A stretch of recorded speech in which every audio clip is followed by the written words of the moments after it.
I'm E.G. Marshall. You're just in time to join me for an adventure in suspense and terror. The most heart-stopping terror of all. Not the terror of the eccentric, the grotesque, or bizarre, but the chilling terror that slowly emerges when one discovers that all the standards, the laws, the customs that have so naturally governed our existence have suddenly been revoked or repealed and no longer apply. Gone are the familiar, the everyday usages which regulated life in a comfortable, predictable flow. And you are suddenly confronted with a living nightmare of chaos and anarchy. Our mystery drama, To Kill with Confidence, was written especially for the Mystery Theater by Sam Dan and stars Marion Seldes. It is sponsored in part by Sign-Off, the Sinus Medicines, and Anheuser-Busch Incorporated, brewers of Budweiser. I'll be back shortly with Act One. I want that sinus medicine. Headache tablets? No, sinus medicine. Sinus tablets. Helps the headache and the pressure. Oh, you mean sign-off. Exactly. Headache pain is one thing. A sinus headache is something else. Sometimes your whole face can seem to throb with pain. You want relief. Take Sign-Off tablets. Sineoff.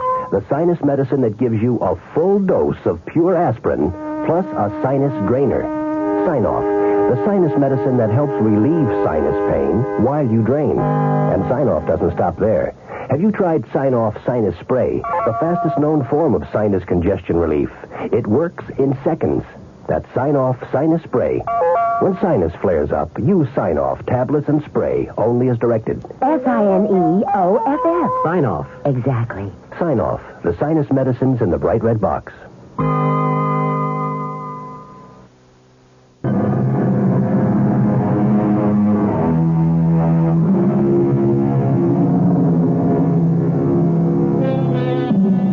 There are men who give more solid thought to the choosing of a car than to the selection of a wife.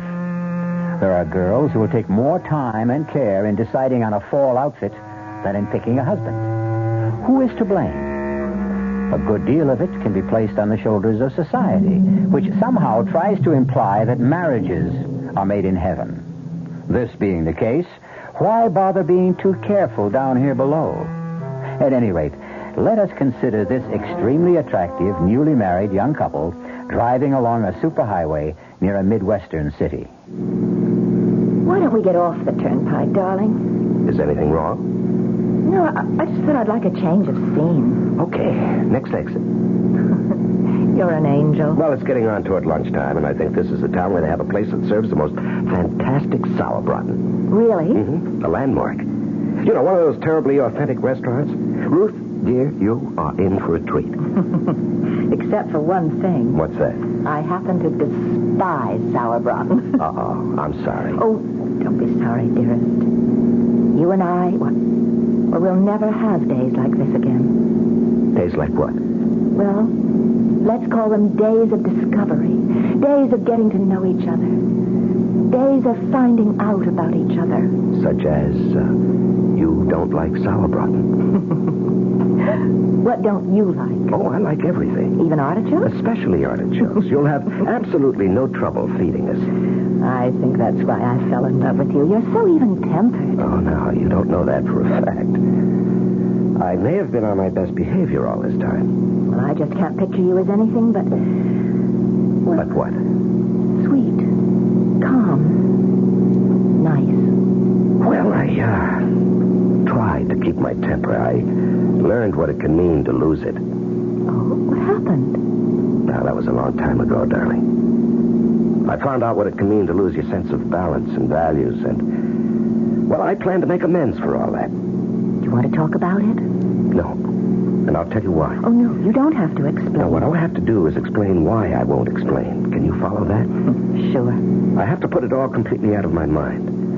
I have to go so far as to convince myself that it never even happened. I understand.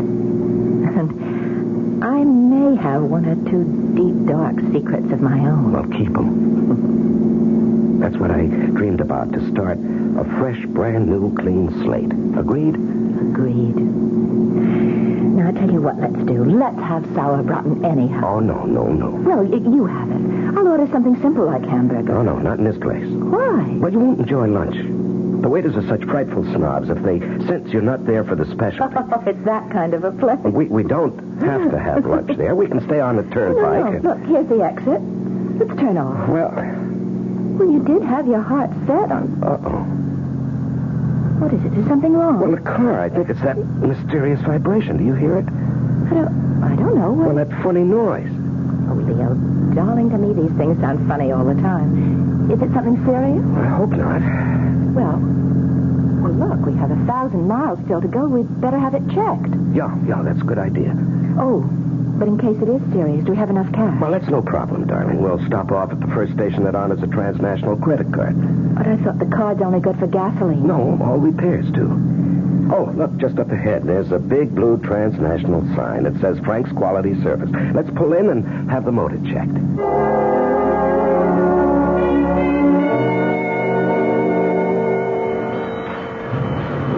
Well, are we in for some major surgery? It's a rocker arm.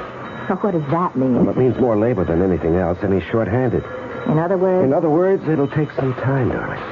Well, does that fit in with our plans? We did intend to have some lunch. And We could do that, darling, except, What is it? Well, you remember I told you what happened to me last time I needed emergency repairs? Well, that decided me. When you're having work done in a strange town, a place you don't know, you really should stick around, keep an eye on it. That's right, of course. Well, I know it'll be a bore for you. Well, I could shop. Could you? Your birthday's the day after tomorrow. I'd love an hour or so. I'll look for something and I'll be able to surprise you. Well, that's a great idea. Now, what's this fellow's name? Oh, yes, Frank. Say, Frank. Oh, yes, sir. Oh, Mr. Renard. Yeah, what can I do for you? You've got about an hour on my car? Oh, say an hour and a half and be safe. Well, my wife would like to do a little shopping. Well, you're in luck. We got us a shopping center just 3 blocks from here. It's called the Golden Mall. The Golden Mall? Yeah. They got the top stores there. All the big ones from New York, Chicago. How do I get there? Oh, it's just 3 blocks up. See that traffic light? Yeah. You turn left, go 1 block. There it is. The Golden Mall. Well, thank you. She'll come back loaded with packages. You won't thank me. Darling, make sure you remember the name of this place. Huh? Yeah. It's Frank's 24-hour quality service. Open 24 hours a day. Everybody in town knows me. Let's see, it's exactly 12 noon. Darling, I'll see you at 1:30. Make sure you remember the address, ma'am. It's 1776 Jefferson. I mean, how can you forget that one, huh?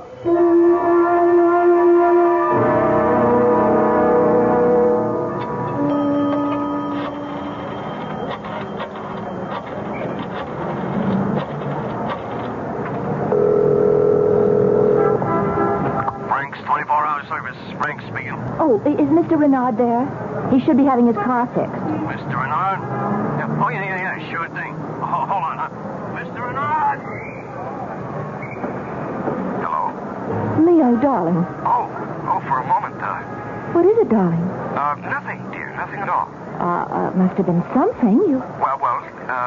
Yes, I just, couldn't imagine who'd be calling me here. Is everything okay?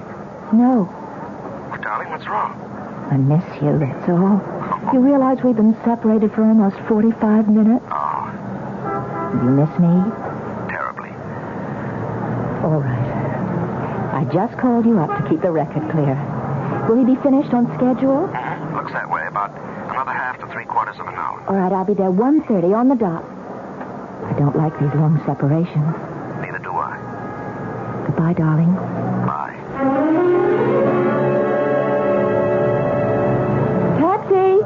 Taxi! Where to, ma'am? 1776 Jefferson Boulevard. Okay. Heavy day in the stores, ma'am? Oh, no, I just bought a little present for my husband's birthday. Excuse me. Let me call into the dispatcher. 37, headed south to Jefferson, 1700 block. 17... Just a minute. Why are we stopping? Where did you say you wanted to go on Jefferson Boulevard? 1776. That's a number you can't forget. Well, maybe you can't forget it, but you sure can get it mixed up. You don't want to go to 1776. Why? Because there ain't nothing on that 1700 block worth going to. Well, I distinctly remember... Look, ma'am, I know this town. Well, give me a street, any street, I'll run it down. On 1700 block of Jefferson, you got the old foundry, and it's been deserted these past 18 years. And Frank's 24-hour quality service station. No more, you don't. How can you say that? Well, I can say that because Frank's been dead, let's see, it's 3 years now. Well, the sign said... Nobody ever bothered taking the sign down. It's too much trouble. That part of town, you can write it off. Well, I spoke to Frank this morning. No, lady, you didn't speak to Frank. Believe me, nobody's spoken to Frank in 3 years. Well, maybe St. Peter. Although I don't think Frank would have caught up there. My husband is having his car fixed at Frank's right now. Yeah? So would you please take me to 1776 Jefferson Boulevard? But, ma'am... Now, shall I call a policeman or shall I hail another cab?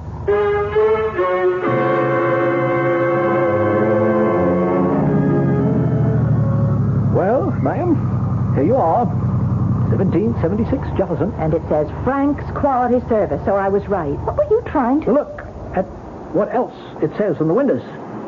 Those big signs. This property for sale. No. Look, ma'am, the place is empty. It's been empty since Frank died. But it can't be. We were high school pals, Frank and I. Look, I was here just this morning. I was here. I remember going to Frank's wake. We drove in, and those signs weren't up there.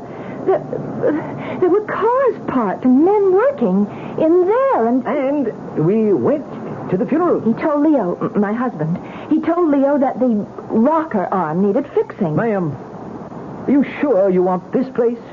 My husband. I left my husband here. No, ma'am, I'm afraid you didn't leave anything or anybody. Leo is in there, in that garage. Where are you going? Can't you see it's locked? It's been locked for 3 years. There's nobody in there. I'm telling you, there's nobody in there. What happened to my husband? What did they do to my husband? Now, calm down, ma'am. Think.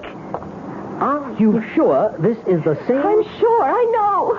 Don't you try to talk me out of it. I know. I was here exactly 1.5 hours ago. I was here.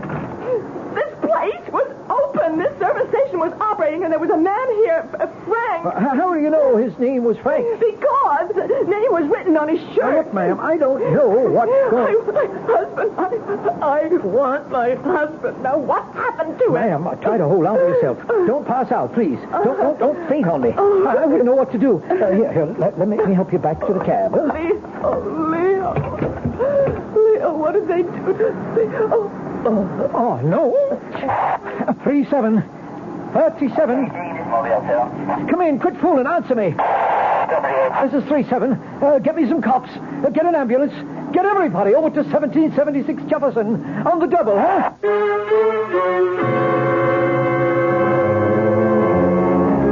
Well, how do you figure it? Frank's 24-hour quality service. Now you see it, now you don't. Nightmare? Illusion? Reality? Which are we dealing with? Could it be a mixture of all three? I'll return with some answers, but also with some more questions when I return in just a few moments with Act Two.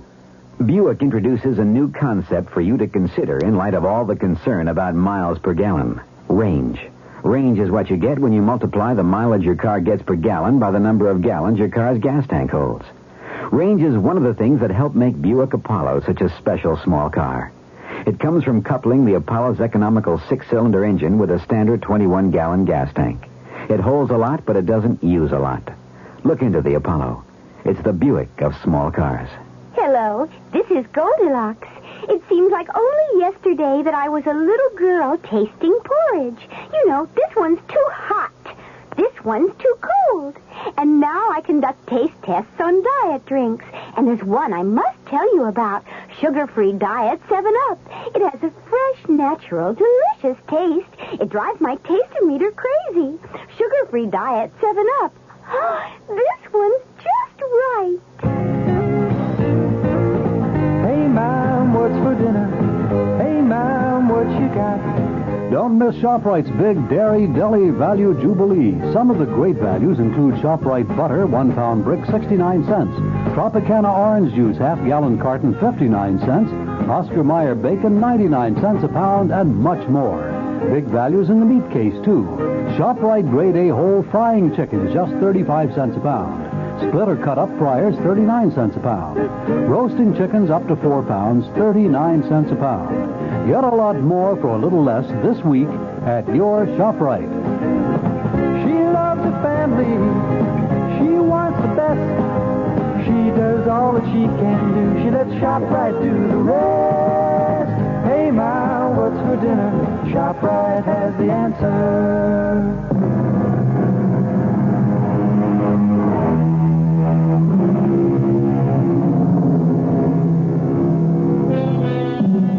Why don't you do some shopping while I'm having the car checked? Asks newlywed Leo Renard of his wife Ruth. Reasonable enough. And so, when her shopping is finished, Ruth returns to discover that the car is gone. Leo has disappeared, and the service station has been closed these past 3 years. And you insist you actually were at that particular service station, Mrs. Renard? Doctor, I know you're trying to be helpful, but we aren't going to get anywhere. Why do you say that? Well, to begin with, we have a severe difference of opinion. But you... Wait, please, let me finish. You think I'm crazy. That isn't true. Well, you have a medical term for it, I'm sure. Something to take the sharp, rough edge off it.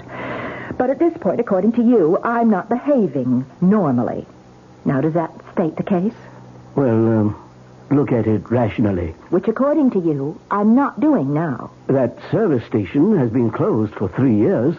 The man who owned it and ran it has been dead all this time. Then how do you account for the fact that my husband and I were there this morning? Would you agree to submit to some tests, Mrs. Renard? I'll agree to anything at this point. I'll agree to anything that will convince you that I am as sane as you are. And once we establish that, and you start believing me, then perhaps we can find out what happened to Leo.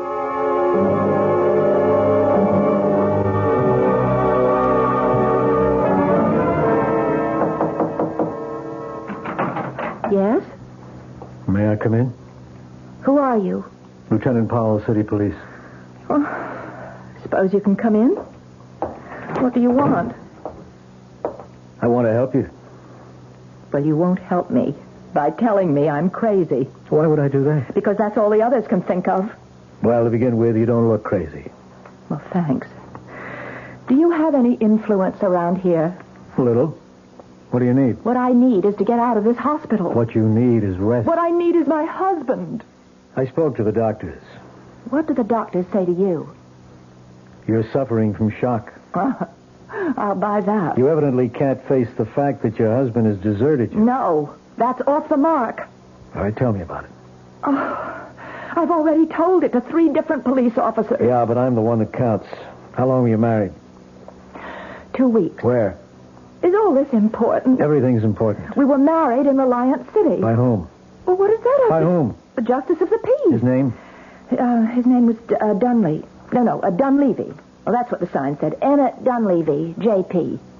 How long did you know your husband? Well, it was one of those love-at-first sight things. But, of course, you being a cop, you wouldn't believe in that. Oh, but I do. It's the only way. Tell me about him. Well, he was in town on business. What was his business? Why is that your business? Why is that an unreasonable question? Because you don't know and you're ashamed to admit it. That's a lie. Instead of asking, maybe I better tell you a few things. You don't really know what he did for a living, if anything. But that's just... It's all right. You don't have to say anything. Let's talk about the money. The money? The money you gave him. How do you know? My dear Mrs. Renard, you are now a member of a certain unfortunate sisterhood. What are you insinuating about my husband? Now, let's stick to the facts. How much of your money does he have? It's not my money any longer. It isn't? No, when we married, we agreed to share everything. And how much did you share with him? Well, I had an inheritance from an aunt who died, and she left me Yes, she left you... $51,000. I see. I don't know what you think you see. We were going to invest it in the new business. What new business? He was interested in real estate, and I was a public stenographer at the hotel where he used to have dinner, and that's how we happened to meet. And we were going to go to Florida and get into a land development deal. $51,000. In cash? No, bonds. We put it in bonds. Negotiable bonds, no doubt. Well, we had to be able to raise cash in a hurry. Of course. Well, it just wasn't my money. He had close to $50,000 of his own. You know this for a fact? Well, that's what he said. Now, look, Mrs. Renard, I want to help you. I want to find him. Hopefully we can recover all, or at least some, of your money. Why do you insist that he ran out on me? I've told you what happened. You simply can't face the truth, can you? And you've created an hallucination about a garage. Don't you start behaving like a psychiatrist, too. Now, look, the sooner we get you to face reality, the sooner we can get you to think rationally and maybe give us some leads. Look, I told you. What we have to do is get rid of this service station delusion of yours. But it isn't a delusion. I spoke to the doctor. Lying around here in bed isn't doing you any good. I asked him if I could get you to work with me. Now, you can't remain here indefinitely. You're going to have to start some kind of new life for yourself. Are you saying that Leo is... I'm saying, one way or another, Leo is gone. No. Right now, I'll go talk to your doctor. Pick you up in about an hour. Is that all right? Wait, I want to thank you. Yes, well, maybe now you're beginning to face reality. Maybe. Maybe. Maybe what? Oh, I don't know. I'm so... Sure. It's a bad spot to be in. You're really very kind. No, I'm not. It's just a technique. Don't let it fool you. Well, at least you've made me feel better. You ready to face it? I think so. Whatever it is, I guess I'm ready to face it.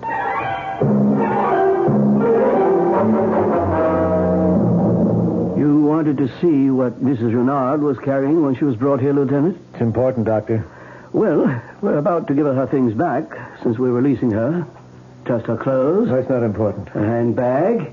And this package. It's from Milady's. Well, that's the most exclusive women's shop this side of New York. I suppose she believed in treating herself right.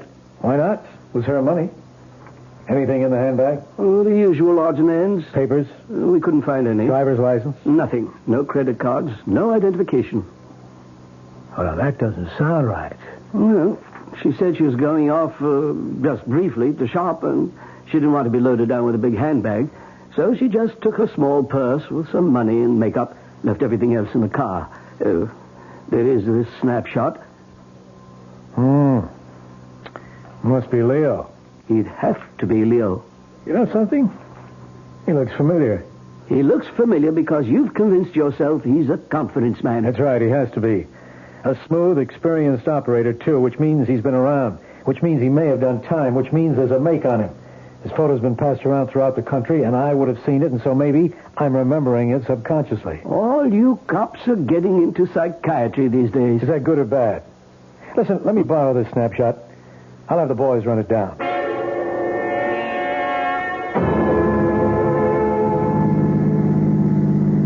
Yes, Lieutenant, I've decided. I've called a hotel. I'll take a place there, and when my money runs out, which will be pretty soon, I can find a job. I intend to stay here until... Until what? Until I find Leo or learn what happened to Leo. Now, you say you were married by a justice of the peace in Reliance City. That's right, and I'll never forget the man's name, Emmett Dunleavy. That's what the sign said in front of his house. Who recommended him? I mean, how did you know to go to him? Well, we got our license and we were driving along and we saw the sign. Who was driving? Leo. Go on. Well, that was it. We went inside and we were married. I don't think so. What do you mean you don't think so, Lieutenant? What would you know about it? All I'm saying, I don't think you were married. Now, just a minute. The ceremony was performed. We checked the city hall in Reliance City, and there's no record of your marriage. But there has to be. Ruth Olson to Leo Renard. No record of anyone named Renard getting married to anyone at all. What are you trying to do to me? And there's no justice of the peace named Emmett Dunleavy in Reliance City either. But that was his name. The sign distinctly said that his name... Look, I know it's hard to face so many disagreeable facts all at once, but there's no help for it. Oh, I know what you think. You think Leo is a confidence man who was out to swindle me. I'm going by what appear to be the facts in the case. I'm going by experience. Well, I wouldn't fight you except that you love him. Well, love doesn't make you blind. It's just... Well, One fact I simply cannot account for. Yeah? No matter what anyone says, Leo and I stopped at that service station. No matter what anyone says, it was open for business. No matter what anyone says, there was a man named Frank, and he said he'd fix the car in an hour and a half, and that I'd have time to go shopping. Well, here we are. As you can see, closed, deserted. For rent sign on the window. Face it, Ruth, face it. But it was real. So real. Transnational gas pumps, okay? I called their office. They told me. Hasn't been a delivery here in 3 years since they canceled the franchise because the owner, Frank Walker, had died. But it was real. It was real. Now think, Ruth. What did happen? I just don't know. Oh, God, Lieutenant, am I losing my mind? But the service station was there. A man named Frank was there. We heard him speak. Or did we? Did the conversation actually take place at 1776 Jefferson Boulevard? Or was it all taking place in the mind of Ruth Renard, whose last name may not even be Renard, since there's no record of her marriage either? I'll be back shortly with Act 3.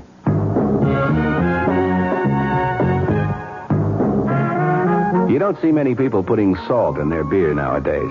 Not that there's anything wrong with salt on radishes or French fries, but, man, not in the king of beers. Truth is, the only thing salt can do for Budweiser is make it salty. An unwise thing to do to the only beer in America that's Beechwood aged. Unsalted Budweiser has become the most popular beer in the world. And that's because in brewing Bud, the Budweiser brewmaster goes all the way for a taste, a smoothness, a drinkability you'll find in no other beer at any price.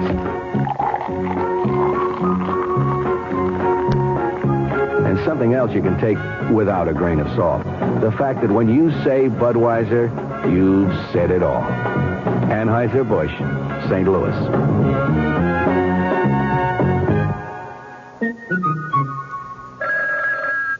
Amco Transmissions, Chuck speaking. How may we help you? Oh, boy, have I got problems.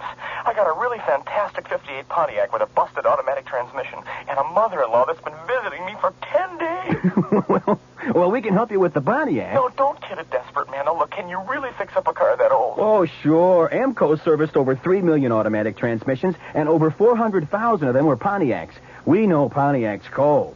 Pontiac, Ventura, and the Firebird, and the Bonneville, Catalina, and also Grand Prix.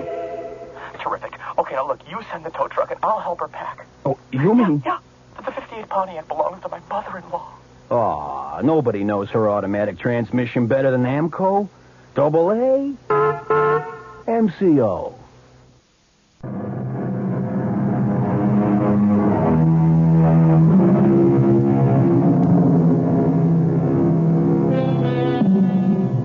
She still insists she left her car there to be fixed under the watchful eye of her husband.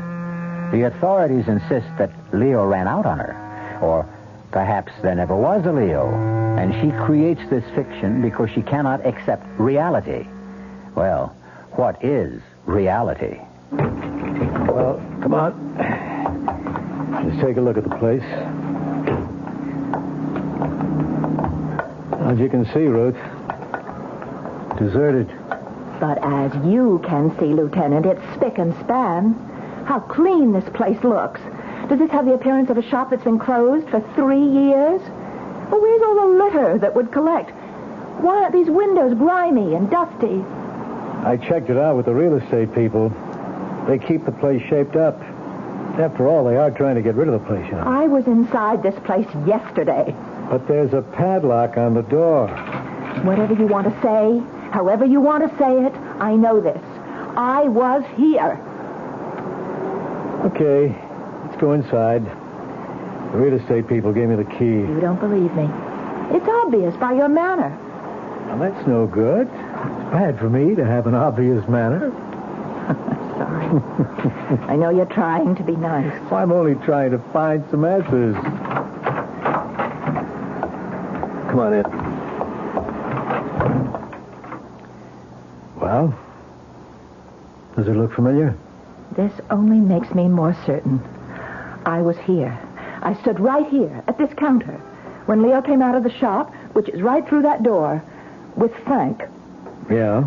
And told me what had to be done with the car. What you're saying is this visit only reinforces your conviction that you were here. Absolutely. Well, let's stay with that for a little while anyhow. How long were you gone? Exactly an hour and a half. I've already told. Yeah, I know. Are you sure? Positive. And what did you do? But I already... All right, never mind. I went to this Golden Mall. Yes, and? And I shopped. Buy anything? Well, I wasn't in too much of a mood for shopping. I missed Leo, and I was hungry. So I ran into a shop and I picked up a nightgown. That took an hour and a half? No, I wandered around. I looked in windows, had a cup of coffee, and I even called Leo. I was away from him for 3/4 of an hour, and I missed him so much I just had to call him. You called Leo here? Yes, here. Here. I don't see a phone here. Well, there must be. I phoned him. I spoke with him. How can you... Well, where's the phone? I don't know. Maybe it's in the office. The office? Well, maybe the man, Frank, has a private office, and that's where his phone Well, is. let's look around. Yeah, you're right. It's got a little cubbyhole here with a desk. Sure enough, a phone. Well, finally, have I said something you can believe?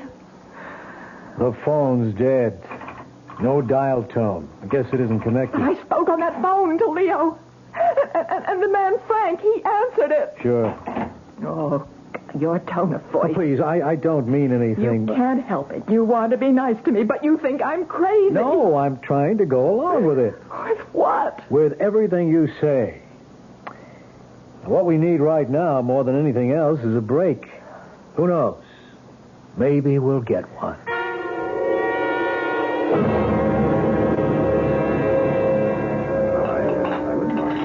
Kind of you to take me to dinner. It's a line of duty. I can even put it on my expense account. You said that you had an important development. I think we do. Well, can you tell me? We think we know who Leo is. What do you mean?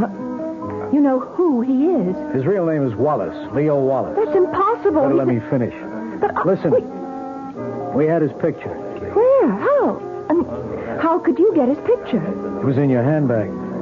Oh. I ran it through the routine, and there's a very strong likeness to a Leo Wallace. A very skillful confidence man. Oh.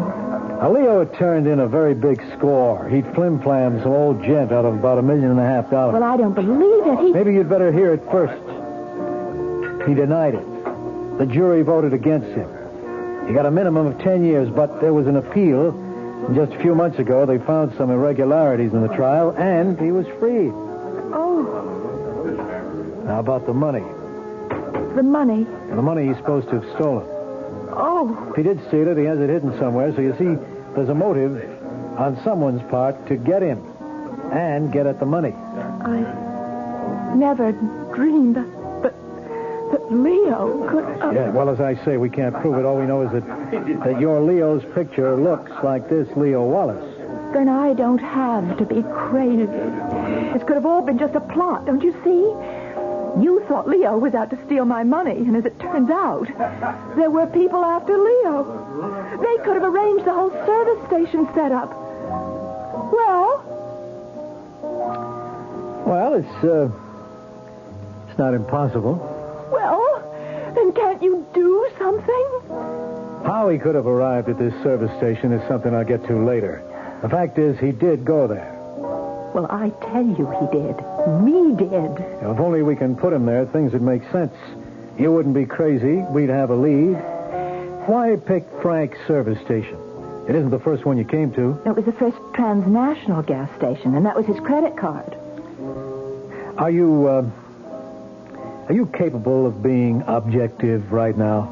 I'm trying to prove to you I am not crazy. Well, pretend for a moment that all this happened to somebody else. Pretend that this is a story I'm telling you. I don't see A young woman tells a cab driver to take her to a non-existent gas station. But I had been there with my husband. We don't know that. We only have your word for it. So, when they arrive, she becomes hysterical and she tells the story you've told us. Okay, we check.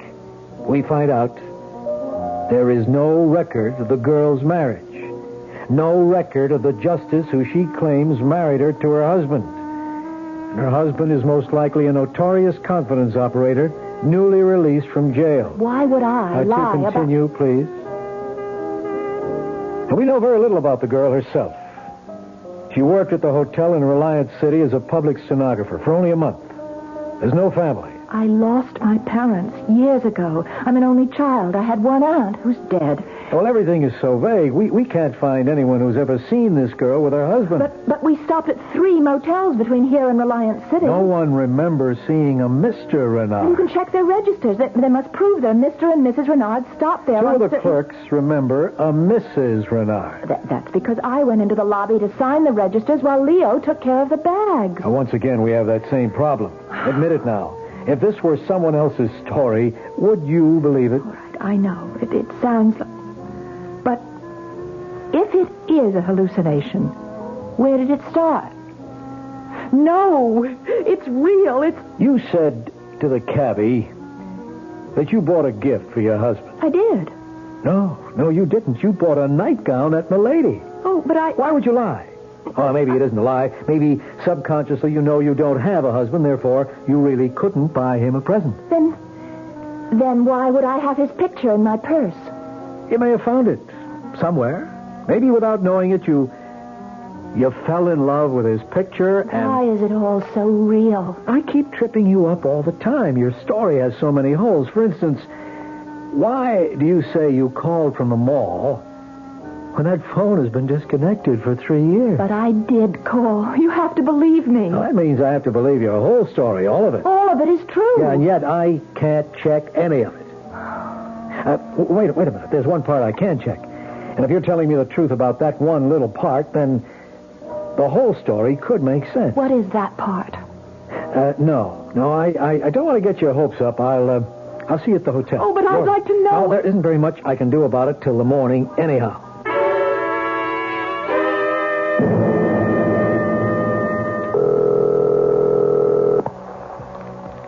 Sergeant Flowers? It's Lieutenant Powell. Sergeant, there's a telephone at 1776 Jefferson Boulevard. You got that? Yes, sir. It should have been disconnected for about 3 years. Now, I want you to find out if it was temporarily restored to service recently. If so, by whom? Somebody had to pay a deposit. I want the name and address. Yes, sir. I want that information immediately.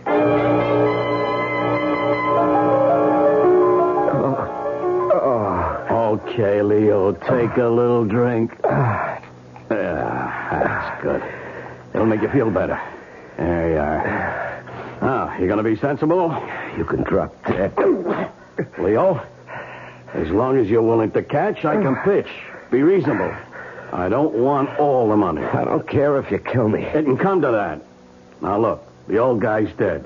You can't give it back to him anymore. He has a family. And every one of them a millionaire. Leo, why should the rich always get richer? I seen crooks like you go soft. Start to worry about right and wrong. Believe me, it don't last. It wears off. I'm only trying to save you from yourself. You punk, I should have recognized you at that gas station. Hey, wasn't it a great wig and a mustache? I look good in it, huh? Leo, back in the jailhouse, I protected you against all those dudes who wanted to shake the secret out of you. I saved your life. You promised me my peace. I'm entitled. I'm entitled. I'll kill you. You punk. You're at the end of the line. You blew it. You blew it. You'll kill me for nothing, and this time they'll send you up for life. Never. You think I'm not going to kill you if you don't lead us to the door. That's wrong. I'll kill you. Go ahead, punk. Go ahead. Please, Leo, don't make me do it. Hit him one more time, punk, and I'll blow your head off. Hey, what? Keep your hands up high where I can see them. That's good. Bill, Eddie, hustle this one down to headquarters. You sucker. We could have been rich. We could have been rich. What do you get out of it this way? So, you're Leo. You all right? Yeah. Takes more than a punk like him. Here, let me get you untied. I guess she was telling the truth all this time, huh? Can you stand? Yeah, okay. You're quite a guy, Leo. I have to go to headquarters to book him. I'll need you, too. Sure. I know you want to see Ruth. Why don't I drop you off at her hotel? You'll want to be alone for a while. Yeah, thanks. You can both come down later. There's no hurry.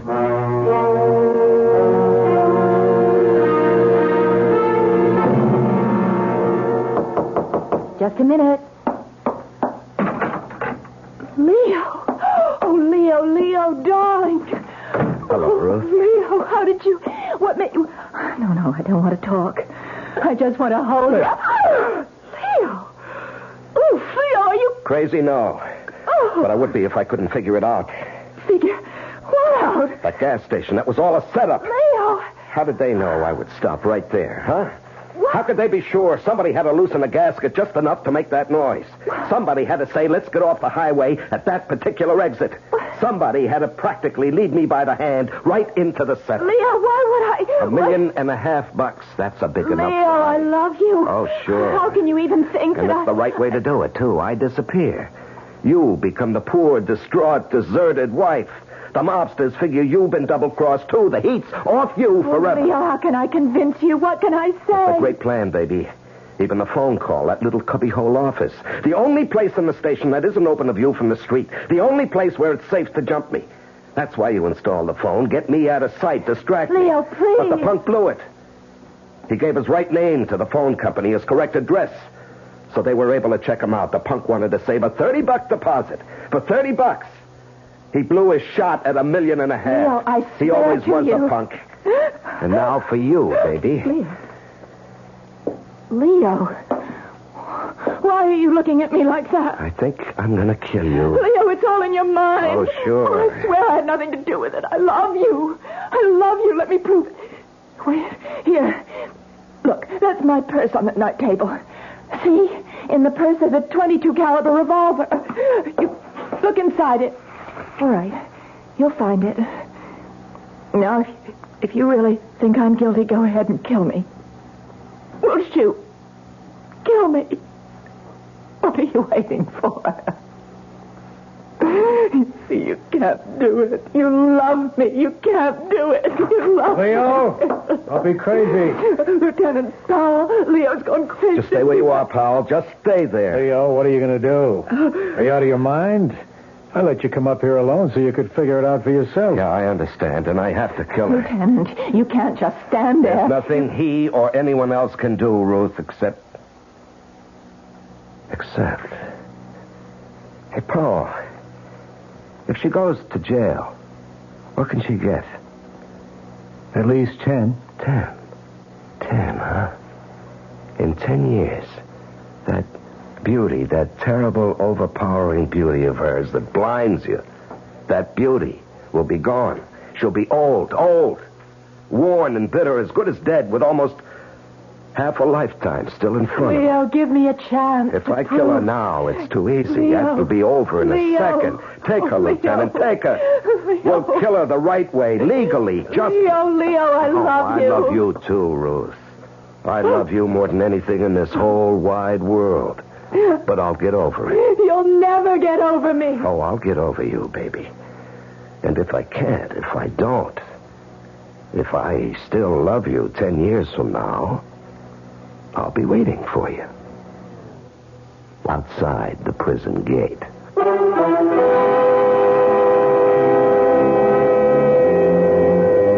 Did Leo get over Ruth? Or did his love continue? Did he meet her at the prison gate 10 years after? We don't know. It hasn't been 10 years yet. What a story that would make. And we hope all of us will be around 10 years from now to hear it. I'll be back shortly. And now, another story of the ball and chain, as Kellogg's Special K presents The Library. Welcome to the public library. May I help you, sir? Yes, I'd like to check out... Famous Laundromats of the World by Audrey Schnorbart.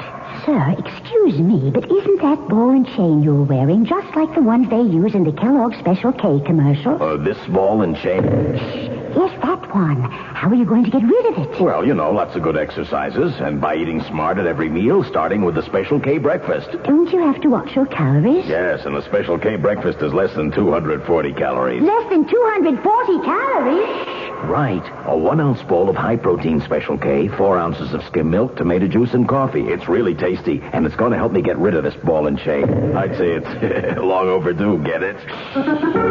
Your happy ending could begin with the Special K breakfast from Kellogg's. You've been hearing some pretty lavish claims recently about miles per gallon. We'd like you to consider something equally important, and that's range. Range is the miles per gallon multiplied by the number of gallons your car's tank holds. Range is what makes the Buick Apollo such a special small car.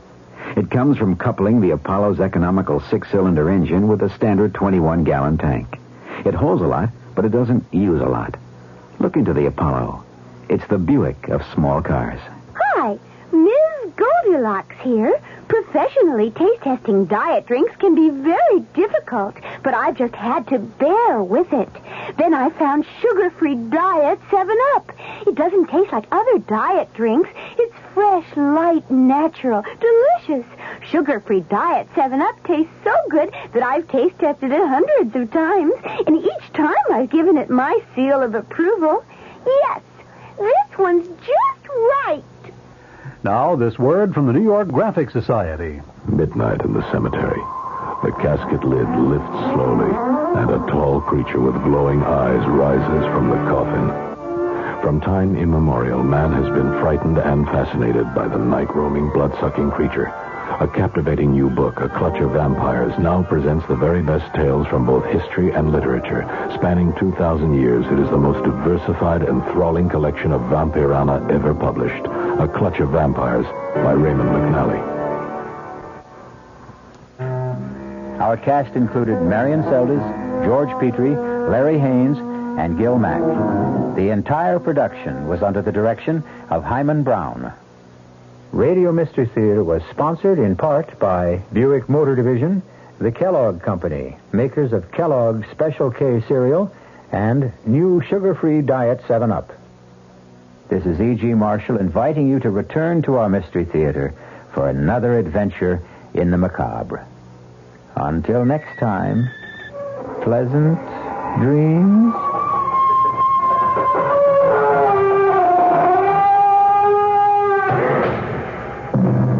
The WR Mystery Theater has been brought to you by ShopRite Supermarkets, where you get a lot more for a little less, and by Suburban Savings, with offices throughout North Jersey. The preceding Mystery Theater program is furnished by the CBS Radio Network. This is WR New York and RKO General Station. I'm Fulton Lewis in the Mutual Broadcasting System studios in Washington, D.C. Now, my commentary. A team of White House advance men left for the Middle East today in preparation for a trip by President Nixon. The announcement of the formal itinerary for the president is expected to be made by the White House tomorrow. The advance team, numbering more than a dozen and including experts in such fields as communications, security, and protocol, is going to visit each of the half-dozen or so countries that the president is expected to tour. Officials said that the White House is preparing to make a formal announcement tomorrow regarding the president's intention to become the first American president ever to make an extensive tour of the Middle East. His trip's expected to begin next week and last 7 to 10 days, with stopovers in Israel, Egypt, Saudi Arabia, and perhaps such countries as Jordan, Syria, and Iran. The president is scheduled to return to the United States before making a second separate trip to the Soviet Union for summit talks with Kremlin leaders beginning June 27th. In Cairo, sources said that the Nile Hilton Hotel was alerted today to reserve 8 floors or some 320 rooms for the president's visit to Egypt. The alert mentioned starting dates of June 9th or 10th and said that the rooms were to be held for 3 days. There was no immediate comment from either the U.S. Embassy or the Egyptian government regarding those reports. The Cairo press, meanwhile, reported that a special meeting was to be held there on Monday to discuss presidential security during the visit. Here on the home front, the White House continued today its refusal to pledge that President Nixon may abide by a Supreme Court ruling in the Watergate subpoena controversy, Deputy Press Secretary Gerald Warren replied to a barrage of news briefing questions on the matter by saying anything I would say would be irresponsible. He referred to statements by the president's chief Watergate lawyer, James St. Clair, that he is confident that the Supreme Court will sustain the president's position. The presidential spokesman said that the White House would file briefs and make its arguments, but when he was pressed repeatedly on whether the president would abide by a court decision, Warren said, "I'm not going to speculate one way or the other." In the meantime, former presidential aide Charles Colson entered a plea of guilty today to leading an attempt in 1971 to influence the outcome of the Daniel Ellsberg trial. His bargain plea to the new single-count criminal information brought by the special prosecutor's office was met with assurances that the grand jury indictments against him in 2 separate cases would be dropped. U.S. District Court Judge Gerhard Gesell set sentencing for June 21st. That's 4 days after Colson and 4 other defendants were tentatively scheduled to go on trial in Gesell's court for the formal break-in at the office of Daniel Ellsberg, psychiatrist in Los Angeles. Governor Daniel Evans of Washington told his fellow governors in Seattle today that it has been the states rather than the federal government which have risen to the problems of the new Watergate era. He said in a number of current issues, including government ethics, campaign finance reform, consumer protection, and no-fault insurance, the record of many of the states has been one of decisive action in contrast to that of inaction on the part of the national government. Keynoting the National Governors Conference, Evans hit again on a theme that he had set in a Sunday news conference in which he said the states have quite clearly taken national leadership in cleaning up government. Evans said in his speech today, "It has been the states who have responded most fully to the problems of the day. This has been a response not in terms of empty rhetoric without action or visionary promises without dollars. It has been a response which has required executive and legislative courage, sound fiscal management, plus a willingness both to listen and to act. It has required the states who do not have the luxury of the national government to increase the money supply or to engage in deficit spending, to increase their budgets and to raise the necessary taxes to meet the requirements of the people." Evans then called on the governors to increase their initiative and play a stronger role in the creation of federal policy and federal programs. He said, "The states, and most specifically the governors, must seize the initiative and submit their own proposals to the Congress rather than passively wait to give reaction to federal proposals." Although Evans never mentioned Watergate by name, he did make several references to problems of ethics and failure of the federal government to address the practical problems that are facing the nation. Governor Evans is the outgoing president of the National Governors Association. He called the present situation a time of citizen bewilderment and dismay over its political system. Modern national goals, he added, are desperately needed. Let the states and their governors now step forward. With serious national questions of the balance of power between the legislative and executive branches, a reordering of our federal system should be of high priority. No greater weapon exists against an unwarranted concentration of power in one branch of the federal government than to completely redistribute power and initiate back to capable and receptive state and local governments. His speech marked the formal opening of a 3-day meeting devoted to discussion of such current issues as federal-state relations, ethics in government, and health care. In London today, the British government said that it's not going to withdraw its army from Northern Ireland. It warned that retreat would bring a large-scale bloodbath between Protestants and Roman Catholics in that province. Britain's administrator for Northern Ireland coupled his warning with a prediction that communal strife and violence could also erupt in other parts of Britain if the troops do pull out. A new and different type of Protestant nationalism, a working-class nationalism, has arisen in the province, he told the House of Commons. He said that it had the backing of industrialists, farmers, and even civil servants. He said that the Protestants had amassed big stocks of arms, some of which had been financed from abroad. In such a situation, he added, we must not run away from our obligations. From the Mutual Studios in Washington, I'm Fulton Lewis, and that's the top of the news as it looks from here.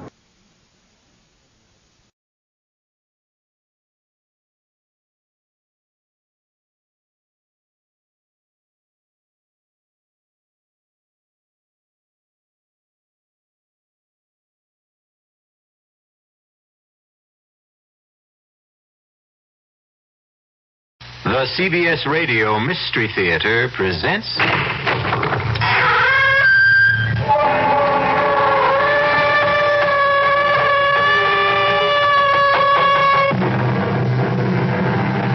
Come in. Welcome. I'm E.G. Marshall. Welcome to the world of your own terrifying imagination. It has been said that we are prisoners in a dark closet with small openings that on occasion admit some light. Small wonder that the demons who lurk in the deepest corners are more real to us than the sweet light of reason outside. There is so much evil in our world that light turns naturally to shadow. Even the love of Stephen and Amelia Stampler for their son Michael is converted to suspicion in this dark closet we live in. Reverend Stokes, I don't want a theological debate. I want you to tell your congregation the truth. And what is that, Dr. Stampler? That my son Michael conducts his lab experiments for scientific purposes. And shall I ask them to believe in coincidence? What coincidence? That a peaceful town is ripped apart every time your son returns. That cattle die for no reason at all. That we are suffering epidemics and the worst drought in our history. All because of coincidence? Yes. This is the 20th century. What else could it be? Ask your son, Dr. Stampler. Ask your son, Michael, if he's just doing lab experiments.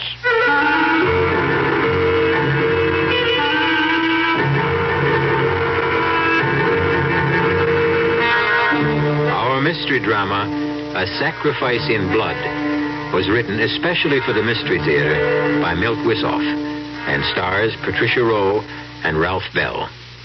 It is sponsored in part by the Kellogg Company, makers of Kellogg's Special K cereal. I'll be back shortly with Act One.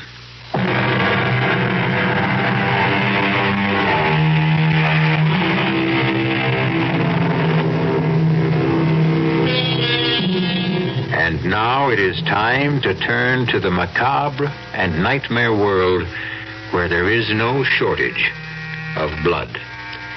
Our tale opens on a pleasant enough note in a fashionable restaurant where Dr. and Mrs. Stampler are celebrating a special occasion. But I promise you, it will end in true Gothic horror. Not another drop, Stephen. I've had my fill, and so have you. I suppose you're right, my dear, but this is really so special. One more dig and the Stamplers hang up their shovels. Oh, not really. But we'll be digging up flower beds and compost heaps instead of ancient grave sites.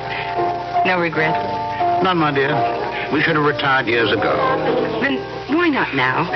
I mean, what can this one dig mean? Well, it will be a fitting climax to our career, Amelia. Perhaps the most significant find of our lifetime. Professor Starulius agrees with me. The last excavations there indicate a pre-Toltec civilization existed that was not completely archaic. A highly sophisticated people. Who worship the devil. Well, why not? Most of us still do. Black masses are held in California. Covens of witches gather in New Mexico. Blood rites take place in the shadows of New York skyscrapers. Oh, nonsense. You've had too much wine. Oh, too much wine, I haven't had enough. Come, Amelia. Let's toast the occasion. To a splendid find. To a safe return.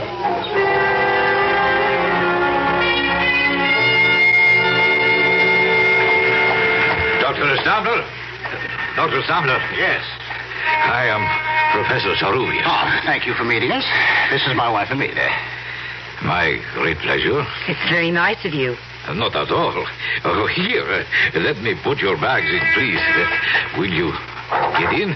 I can't tell you how I've looked forward to meeting you, Professor. Miguel, if you please. And I am honored by the opportunity of working with so eminent a scientist. And I would be delighted to have a nice hot bath and about 3 days of uninterrupted slumber. Oh, planes are almost as uncomfortable after 10 hours of flight as the small donkeys we rode to the Shenandoah site. The Toltecs have always been regarded as the earliest civilization in the Americas. The new finds at Acapulco may show one much heavier still. You really believe it was a civilization? Oh, most certainly. Not by our standards, perhaps, but certainly in its day. You shall have the opportunity to see for yourselves. We leave at 5 a.m. Monday morning. But that's 3 days away. Why the delay? There is much preparation, including the paperwork. You shall get some rest, and I will have the pleasure of acting as your host, if you will permit it. Of course. And forgive my impatience.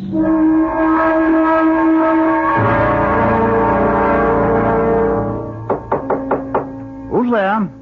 It is I, Miguel. Just a second.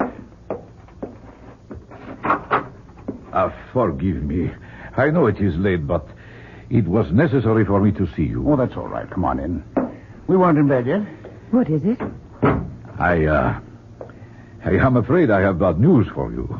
We will have to postpone our trip. Why? There is word of trouble in the mountains where the site is. But what kind of trouble? Oh, nothing serious, but it will cause us some delay.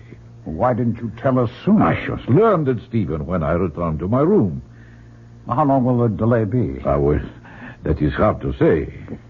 What kind of trouble is it, Miguel? An Indian has been found. Murdered. It was a ritual killing. His skin has been removed. Oh, God. Well, we still get back to the basic question, Miguel. How long will we be delayed? Then you're still bent on going? Well, of course, Abeda. A native killing isn't going to stop me. I've encountered worse on other digs. Well, answer me, Miguel. Perhaps you should forget it, Stephen. Oh, come on, now, both of you. I'm not going to change my plans. If you insist, we will continue, but I must warn you, it will be difficult to assemble a crew. But not impossible. No, not impossible, if we pay enough. There is always someone who will take a risk if the inducement is great enough. I guess you're right, Miguel. See what you can do. Then you'll go along with me? I wouldn't miss it for the world.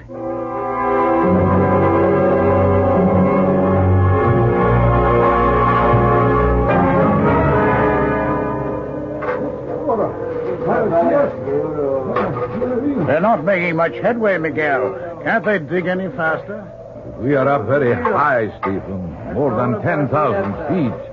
It is not conducive to strenuous exertion. They didn't display too much zeal on the climb, either. Well, they're not used to the altitude. Why didn't we get men who are? But you know the answer. No one else would come. You haven't seen anyone else since we got up here. They know better. They have broken through to a new chamber. Well, I hope it's more fruitful than the last one. Let's go take a look. Look there. They have an opening wide enough to go through. May I? Of course. This is your excavation, Stephen. Are you all right? Yes. Come on in. My God. It's so still in here. Even echoes die after thousands of years. We seem to be in the anteroom. I imagine the main chamber is just through those doors. It would appear so. Get the men in here. We've got to get those doors open, and it looks like one heck of a job. Siga pronto. No quiero entrarlo. Siga. No. Siga pronto. No. Well, what are they waiting for? They will not enter. Well, tell them they'll get docked if they're not in here pronto. It is no use. They will not come. All right, then we'll get the doors open by ourselves. Let's see how thick they are. Throw me a hammer, will you? It's pretty solid, Miguel.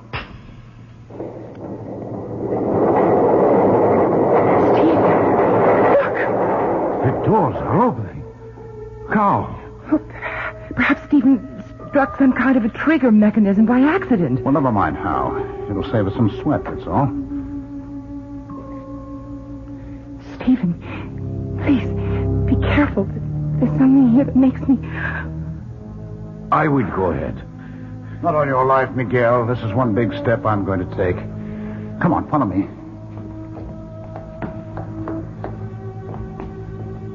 Good Lord. an enormous chamber. It's like a giant cathedral. Bring the lamps up. That door. It's cut in a single block. Oh, yes. It must weigh at least 10 tons. Look at the bas-reliefs on the walls. It is the devil that these people worshipped. Beautiful. Sinister, malevolent, but beautiful. Bring the lamps forward. What is it, Amelia? The skulls! There's piles of brilliant skulls! We have found what we're looking for. The sacrificial chambers of the temple. Yes, you're right, Miguel. Can you make out these inscriptions? I see, yes. They tell the story of the ritual. These were incense burners where human hearts smoked. The skulls piled at the base of that enormous slab of stone were sacrificed on that altar. What's that? Well, Miguel just described it, my dear. The stone slab was the altar. No, I mean in the center of the altar. Probably the debris of centuries. I just saw something stir. It's a baby. What? Completely naked. On that cold stone. Oh, a poor child. Now. There now. Oh, he's lovely. He's so warm. Well, how could he be warm? It's so cold and damp in here. Well, he must have been left here a few minutes ago. Well, perhaps someone left him as a warning to us. Oh, but impossible. There is no other entrance beside the stone doors, not even windows. This was the sacrificial chamber of these ancient people. Well, then how, Miguel? I don't know. And I'm afraid the answer, if we ever find it, will not be pleasant. Well, at least whoever left him had sense enough to leave some protection. There's a woven mat on the altar. See?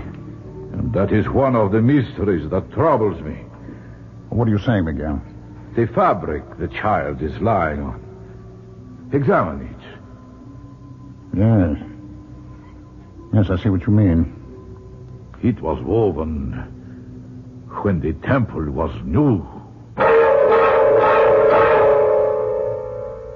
When a bright star appears in the east and a child is born, there is a season of celebration. But when a child appears on a sacrificial slab of the temple of an ancient people who worship the devil, what will the season bring?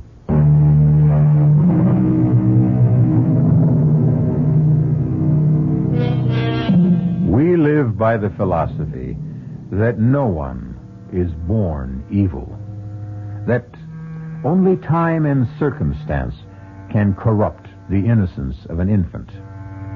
And yet, deep within us, we feel some doubt when monsters arise. What made Cain? Was Adolf Hitler or Jack the Ripper ever a clean slate? Why should we not wonder even stronger when a child appears out of nowhere in the temple of Satan? Well, I am not happy to see you leave, my friends. We'll miss you too, Miguel. Oh, that of course, but I wish you had not decided to adopt the baby and take him with you. I would have preferred you to leave him here with me until I could ascertain what his origins are. I think he's right, Amelia. There's still time to change our minds. Oh, no, we fought harder to take him with us than those artifacts from the chamber. I'm not going to give him up now. What difference does it make where our son came from or who left him there? He's a perfectly normal baby, and he means more to me than the trophies we're carrying off. Well, if you have made your minds up, then all I can say is via con Dios. I am very delighted that you both have what you wish. Stephen, your find will have an historical impact. Our find, Miguel, would have been impossible without you. And my gratitude for helping us with the baby. We've named your godchild Michael for you. Ah, a great honor, Emile. You'll keep trying to trace his parents?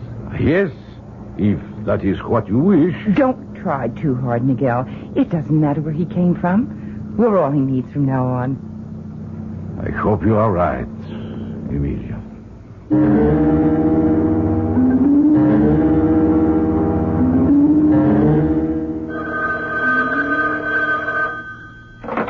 Stamper here. Oh, no. I'm sorry. That will have to wait. And look, another thing, don't set up any more interviews. My wife and I have had it. All right, I'll let you know, right. Don't be so short with Conrad. He's only trying to promote your book. I know he is, Amelia, but we're entitled to some privacy.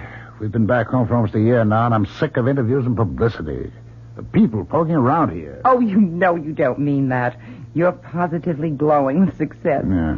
You proved your theory about the pre-Celtic people, the influence they had on earlier civilizations, and, well, just look at the results. Academic honors and, the fantastic sale of your books on the expedition. This year has been good for you, Steve. Well, of course it has, Amelia, but if we hadn't gone on that bloody trip, we'd have some peace at least. We wouldn't have Michael. Well, no, you're right, my dear. Oh, he's quite a handful for a kid his age. Only a year old, he's been walking for months. And he's such a good-looking child. He's so well-behaved. Oh, too well-behaved. You know, it's scary. He hardly makes any sounds at all. Oh, count your blessings. Our neighbors envy us so. They want to know how I discipline Michael. He's such an angel. Doesn't need any discipline. Well, maybe he doesn't, but I do. I've got to finish my notes for the lecture tour. Are you sure you won't come with me, Amelia? Well, who'd look after Michael? Well, Karen. She's perfectly capable. Oh, nonsense. I mean, you'll be gone in a month. And he needs me. So do I. Oh, don't tell me you're jealous. Oh, no. But I am disturbed. You've got to give a little, Em. Don't try to smother him. It's no good for either of you.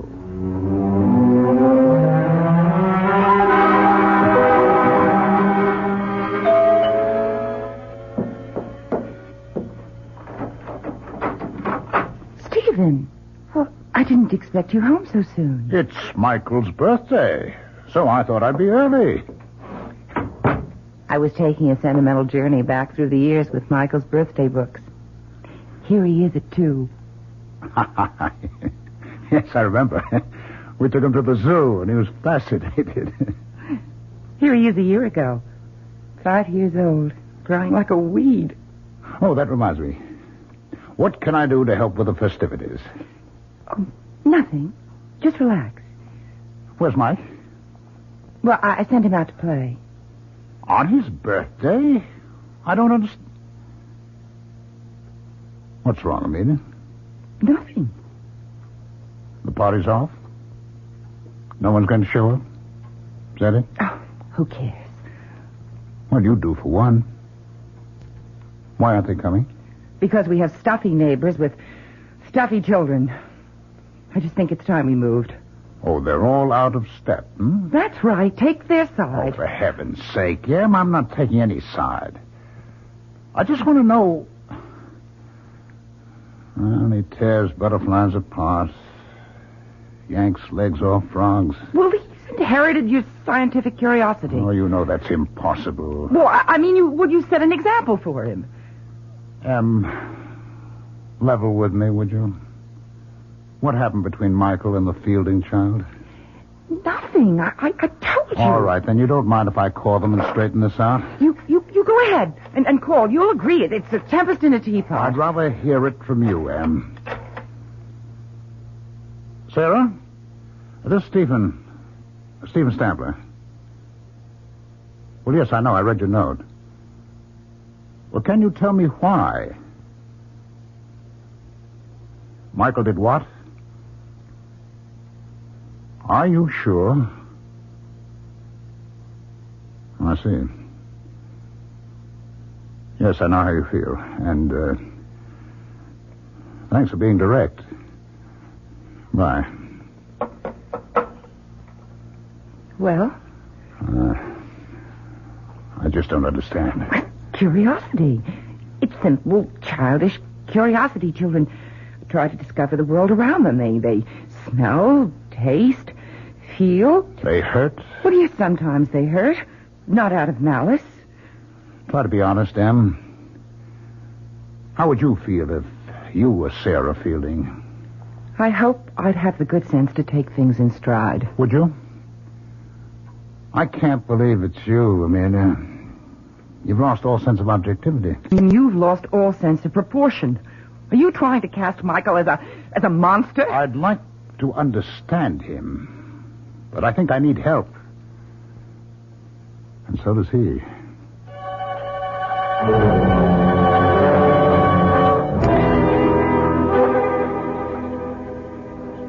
Amelia? Oh, there you are. How are the silver bells? Fine. But the cockle shells are a bit droopy, and so am I. Oh, nonsense. Very gallant, Stephen.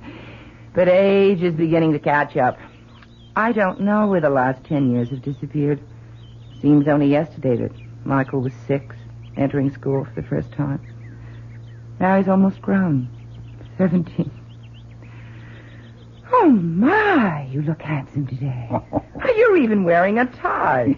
Yes, so I have. What's the occasion? We have a friend in town, old Ceruvius. Oh, I didn't know he was in the States. Well, neither did I. He's consulting with the museum people, and he'd like to see us.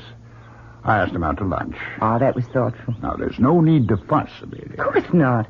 I'll get the soil off my hands and throw something together if Miguel doesn't mind. I certainly don't. Well, thank you, Anne. Is there anything I can get from town for you? No, just hurry back. Ceruvius is dying to see Mike. What time is Mike due here? Oh, dear, I forgot to tell you. There was a letter from Michael in the morning mail. He's staying at the academy through the holidays. Well, that's odd. Did he say why? Well, he wants to catch up with some school work, and there's an experiment going in the lab. He just can't leave. Well, that's too bad. Miguel was looking forward to a visit with Mike. He made quite a point of it.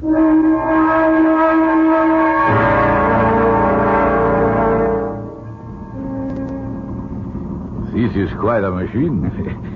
It sounds like my coffee grind. It's reliable transportation, Miguel, despite the noise it makes. And how is the boy? Well, very well. And so is Amelia. You look fit. I should be. I still clamber over rocks like a mountain goat and dig interminable tunnels. Have you found anything more at the old digs? Enough to verify your findings. But one thing we never discovered. No trace of Mike's parents, eh? No. I have shown the pictures you sent me to every man, woman, and child in the region. Nothing. Wait. How is he getting on? He seems to like it at the academy. As a matter of fact, things are going so well there, he won't be home for the holidays. I'm sorry. Well, it's too bad. I must see him. Perhaps I still can. Well, he's not due home until the summer vacation. In that case, Mohammed must go to the mountain. That's quite a trip. Not to see a godchild. Well, here we are. We're here at last. Miguel, how nice to see you again. It is always a pleasure, dear Amelia. Oh, you look more enchanting than ever. No, thank you. You're so good for my ego. I have drinks set on the terrace. Would you like to unpack first? No, I think not. A drink would be fine, and then I must be going. But you just arrived. I prepared lunch. We haven't seen you in years. Too many years. I know, but I may get a chance to stop in before I go home. What made you change your mind? He's going to visit Mike. Aren't you, old friend? Yes, I think so. Oh, he'll be delighted, as we are disappointed. I hope so. It would be nice to feel wanted by a godchild I have not seen since he was an infant. I'm sure he'd love to see you. He keeps asking about you all the time. You can feel flattered, Miguel. You seem to be the only human being he has any interest in. Besides you and Amelia. Of course. What's a strange thing to say? Oh, you must forgive me. I have not been in civilized company for ages. My conversation is a little, how do you say it? Rusty? Exactly. My bones and my speech are undoubtedly growing rusty. That is why I want to see him on this trip. I may never have the opportunity again.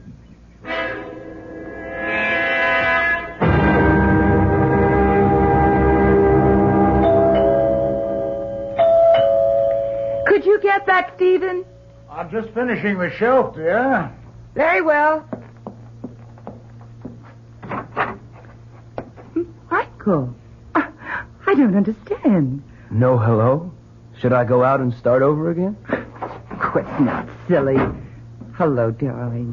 That's more like it. Stephen, it's Michael. Mike! I know. Mother had the same reaction. I just got through sooner than I thought I would, so I rushed home. Put your bags in your room, and I'll fix something to eat. You look well, Dad. Why shouldn't I? Leisure is good for the thinking classes. Oh, you look a bit drawn. Are they pushing you? No, I'm pushing myself. There's so much to do. What's new? Your godfather paid us a visit. He wanted to see you. Well, here I am. Well, you had to leave. Obviously, he didn't get to see you at the academy. No, I didn't even know he planned to make the trip. Oh, that's odd. He said he would go to the academy directly. We must have crossed paths. Oh, excuse me, Mike. Hello. Yes, this is Dr. Stephen Stamler. Would you mind reading it? What? Would you read that again, please? Oh, my God. What is it, dear? It's a wire from the academy. They found Serubius. Found him? Yes. Miguel is dead.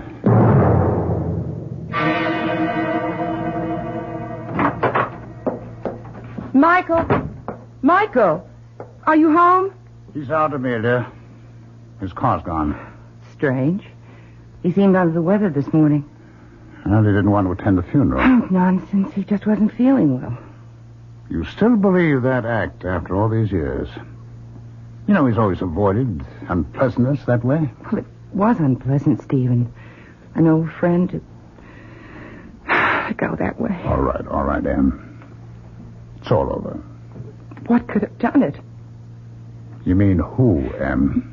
No, I don't. Nothing human could have been responsible for Miguel's death. I wonder. You wonder what, Dad? Where did you come from, Michael? You startled me. I was in the garage. My fan belt's loose. I was tightening it.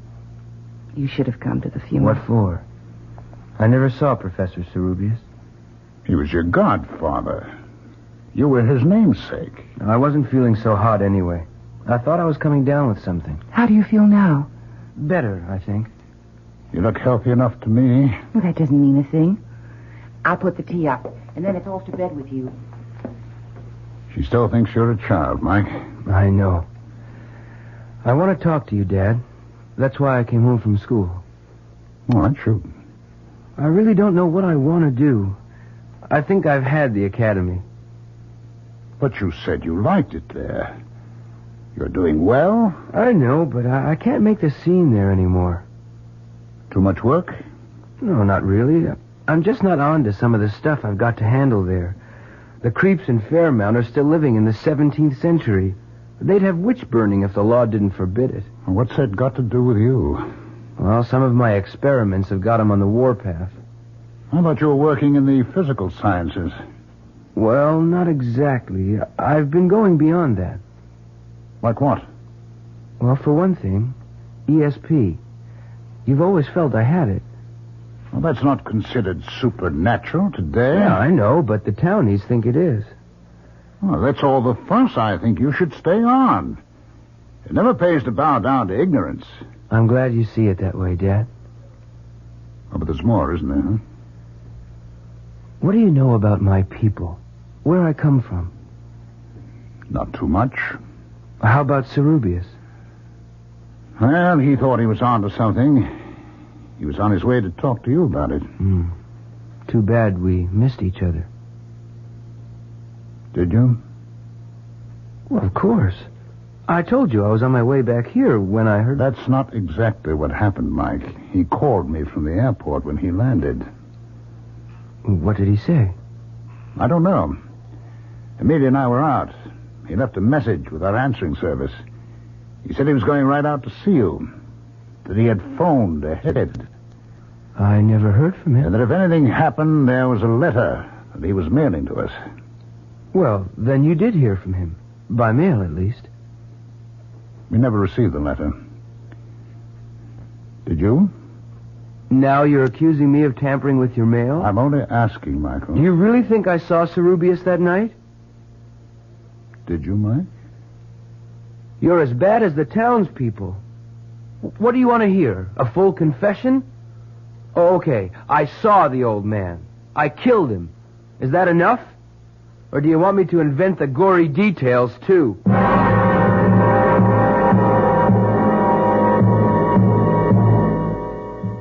Fear can be a force for good or evil. It can keep us from harm, or it can be a malignancy that feeds on darkness and ignorance. Is Mike a victim of rumor and coincidence, or is he truly evil?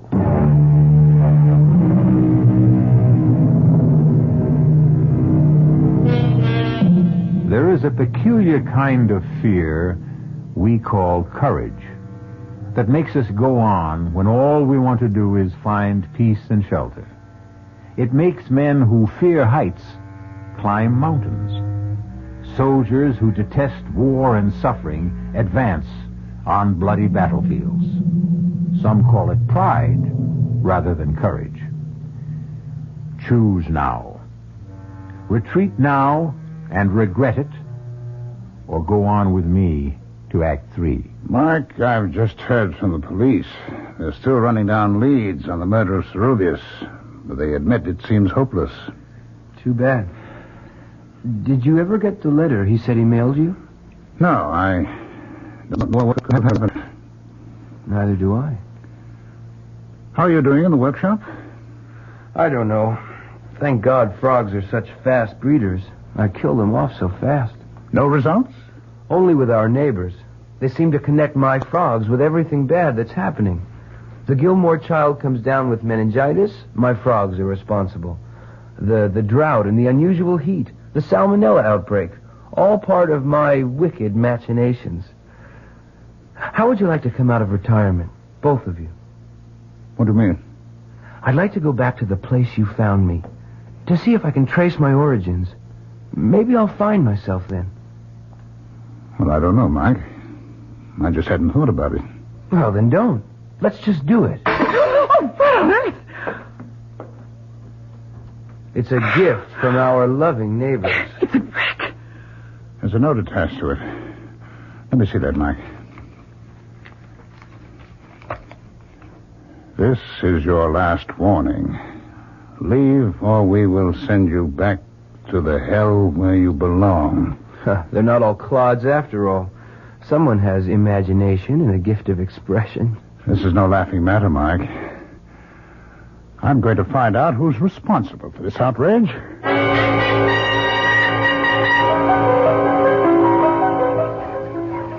Dr. Stempler, delighted to see you. I think we can do without the formalities, Reverend Stokes. I just want some answers. Yes, so do I.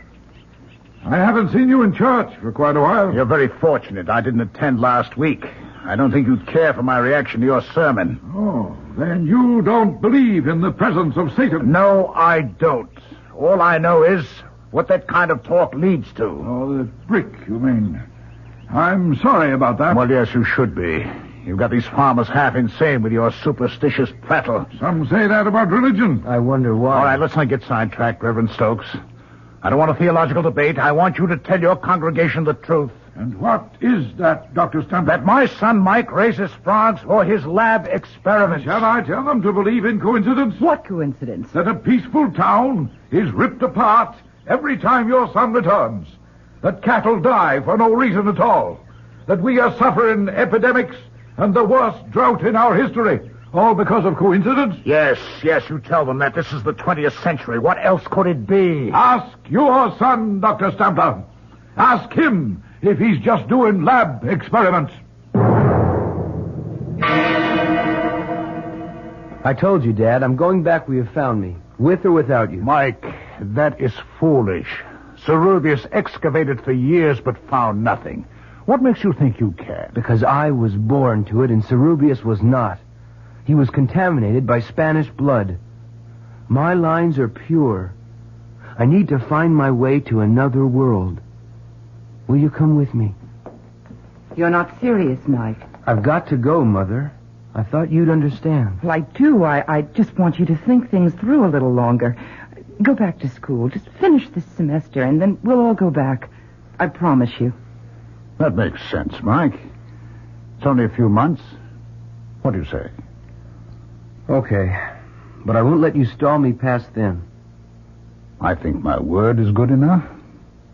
It is, Dad. Then, that's settled. Now, why don't you take Dad out for a walk? This room needs cleaning and airing. Are you implying? Not at all. I'm stating it quite clearly. Either I clean this place now, or I'll send in some goats to keep you company tonight. Now, shoot. Okay, I'll go. How about the keys to the car? I thought we were going for a walk. Take a rain check. I'd like to drive into the city. I'll be my guest. Here. Just drive carefully. Don't worry. I'll be back for dinner. Can I give you a hand, Amelia? I don't think so, Stephen. My, this place is dusty. I'll empty the trash basket for you. Just dump things into the plastic bag. Don't you feed Mike, Amelia? Of course I do. Look at all these hamburger wrappings. Well, I think he feeds his frogs with them. Oh, no. What's wrong, Stephen? You're as white as a sheet. Yeah. This piece of paper. Well, what is it? It's part of an envelope, Amelia. The one that contained the letter Cerubius wrote to us. Oh, my God. But why didn't I... Destroy the letter? That's what I'm wondering, too. And I don't like the answer I get.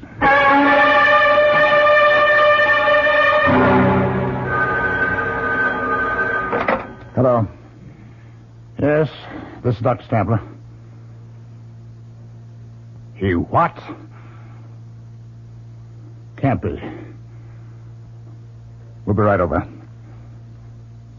Yes, but I want to see my son. What is it, Stephen? What? Stokes. I don't want to see him. I want to see my son. Hello. Hello. He hung up. What happened? Mike. They're looking for him. What for? They claim he's killed someone. I don't believe it. What? With the car? I mean, with an accident? It was no accident. They found Claire Baxter dead. What's that got to do with Mike? They claim he was seen near the place where the body was found. Where's Mike now? He's disappeared. They found our car in the ravine. Oh, no. I'll go see. Good evening. Yes, Reverend Stokes, what is it? May I come in? No, you may not. Now clear out of here. What's wrong with you, Stephen? Please come in, Reverend. Thank you, Mrs. Stampler. I know it's painful, but I must talk to you. What is there to talk about? Your son. I tried to reach you before with facts, but you wouldn't listen. Well, why should I, of all these silly nonsense? No nonsense this time, I'm afraid. Your son has committed murder.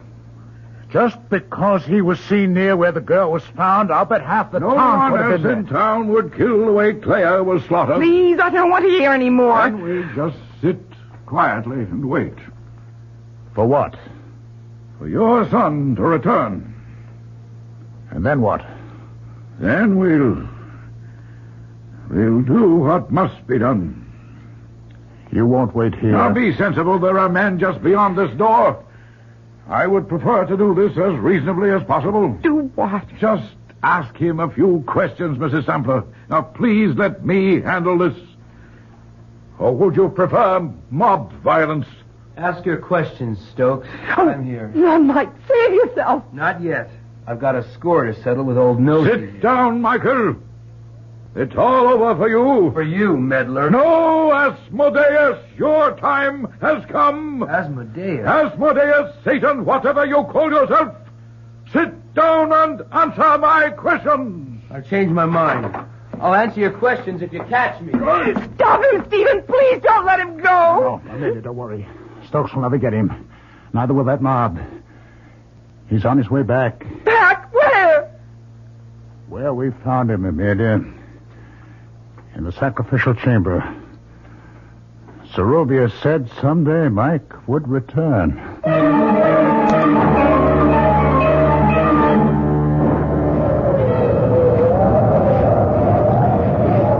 Just a while longer, Amelia. I'm all right, Stephen. Do you think we'll find him? He wanted so badly to find his way back. He must be here.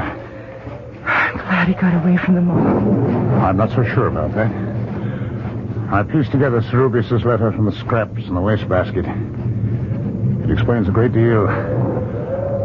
Michael was not just an ordinary Indian child abandoned by his parents. The tribes have a legend about the pure-born son of kings who is sacrificed for his people. Do you think Michael?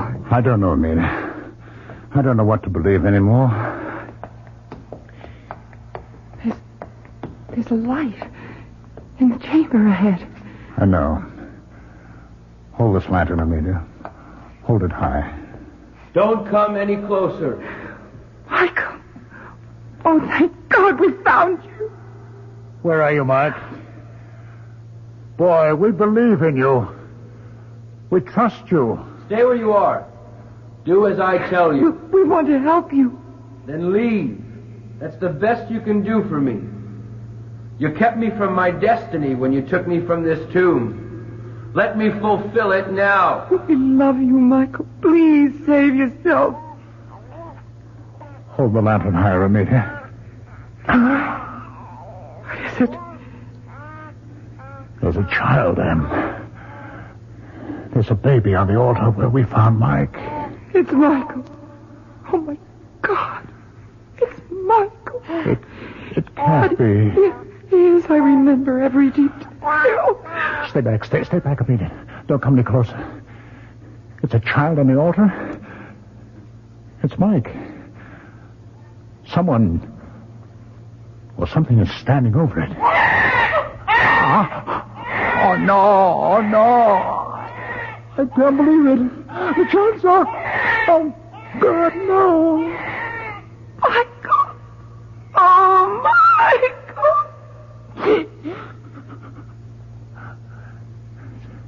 It's too late, Amelia.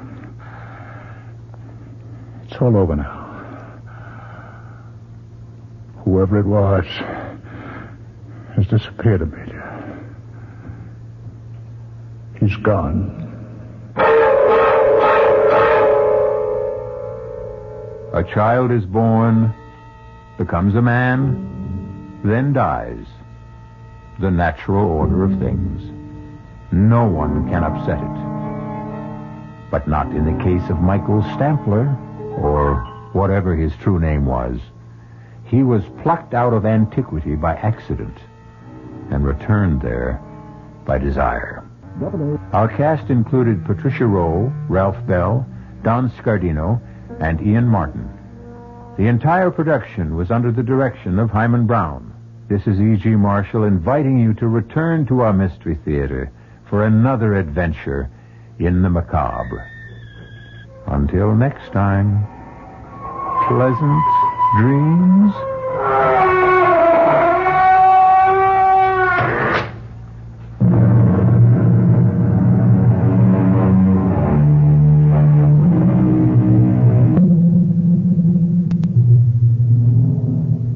The preceding Mystery Theater program was furnished by the CBS Radio Network.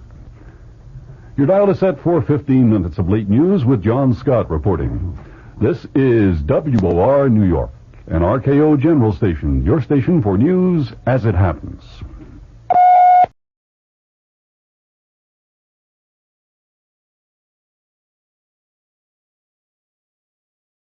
CBS Radio Mystery Theater presents...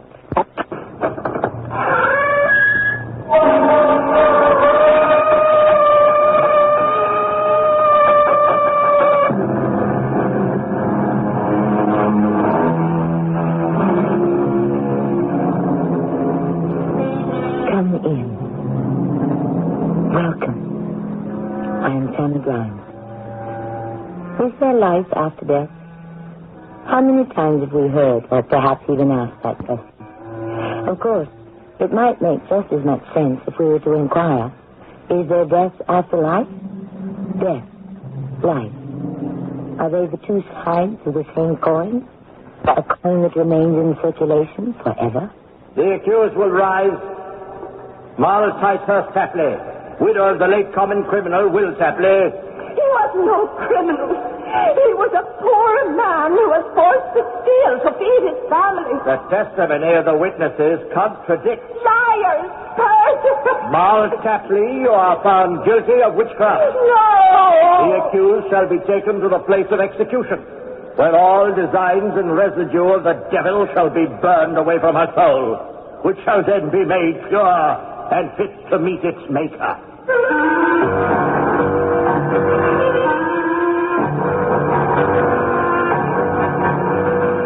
Our mystery drama written especially for the Mystery Theater by Sam Dan and stars Russell Horton and Marion Seldes. I'll be back shortly with Act One.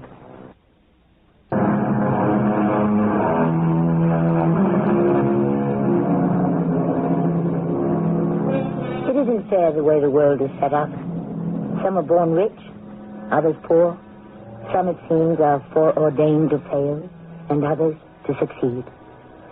I suppose we can say that each of us is born under a certain star.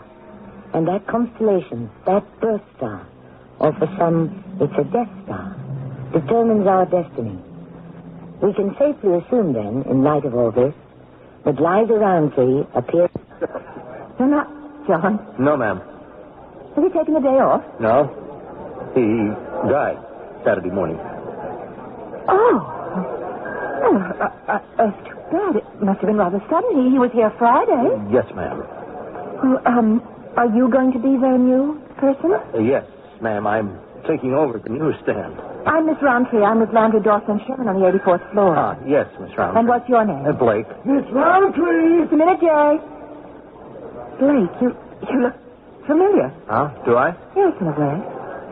Well, every morning I pick up the Times Bulletin, the Journal, and a pack of Tapley's mints. The Times Bulletin, the Journal, and Tapley's mints? Well, where would I... John, you keep them right over there. Oh, I see there are no more. Would you order some? Oh, yes, ma'am. Yes. They're imported from England. Oh, no, I'll get them for you. Thank you. I'm holding the car for you, Miss Roundtree. Right away, Jerry. You're kind of late, Mrs. Roundtree. Everybody's there for the breakfast meeting already. I just heard about John. Yeah. Well, you know how it is in the midst of life and all that.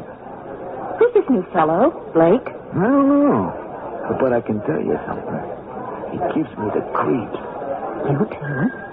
Going up!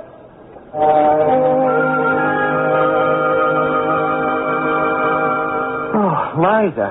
You sound as if I've just been resurrected. Do you realize it's exactly 8:58? Well, I'm not scheduled to speak until 9. Well, you must admit you did cut it rather fine. Well, it's your fault. Why do you serve such fantastic spreads in the morning? If you invite people in for a breakfast meeting, I say give them a good, hearty country breakfast. Well, country breakfasts are not for city girls. You know that nothing but coffee and donut is going to catch up with you one day. What sort of house do we have out there, Jim? You always attract the cream of the crop. There's Bolton of the Times Bulletin, Conan of the Journal, Faraday of Business Review. Practically all the top financial guys in the country. All right, let's go, Jim. It's 9 o'clock exactly. Okay. Ready for your introduction? What's that aroma? Well, which particular one? We've got fresh ham, bacon, sausage. No, it's not that. It's, venison? Venison for breakfast? You know how it is. I spoil these folks. Every year they expect me to come up with something different. So this time it's a special venison pie. Yes.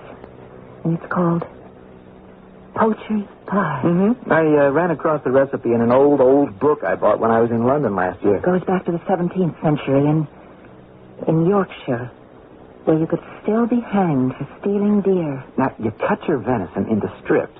You give it body with potatoes. And any other vegetables that come to hand. Wheat flour for a crust. Now, you need fennel. Rosemary and sage. And then you... Hey, how do you know? How do I know? Why, I mean, this is an obscure 350-year-old English backcountry folk recipe, for crying out loud. How would you know about it? What does it have to do with finance or economics? Well, Oh, Jim, now it's after 9. Ooh, so it is. We better get you out there before the natives get restless. I was asked to speak on the subject, Whither the Economy. A more appropriate title, perhaps, might be, Whither the Inflation. How can we tame this rampaging beast? More to the point, is it possible to this rampaging beast, the beast that resides in each one of us. And I stood there. Liza, what is it? I remember. I stood there in the dark, and I said... Liza, what's the matter? I said... Oh, Lord, what will become of me? I stand condemned, you all now see. To deepest hell my soul must fly, all in a moment, when I die. Liza! Great Lord, how shall I be forgiven? Not fit for earth, not fit for heaven. Liza, ladies and gentlemen, I'm afraid Miss Roundtree's, been taken ill. The meeting will continue with our next speaker, the head of our research department, Dr. Richard Broad. Dick?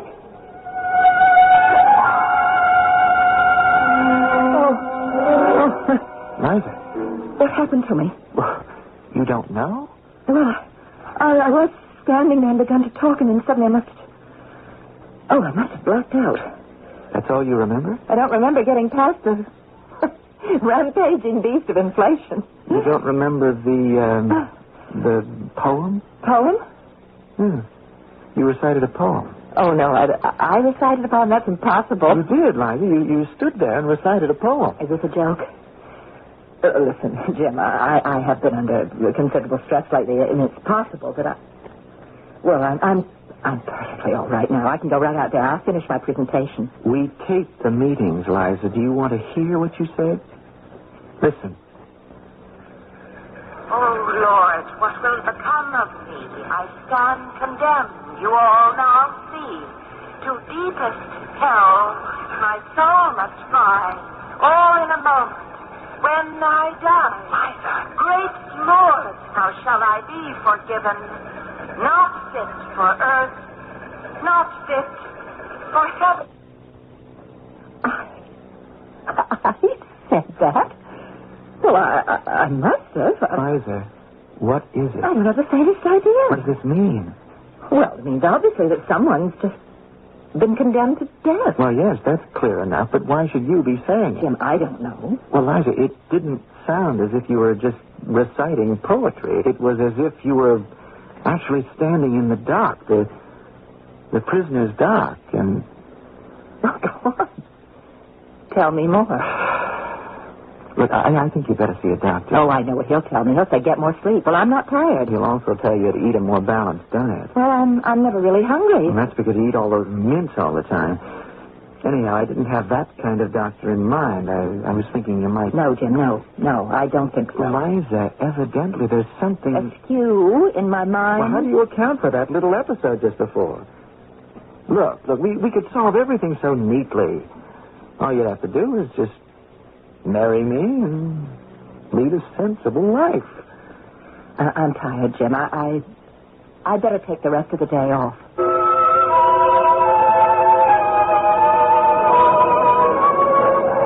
Half a day today, Miss Roundtree. Jerry, this new man at the newspaper counter, Blake, why did you say he gives you the creeps? It's just certain people, they rub you the wrong way. You know what I mean? Yeah, I understand. You got any complaints about him? What complaints could I possibly have? Miss Roundtree. Oh, I see you remembered my name. Yes, I called the wholesaler. I ordered those mints, you know. I'll have them tomorrow or the next day. Thank you. Oh, wait, Mr. Blake. Have you ever seen me before? No, Miss Roundtree. Not that I remember. Well, I'm sure I'd remember. It's just that you look familiar to me. Well, it could be. I'm a kind of ordinary-looking person, so you can run into fellows who resemble me just about every day. Whereas you... Yes? Well, you're a very unusual-looking person in a very attractive way. I'm not trying to get fresh or anything like that, but I asked. Therefore, I'd remember if I'd seen you before, but I don't. So I guess I didn't. Where are you from, Mr. Blake? Nebraska. I used to drive a truck, but I got arthritis, so I came east looking for something to do.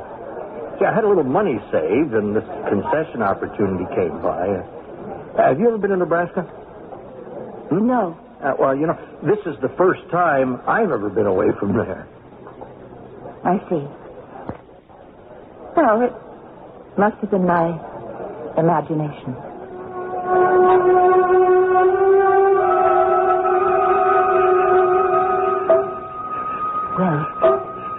Will, where are you? Here, girl. Here. Be still. You want to wake all of Yorkshire? Will, don't. Molly, you go straight home. You left the boy all alone, and he's ailing. Well, this night is out. He may be worse. He might be without a father. I said to go home, Molly. They'll hang you, Will. First they'll have to catch me. Now I've got me a nice fat buck all picked out. But the sheriff... Don't you bother your head none about the sheriff, Molly. This time of night, he's snug at home in his bed. Now, you go home to the boys. Please, Will. Quiet. Be quiet. Huh? Oh, where is it? Hello? Liza? Yes? Yeah, I just called to find out how you are. Oh, I was asleep. Oh, did I wake you up? Yes. I'm sorry. No, it's all right. I was having a dream. I'm just as glad you did wake me. Well, why? Was it a bad dream? Well, it's the kind of dream that you just know is going to turn out very bad. Very soon. What was it? Oh, I don't know. I'm not sure. Did it have any sort of connection to what happened this morning? Yes. I think so. Well, in what way? Well, it seems that I was back a long time ago, maybe in England or Yorkshire, and that's all I remember. You get back to sleep. You'll feel better in the morning.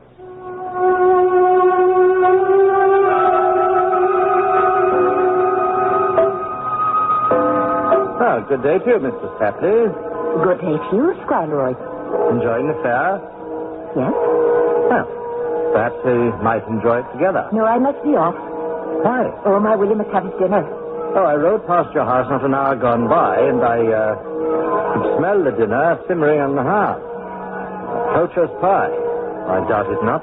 Poacher's pie? Oh, no, sir. Where would we ever get the venison? Where?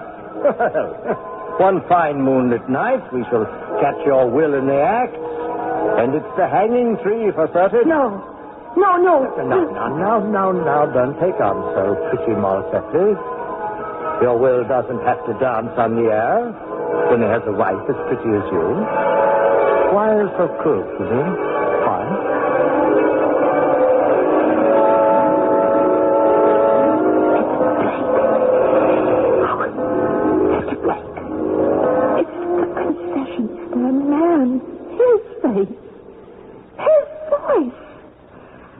Why am I dreaming about Mr. Blake?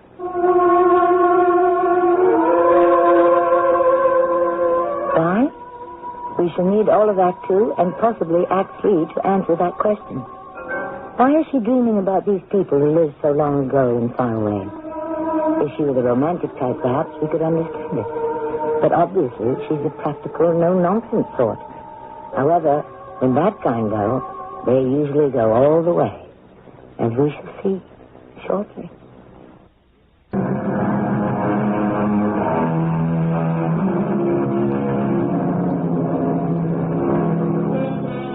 of a very practical lady here. A securities analyst for a top Wall Street brokerage house. The word analyst fits her like a well-made glove. Her entire existence is based on facts and figures. She has all of her life refused to indulge in any flights of fancy whatsoever. But right now, for reasons she cannot fathom, she is saying and doing things that are utterly incomprehensible. Oh, good morning, Miss Roundtree. Oh, here's your papers. And the guy, just this minute, he delivered them in. Oh, how's that for service? Huh? Fine, thank you. Thank you very much, Mr. Leroy. Huh? Mr. Who? Mr. Blake. Hey, good morning there, Miss Roundtree. Good morning, Jerry. Ooh, you were kind of beat this morning. Well, I didn't get much sleep. Well, at least I hope you were having fun. Is Carl up? Busy, Liza? I have a report to look over. Liza, I made an appointment for you, with a Dr. Gordon. Well, cancel it, Jim, will you, please? Liza, you are in some sort of trouble. Yesterday, you became somebody else for a brief few moments, a condemned prisoner in a dock. Now, why? I don't know. You recited a poem that has an oddly archaic flavor to it. It could have been several hundred years old. I told you, Jim, I don't know. I never cared anything about poetry. Now, it's English, in spirit. When might you have been exposed to it? I don't know. When I spoke to you last night, you said you had a bad dream. You were in Yorkshire many years ago. 200 or 300 years ago, maybe more. Well, have you ever been to Yorkshire? I've never been to England. Liza, you should see a psychiatrist. Is he going to know? Look, I've got a great deal to do. I want to write up this report, and I'm just going to throw you out of here. As I said, you really don't need a shrink. You need me to bring some romance into your life. Not today, Jim. Okay, if you change your mind, I'll take you to lunch. Consider a gross national product in the trillions. Consider a runaway inflationary spiral. Consider his lifeless hands fall gently down. His chattering tongue soon lost its sound. To see his soul and body part, it strikes with terror to my heart. What am I writing? What am I writing? Oh, Chelsea! Are you home? No! Is that you, Ben Tyter? Oh, open the door! Wait. Will. Poor Will has been taken. What are you saying? The sheriff got him with a deer. No! The squire will hang him for certain. Oh, let's go to him. It may be too late. The child is sick, please. Please take him to his grandmom. Squire Leroy? Oh, it's pretty Moll Tapley. Squire, my husband... Yes, your husband. Please don't hang him. But it's the law. The law? Oh, Squire, the law is so hard and cruel and poor folk. The law's the law, for rich and poor alike. If a rich man poaches deer, he swings just as merrily as a poor one. But the rich man does not. I mean, he doesn't starve. Squire, a rich man does not have to steal. Oh, sir, is there no room in the law for mercy? Must a magistrate forbear to be tender-hearted? We should all be tender-hearted. Especially the young and the fair. Please, Squire. Oh, my pretty Moll Tapley, you ask me for kindness, do you not? Yes. Well, I ask you for kindness. Oh.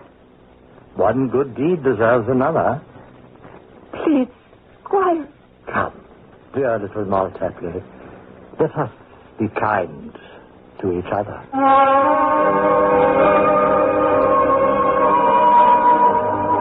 Miss Roundtree! Miss Roundtree! You forgot to stop for your papers in the Mint. Oh, yes, of course. Well, thank you. Oh. Are you feeling okay, Miss Roundtree? Yes, fine, thank you. Hey, good morning, Miss Roundtree. Morning, Jerry. Hey, what happened to the roses in them cheeks, Miss Roundtree? Going up. I've been thinking about the problem, Liza.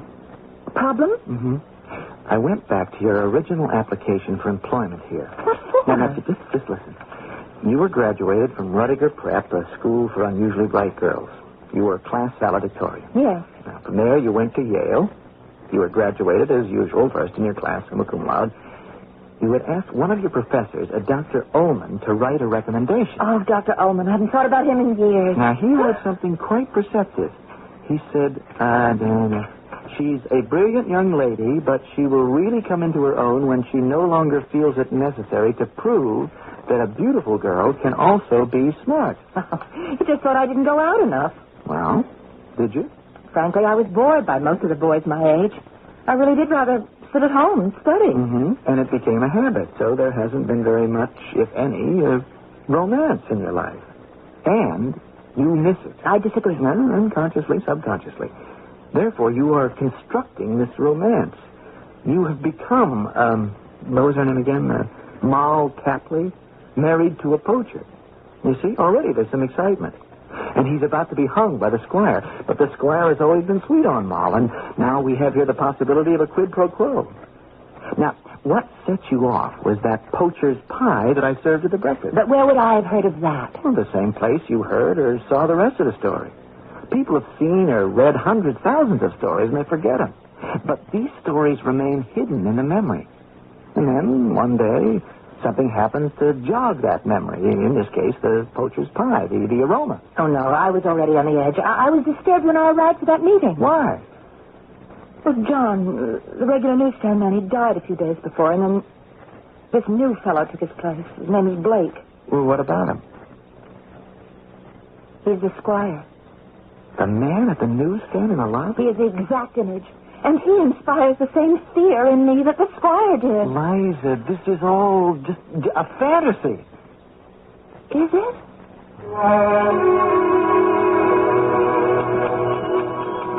Although the present rate of exchange may favor the hard currencies, but sooner or later there must be a meeting place where I shall meet that mournful face whose blood I spilled upon this place. With flaming eyes to me he'll say, why did you take my life away? Will? He'll be free. Free? Oh, my poor Molly. And to hang.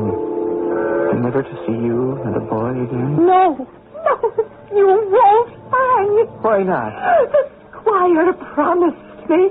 The squire? He said you'd be reprieved. Why? Why would the squire reprieve me? Well, because he's really not a bad sort of man, Will. Oh, it's possible we may have misjudged him all these years. Yes, it's possible. Well, then be of cheerful countenance. The boy shall not be left an orphan, nor you a widow. Here comes the sheriff. The sheriff comes to set you free. Will Tapley, are you prepared to meet your maker? What are you saying? He's to go free. He's to hang. No, the squire promised me. I have here the order for the execution. No. Frankie, open the door. No, there's a mistake. I'm telling you, there's a mistake. There is no mistake. Step aside. No.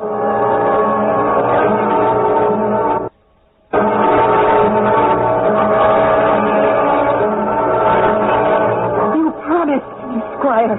Now, pretty much. You said that you'd reprieve him. I said no such thing. I only said I would be kind to him, and I have been kind. You've just had him. You betrayed me. Poor little Moll.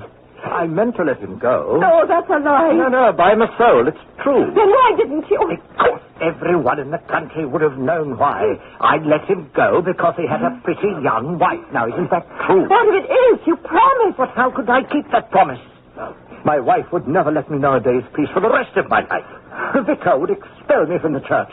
The king might even remove me from my office. These things will all happen to you. Now. I'll shout this betrayal to the skies. I'll proclaim it in the streets, and everyone will know. I'll deny it. It will be your word against mine. Now, which one of us do you think will be believed? The people will believe me. I warn you, pretty Moll. Don't go too far. I'm not afraid. I'm not afraid.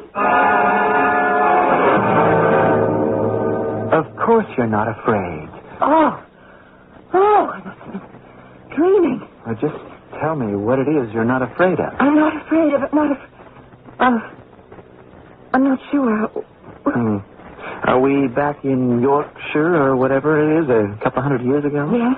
All right. What's the latest? Squire Leroy is betrayed Moll Tapley. Ah. He hung her husband anyhow. Ooh, the scoundrel. That man is fit to live. Is Moll going to do anything about it? Yes. Is this the murder that she's going to commit? Yes. How? I'm not sure. I haven't relived it yet. Oh, Liza, don't you think this has gone on long enough? There's nothing I can do about it, Jim. The whole thing, it's just moved into my mind and taken complete charge.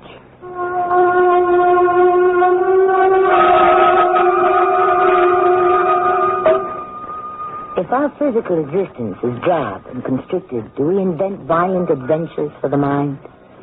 When you consider that some of the world's greatest love stories were written by maiden ladies, the thing takes on a certain amount of credibility. But how did she know about the ingredients in the poacher's pie? All questions will be resolved in Act 3 shortly.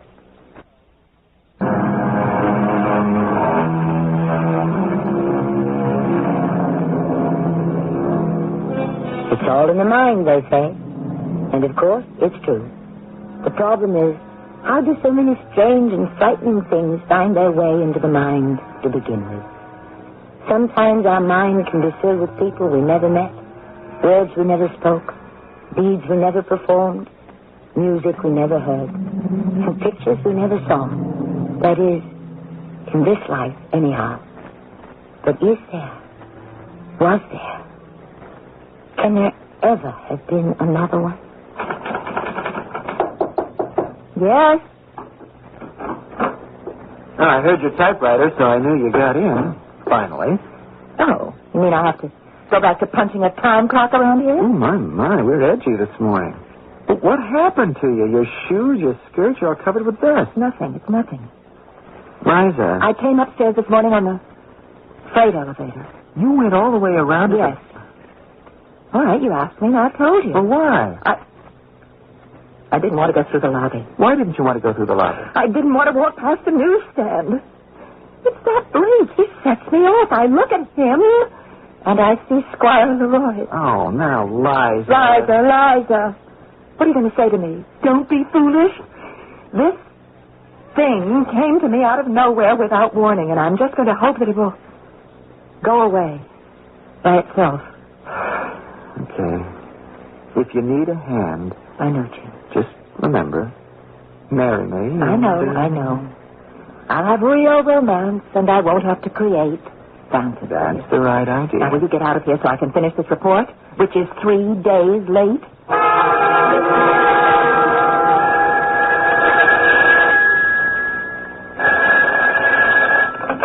Hello? Liza, how's it coming? I just finished. How's it look? Good. How do you feel? Well, I feel good, too. Hey, you sound good. Have there been any, episodes? No, now that you mention it. See? Well, maybe you were right. Maybe the thing can just go away. Oh, I hope so. Say, why don't we celebrate? How about dinner? Oh, Jim, I've got a million things to catch up with at home. Well, can't they wait? Another time. I'll see you in the morning.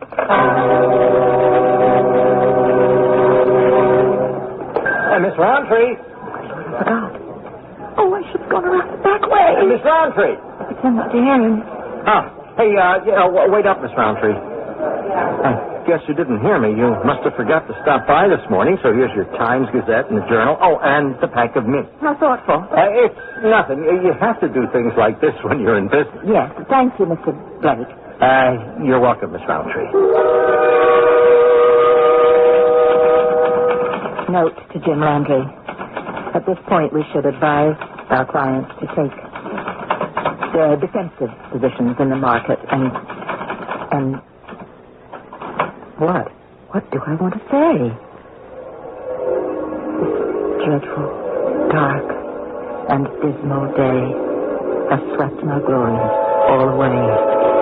My sun goes down, my days are past, and I must leave this world at last. I'm not going back there. I'm not. Don't go back there. Please, let me back there. Just hold on. I mean, this is 3 hours. I just got to hold on. Hello? Jim. Liza, doctor. Help me, Jim. Save me. Yes, what? Please, before I have to go away. Where? Back there. I'm going back there, Jim. Ah, Moll. Pretty Moll. I would have saved your will if I could. Here, take the money. Money? What do you take me for? Some common strumpet? Take the money, and there's always more. Oh, dear. Pride, where does it come from?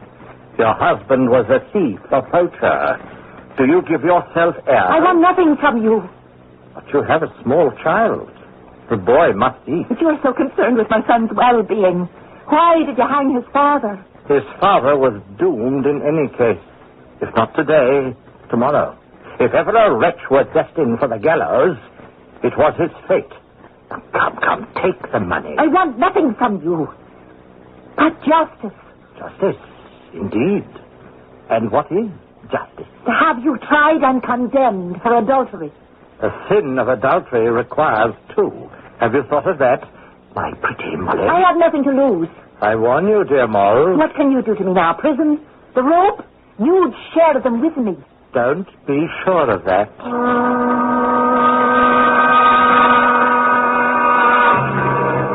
Good people, you see here a woman betrayed. A woman seduced. Listen to me. Listen to how I was used and abused by a man who is supposed to be the model of virtue. A man who is regarded as a pillar of justice. Listen.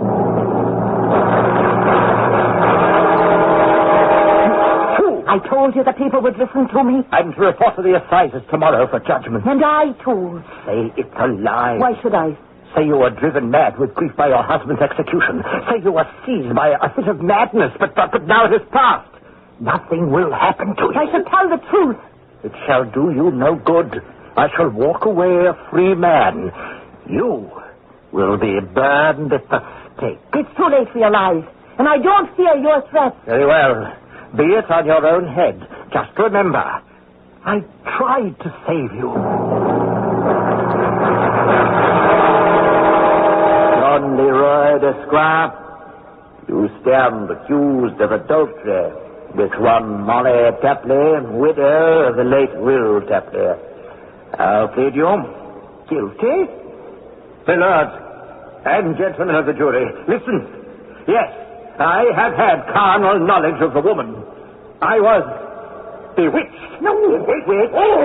Yes, I was seduced by this instrument of Satan, this appendage of the devil. She is a witch. You see the red mark on her arm. 'Tis the devil's mark. Lies, it's a birthmark. I've had it all my life. The devil placed it there the day she was born. The devil marks his own. We all know that. She came to me in the stillness of the night. She wove a spell. The devil spoke through her. What mortal man can stand against the devil? It's a lie! I have witnesses, my lord. Eyewitnesses to her hellish deeds.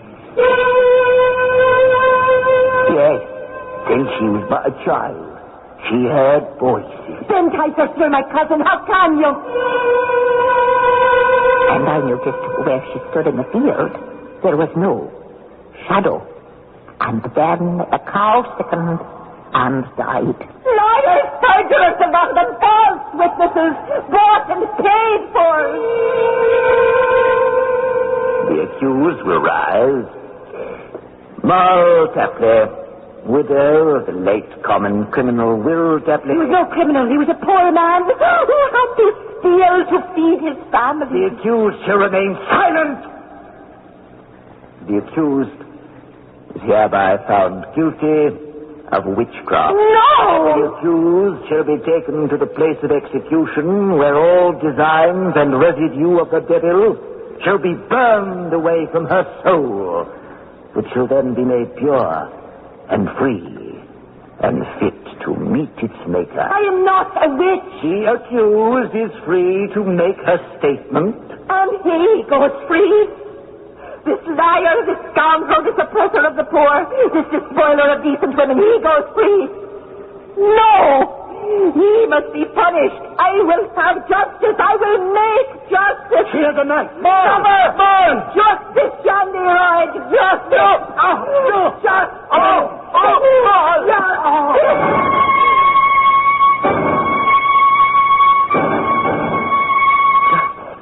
Justice.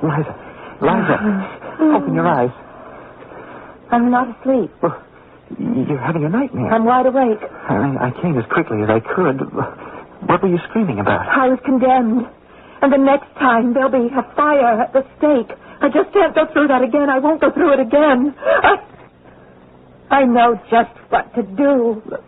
Liza, what's this on the table? You can see, it's a revolver. I know it's a revolver. What's it doing there? I bought it. Why? Why did you buy a revolver? Because I figured it out. Finally. Yes? That man, Blake. Every time I see him, I see Squire Leroy. And so, therefore, if I am ever to have any peace... Liza, it is not his fault. Well, I'm sorry. Well, it's not my fault either. I won't go to that stake, Jim. I won't. And every time I see his face, I go back, and I just can't keep doing that. How can you be sure? Before he came here, I never knew anything. And then this morning, I didn't see him. I had a perfectly normal day. This evening, I forgot. I went out to the lobby, and I saw him, and I spoke with him, and it began all over again. Liza, darling, listen. Listen to me. I figured this out, too. Oh, don't tell me I need a real romance, and therefore I try to compensate. No, that's the basis of it, but let that go for now. Now, one possibility was that you might have seen this in a movie or TV or read it somewhere. You reject that. Yes, because I just don't waste my time with... So, what else can it be? Reincarnation? Are you really Molly Tapley reborn as Liza Roundtree? Perhaps Roundtree's a very common name in Yorkshire. Well, then how do you account for Blake, this rather nondescript ordinary man? What residue does he contain of the full-blooded Squire Leroy? Well, none. So, I asked myself, Moll Tapley. Why Tapley? Why, Liza? Why was your name Tapley? I don't know. Where have we heard the name Tapley before? I can't think. I don't know. You buy them every day. Tapley's English mints. You eat them every day. They curb your appetite. Did you eat one today, this morning? No, because I didn't stop at the stand. But when you went home tonight, Blake stopped you. He gave you your papers and your usual packet of mints, didn't he? Did you eat any this evening? Yes. Liza, have you ever looked closely at the label of these Tapley's mints? No. Here, let me read it to you. Tapley's Old English Mints, by special appointment to Her Majesty and so on, from the original recipe formulated in 1710 by Jonathan Tapley. Jonathan Tapley. What about it? Do you know who Jonathan Tapley was? No. I did a little research. He was Moll's son. Yeah. According to the records, his father was Will Tapley, and his mother was Molly Tapley, who was burned at the stake for witchcraft in Downsbury, Yorkshire, on July 18th, 1693. What can we say, Liza? Is there some essence in these mints that affects you and you alone? What are you saying, Jim? I don't know what I'm saying. I'm groping for an answer. I only know that when you eat these mints, you're prey to... Well, how else can we account for it? I know. What are we going to do? Well, did you hear what you just said, Liza? You said we. I need you. I need your help. And help is on the way. Now, first, we have to get rid of this revolver. And second, we must get rid of the Tapley's mints. Throw that packet in the wastebasket. All at once? Cold turkey. And we are going to go out for dinner. And we are going to go out for lunch every day. And then we'll get married, and we'll stay in for breakfast. And we'll see if that helps, huh? But, Jim, suppose it doesn't. In that case, what will we have lost?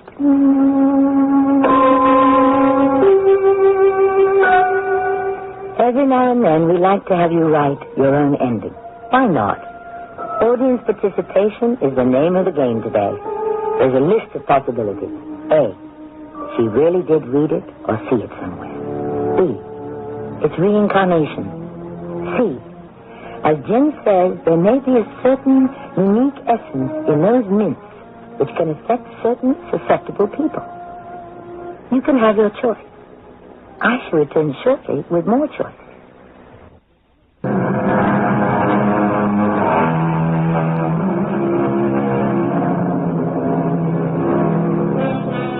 Are we mysteriously tied to people and events of the past?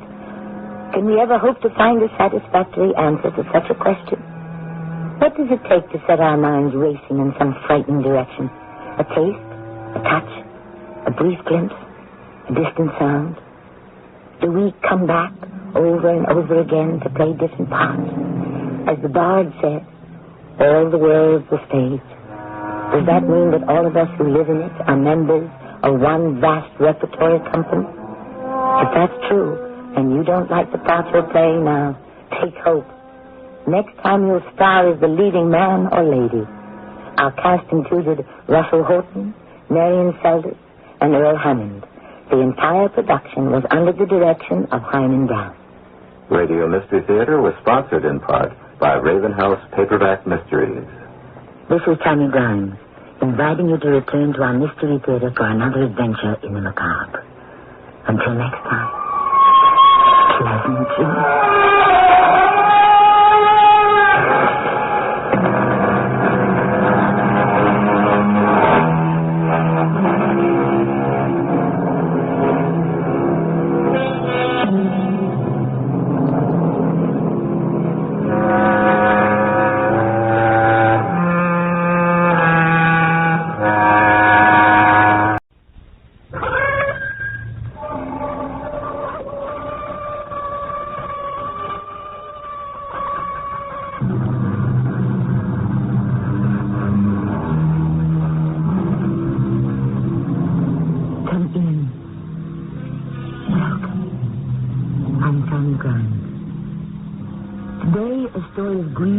Driving ambition, betrayal, and murder. Sound interesting? Philosophers and psychologists have told us that the one desire that remains with us after everything else is burned to ashes is the need for recognition. It is the compulsion to make the world recognize our work. Socrates, Galileo, Einstein have left their imprint on the pages of our history, and the world is better for their having been here. On the negative side of the ledger, in blood-red ink, we find the same driving ambition in the names of Attila the Hun, Jack the Ripper, Adolf Hitler. This is a tale of ambition. It is for you to judge on what side of the ledger it is to be recorded. Huh? What's this? Buying you a drink. You mind? Hey, look, mister. I came in here for a nice, quiet afternoon. Harry Blass is my name. Blass? That's right. You know me? Yeah. Hey, take your free drink and split, mister. Hey, get your grubby paws off me, copper. I only thought you could use a little money. Hey, beat it, punk. You'll be coming to me, Bert, begging for my help. Maybe then I won't want to listen.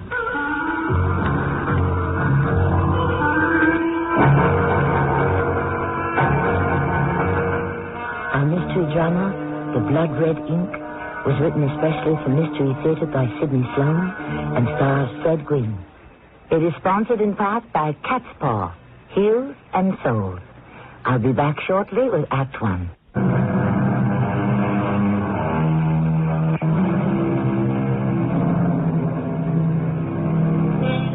Bert Gilbert wasn't in a very good mood that evening when he came home to supper. It had been a long and tiring day, full of dull police routine. The meeting with Harry Blass upset him. Blass was a small-time racketeer mixed up in a dozen or more dirty deals. Bert thought later that perhaps he should have played along with him, found out what Harry's angle was. But he was too worried to play cop. There was something else in the back of his mind that bothered him. He had recently taken the examination for detective. As yet, he had received no word on it. I'll have the food on the table in a minute, Bert. Don't get impatient. Okay. No hurry, Colin.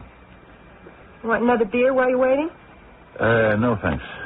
Mike dropped me off at the pub when we finished our tour. I wondered why you were late. I was only 20 minutes late coming in the door. Have a nice I got a right to relax after a day driving around in a squad car? Sure, Bert. I'm sorry. I didn't mean to criticize you. Here's dinner. Beef stew. Your favorite. Yeah, beef stew. Thanks, Helen. That's just what I needed. Here, pass me a plate. I'm sorry I yelled at you. Forget it. You'll feel better after dinner. I've got to be better. Couldn't be worse. I'm thinking about that exam. Why haven't I heard? Oh, I just remembered. You have a letter from the board. Came this morning. What? Where is it? Sit right where you are. I'll get it. Yeah, here it is. Here you are, Bert. So, what does it say? Yeah. You read it. Oh, Bert. What? Don't be discouraged. Discouraged? I ought to jump up and down with joy, huh? Open the windows and tell the whole neighborhood, right? It's always next year. You can take it again. Helen, I'm 35. I've been on the force 7 years. I haven't moved 1 inch up the ladder since I graduated from the academy. 35 isn't old. Yeah, it's old when you're not moving ahead. Come on, eat your dinner. It's getting cold. You'll be in a better mood after you've eaten. Yeah, hey, I'll get it. Sure. Probably Myrna wants me to play bridge with the girls. Wednesday's our club day. Hello, Myrna. Helen? Oh, I'm sorry, Mike. I thought you were there. Yeah, he's here. Bert, it's Mike. Okay, I'm coming. Yeah. Hi, Mike. What's up? Me, I'm up. I've got it. You're talking to Mike Culligan, Detective Third Class. Hey, Mike, congratulations. You deserve it. And congratulations to you, old buddy. Bert Gilbert and Mike Culligan together. Defenders of the faith, spoilers of crooks. Mike, I didn't get it. You what? I washed out. Well, you couldn't have. You coached me. You were the one who knew all the answers. You should have been on top of the list. I should have been, yeah. I'm still flat-foot, Mike. Come on, you can't let it get you down. Look, why don't you and Helen come out with Gretchen and me, and we'll celebrate. Thanks, Mike, but I don't think tonight I'd be good company.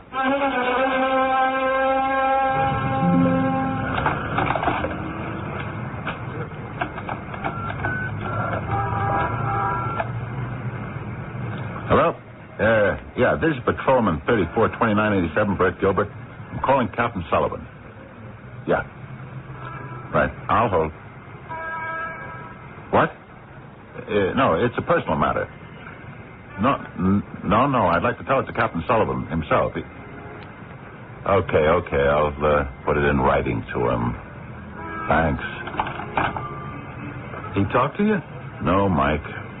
His secretary says for me to put it in writing to him. Yeah, well, sure, he's a busy man. Yeah, right, busy man, Mike, right. Put it in writing. Yeah, well, why not? I'll tell you why not. Because I want to see him face to face and ask him why I got passed over. 7 years, Mike. 7 years out of my life, and I can't get in to see the boss and ask a simple question. Come on, you're making too much out of this, Bert. You're a fine one to talk. In 7-8 days, you'll be out of this dull rat race. No more riding around the squad car for you. No more dull routine. You'll be wearing plain clothes, getting detectives. Look, come on, get back in the car. You're making a scene out here on the street. So, what do I care? You get back in the car and leave me alone, huh? I can't leave you. Hear me? We haven't completed our tour of duty. Tour of duty? Do I hate that cop lingo? Listen, old buddy. You complete our tour of duty, huh? I need a drink.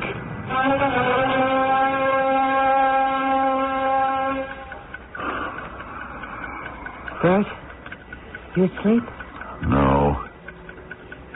Can I get you something? A glass of warm milk? No, Helen, thanks.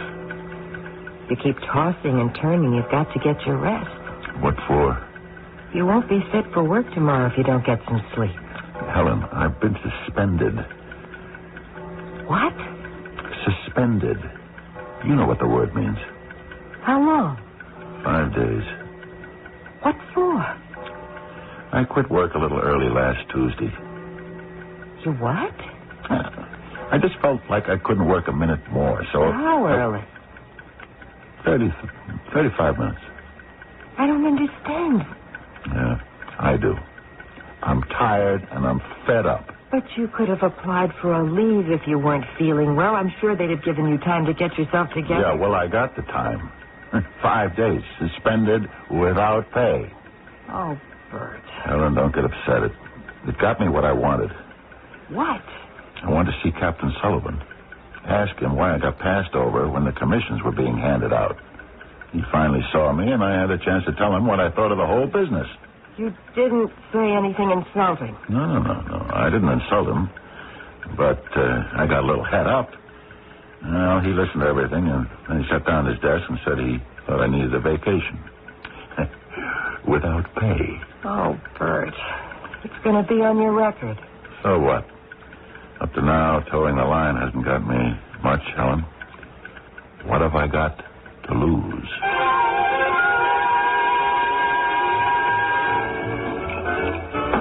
Huh? What's the idea? I didn't order another... I'm buying you a drink, Copper. Listen, I told you the last time what you could do with your drink, mister. Blash is your name, Copper. Harry to my friends. Why do I always find you crawling up my back? Look, Blash? Copper, I'm not And gonna... stop calling me Copper. But you are a cop, ain't you? You ashamed of it? Get lost. I know a lot about you. I had my eyes on you for a long time. I'm beginning to lose my patience Now, here. wait a minute. I can help you. And you want something from me in return? Huh? Listen, you come to the wrong guy. I have just been... Suspended. I know. How do you know that? I got friends in the right places. I'm getting you back to work, and the suspension wiped off your record. Ah, big-time operator, huh? Yeah. I just, like to do you a favor. What? One hand washes the other. Oh. Who writes your material, huh? What? Writes my what? Forget it. Look, I'm serious. You want to shake on it? Look, Harry, if I shake hands with you, I count my fingers afterwards. You got a sense of humor. I like that. Oh, we're going to get along. I'm going to make you glad I'm your friend. I got great plans for you.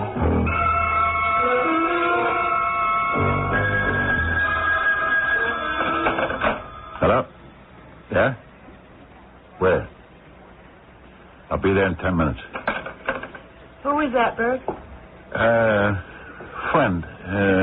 Wants me to come over to the bowling alley for an hour or so. You don't mind, do you? You never bowl. I just took it up. They have a pool there, too. If we get tired of bowling, we can shoot a little pool. Bert, this isn't like you.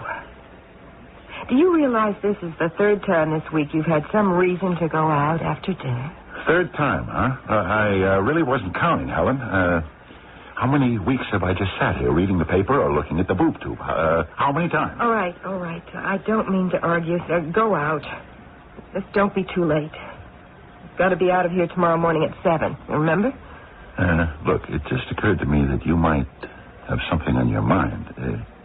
You don't think I'm running around with another woman, do you? Bert, that never entered my mind.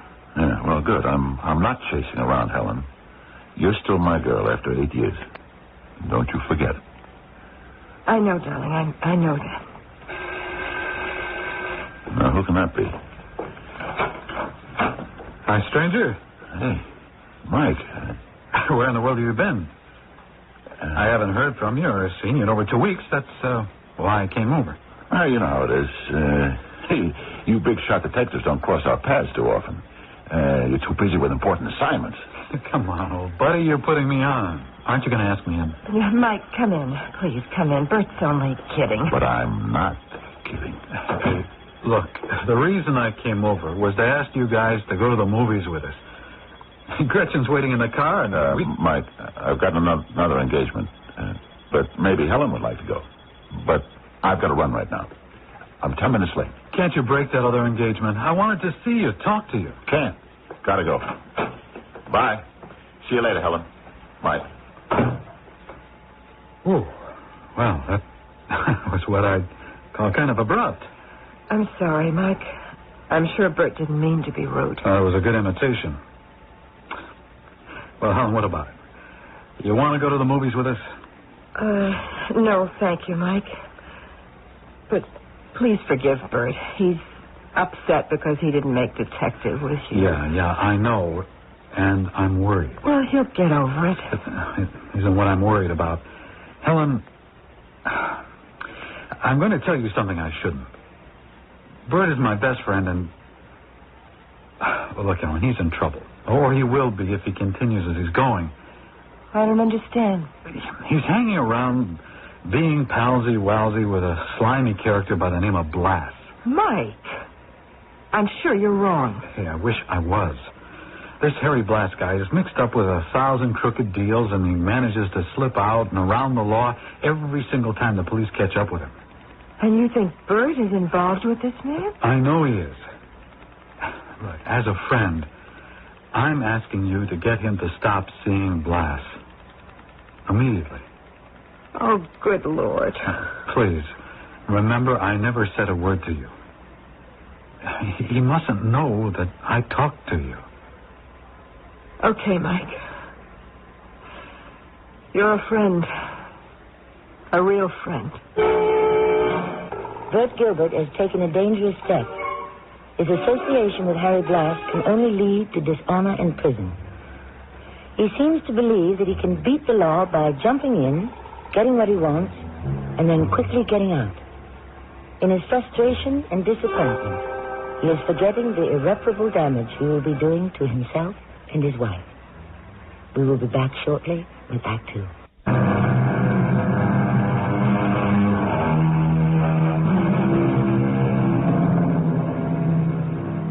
When Helen Gilbert heard that her husband was associating with underworld characters, she couldn't believe it. Bert had been an honest, hard-working police officer until he met with a big disappointment. He had flunked his examination for detective, despite the fact that he had worked hard and knew all the answers well enough to coach his friend and fellow officer, Mike Culligan, who passed. He felt cheated, angry, and reckless. I tell you, it's a piece of cake. I got it all laid out. Only one hitch. Wait a minute. Hold on, Blass. Aren't you making a big mistake spilling all this to me? I'm a cop. So what? You wouldn't like to grab off your pension money with one little job? Pension money? Look, you gotta wait 13 more years before you begin to collect, right? How do you know how long? I know. So you wait 13 years and you get your dough. They dribble it out to you in crumbs, a little piece of bread each month. Yeah? And your way? Big pieces of bread. Now. 3 or 4 times, and you're rich. In 6 months or less, you retire from the force. You can forget the pension. Yeah? You got more money than you ever thought you would have in your dreams. And you got it nice and safe, where no one can touch it, in a private Swiss bank account. You make it sound easy. It is, and it pays big. But you said there was a hitch. A little one. Little? How little? Someone has got to walk out with the stuff in his pocket. Stuff? Diamonds, Bert. A bag full. Uncut. Big, expensive diamonds. Impossible to trace. Look, you know 47th Street between 5th and 6th, right? Sure, the biggest diamond center in the world. Maybe. Amsterdam's the biggest. But here's the layout. You will be in the neighborhood in your squad car. Wait a minute. How can I explain my being there? Well, it's in the general area you patrol, right? It's in the area. Well, you will get a call on your car radio sending you to the scene of the crime. Call? A phony call. It'll be on our own shortwave transmitter right in the neighborhood. No one will be hearing it but you. It'll sound official. We've got it all set up and we've tested it. It can't be heard in the next block. Yeah, but it'll be hard to explain later. That's where your partner comes in. You're not going to include him in the deal? Of course not. But, he becomes your alibi. You get it? He'll swear the call came from the official police dispatcher. He will think it's the real thing. So how do I get the loot? You go in, you catch the thief, arrest him. He slips the diamonds into your pocket. You get him outside and push him into the police car and call in and tell him you made an arrest. What about the thief? He's clean as the snow. They've got nothing on him. Can't be identified. Fake wig, eyeglasses. He won't have the loot on him. No evidence. The wig and glasses get dumped into the garbage before you hit the street with him in cuffs. He's got no record. He spends the night in a slammer. Next day, his lawyer springs him, and you turn the diamonds over to me. How? There'll be a hot dog stand in front of the precinct station. You slip it to him as you pass. We'll take care of your cut as soon as we dispose of the diamonds. Wait a minute. How do I know that I won't be the fall guy? Do all the dirty work and then get the blunt end of the stick. Bert, you gotta trust me. We're a big organization. We do business in a legitimate way. We got help in the right place in case of trouble. Okay. But, listen, Blas. Yeah? Don't try to pull a fast one on me.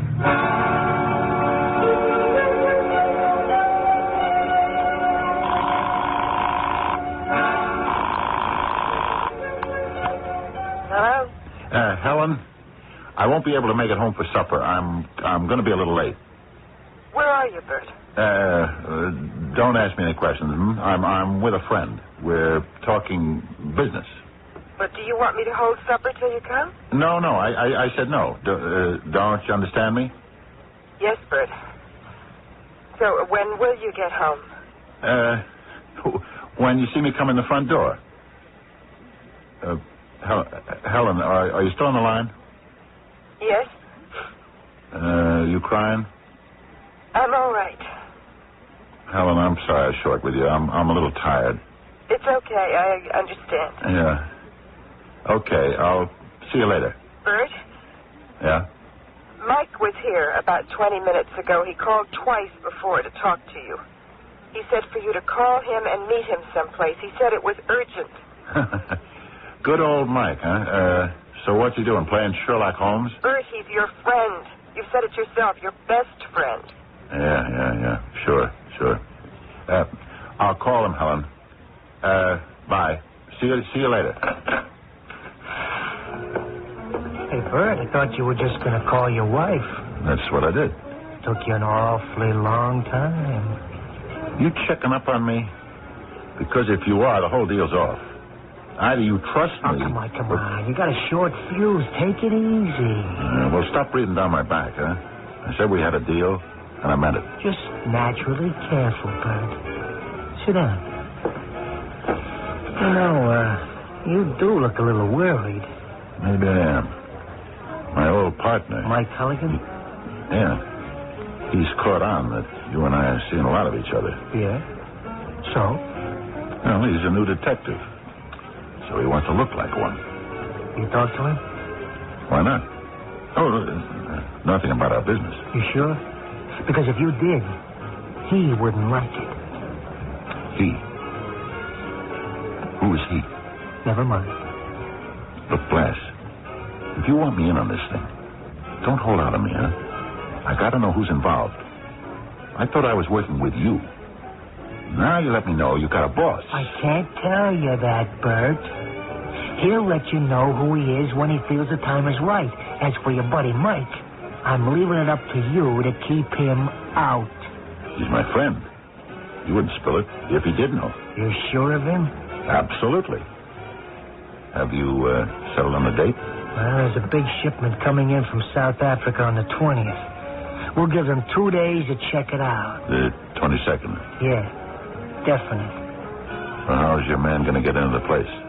Security's pretty tough in that business. We've been in touch from San Francisco. Phony setup from out there with a fancy letterhead. Our man will be arriving in New York on the night of the 21st. The next morning, he will arrive at their door with all his forged credentials and go right in. And so when do I come in? When you answer the call from the police's dispatcher. The one that you got set up, the fake. Right. Like I told you the other day.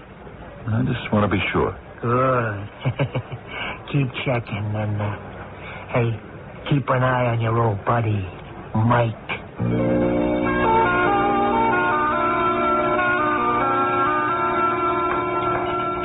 Another cup of coffee, Bert? No, Helen. I've had all the coffee I want. I gotta run. What time is it? My watch is slow. About 4 minutes to 7. Oh, that gives me 4 minutes to get down the stairs and into the car. My new partner, Pete, will be picking me up. Goodbye, darling. Have a good day and try to come home early. Okay, darling, if you say so. Hello, Bert. Well, imagine meeting you on the stairs, Mike. What's up, detective? Well, I don't know what you're up to, Bert, but I can make a good guess. Mike, you're my friend. My good friend.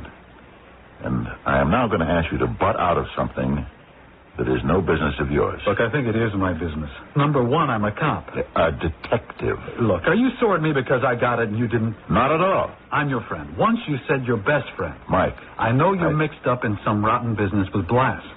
And I swear to you, friend or not, I'll get you. You're even getting to talk like a detective. Hey, you're terrific. Good hunting, Sherlock.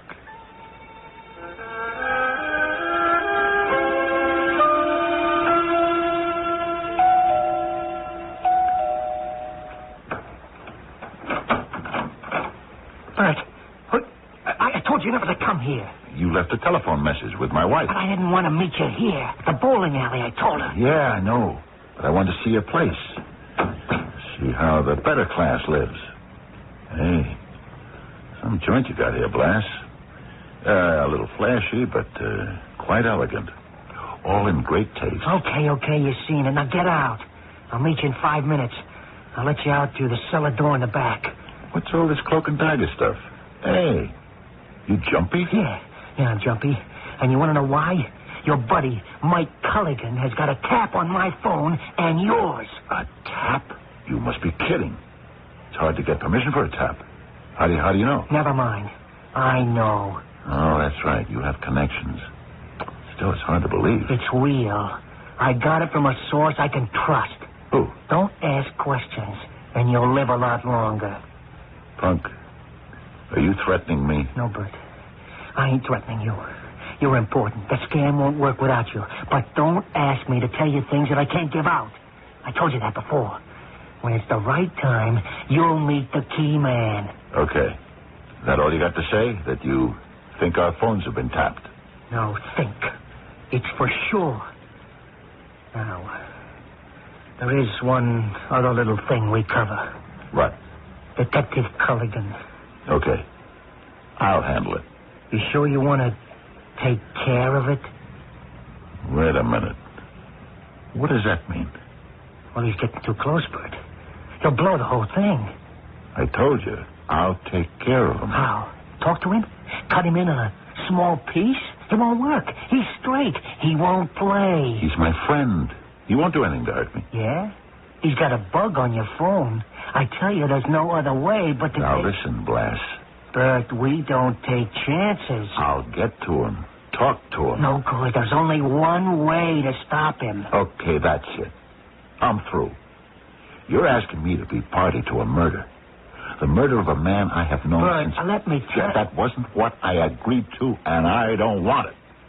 Find somebody else. All right. And look, personally, I ain't so hard about that kind of business either. It could be trouble. The boss wanted it. I didn't. He don't like we should take chances.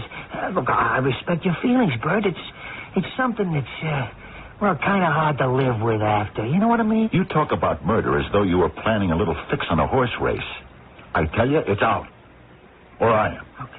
Okay. It's out, Bert. You sure? My word. I give you my word. Your word. I've been on the up and up with you. You know it. Harry, I'm going to take your word. And I'm going to hold you to it.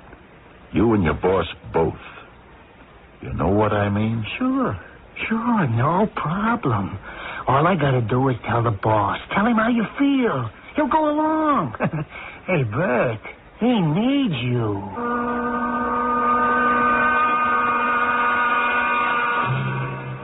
Despite the fact that everything was working out as he had wanted it to, Bert was nervous. He had never in his life got involved in anything so upsetting.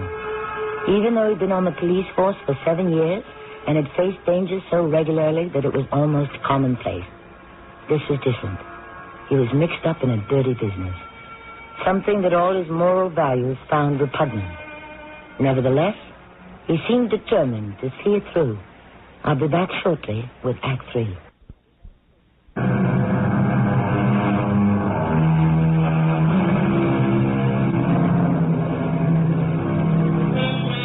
It is the night before the day set for the robbery. Bert met Harry Blass on the street corner, and he hailed a cab.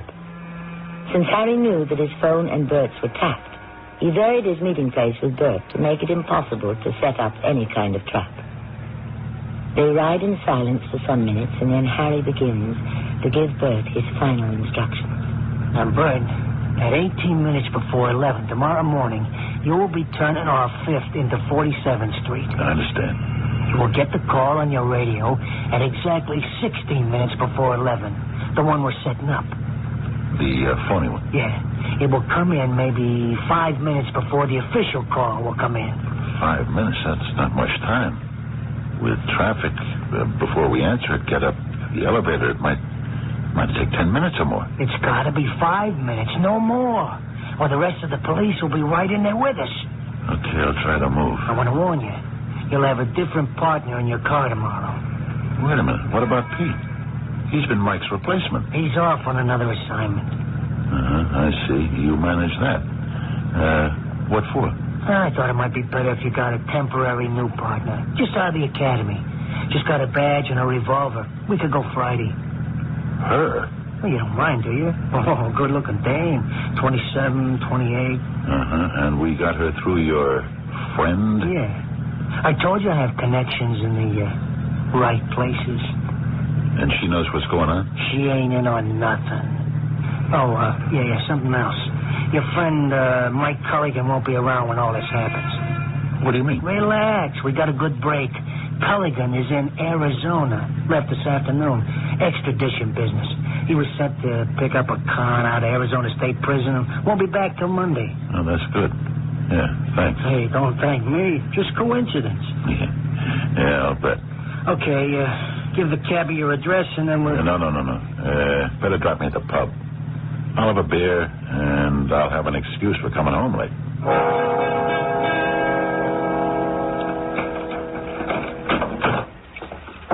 Oh, Bert. Oh, Helen, sorry for being so late, dear. That's all right, Bert. I'm getting used to it. Helen, don't take that kind of tone. I waited dinner for you. Then Mike arrived. Mike? He came here? But he couldn't have. He left for Arizona. There's a change of plans, Bert. Hey, Mike. I called the warden in Arizona and told him I was delayed. I hope my change of plans hasn't disturbed you too much. Change of plans? What plans? Drop it, Bert. You knew I was scheduled to go to Arizona, and you know why I was being sent out of town. No, why?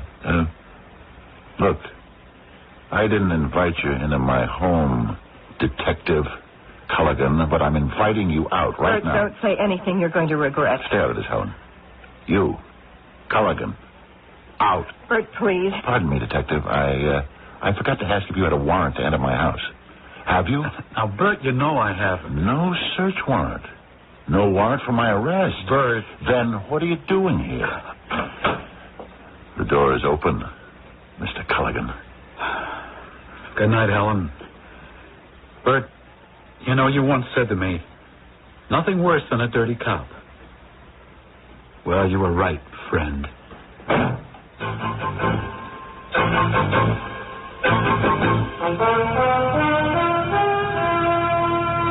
Turn into 47th, please. Again, Bert? We just came around the block. Come on. Turn before the light changes. Okay. That's what you want. Traffic's so heavy, it'll take us 10 minutes to get to 6th again. You doing piecework, Grace, or do you work by the day? I'm working by the day. But this is certainly a dull business. Well, what time have you got, Grace? 15 minutes to 11. You're fast. I've got 19 minutes. A little too early for lunch, Bert, don't you think? Sector Able 12. Sector Able 12. You have a 1033. Hey, That's a 1033 robbery in progress. Abel's 12 is us. It's us. You learned your lessons. Good, Officer McKenzie. 47th Street, 25A West, 10th floor. Hey, hit the lights and the siren.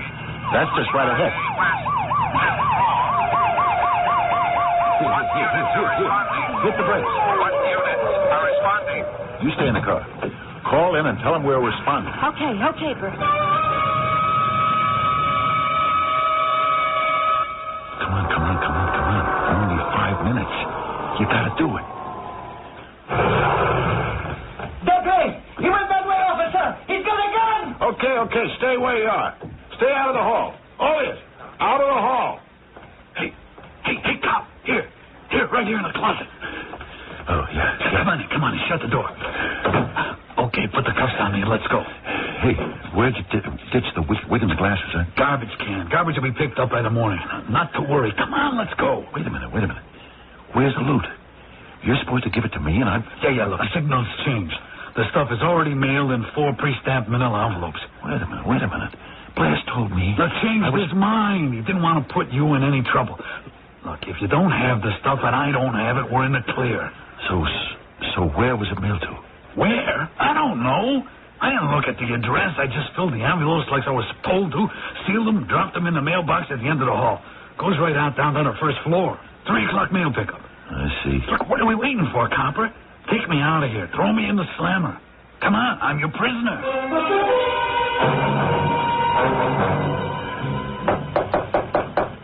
Come in. Oh, come in, Bert. Yeah, come on in. I'm on long distance to San Francisco. I'll be with you in a minute. Hello. Yes, I'm still here. You got them? How many? 6. Good. Jules International Limited, huh? Fancy name. Now, we want you to send us all you've got on them, and we'll send you what we've got. Right. Bye, Inspector. Sit down. Sit down, Bert. Thank you, Captain. I want to tell you, I think you've done a superb job. Thank you. Best kept secret in all the years I've been on the force. Had to let Lieutenant McInerney in on it at the last minute.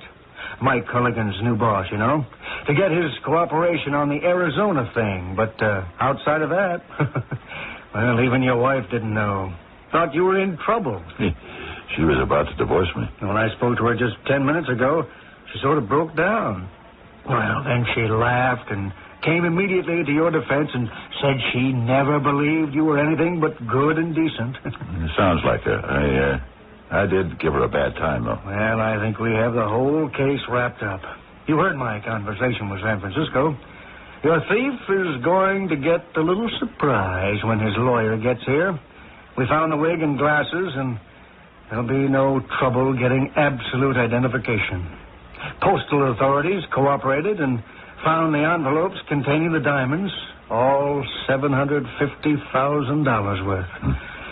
Well, I hope you're proud of your efforts.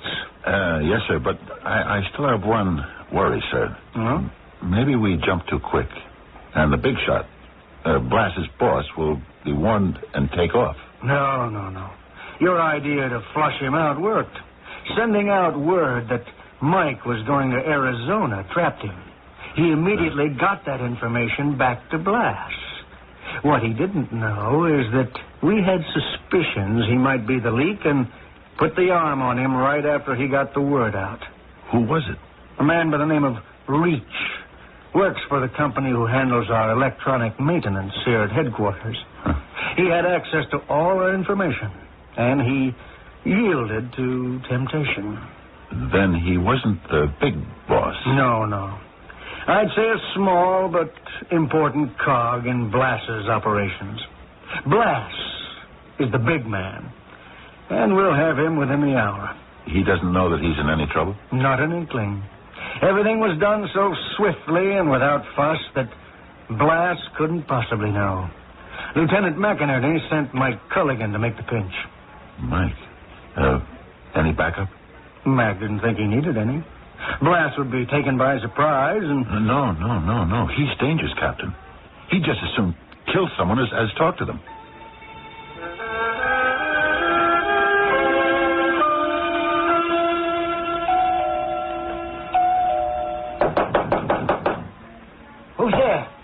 Open up, Harry. It's me, Bert. Come on in, quick.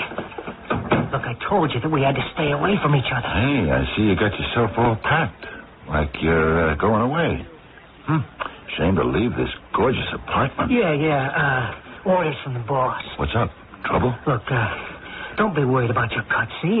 You'll get it as soon as they get the stuff in Frisco and dispose of it. I'm not worried. It all went off perfect. Look, I know how you feel about the bread. I can give you a kind of down payment on your share. Yeah, I got some cash right here. Don't touch that drawer, Blas. Turn around. Nice and slow with your hands up. What's the matter with you, Bert? Mike Culligan came here.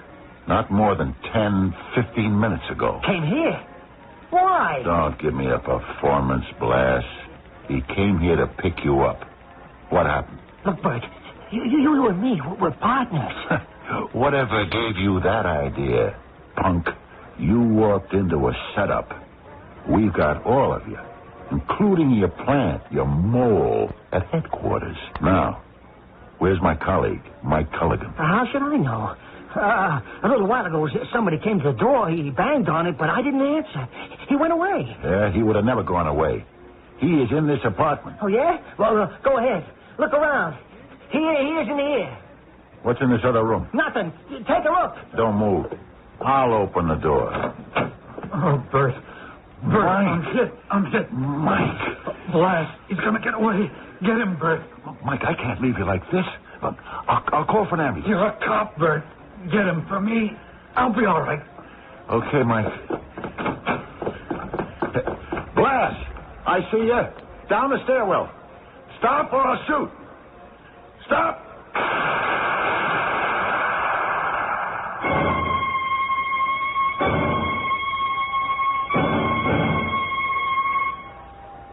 Mike. Come on in, Bert. I'm awake. Doctor says I can only stay a few minutes. Oh, boy, I owe you a big apology. Man, was I wrong. Captain Sullivan, well, he was in this morning. He told me you made detective. Yeah, the slow way. You got a big citation, too. Mayor's going to present it in front of City Hall with everyone watching. Yeah, that's something I tried to get out of, but Helen said I got to. You know what the mayor's going to say to you? Nothing's worse than a dirty cop. No, Bert. He was here today, and I talked to him. He's going to say, there's nothing better than a clean cop.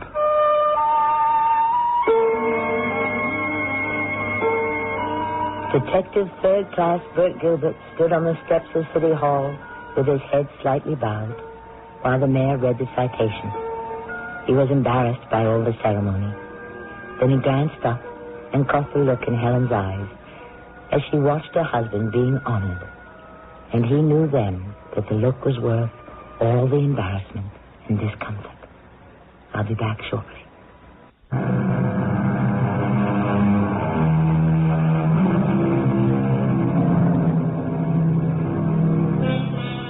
So ends our tale, The Blood Red Ink.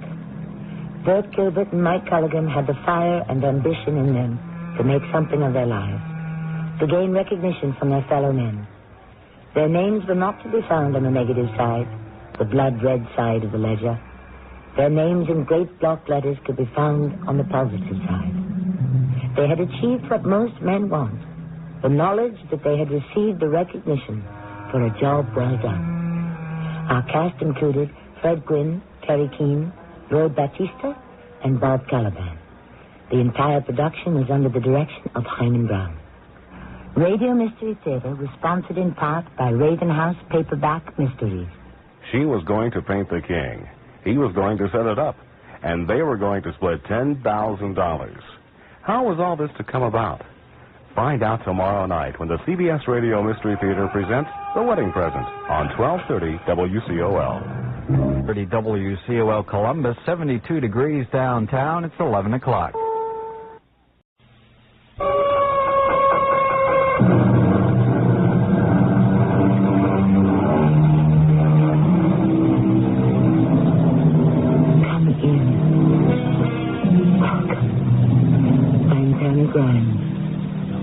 We are going to present for your edification a story about voodooism, Or should I have said, not edification, but mystification?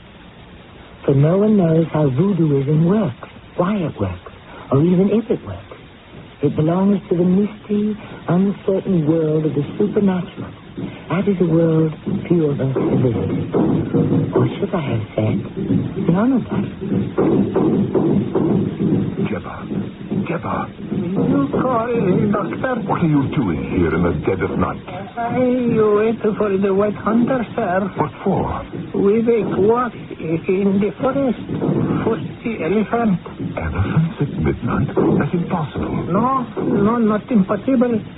They walk the forest at midnight. Elephants do? Elephant goes. They walk at midnight.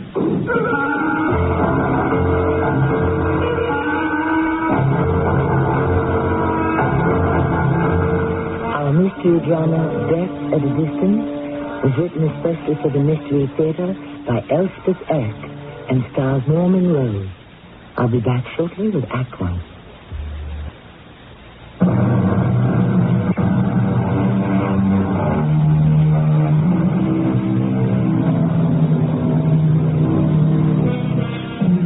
Voodooism is a religion. At least it started as a religion. But perhaps today most would call it a cult with religious overtones. Offensive as it may be to members of the more established religions, voodooism started in Africa centuries ago, and its traces linger to this very day. Its strength lies entirely in the faith of its believers. Can any religion, new or old, say more? My name is John Best.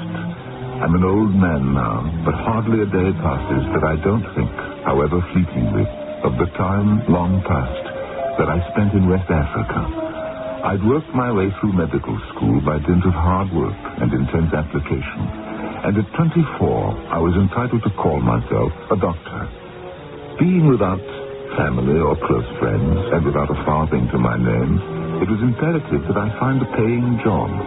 Colonialism had not yet acquired its unsavory reputation, and when the Crown offered me a position as resident doctor in a remote West African country, I accepted. I found there a smattering of my countrymen, among them one Josiah Moody, who had risen to the post of chief magistrate, to whom fell the task of administering justice among the natives. It soon became my habit to visit Judge Moody regularly. Come in, Doctor, come in. You're just in time for tea. I thought I might be. Unless you'd rather have something else. No. Tea is fine. Good. Well, Jebba has everything laid out in the library. I've taught her to make something very like scones. Of course, she won't even taste them herself, but I find them acceptable. Well, sit down. She'll bring them in presently. Well, how are things progressing with you, Judge? Oh, much as usual. You take anything in your tea? No, clear, please. Oh, good. So do I. You know, I'm glad you stopped around today, John. I need someone to talk to. Well, then I'm glad I'm here. Do you know Chesterton up here? The elephant hunter? Yes. I know of him. I've never met him. He has the knack of staying in good health. Well, the natives hate him. They come complaining to me. Oh, with justification? Well, how do I know? Napier denies everything, of course. What's their complaint? Well, that he pays them less for the elephant tusks than he's promised them. Or they say sometimes nothing at all. Small wonder they complain. Come in, Jebba. I've seen your pastry, sir. Scones, Jebba, scones. Set them down. Scones, yes, sir. Try one, John. Yes, I will, thank you. Well, not exactly what you get back home, but... Good. Yes, really good. You like, truly like? Oh, yes, I do very much. Strange. That will be all, Jebba. Yes, sir. I come back later. Attractive girl. Well, it was her husband who came complaining to me about Etienne Napier. She speaks English. Well, she picked up a lot from me. And from the local witch doctor. Oh, he speaks English too. Yes, as well as you and I. Or better. I had no idea. Dr. Barola got his MD from a large London hospital. Really? But why on earth did he come back to this godforsaken place? He wanted to do something about the appalling death rate. He got decorated for that by the king. You don't say. Well, I must try and get to know him. You'll find him easy to talk to. I always do. Do you see him often? Yes, I've dined with him. He with me. More than once. See, I tried to talk him out of his belief in voodoo. He's very patient with me, but I can't budge him an inch. You and I know it's not possible, but, Morola's convinced it is. But what is possible? To wish a man to death. I brooded on Judge Moody's words as I walked back to the little two-room shack that served me as both home and office. My first impulse was to seek out Dr. Barola, the African witch doctor who had been graduated from a London hospital. I confess I stood in some awe of the man. Was it because he was at the very least my equal in knowledge? Or was it because he had knowledge that was beyond my understanding, knowledge that perhaps I feared? At any rate, when I reached my office, a patient was waiting for me, a new one. You are the doctor here? I'm Dr. John Best. I've been waiting an hour. Sorry. I was paying a short call on Judge Moody. Now, what can I do for you? I need something for a headache. And do not tell me take an aspirin. I've tried that. Let's get a few facts about you. Your general condition. I am in perfect health. Your name? Etienne Yaki. Oh, yes. You hunt elephants, don't you? You've heard of me, eh? Yes, from the judge. That one. Now, tell me about the headaches. Do you have them often? I have never had a headache in my life until 6 days ago. I have never had an illness of any kind. I have no weaknesses, no ailments. I am a completely healthy man, in every way. Yes. So when did the headache start? It is not headaches. It is one long headache that never stops. Why didn't you come to me before? As I've told you, I am a completely healthy man. You are the first doctor I've ever consulted in my entire life. And I was amazed that I should be stricken with such a ridiculous thing as a pain headache. And I thought to ignore it till it should go away. You've endured it for 6 whole days? Yes. Except for 1 hour. And when was that? The native woman who comes to collect my laundry. She saw my suffering.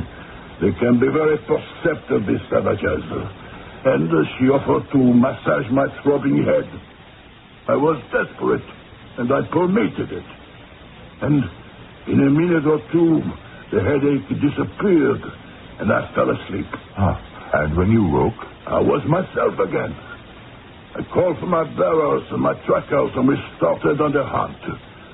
But not 10 feet into the forest, the headache returned, worse than before. Worse than it had ever been. I had to call off the hunt. And that was when I decided I must of necessity come to see you. Now, if you will be so kind as to give me some remedy, I will be much obliged. I didn't like the man. People who demand instant cures for whatever ails them can be very irritating to a physician. I told Monsieur Etienne Napier that I would be glad to make as thorough an examination of his anatomy as my limited equipment permitted, but he was unwilling to allow me even to take his blood pressure. I could have given him a sugar pill or some other placebo and trust to luck that his headache would cease. But frankly, I so disliked him I was unwilling even to do that. I wanted nothing but to forget him. A few days later, I found time to visit the thatched hut of the person I really wanted to meet, Dr. Barola, the medicine man. You are the white doctor, I believe. Dr. John Best. Is that not your name? Yes. And you're Dr. Barola. I am delighted, sir. Come in. My humble abode is open to you. Thank you. Judge Moody has been telling me about you, how you went to medical school in London. 40 years ago, yes. But you chose to come back here. You chose to be A witch doctor. Oh, you're frowning. I, sir, am a doctor, pure and simple. But you do use somewhat unorthodox methods. When the occasion demands, yes. Dr. Barola, I'm going to ask you something straight out. Please do. Naturally, you needn't answer if you'd rather not. No. Please ask. Is it true, is it possible, using your unorthodox methods, can you kill a man at a distance? Of course. I mean, cause a man's death simply by wishing him dead? Certainly. How? Could you explain how it works, if it does? It does. How is a more complicated matter. I'm not sure I understand it myself. Well, try, will you? I really want to understand if I can. I suppose it has some connection with hypnosis. But you can't hypnotize someone at a distance. Would you feel better if I called it mental suggestion? But what if the victim doesn't want to be hypnotized? Is suggestible? How can you affect his health, even his life, at a distance? How can I explain to you something I do not fully comprehend myself? Do you like the phrase psychic poison waves? Does that stir something in your brain? Psychic poison waves? Let us say a man can summon up in his own brain and body certain poisons of hostility and hate, and transfer them across large distances to the brain and body of another. Don't expect me to believe that. To you it sounds like hocus pocus, humbug, charlatanism, trickery. Well, Dear Dr. Best, do not think I blame you. I have had the same feelings about voodooism, that it was mere flim-flam. There are still moments when I feel that way, except that it works. I have seen it work. Dr. Barola? Oh, Jebba, come in. This is Dr. John Best from England. Yes, I saw Jebba at Judge Moody's house. How are you, Jebba? Did you enjoy the scones, sir? Oh, yes, I did. I enjoyed them very much. They were very good. What do you have for me, Jebba? What you asked for, they are in this little sack. Put it down there, on the table. Yes, sir. Is there anything else you require? No, not at the moment. If the need arises, I will let you know. Yes, sir. Send for me at any time. Doctor, what are you doing? I thought you might like to see what Jebba brought me. I will empty the contents of the little sack, and you shall see. There. Go ahead and look. There's nothing to hurt you. But what is this? What does it appear to be? Locks of hair. That's what it looks like to me. You're right. That is what it is. And these? Well, they look like things from someone's nails. Fingernails, perhaps, or toenails. Right again. They are both. I stared in disbelief. Surely this was indeed mere flim-flam, hocus-pocus, what Barola himself sometimes considered charlatanism, except that, what was it he had said? It worked. He had seen it work.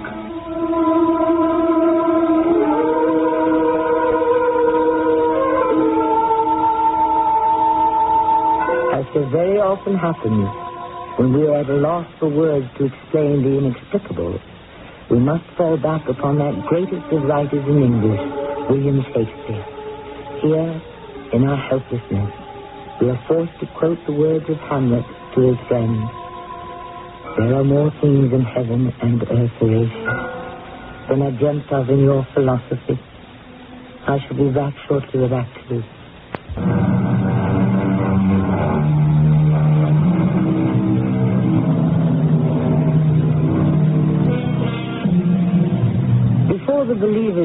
orthodox medicine sneer too openly at the ways of the witch doctor, let them reflect on this.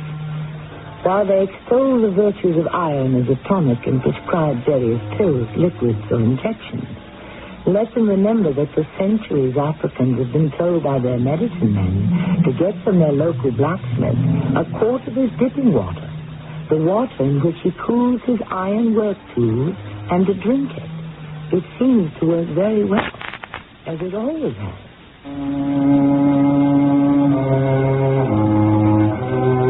Clearly there must be more to this business of voodooism than I had ever suspected. If a man like Dr. Barola, distinct, educated, honored by the crown, if he puts faith in it, then it must have substance, of a sort, anyway. It was time for me to call upon Judge Moody. Well, he impressed you, did he? Our local practitioner, Dr. Barola. Yes, enormously. Well, he impresses me. Yes, I told you that. It's only when we get on to the subject of voodooism that I start losing my temper. Not that he ever brings it up, he doesn't. But I can't resist teasing him about it. Well, sooner or later, I managed to get in a dig or two about his superstitious mumbo-jumbo. He doesn't mind? No, not in the least. Merely sits back and smiles at me as though I were a fretful child. He says he doesn't know how it works, merely that it does work. Well, they think it works. You know the saying, if you believe you can, you can. Oh, there's no doubt that belief helps. Belief in yourself. But that doesn't mean that if I believe I can fly over the tops of trees, I won't drop to the earth like a stone if I try it. Barola says voodooism may work through some kind of hypnosis. I'd hate to be hypnotized into thinking I could fly, wouldn't you? Or perhaps mental suggestion, he says. That might work for weak-minded people. Not for me. I asked him particularly about death at a distance, where neither hypnosis nor mental suggestion would apply. What did he have to say about that? Why, he said that it was possible that poisons of hostility and hate could be churned up inside one mind and transmitted across distances to the mind of another, who would then absorb the evil poisons and die of them. Oh, you believe that, Tommy Rock? Well, I didn't say I believed it. Well, I should certainly hope not. I'm only trying to repeat as best I can what Barola said. He wasn't at all dogmatic about it. He simply said that it was a possibility. He practices orthodox medicine, too, you know. And is very good at it. Perhaps I should have sent Etienne Napier to him. Oh? You've met Napier? Yes. He came to see me about a headache. Said he'd had it steadily for nearly a week. I offered to give him a complete physical examination, but he wouldn't permit it. I have to tell you, I didn't like the man at all. Arrogant, self-satisfied. Well, I'm still trying to get evidence that he's been cheating the natives on the ivory business. But, of course, they have nothing in writing. I'll wager the man's guilty. Oh? Prove it. Oh, I can't. And it's extremely arrogant of me to say such a thing. It's very prejudiced. But he was so conceited, so smug. Well, I told you I didn't like him. Actually, I hated him. Isn't that ridiculous? I only saw him for 10 minutes or so, and I really hated him. Poisons of hostility churning within your mind? Well, you could say that. Poisons that could be transmitted across a distance? Oh, well, now. Poisons that could kill him. Oh, come, Judge, you're teasing me. Actually, I had nothing against the man. Yes, except that you hate him. I should make allowances. A man who's had a headache steadily for 6 days, bound to make him edgy. Well, it wouldn't make me edgy. Actually, he did have relief for an hour or so. Oh? And how did that come about? Well, it seems his laundress, a native woman, noticed his suffering and offered to massage his head for him. He submitted to that. And the massage worked? He said the headache went away in a minute or two and he fell asleep. He woke up feeling quite well and decided to go hunting for elephants. But a short distance into the forest, the headache came back, worse than ever. Now, that is when he decided to consult me. Not that it did him any good. He wanted some sort of magic pill that would work instantly. I don't have any such pill, nor does anyone else. Well, it's what we all prefer, isn't it? A magic pill that gives us happiness, enlightenment, and peace of mind, all at once. Well, I don't have any such pill either, but I could offer you a spot of tea. Gemma, are you there? Oh, by the way, did I tell you that I saw Jebba again after I met her here? No, you didn't. Yes. Jebba! She was at Dr. Barola's. She came in with something for him. It was a little sack made of antelope skin or something very like. Dr. Barola thanked her and she left. And then the doctor asked me would I like to see what was in the sack. Naturally, I said yes, and he poured the contents out on the table. You'll never guess what they were. Well, what were they? They were nail parings. Nail parings? Yes. They looked to have been cut from both fingers and toes. How very odd. No, wait. That's not all. There were snippets of hair. Human hair? They looked to be. What color? I beg your pardon? What color was the hair? Well, it was brown, or light brown. Not a dark brown. Almost black. No. Just a nondescript light brown. Then it couldn't have been my hair. My hair is very dark. It never entered my head that it might be your hair. But on the other hand, your hair is light. A sort of nondescript light brown, isn't it? I didn't stay for tea. I improvised some excuse and left. Was it possible that Judge Moody, that stern realist, that uncompromising champion of the provable, was his legalistic mind infected with a sneaking belief in voodoo? And a fear of it as well? I went home and was reading my Materia Medica well into the night, when suddenly a scream. A loud, anguished scream. Why did I know at once it was Etienne Napier who said it? I ran from my house to his and found him just outside it, wild-eyed and frantic. They're in there! All of them! Napier! They hate me! They want to kill me! Napier! It's Dr. Best. The forest is full of them! Look at me, man! They're after me! They won't leave me alone till they kill me! Don't you recognize me? Don't you know me? One of them touched me! Now, let me take you into the house. Now, come now. The others were all around me. They were all around me. Hundreds of them. Let's go inside Some now. were back of me. Some were hiding behind trees. They were watching. Here we are now. The biggest one of all. He touched me. Where did he touch you? Ankle. All right, now just lie down on the couch and let me have a look. The forest was full of them. They didn't make a sound. Just walked beside me, in front of me and back of me. And when I moved, they moved. When I stopped, they stopped. I couldn't see their little eyes. There's no mark on either ankle. But I could feel it wrapped around my ankle. I felt it. Well, why would anyone want to do that? What would be the point? To trip me up. To bring me to earth. Then they would all trample on me. They would crush me. Who would want to do that? The elephants. The elephants. The elephants. I sat with the poor demented man. He raved for a time about the elephants. How their tusks had shone in the moonlight. How they followed him without a sound. At last he was quiet. More from exhaustion than anything else. And I left. By now the sun was up, and I couldn't think of going back to my own empty house. So I went to the one place where I might be welcome. Come here, dear Dr. Best. Do come in. Oh, thank you, Dr. Barola. I know it's an early hour to be calling. Please, no excuses. I'm so happy to see you. Do sit down. Oh, thank you. You look quite exhausted. Yes, I am. I've been with Etienne Napier. And how is Monsieur Napier? Well, didn't you hear him scream? Scream? When was that? In the middle of the night. A terrible, excruciating scream. You didn't hear it? My dear Dr. Best, here on the edge of the jungle, there are many terrifying sounds in the middle of the night. One learns to sleep through them. But I heard it. And? I knew at once, at least I sensed it, that it was Napier. I ran to his house, and there he was, just outside at the edge of the clearing, raving, hysterical. Dear.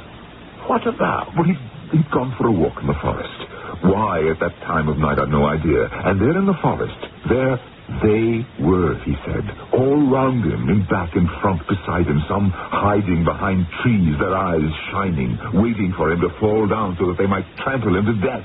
Surely you didn't think that anyone around here, any of us... Well, I confess to you at first, I did think so. I thought that his alleged shady dealings with your people, I thought that he was taking their revenge. Yeah, you know, they would never do that. It seems he was talking about elephants.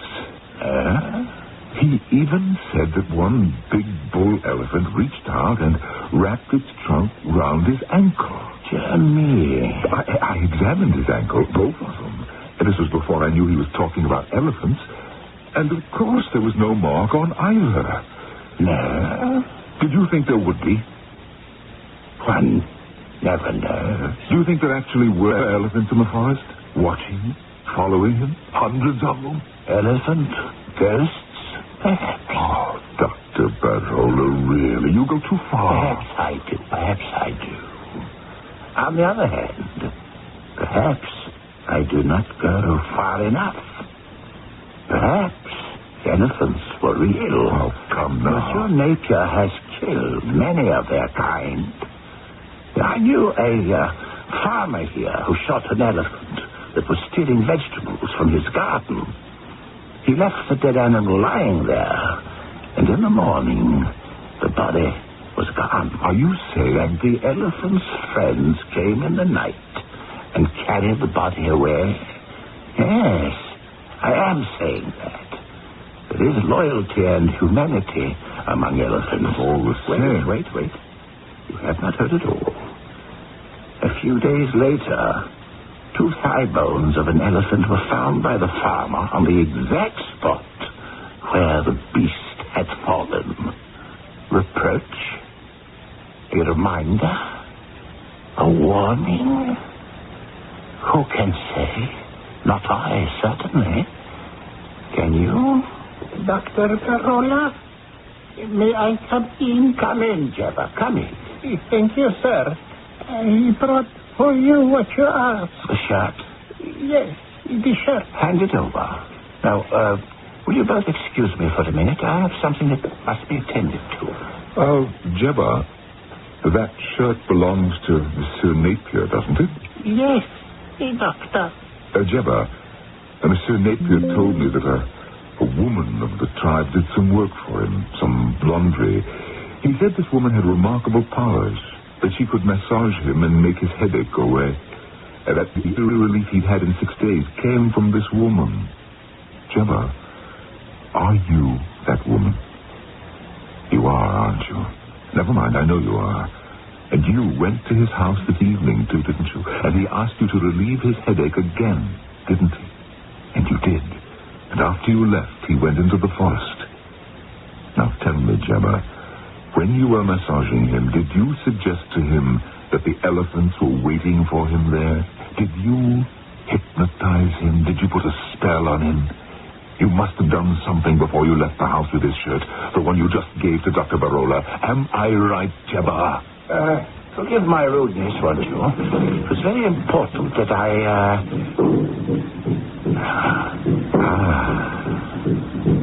Those are tom-toms, aren't they? The native drums, yes. They are talking together. Speaking in concert. Speaking with one voice. It should not be too long now. I sat in stunned silence as the jungle drums pounded in my ears. Dr. Barola and Jebba talked quietly to each other. About what, I did not know, nor did I want to know. After a while, I muttered something about getting home in time for morning office hours and stumbled out. Once outside, the drums sounded louder and more menacing.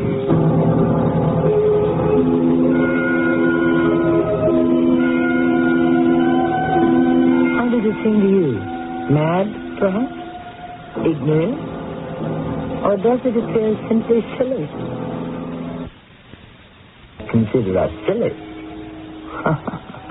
Happily, we won't be around to hear them say it. I'll be back shortly with Act 3.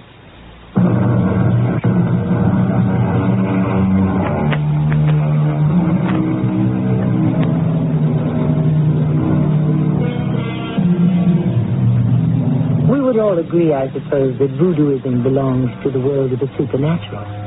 But what precisely do we mean by supernatural? We mean beyond the laws of nature, do we not? But do we know what all the laws of nature are? Can we even comprehend the true essence of the laws we do know? Perhaps, like Barola, we only know that they work. But why they work remains a mystery. The tom-toms sounded all day. Their monotonous beat at first disturbed me, and then lulled me into some sort of restless sleep. I was wakened by a native messenger who came to tell me that Judge Moody wished to see me. Of course, I hastened to comply. The judge was waiting for me outside his house. John, Napier's here. Oh, how is he? He's very agitated, very angry. He's come to me with some wild story about seeing elephants in the forest. Yes, I know. In the dead of night, for heaven's sake. I know. Is the man losing his mind, do you think? It is possible. And I was hoping you could, well, give him something to calm him down. I brought my bag with me. Then for goodness sakes, give him something. He's unmanageable. If he'll let me. Drums are getting on his nerves. I don't wonder. Well, they can be disturbing, I must admit. But they don't mean anything. I hope not. Just the natives letting off steam. Oh, look. I should tell you, I've asked Dr. Barola to stop by, too. Not that I don't trust you completely. I just thought he might be able to contribute something. I think you were very wise to call him in. Moody! Judge! Come here! Coming right away, Monsieur Napier. Contain yourself. Someone has got to do something. Someone is going to do something. Here. You see? Now, here's Dr. Best. He's going to give you a sedative. Calm you down, make you feel I don't want him to give me something. I want those drums to stop. Can he do that? Can he stop the drums? I'm afraid he has no authority to do that. Well, you do. You have the authority. You are a judge. You are the head magistrate in these parts. You can stop them. My authority is strictly limited. If the people want to beat on their drums, I can't stop them. You must understand, Napier. It's their way of communicating with one another. It's like free speech, you might say, the right to speak out. What are they communicating? Why don't they speak out? The way civilized people do in a recognizable language. Napier, Dr. Barola will be here shortly. No, that faker, that charlatan. No. Dr. Barola is a very cultured and distinguished gentleman, and he is wiser than any of us in the ways of Africa. I think he's coming now. Oh, yes, there he is. Dr. Barola, how good of you. Not at all, my dear Judge Moody. How can I help? You can get those infernal savages to stop beating on the drums. That's what you can do. My dear sir, what makes you think I could accomplish any such thing? You can't do it. You understand these people? Tell them to stop. To stop this instant. Monsieur Napier is unduly upset because of an incident which took place last night in the forest. The elephants. The forest was filled with elephants. You see, it's quite hopeless. I managed to administer a sedative to Napier with the assistance of Judge Moody, for the enraged man would not cooperate to the slightest degree. When we asked Dr. Barola to help us, he declined politely and left. A short while later, when Napier had quieted down a bit, I took my leave. But instead of going home, I instinctively sought out Dr. Barola. My dear Dr. Best, how is your patient? I suppose you mean Etienne Napier. Well, the judge and I managed to give him a sedative. He's resting now in the judge's library. Poor man. He has my sympathy. Why did you refuse to help us with him? Dear doctor, did you expect me to stop the drum? No. You know what I mean. When I wanted to give Napier a sedative and he was being difficult, to say the least, about it, why did you walk away? You, a doctor, a certified doctor. Why did you walk away? I did not choose to assist. You saw the condition the man was in? I did not choose to assist. Why not? It was your duty. The man was suffering. I did not wish to touch him. Well, why not, for the love of heaven? Such a little thing to ask. Not to me. You don't even know him. So far as I know, today was the first time you've ever seen him. True. Well, then why? me, the man is a devil. A devil? Dr. Barola, you're not going to preach voodooism at me again, are you? Have I ever preached to you about voodoo or anything else? No, but... Come with me.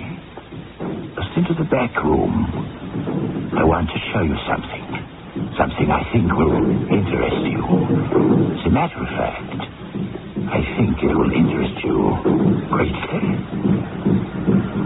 There. Look. What is it? What does it appear to be? Why, it's nothing but a doll. A big doll. Quite so. A doll.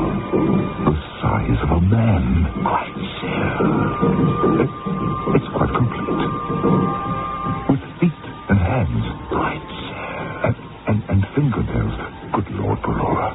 The doll has fingernails and toenails. Just so. What is that he's wearing? I mean, what is the doll wearing? It's a shirt. A shirt like Napier's. It is Napier's shirt, isn't it? Jebba brought it to you, didn't she? I know she did. I was here. Oh, wait. Listen. What is it, Doctor? The drums have stopped. So they have.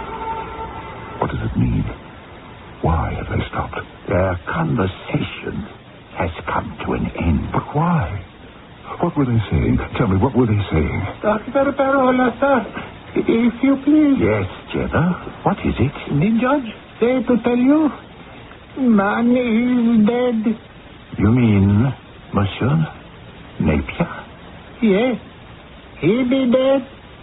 Just now. He be dead.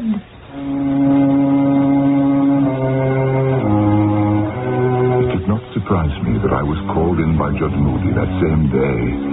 Needless to say, I responded to the summons immediately. When I arrived, I found not only the judge, but standing straight, tall, and quiet in one corner of the room, Dr. Barola. The man died right here in my library, gentlemen. Well, what do you want of us, Judge? I want your advice on how to proceed. I want to find out, if I can, who killed him. I'm going to order an autopsy performed. The man was in good health, I understand. He said this, except for the headache. Judge Moody, I will perform an autopsy if you want me to. Yes, I do want you to. But I would like another opinion. You don't mean Barola here, do you? Yes, if you will. No, I will not. Well, it's not that you're under suspicion, Barola. Yes, it is. Therefore, I insist on not just a second opinion, but a third and a fourth. There is a Dr. Messinger from Lobengula. Well, we'll have as many doctors as you like. I thank you, Your Honor. For I'll be frank with you, Barola. Please do. I think your people managed this somehow. Some poison or other slipped into his veins. I've heard of such things. One of you people have been known to take a piece of bread, a roll, say, prick it at one end with his fingernail, offer that end to the enemy, and eat the rest of the roll himself. But under that fingernail was concealed a small amount of deadly poison. Now, you people know about poisons, I'm sure you do. Poisons we haven't discovered yet. We people have no knowledge of a poison that cannot be detected any more than you people have. We'll have all the doctors in. The ones you mentioned, and more if we need them. Judge Moody was as good as his word. Doctors from all over, even one from London, were brought in to examine the corpse. Their findings were the same as mine. There was no trace of poison to be found. No wound, no puncture, nothing. Napier's heart had simply ceased to beat. Though I'll believe to the end of my days that Barola did him in with that voodoo business. Why, Judge, I thought you considered voodoo sheer nonsense. Tommy rot, quackery. Still in all, don't you think it's odd that the tom-toms stopped beating the moment Napier breathed his last. Very odd indeed.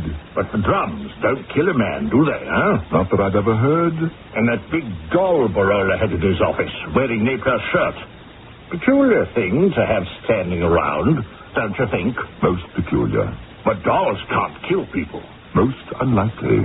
Stupid doll even had fingernails and toenails. Did you know that?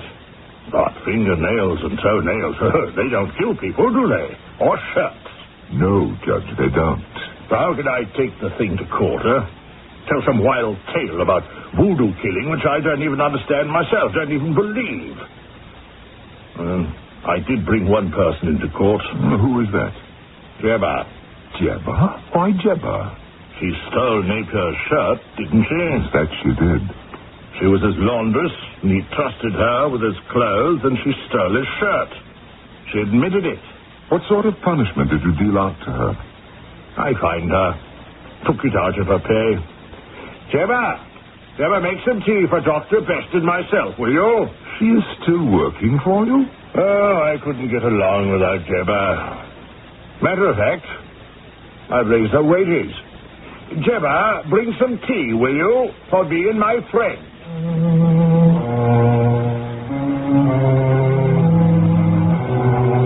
As I said at the start, I'm an old man now, and many things have changed.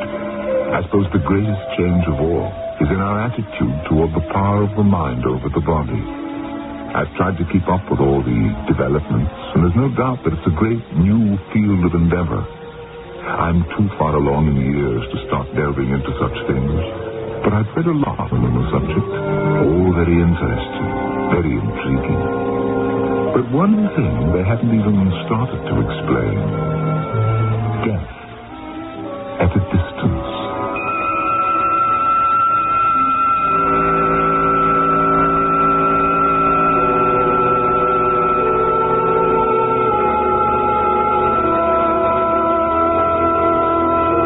If you think someone like me is competent to explain death at a distance, you are very much mistaken.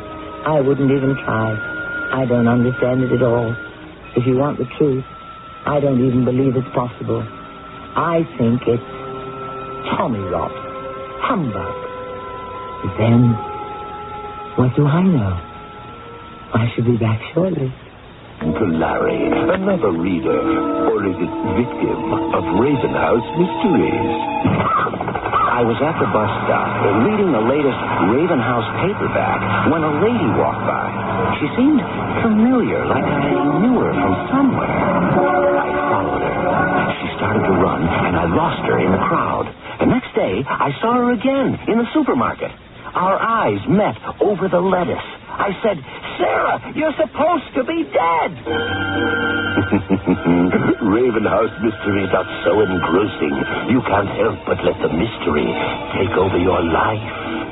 It was a little embarrassing. I had her confused with the character in my Raven House mystery.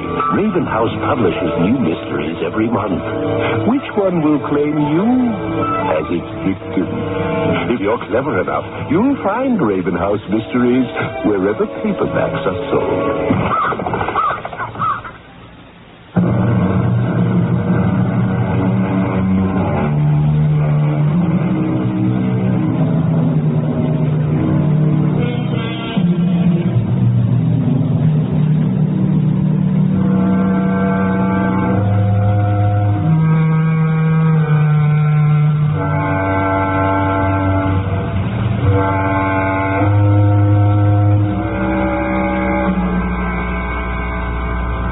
Voodooism originated in Africa.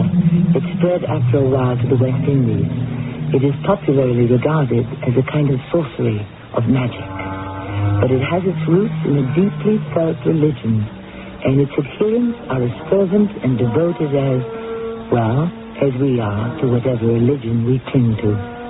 So let us judge not, lest we ourselves be judged. Our cast included Norman Rose, Bernard Grant, and Earl Hammond.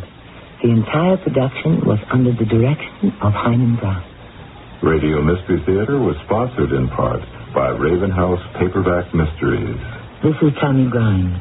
inviting you to return to our Mystery Theater for another adventure in the macabre. Until next time, pleasant dreams.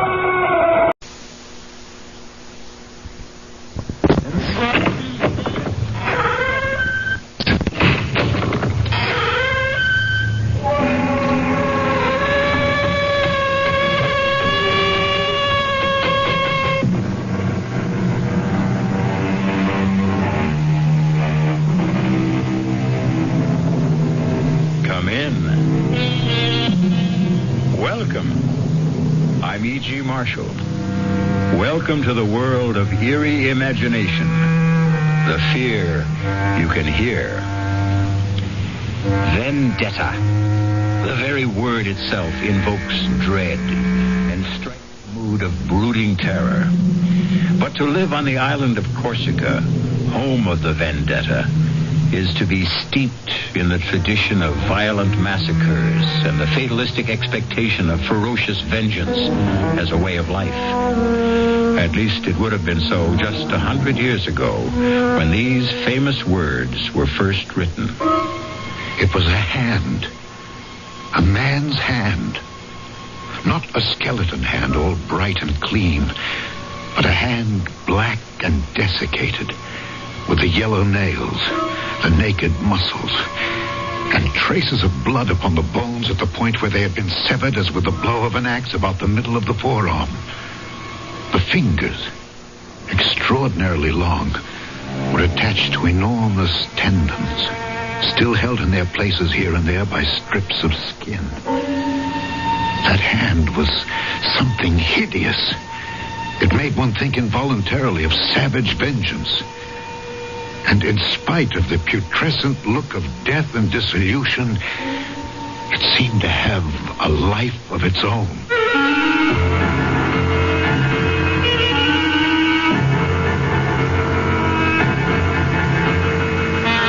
Our mystery drama, The Hand, was especially adapted from the Guy de Maupassant classic for the Mystery Theater by Ian Martin and stars Alexander Scourby.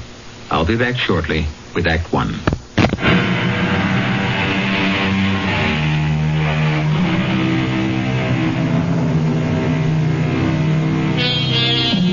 At the time of the bizarre and terrifying affair of The Hand, Henri Donnet was a police magistrate in Ajaccio, a charming little white city nestled on the edge of a beautiful gulf, shut in by lofty mountains. Most of the cases he had to investigate or prosecute there were cases of vendetta.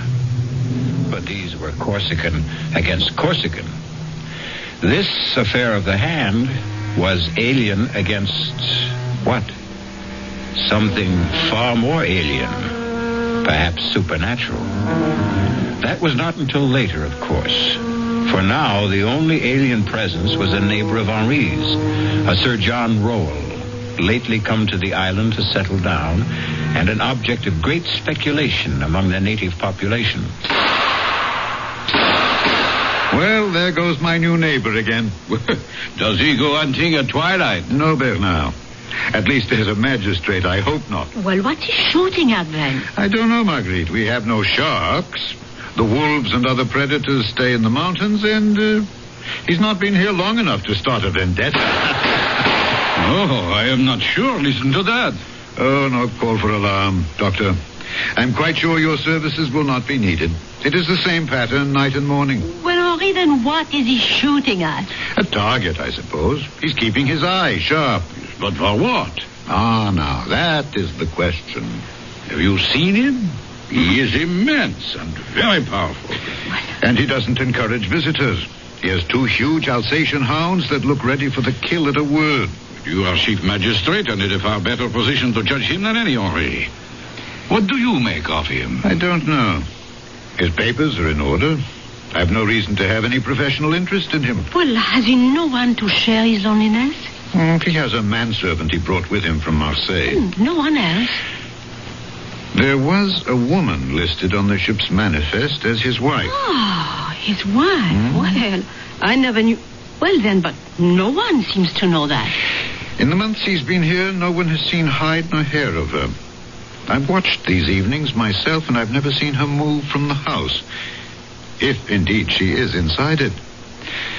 So you see, Marguerite, very soon, both as friend and policeman, I'm going to have to satisfy your curiosity and my own about the mysterious Sir John Rowell. For a while, however, I had to content myself with having a close watch set over the man. None of my people could find anything suspicious enough in his actions for us to make any move. But as the strange rumors about him continued and increased, I resolved to see the stranger face to face for myself. I made a point of going hunting every day in the neighborhood of his place. It took me a little while, but at last, one day... So, bien, Fernand, hold the point. You flushed him, Got him right under the Englishman's nose. Go fetch him, Fernand. Fernand, hold on. Whiskey! Down, boy, down! That's it. Good dog. Hold. Here, Whiskey, here. My apologies, sir. You're a bird, I believe? No, not at all. I shot him right from under you. Sorry. I didn't know you were there. Nor I you. Allow me. I'm John Rowell. Yes, I know, Sir John. I am your neighbor up there on the hill. Henri Donnet. Pleasure. Damn fine shot. Sir John, will you accept the game as an apology for shooting over your field? That's very generous. I'll accept on one condition. What's that, Sir John? That you let me return the compliment and ask you to join me in a glass of ale. Good. I will be only too glad to accept.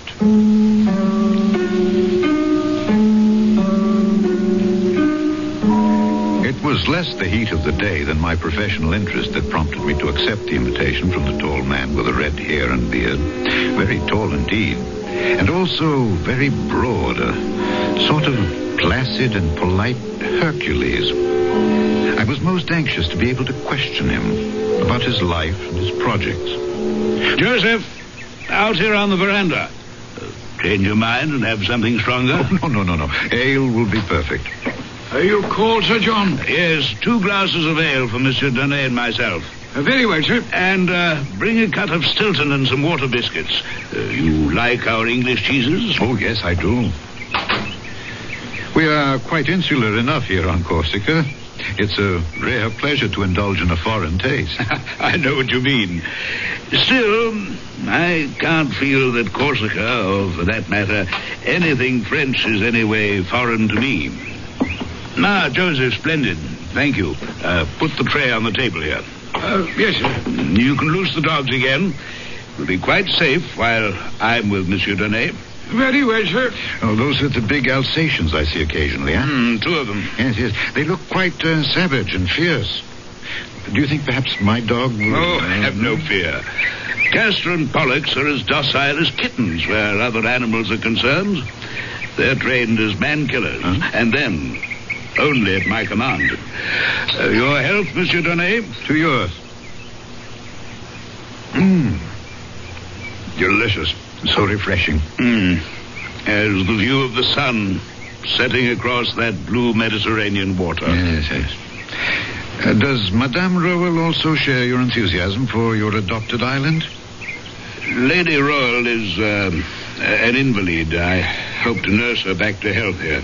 Oh, if I could suggest the offices of my good friend Dr. Forestier. If a doctor should be needed. Oh, forgive me, I had no desire There's to pry. There's nothing to pry into. Natural curiosity. I must admit, I do find it hard to cast you in the category of a recluse. Oh, yes. I've traveled a great deal. Africa, India, even America. And as for adventures, yes, I've had plenty of adventures. Oh, yes. Big game hunting, huh? What? Oh, of course. I've hunted them all. Tiger, elephant, rhinoceros, gorilla.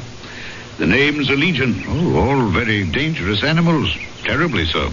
Not really. When you compare them to the worst of all. Oh, what? What else, Monsieur Donnet? In your profession, you must know him too. Man. Man himself. Hey!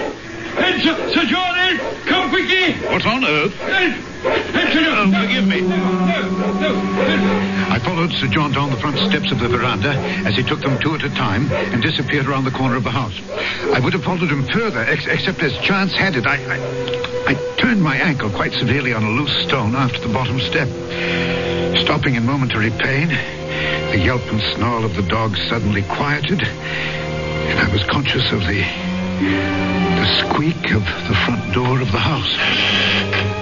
Arrested, I looked up to see, framed in the doorway, a tall, emaciated woman with great bruised half circles underlining her eyes that stared with a feverish gleam.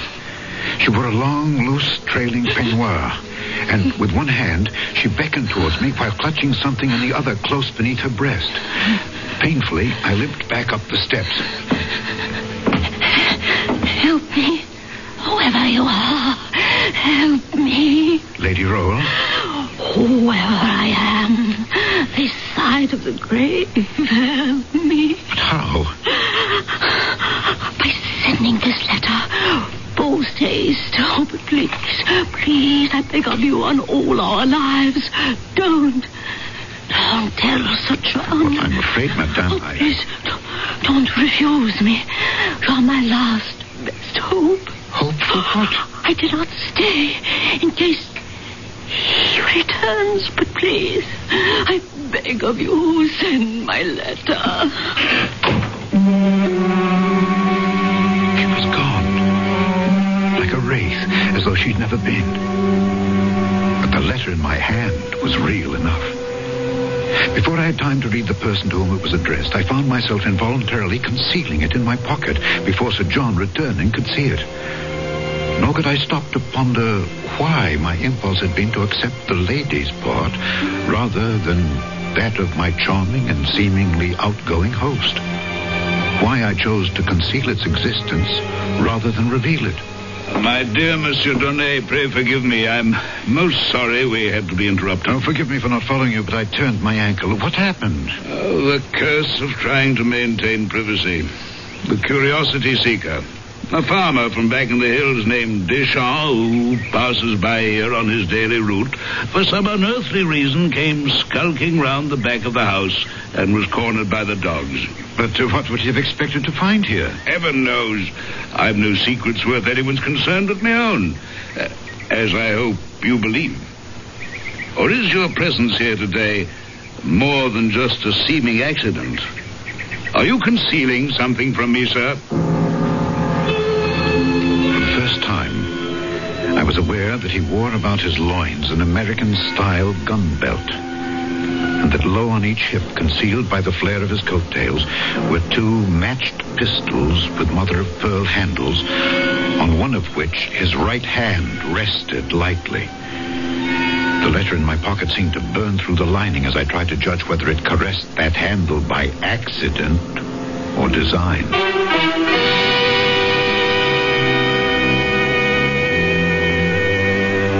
These were only the hands of Sir John, neither of which is the one in the title of our story. To meet that special hand, you must return with me shortly for Act 2.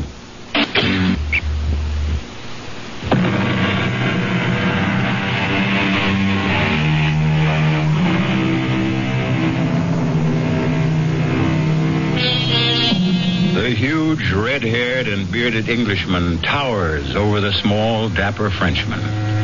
They are as widely disparate men as you can imagine.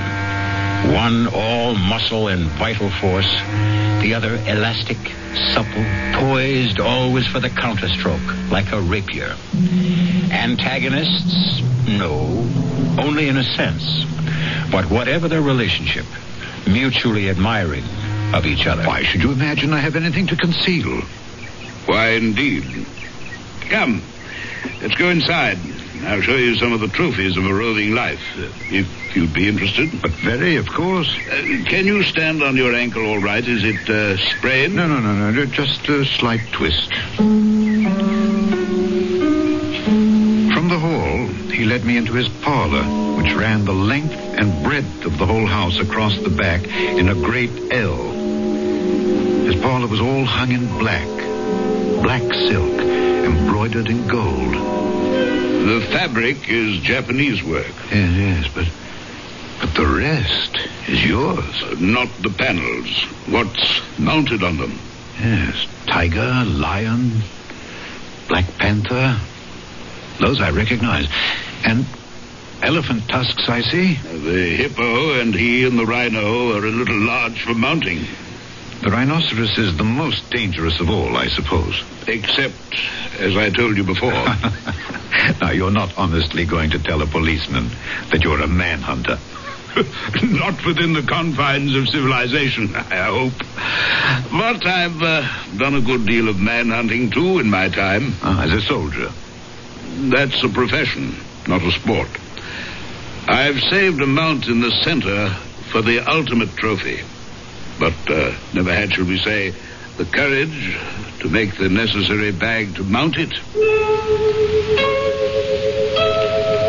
I was following the direction of his gaze to a gapingly empty panel in this bizarre and gory collection from the hunt.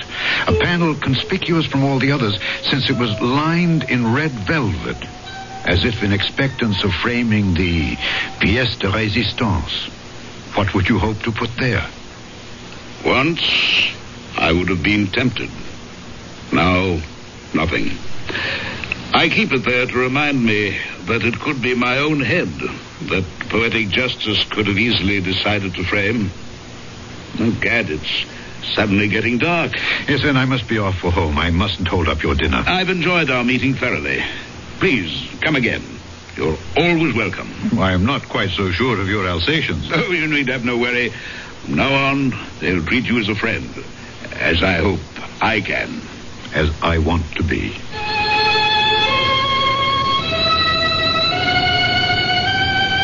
We shook hands, mine disappearing inside his huge one, my conscience stinging at me as I fought a battle between Donnet the man and Donnet the policeman.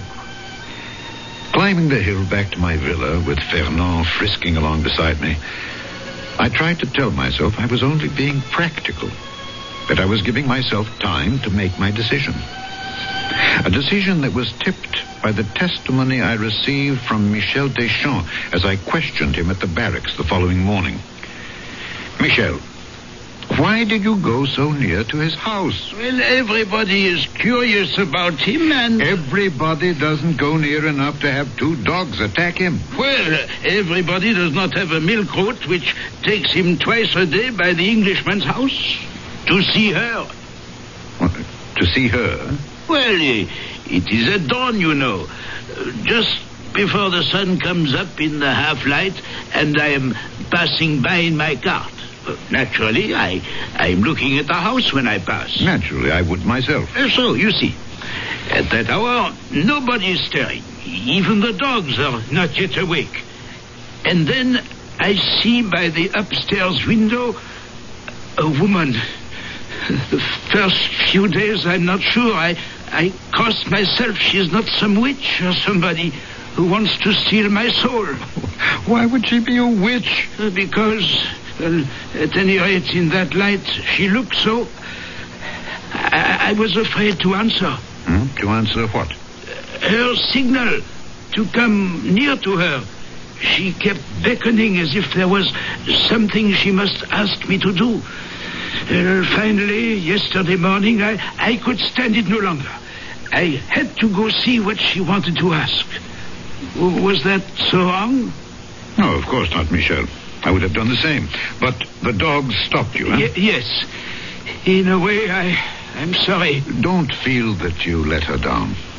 But from now on, mind your own business. Oh, I accept your instruction. I will follow what you advocate. What I advocate, by all means. Not what I do. I don't understand you. Sometimes, even a magistrate has to admit I do not understand myself. But that is not for you to worry about.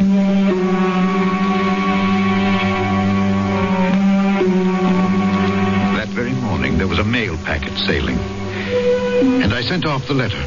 Quickly, almost surreptitiously, without looking at the address, except for the fact that it was to the United States of America. And I forgot it, I imagined. And the months went by. Oh, I do think it's very tedious of you, Henri. Madame Forestier. Oh, well, either for reasons of your own, you are protecting our most famous visitor from the rest of us, or, well, he has some hold over you to protect his precious privacy. He has no hold over me. Oh. Quite the contrary. But if he wishes to be private, I would be the first to protect his right. Well, on a small island like this, why should he have it any more than the rest of us? Touché. But if he can, why shouldn't he? Oh, Henri, you know I don't know how to answer that. All I want to know is, do I have any hope that they might attend my garden fete next month? They? Well, there is a Madame Roel.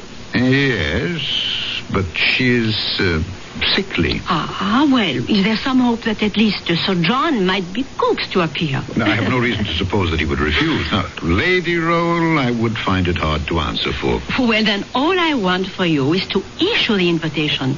Please, may I count on you for that? Marguerite. We're all old friends. Need you ask? I had my doubts about Sir John, and more particularly his lady, attending any local garden fete. But I could scarcely, in my wildest imaginings, have foreseen how extravagantly and tragically it would be impossible. As I approached the house in the hollow below me, I was in a first-class mood because, in addition to a packet from the mail ship for my host, I also bought a bottle of sherry to share with him that, in my opinion, was one of a kind. He met me at the veranda. Well, this is an unexpected pleasure. We had a mail ship in today. I brought you a parcel. Me? Yes. And I thought I'd outstrip the mail. Vain hope. A parcel, you say? This. What on earth? It might be a gun from its shape, but it scarcely weighs enough. Shall we go in the parlor while I open my surprise parcel?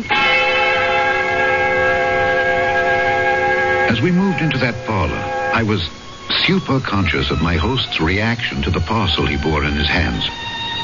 Although there was no superscription from the sender, I had an infallible feeling that he sensed exactly where it had come from. That somehow I was accidentally part of a climax in the life of this strange and vital man. We've talked about my trophies, Monsieur Donnet. Yes. The ones I've mounted, the others too clumsy and large to render that way. Yes. And the third and different class, so far I've had no right nor courage to mount. What are you saying, Sir John? There is no reason for my receiving this parcel that I can conceive, except one. That I've found no refuge here. I've been betrayed. Only my wife could have done that. And who else is there to have aided her determination to destroy me? You're asking me? Yes. You're the only link we have to the world beyond this house. Sir John, believe me, I had no wish to betray you. I'm sure of that. The day we met, your wife, while you were calming the dogs, your wife asked me to send a letter for her. To Richard Roll? Well, I must admit I did not read the address. I did notice that it was to the United States of America. I meant no harm. He meant no harm. Like Pandora, who naively opened a chest to loose pestilence and all the evils of the world to plague mankind, he meant no harm. It seemed a simple and reasonable request. So you acceded. No doubt she also asked you to conceal the fact of the letter from me. Yes, I am afraid she did. Were you sorry for her ravaged looks, her haunted eyes? Did you picture me as some monstrous jailer, condemning her to a life of solitary confinement? Sir John, I can only defend my action by telling you that at the time she did engage my sympathy. I told you, I believe, that my wife was not in the best of health. Yes, but... The fault perhaps was all mine. I should have told you that she is insane. Oh, I'm so sorry. A little late for that. Done. You may have sealed her death warrant. perhaps even mine. Good God, what do you mean? This parcel from America. Would you like to see what evil out of hell your acceding to that simple and reasonable request has set loose? Sir John, you have involved yourself in this on a personal level. Now I want to involve you on a professional one. As police magistrate, I want you as witness when I open this gift from America. The outer wrapping. Now what do you see? A box. And within it? Something wrapped in canvas. You wrinkle your nose against the smell? Yes, it's very strong. And very familiar? Yes, formaldehyde. Which is used to preserve flesh from mortifying. There's a drawstring on the canvas, which I'm opening. And I'm about to show you my present from the other side of the world. You sound as if you know what it is. I only wish to God I thought I didn't. I echoed the same wish. But it didn't change the contents. It was a hand. A man's hand.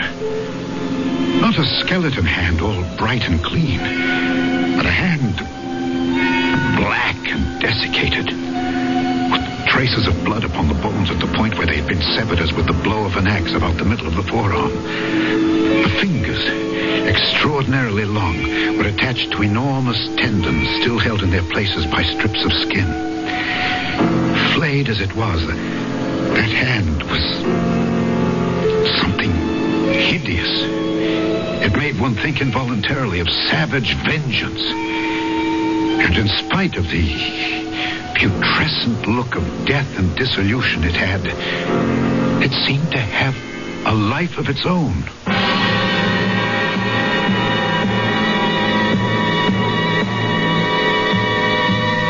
So now we see the embodiment of the title of our story. A poor choice of words, since nothing can be more disembodied than a severed hand. Whose hand? And why? And are these nerveless fingers really capable of writing a death warrant? I'll return shortly with Act 3.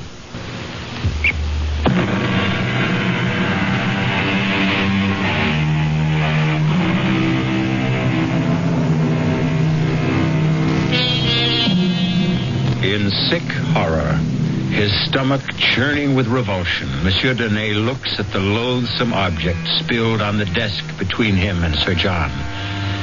In macabre fascination, his eyes seem riveted to the severed hand. It is only by a supreme effort of will that he is at last able to drag them away and up to Sir John's grim and haunted face. What is it?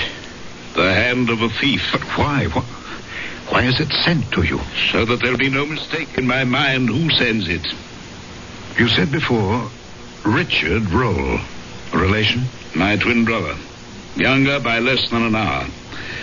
As the firstborn, I acceded to the title. The barony was mine, and the living that went with it. Richard had nothing, except my bounty. Our whole life was a gigantic struggle for supremacy. He, because I denied it him. I, because I had to hold it. If you had everything and he had nothing, what chance did he stand against you? I'm English, and I believe in fair play. I couldn't share the title, but I made sure the living was shared equally. I'm not ill-favored, and I'm exceptionally powerful and large. But Richard was taller by 2 inches, stronger by far, and a wild and darkly handsome man that stirred women to a passion beyond their senses. Until Claire. Madame Roll? My wife, yes. Whatever her true name should be now. When we were married, my brother Richard emigrated to the States. And you have never seen him since? Oh, yes, I have seen him. I'd hoped for the last time. Will you forgive me now? There's been too much talk, and I must find a place to hang my latest trophy. To hang it? You can't... I think I've had quite enough interference from you in my affairs, Monsieur Donnet. I must ask you to leave my house. You're no longer welcome.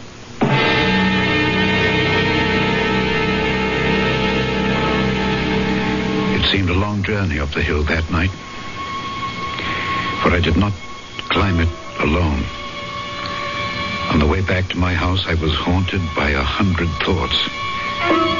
Had I done wrong to send the letter? Whose was the severed hand? What was the mystery of Sir John's retirement? And what motivated the vendetta of his brother against him? Old jealousies? Or was it all as simple as chercher la femme? Certainly, she would not be hard to find. It must be the Lady Roll, if a woman was at the heart of it all. Only one thing I could be sure of now, that I should not be seeing him again. But I was badly mistaken about that. Well, Joseph, what brings you here? Begging your honour's pardon, but Sir John asked if it would be convenient for you to wait on him this evening. Of course, when? If it would suit your honour, now would be fine. It suits me.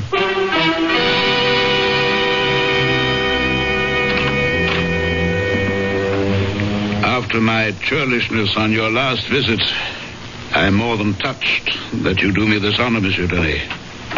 Since I am still concerned that I may have done you more harm than honour, I couldn't have hesitated. I have some papers here on my desk that I wish to leave in your charge, after asking you and Joseph to witness them. What kind of papers, Sir John? My last will and testament, some property assignments, the legal debris that follows sudden death. Joseph? Yes, Sir John. Will you sign here and here? Yes, sir. Is there all this immediacy, sir? In the midst of life, are we not all equally in the midst of death? Thank you, Joseph. You may go. Yes, Sir John. Now, you, Monsieur Donnet? If you want me to. But I see no reason why. Whatever polite disclaimer was on my lips, it was frozen at that moment as my eyes fell on a blood-chilling sight. A black object in the midst of the empty panel lined with red velvet. Empty no longer. It was the hand, mounted now as the chief of all trophies. But different from all the others in one respect. They were mounted. This was imprisoned. Round the wrist, an enormous chain of iron had been rivened about the foul relic, and this chain fastened the hand to the wall by a great ring, solid enough to hold an elephant in leash. Good God! Ah, yes, the hand. Well, better than my own head, if I can keep it. Will you sign? Yes, of course.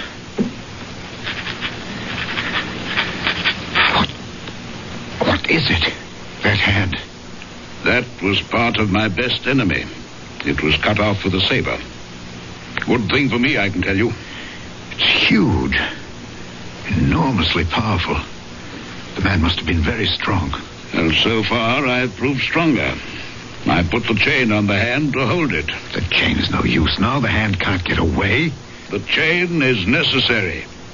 This hand always tries to get away.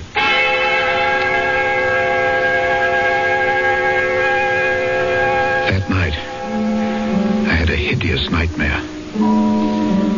I dreamt I saw the hand, the horrible hand, running like a scorpion or a spider along the curtains and up and down the walls of my room. 3 times I woke up. 3 times I went to sleep again. 3 times I saw the ghastly thing running all over my room and using its fingers like so many legs.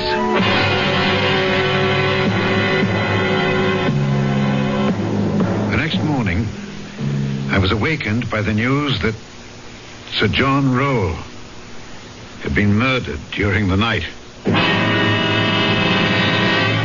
For God's sake, Bernard, act like a doctor instead of some frightened schoolgirl. No, you have not seen him yet, old friend. Well, is it the first corpse either of us has had the misfortune to look at? Just like this. Oh, how did he die?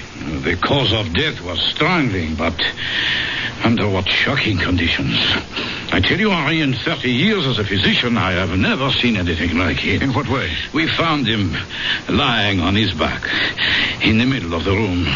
His coat was torn, one shirt sleeve half pulled off was hanging down. There was every indication that a fearsome struggle had taken place. His face was black and swollen, frightfully distorted. But the most noticeable and terrifying thing was his expression. His expression? Absolute, hideous fear. And small wonder.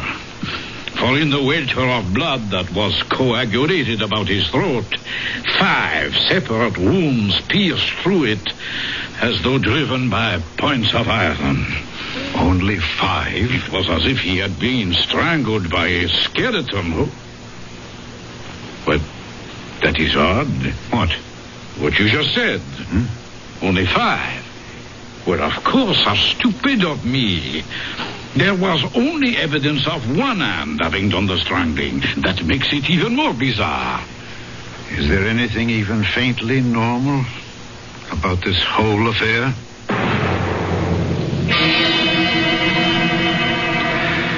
Now, Joseph, you heard no unusual noise during the night. Oh, no, monsieur le magistrate. You sleep where? Well, here in that little room off the kitchen there. And there was no sound from the dogs all night long? Oh, no, sir. Yet if a stranger had approached the house... Oh, those dogs would have torn him apart if he was a stranger. But they were quiet? You would have heard them if they had not been, huh? Well, I'm a very light sleeper. Yeah. Did you sleep late this morning? No. I'm awake before cocks crow, you see. So many things to be done. Water to be drawn, the fire to be laid. Yes. And that's what you were busy with when Lady Rowell left the house? Well, I was already preparing breakfast for Sir John and a tray to bring up to... you see, that's why I was so surprised when she walked into the kitchen fully dressed. And what did you say to that? Well, it's not my place to ask. I just said, what do you want? And? Well, she said she didn't want anything. Just that she was feeling better. And if Sir John should ask about her, she was off for a little walk along the beach. Oh, that didn't strike you as peculiar? Oh, it most certainly did. And did she go towards the beach? Well, I would have thought so. I didn't actually check on it. Why? You're not aware that she's disappeared? Oh, no, sir. We'll leave that for a moment. All right, then what did you do then? Well, once I had everything simmering like for breakfast, I went up to Sir John's room to assist him in his toilet. You were in this habit? Every morning, regular as clockwork. Continue. Well, he wasn't there, sir. His bed hadn't been slept in. Turned down just the way I left it the night before. So, I became alarmed. Everything was out of sorts, you see. I see. And then you came downstairs and found him. That's right. Oh, covered with blood from head to foot. It just don't signify. Now, what does that mean? Well, you knew, Sir John, sir, if ever there was a man built and ready to take care of himself, it was he. Why, he never slept without having loaded pistols or revolvers within arm's reach. And he knew how to use them. Yes. Have you any idea who killed him? Oh, no, sir. Could it have been Lady Rowell? Not a chance, sir. I met her once. She was a tall woman. Oh, but wasted away, Your Honor, and weak as a kitten. Then who? I don't know, sir. I don't even want to know. Neither did I. Or at least to check on what was in my mind. But I had a duty to my position, and I must admit a morbid drive to support my supposition. He was lying, just as he is now, on this carpet here. That's right, sir. His feet pointed in the same direction. Toward the door.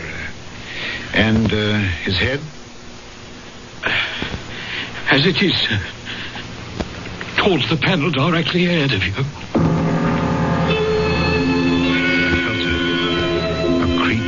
sensation that lifted the hackles on my neck. I knew, before I looked, what I was going to say. The sight that I had fought against making a reality. At last, involuntarily, I lifted my eyes to the wall, to the panel where the horrible flayed hand used to be. It was no longer there. The chain, broken, was dangling from the ring. But even that horror was to be succeeded by another.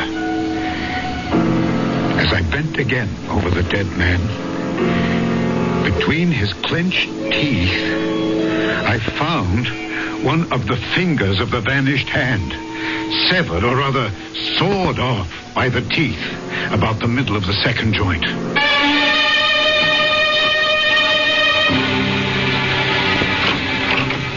Henri, forgive us for violating the sacred precincts of your police office, but the axle of my carriage is broken and we are here to beg you to carry us home. If you're ready to go.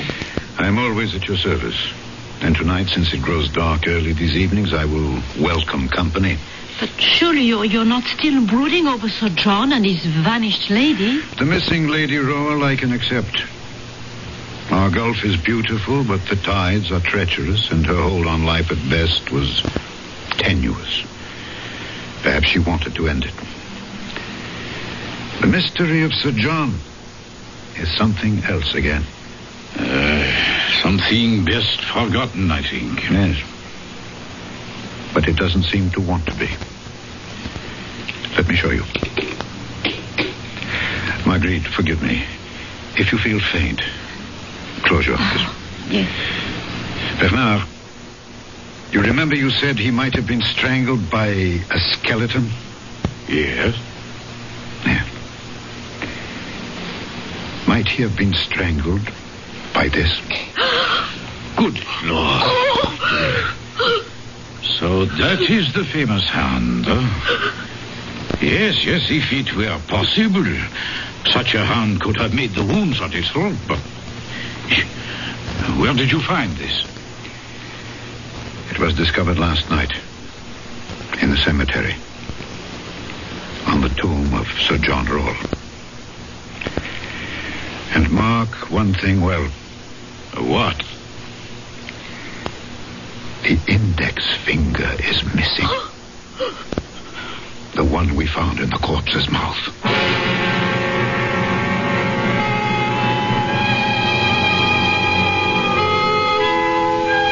The hand of a thief, Sir John Rowell said. His brother Richard? But if so, what did he steal? His wealth? His reputation? His wife? And if his brother, in some gargantuan and titanic duel, struck off his hand, and Richard sought vengeance, which of his hands was the instrument that brought an end to the intense and private vendetta? De Maupassant doesn't tell us. Wisely, he leaves that to us to decide for ourselves. I'll be back shortly.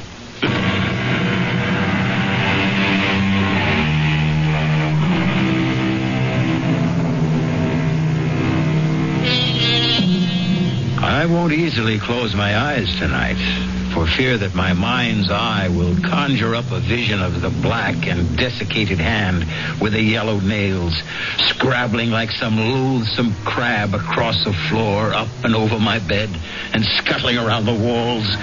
Its 4 good fingers moving like spider legs, the mutilated stump of the 5th like a head. Our cast included Alexander Scorby, Ian Martin, Mildred Clinton, and Guy Sorrell. The entire production was under the direction of Hyman Brown. And now, a preview of our next tale. You will be haunted by the magnet that drew you to me. The weapon with which I ruined your life and will destroy you. My smile, Ernest. My smile. No. Look at me. Sensuous lips bearing milk white, perfectly matched teeth.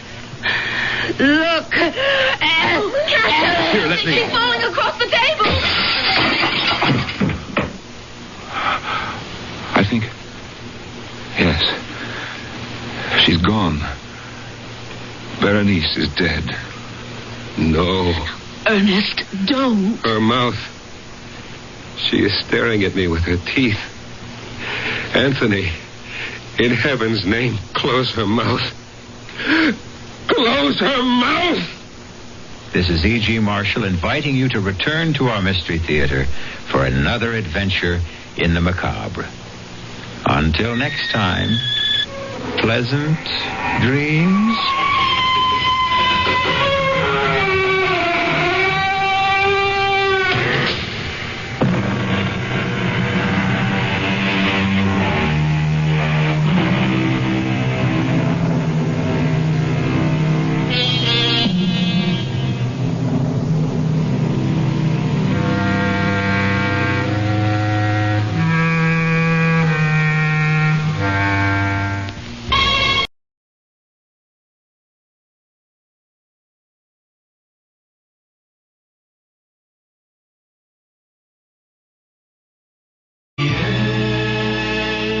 The CBS Radio Mystery Theater presents...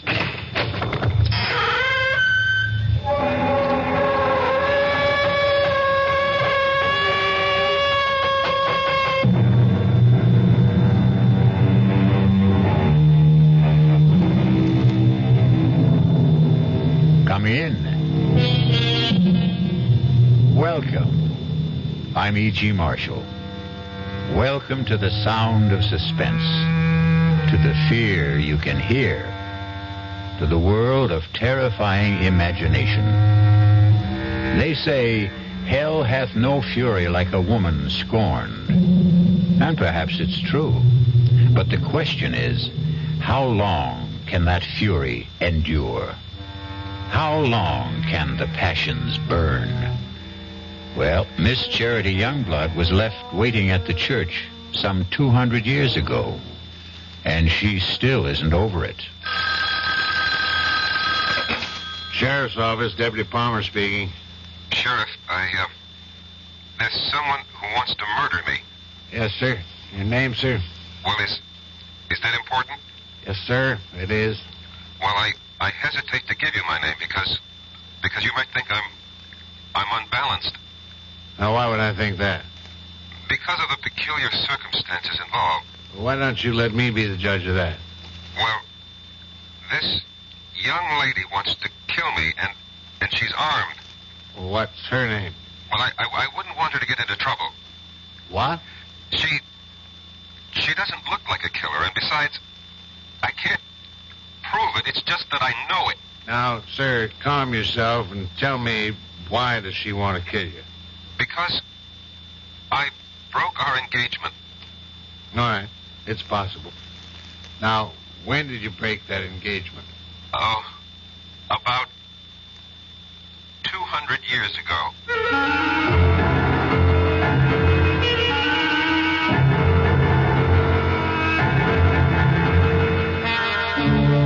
Our mystery drama, A Dream of Death, was written especially for the Mystery Theater by Sam Dan and stars Michael Tolan. It is sponsored in part by new sugar-free Diet 7-Up and by the Kellogg Company, makers of Kellogg's Special K cereal. I'll be back shortly with Act One. Hello, Ms. Goldilocks here, and welcome to my professional taste testing laboratory. Oh, Papa Bear, could you bring that case of sugar-free Diet 7-Up over here? Another case? Miss Goldilocks, you're drinking this sugar-free Diet 7-Up like there's no tomorrow. You can't still be taste testing it. Oh, no, Papa Bear. Sugar-free Diet 7-Up has already earned my seal of approval. It's fresh, light, natural, delicious. I drink it because I love its taste. Now hurry up. Okay, here. This sugar-free Diet 7-Up really tastes delicious. Ladies, if you're tired of switching from one diet drink to another, take some advice from Ms. Goldilocks. Try sugar-free Diet 7-Up and you'll say, yes, this one's just right. I'll bear witness to that, Goldie.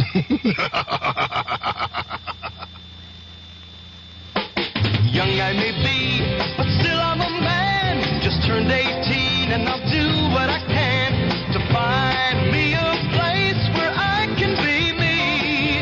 Get ready for life and be free as the sea. Where do I go from here? Oh, where do I go from here? I finished school, but what lies ahead? Don't want to get trapped, want to feel free instead. All over the world, there's so much to do. The call of the sea, don't you hear it too? Where do I go from here? Oh, where do I go from here? What about the new Navy? You'll get your chance at success, learn an exciting job, and see the world. Call toll-free 800-841-8000. That's 800-841-8000. Or see your Navy recruiter. Be someone special in the new Navy. I know where I'm going from here.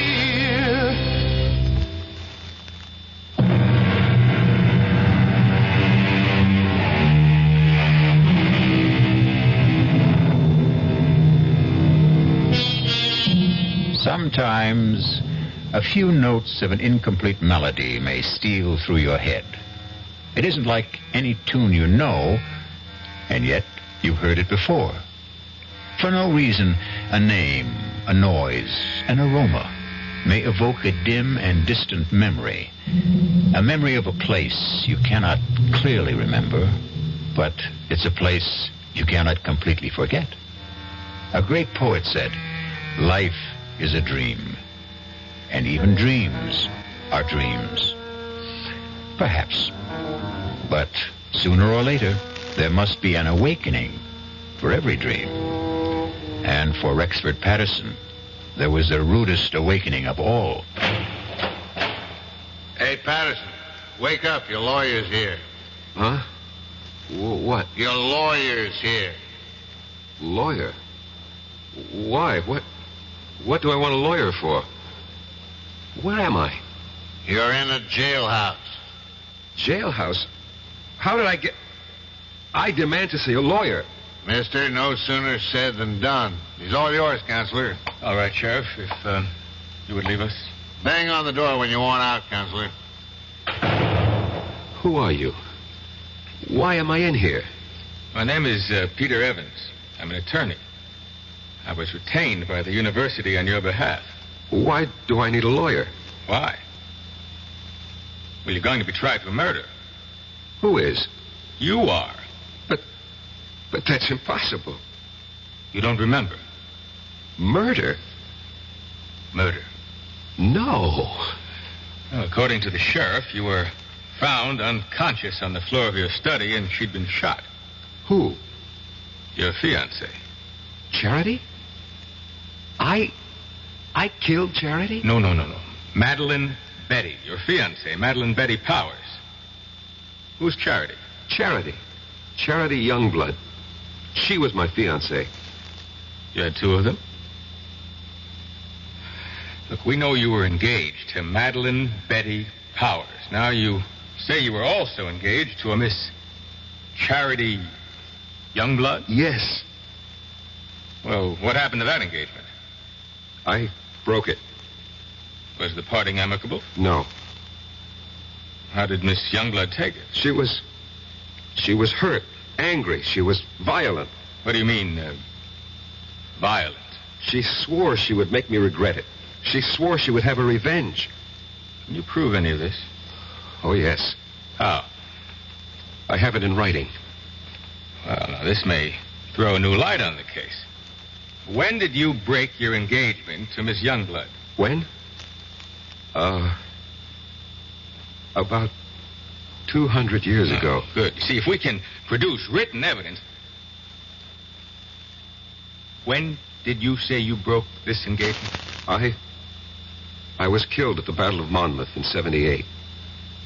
And 3 years before that would be, the early spring of 1775. Allow me to suggest the only plea that will save you. Insanity. No, I will insist that we plead the truth. Well, what is the truth? Self-defense. I killed Charity Youngblood in self-defense. All right. Look. Now, you may have killed Miss Youngblood in self-defense 200 years ago, but that's over. It's gone. It's done with. Nobody wants you for that. You're going to be tried for the murder of Madeline Betty Powers. Exactly.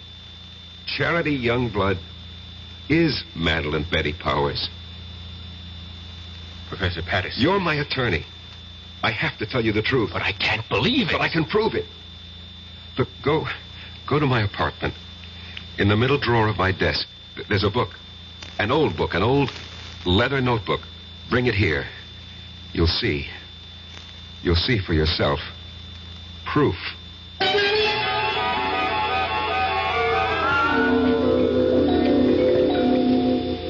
You read the book? Yes.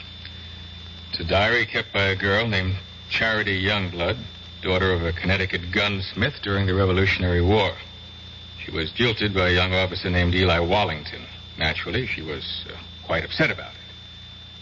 But where is the proof you promised me? I was that young officer. I was Eli Wallington. Look, Professor Patterson, if I'm to represent you, you'll simply have to tell me... The truth. I know the truth. But I tell you the truth and you refuse to believe me. It's impossible to believe you. Impossible. That's the key word. Well, today's commonplace was yesterday's impossibility. People said it was impossible to transplant a heart, impossible to walk on the moon. You're talking about reincarnation.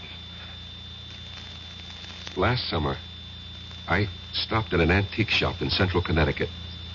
Heaped high on a counter was a pile of old pictures, letters, books.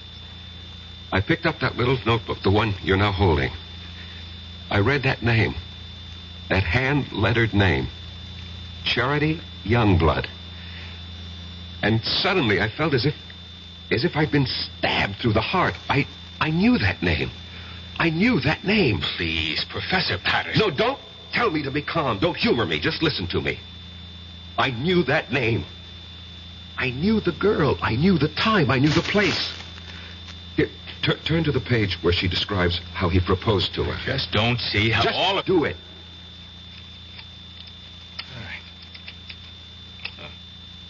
This is what you want?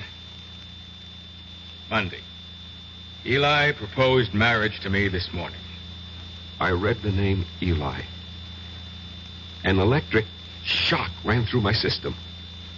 I knew I was Eli. And the entire scene ran through my mind. Exactly as she wrote it in her diary.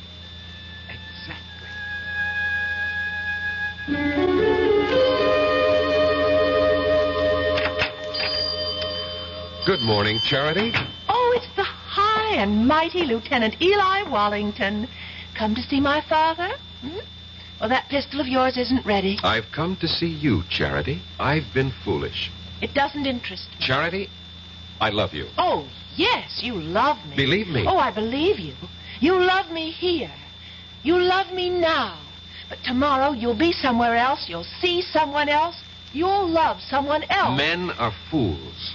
We don't realize at first how important it is to have a woman who really loves us. And you love me. Please go. Marry me, Charity. Eli? We'll have the banns on Sunday and marry the week after. Now, come, close the shop. We'll go riding this morning. But I promised Father... Let's be together this morning. Come with me. Oh, Eli, you're a scoundrel. Yes, Charity. But I'm your scoundrel. You must never forget that, Eli. Never forget that.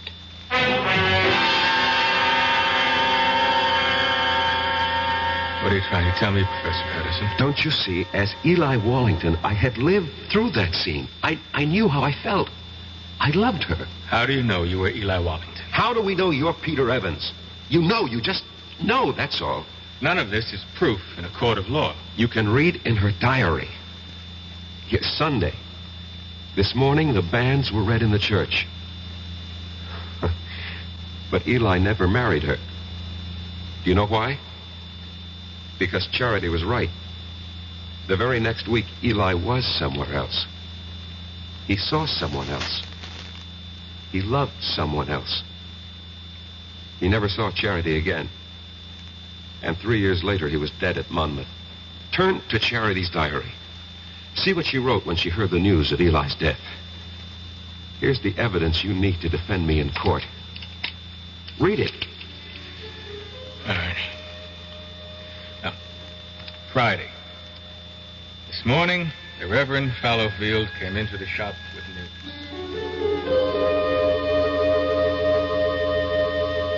Charity, I am told that Eli Wallington has fallen at Monmouth.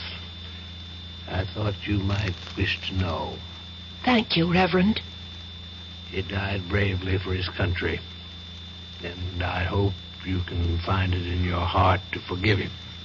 I will not forgive him. Charity. On that Sunday, that awful Sunday, I swore I'd kill him. But the boy is already dead. He'll live again. I'll live again. I'll find him and kill him.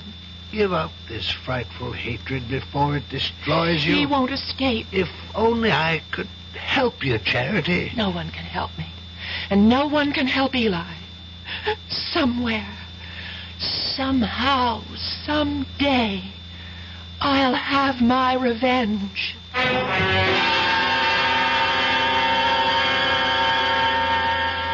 And when I picked up that diary in the antique shop, Mr. Evans, I was almost frozen with terror. I knew I had come back. Why shouldn't she? But you know something? After a while, I began to laugh at myself. Why? Well, for the same reason you're probably laughing at me. After all, we live in the modern, rational 20th century. Every night, I'd sit alone at home and wait for Charity to come and kill me.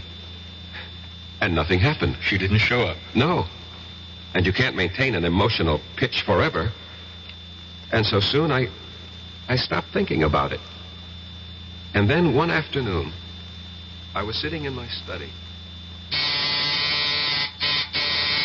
Come in, it's not locked. Good afternoon, Professor Patterson. Yes. Let me see, you're Miss... Powers. Madeline Betty Powers. I'm scheduled for a conference at exactly 1500 hours. 1500 hours? 3 p.m. We use this terminology at the engineering school. Oh, I see. You're an engineering major, Miss Powers? Have you any objections? Oh, no, certainly not.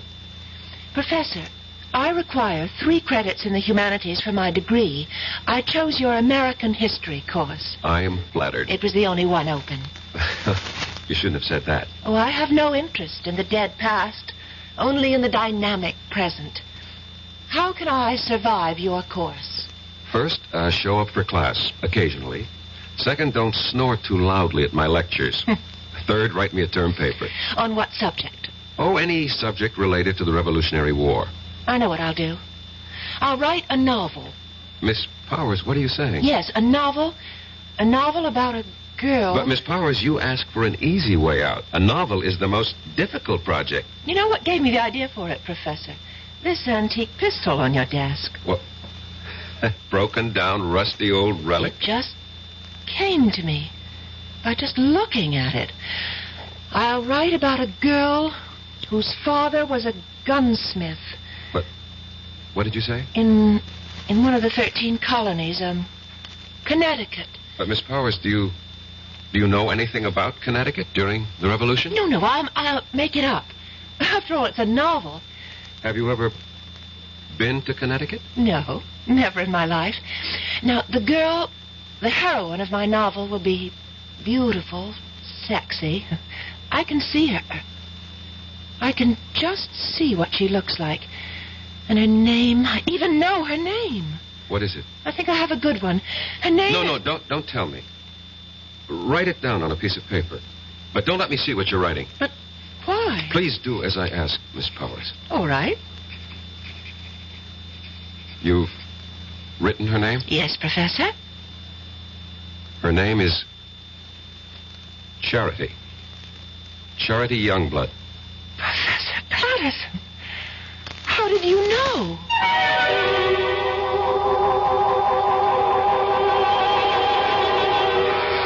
How does he know? Funny how these things work out, no? You can never tell who you'll come back as. Devil-may-care adventurer. He's getting any money, but he's entitled.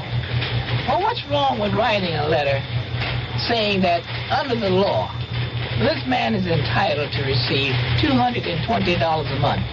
for attending school on a full-time basis. Believe it or not, he can take that letter with the little job, take it to the real estate people, and because he has an additional income of $220, although he isn't receiving it, it makes his chances of getting that apartment much better. And this is what I mean about the little things. Going beyond the duty every once in a while. Just go a little bit out of your way to help someone. That's my philosophy. To me, these are little things, but big things to that person. A big thing to that person. At VA, we try a little harder to help.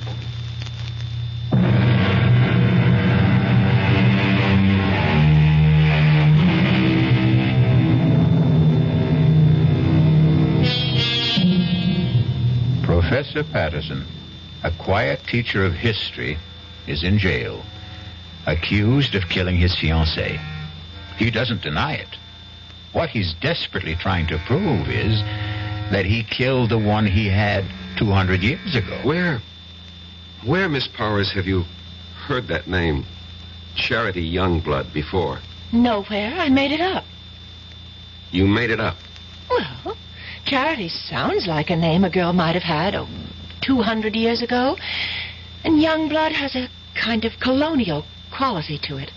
Charity Youngblood. It just sort of popped into my head. And everything just came to you? The whole idea for the novel? The heroine, her name, it all occurred to you just now? Yes, that's right, Professor Patterson. I simply can't account for it. It has no scientific basis.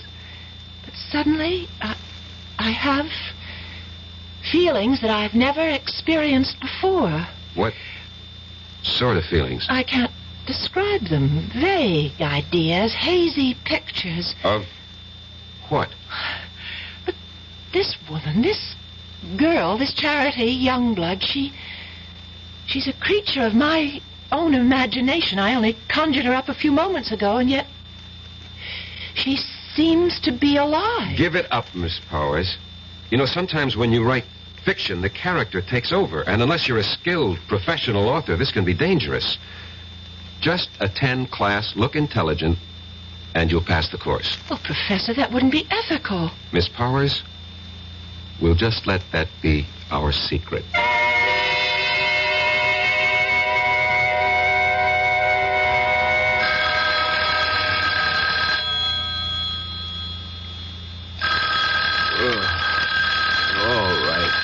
All right. Hello. Professor Patterson, this is Miss Powers. What? Miss Powers? Madeline Betty Powers. Did I wake you? I'm sorry. I know it's midnight, but I must see you at once. Please. Well, It's important. Where? Well, I'm calling from the all-night cafeteria at the Student Union building. I'll be there. Oh, thank you, Professor.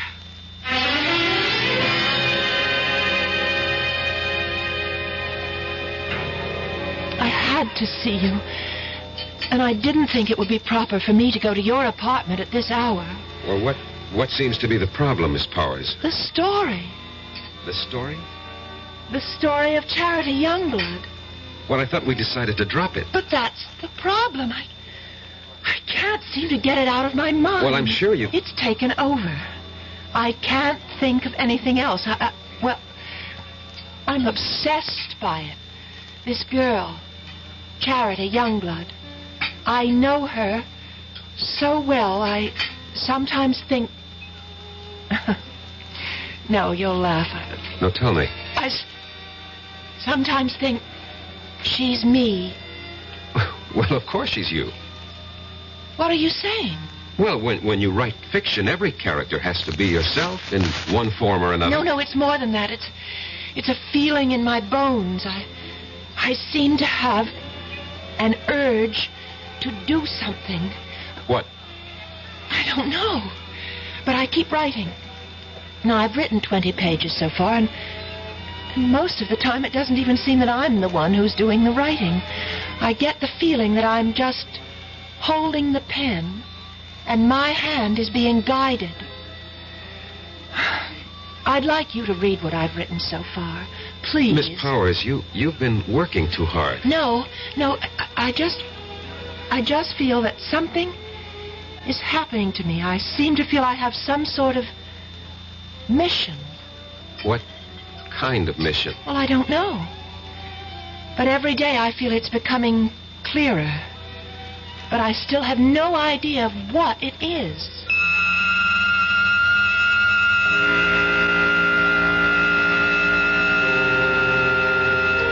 And every day, Mr. Evans, she would hand me a chapter of her novel. And that novel will win me acquittal in court. Why? Because each chapter is word for word a day in Charity Youngblood's original diary. In Madeline Betty's own handwriting. Where's that novel now? In my desk. I did everything I could to get her to stop writing, hoping that somehow I could get her mind off it. But of course that was useless. After all, if she really was Charity Youngblood, and there was no doubt in my mind about it, nothing would stop her from finding it out. And every day she was getting closer. Not just to Charity, but to me. Professor, I decided to give Charity a love interest. We're about to have the war, and I've created a young cavalry officer of the Connecticut Brigade. I have a name for him, Eli Wallington. Eli Wallington? Yes. Miss Powers, you've already written more than enough to earn a good grade. It's already longer than the average term paper. Oh, but I have to finish. Why? This whole thing started as a term project, Yes, it and may as far... have started that way, but now it's something that belongs to me, and I can't help it. I have to keep writing until... Until? Until something happens. What? What is supposed to happen? I don't know. But I'm afraid. I'm very much afraid.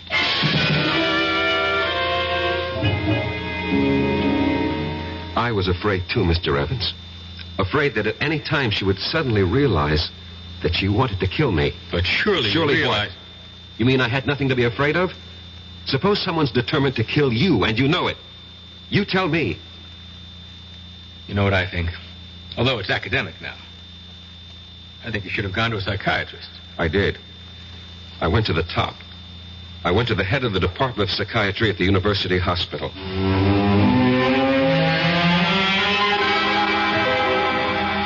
All right. Now, let us see if we can delve into the core of these hallucinations. No, let's not, Dr. Laufer. You see, these are not hallucinations. No? No. These are matters of fact. I know them to be true. You're talking about reincarnation. Yes. And you obviously don't believe in it. That's hardly the point. It may exist, for all I know. However, if it does, then we have no way of knowing who we were in a past lifetime. Perhaps we had no way of knowing. Perhaps today, with heightened powers of communication, perhaps our modern scientific technology has upset certain natural balances. Whatever. The fact is, I know. If you know, you know. What do you want me to do? Suggest a way I can live with it.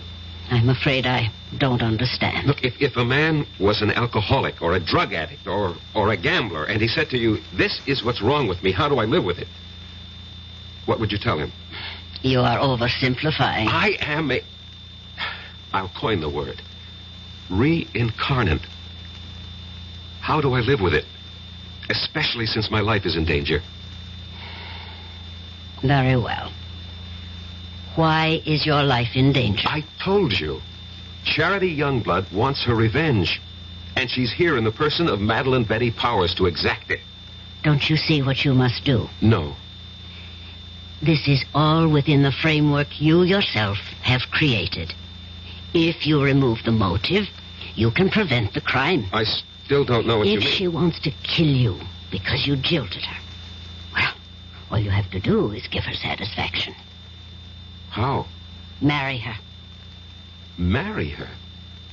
Marry Madeline Betty? She's hardly my type. You're 32 years old. You're not married. Are you going with anyone? No. But marry her? How do I know she'll have me? Were you once Eli Wallington? Yes. Was she once Charity Youngblood? Yes. she'll have you.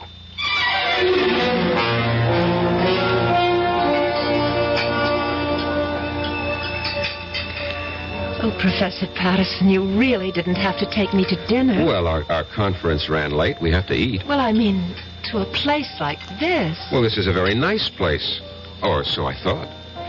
Oh. Would you care to dance? Oh, no, thank you. I dance rather poorly. Oh, I can't believe that. Why can't you believe it? Because you're so charming. I don't think so. At least no one ever told me that. But I think so. Do you? Why? Well, it's a subjective thing. I lied to you just now. I said I dance poorly. The truth is, I don't dance at all. Now, how is that possible? Girls who don't get asked usually don't bother to learn. I don't know why I'm telling you all this. It's just that since the day I met you, I started thinking. I don't know how to describe it. Well, what were you thinking? Oh, crazy things. That is, for me. I suddenly wanted to write a book. Why, I'll never know. And I began thinking of a girl who lived hundreds of years ago in a place I've never heard of. I can't understand it. Madeline Betty, maybe I can help you. Would you, Professor Patterson? Rex. Go on, say it. Call me Rex. Rex. I've also felt something since the time you walked into my study for conference. And I've been trying to analyze it. And I finally discovered what it is. It's love. Professor Patterson. Rex. And so I'm asking you, I hope that you will marry me.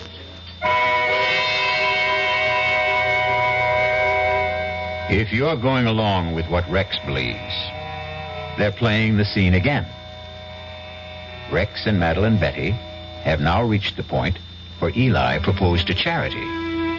Charity said yes, but will Madeline Betty? Yes or no will be the first word you will hear when we return shortly with Act 3. And now, another story of the ball and chain, as Kellogg's Special K presents The Library. Welcome to the public library. May I help you, sir? Yes, I'd like to check out... I'd like to check out Famous Laundromats of the World by Audrey Schnorbart. Sir, excuse me, but isn't that ball and chain you're wearing just like the ones they use in the Kellogg's Special K commercials? This ball and chain? Yes, that one. How are you going to get rid of it? Well, you know, lots of good exercises, and by eating smart at every meal, starting with the Special K breakfast. Don't you have to watch your calories? Yes, and the Special K breakfast is less than 240 calories. Less than 240 calories? Right. A 1-ounce bowl of high-protein Special K, 4 ounces of skim milk, tomato juice, and coffee. It's really tasty, and it's going to help me get rid of this ball and chain. I'd say it's long overdue, get it? Your happy ending could begin with the Special K breakfast from Kellogg's. Who knows how to help you solve your shopping problems? Your Better Business Bureau knows. Listen, Lou, this fellow is at the door about the home repair, you know, and he wants me to sign the contract now. What'll I do? You don't have to sign that contract now, madam. You're not Lou. Who are you? I'm the man from the Better Business Bureau with some advice to help you to protect yourself. Read all the documents before you sign and take your time. He'll come back tomorrow.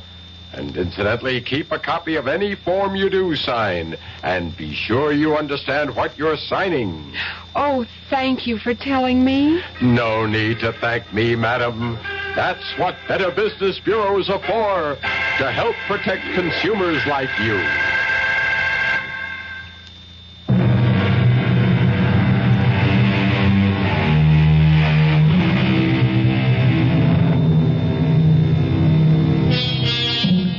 Eliminate the motive, and you prevent the crime. Excellent advice. And Rexford Patterson has taken it. He has just proposed to Madeline Betty Powers because it's the only way he can think of to keep her from killing him. And now, She looks at him and says, Yes, Professor Patterson. Yes. You can't agree to marry a man and call him Professor Patterson. Rex. I know it's sudden, Madeline Betty. We can get married after you graduate. Oh, I'll marry you anytime you say, Rex. I love you. I love you, too. I fell in love with you. Must have been at first sight. Why? Why? Because you're handsome. I was hoping I had other qualities. Oh, you do. You do. But being handsome's part of it. Why did you fall in love with me? Because you're beautiful. Oh. No, you don't believe it. No, well, I feel beautiful. You make me feel beautiful. Oh, Rex. I can't believe this is happening to me. It's happening. It's happening to both of us. And I'll be such a good wife for you. What is it? Oh, my head. What's the matter? Suddenly feels so light, so clear. Well, that's good. And different. Different? Yes, different. How? The book. You know the novel that I'm writing for the course? Yes. All of a sudden, I don't want to write it anymore. Why not? I don't know how it came into my head in the first place. Just as suddenly as it came, it's gone out. Gone out? That girl, Charity? Oh, yes, Charity, the heroine of your book. Yes, that's her name? Yes, I seem to remember. Well, she's gone from my mind, too. I simply can't understand how it happened. Well, why bother? Yes, that's right. Oh, why bother about anything except us? Except you and me.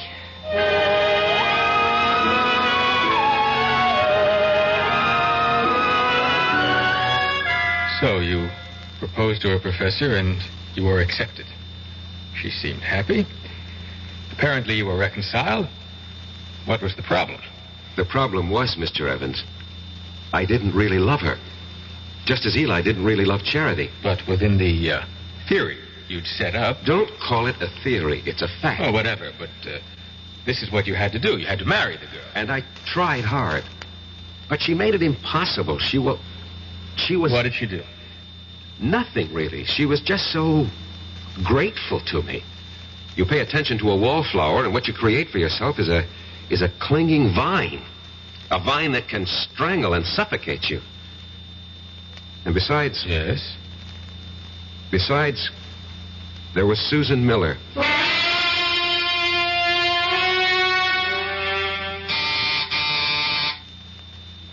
Come in, Madeline Betty. I'm not Madeline Betty, but I came in anyhow. Well, how do you do? Professor Patterson? Yes?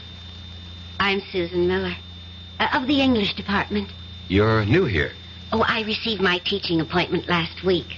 Early American Lit. A favorite field of mine. Well, that's the scoop on campus. Anything early American, see Rex Patterson. I just thought we'd chat. Fix you a drink? A soft one. Naturally. Diet, if you have it. I'm watching my weight. Why? I think it's most attractive the way it is.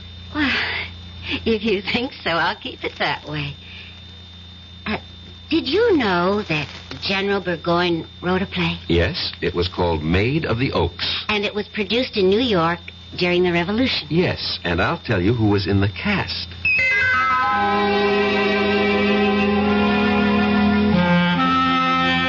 And that's how it all started, Mr. Evans. Easy, relaxed, delightful.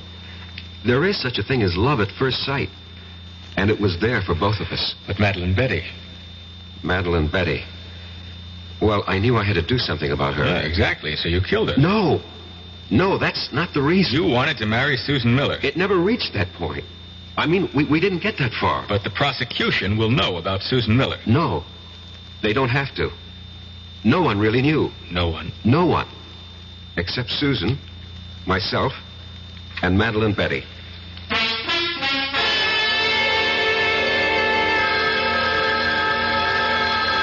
Get it.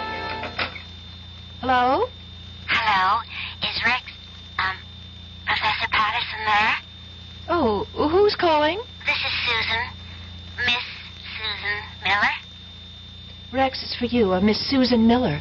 Oh, thank you, Madeline. Yes, Susan? Rex, how about a drive in the country? I have considerable work to do.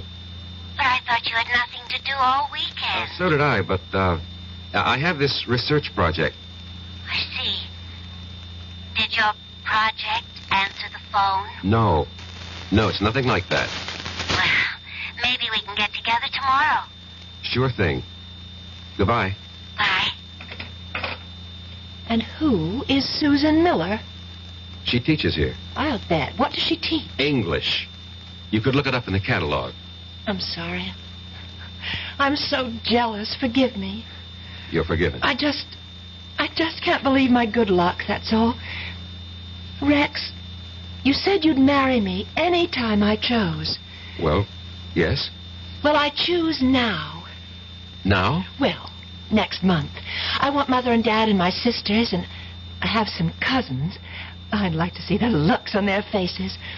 The first Sunday next month. That's almost 4 weeks from now. Is that all right? Well, You haven't changed your mind, have you? But I had changed my mind, Doctor. I see. I wish I knew what doctors meant when they say, I see. Patterson, you are the one who set up the ground rules. You said she was Charity Youngblood, reincarnated to have her revenge. I know. I know. And using that, I suggested marriage. It was your only chance. I realize that, but you see, I really don't believe that anymore. You don't? I should have listened to you when you called it an hallucination. You agree with that now? I think I do. What caused this radical change? I'm in love. With whom? A woman. A woman? Yes, a woman. Not a girl, not an immature, neurotic girl, but a woman.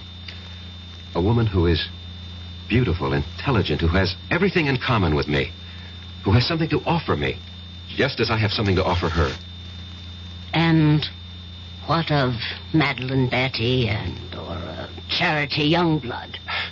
Charity Youngblood was an adolescent delusion.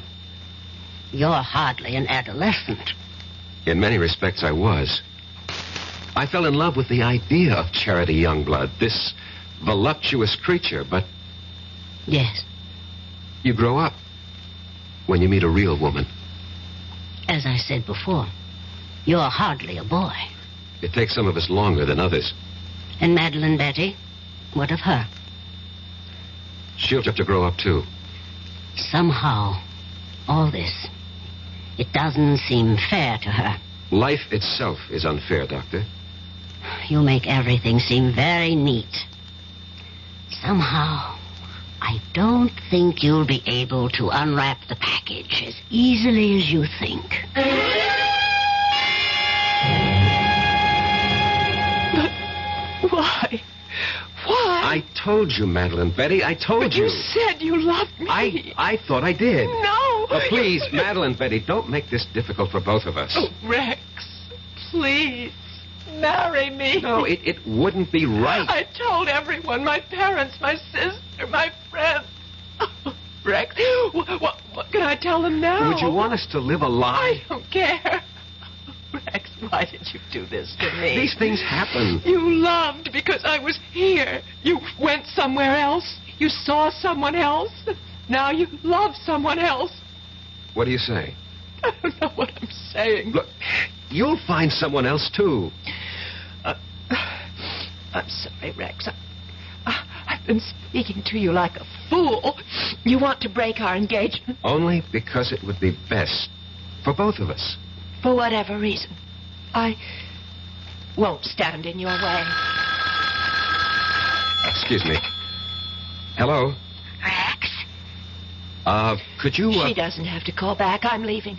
But before I go, Rex, I'd like to have a memento of us. I'll leave you what I wrote about Charity Youngblood, and, could I have... Anything, Madeline Betty. That... Anything. pistol, that old broken antique pistol? Certainly, of course. Well, goodbye, Eli. What did you say? Nothing. What did you call me? I called you by your name. Goodbye.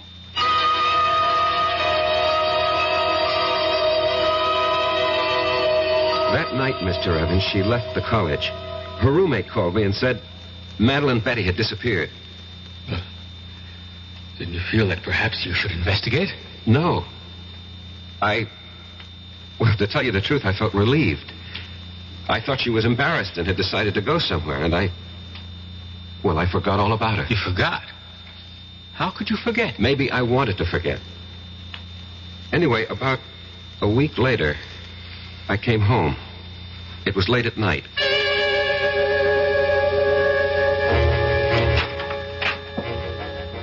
Good evening. What are you doing here? I have a key, remember? Look, what can I do for you? Nothing. Ask me what I can do for you. What? I can kill you. What do you say? Yes. I can kill you very easily. And I'm going to. Madeline Betty, Who are you talking to? My name is Charity. Charity? Yes, Eli. Charity. Remember Charity? No, you're Madeline It's Betty. taken me such a long time to find you, Eli. Such a long time. Listen to me. I'm not Eli. I'm Rex Patterson, and you're not Charity. You're Madeline Betty Powers. Sweet talk, Eli. You always could do it, but it doesn't go with me anymore. Look, Madeline Betty, I'll have to ask you to leave. Oh, I will. After I kill you. No, you can't kill me. I can. With this. What are you talking about? With that rusty old antique pistol? No, not anymore. I brought it home to Father, to Isaiah Youngblood's gun shop, and I said, Father, fix this pistol. And he did, you see, how he cleaned it and oiled it. See how it shines now. Madeline Don't Betty. move any closer, not one step closer. See how it sparkles. He gave it a new frammer and a fresh flint, fitted a new flash pan, and then primed it. Poured in the powder, rammed home the ball, and now it's ready to fire. Charity, no. Get away from me. Take your hands off. No. Get away Drop from it. me. Let go of me, Eli. Charity, Eli. drop it.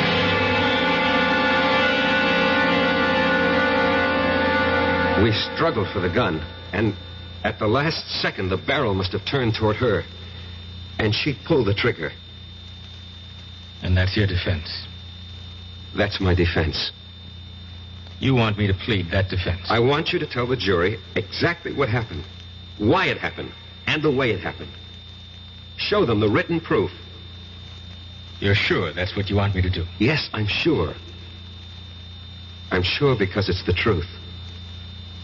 Well, I hope the jury buys it.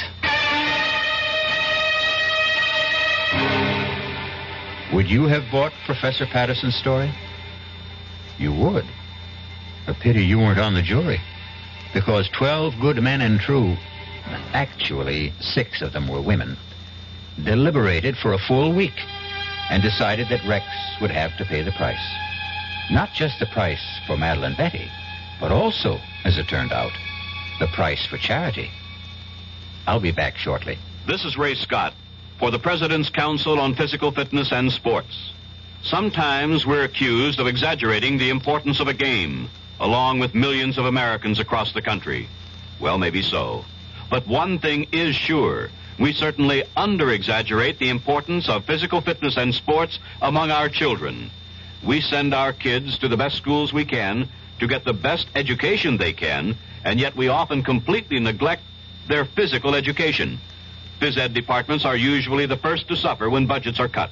That's why we urge you to support the physical education departments in your schools and to make sure your kids are getting the kind of programs and instruction that will do them the most good. Physical fitness can help them develop into healthier adults and help them live up to their full potential. For more information, write the President's Council on Physical Fitness and Sports, Washington, D.C., 20201.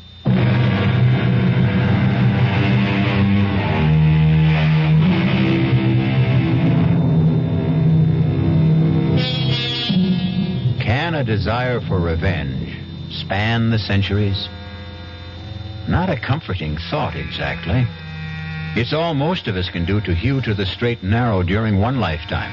If we're going to have to pay for the sins of other incarnations and existences, well, who has the price?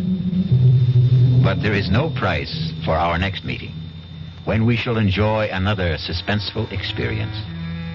Our cast included Michael Tolan, Marion Seldes, E.V. Juster, Ira Lewis, and Robert Dryden.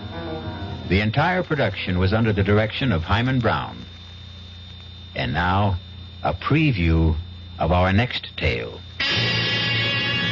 The answer's still the same. No dog, no baby. Just be happy with these dumb plants. They're bad enough. Taking up the whole bloody windows. I hate you. Yeah, look, I'll let you keep them. I hate you. I wish you were dead. What did you say? I said I hate you. I wish you were dead. Did you really say... Hey, what? What's this? The bloody plants are on my neck. Hey, Barbara, they're all around me. They're choking me. I can't get them off. Hey, Barbara, they're too strong. Barbara, don't stand there. Get them off. No. Get the scissors. Barbara, the scissors. I hate you. I hate you. I want you dead. Radio Mystery Theater was sponsored in part by Anheuser-Busch Incorporated, brewers of Budweiser. This is E.G. Marshall inviting you to return to our Mystery Theater for another adventure in the macabre. Until next time, pleasant dreams.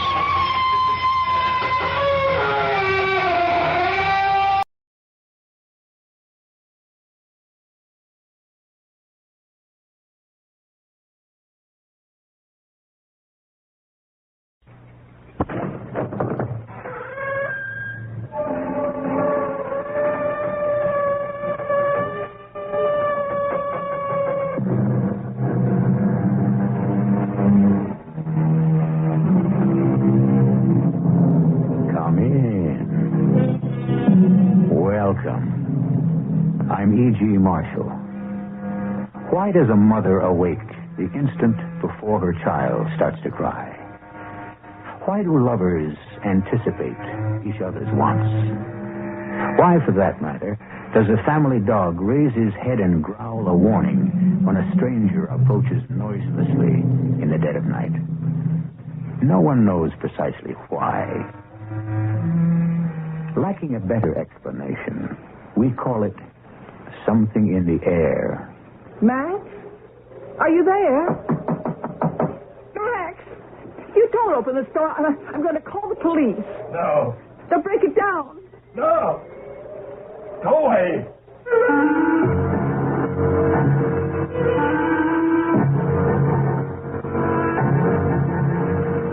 Our mystery drama, Something in the Air, was written especially for the Mystery Theater by Elspeth Eric and stars Gordon Heath. It is sponsored in part by Buick Motor Division. I'll be back shortly with Act One.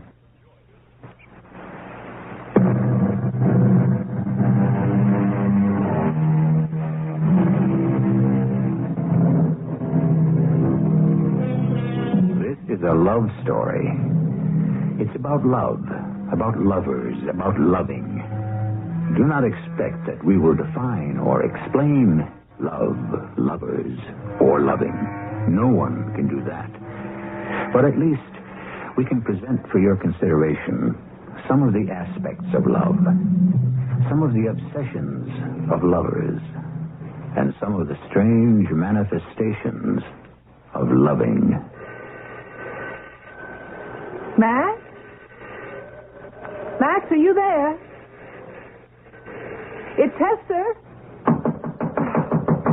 Max, I haven't seen you for a whole month, and neither has anyone else, or heard from you. Well, we've all called, and you won't answer the phone. And do you think that's right? To worry your friends that way? And me? I'm a little bit more than a friend, wouldn't you say? Well, do you think it's right to upset me like this? Max, please. I love you, Max. Doesn't that mean anything to you? Max, damn it, answer me. Max, if you don't open this door, I'll get the police and have them break it down. You hear me? I'll get the police. No. I will. I swear I will. Don't do that, Esther. Well, then let me in. Open this door and let me in. Go away, Esther. How can I go away when I love you? How can I go away until I know you're all right? Go away, Esther. All right, Max. I'll go away. But first I want to tell you something. I've sent a cable to your daughter. Did you hear me, Max? I cabled Nina yesterday. You had no right to do that. I had to do it, Max. I sent a cable to Barbados. The cruise ship stops there for 2 days. She's probably on her way back right now. You have no right. She'll get in sometime today. No. And when she gets here, Max, she'll come right to the house. No. And when she does, you let her in. You hear me? You let her in. I'm leaving now, Max. I won't bother you again. But when your daughter shows up at this door, you let her in.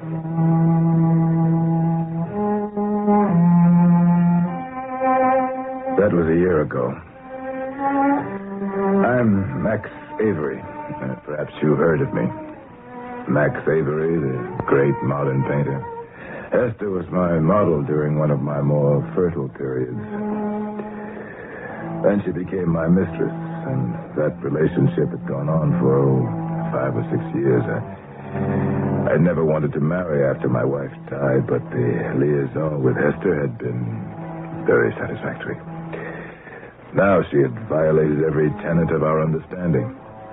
She had intruded herself, her judgment, into my intensely private life, and more than that, she had involved my daughter, my lovely 18-year-old daughter, Nina, who at any moment might arrive at my front door. Nina. Is that you, darling? Forgive me, sweetheart, if I don't come to the door. I've not been well, you see. Darling, perhaps in a day or two. Next week. I'm so sorry Hester sent you that cable. What did she say, that I was ill or something? Well, it's nothing serious. Love, really, nothing serious. Oh, darling, please. Darling. Oh, Nina, wait, sweetheart. I'll open it. Just wait. Nina, what? Max. What? Who? Nina? No, it's not Nina, Max. Were you expecting Nina? Yes. Max, what's wrong? Don't you recognize me? Dan Fogarty. Dan? That's right. From the old days in the village? Dan Fogarty. Max, let me in, will you? Please, I wish you would. I thought you were Nina. Max, what have you been doing to yourself? Doing? Nothing. Oh, don't tell me nothing. Granted, I haven't seen you for a year or more, but, well, nobody could change so much in a year. I've changed. Have you looked at yourself lately? Not for a while. Not since when? Since about a month ago. Well, don't you care how you look? How do I look? Like a ghost. That bad. Look, would you care for a drink, Daniel? Well, for old time's sake, sure. If you'll have one with me. For old time's sake. A glass of old Madeira wine. For old time's sake. There you are. 2 old times. 2. Oh, Max, for heaven's sake. Max, what is it? I'm all right. Well, I thought for a moment you'd fainted. You just toppled over. Here, let me help you up. Here. That's it. Now, sit down. You all right? All right. Well, you must be sick. Not sick. Well, why would you fall down like that if you're not sick? I've been fasting. You've been fasting? No food at all? Just water. Well, how long has this been going on? I think for about a month. Yes. For a month. Dan Fogarty was kindness itself. Helped me upstairs, into bed. Went down to the kitchen, heated a can of beef broth, and brought it up to me. Perhaps you're wondering who is Daniel Fogarty and how did he wander into my life at this particular point in time? Well, Dan's a painter, like myself. Talented, I've always thought, but unlike me, he's never achieved any success whatsoever. Max, a month without food. So wonder you're functioning at all. Why'd you do it? I was desperate. You of all people, Daniel, you'll understand this. I dried up, went stale. I can't paint a thing that isn't a repetition of something I've done before. Ever run into a snag like that? Huh. Who hasn't? I've tried everything, even tried the geography cure. Went to Kyushu. Where's that? Island south of Japan, between the Pacific and the East China Sea. That sort of thing's worked for me before. You remember? 10 years ago, when I'd gone dead, stale, flat, and unprofitable. Took Nina with me.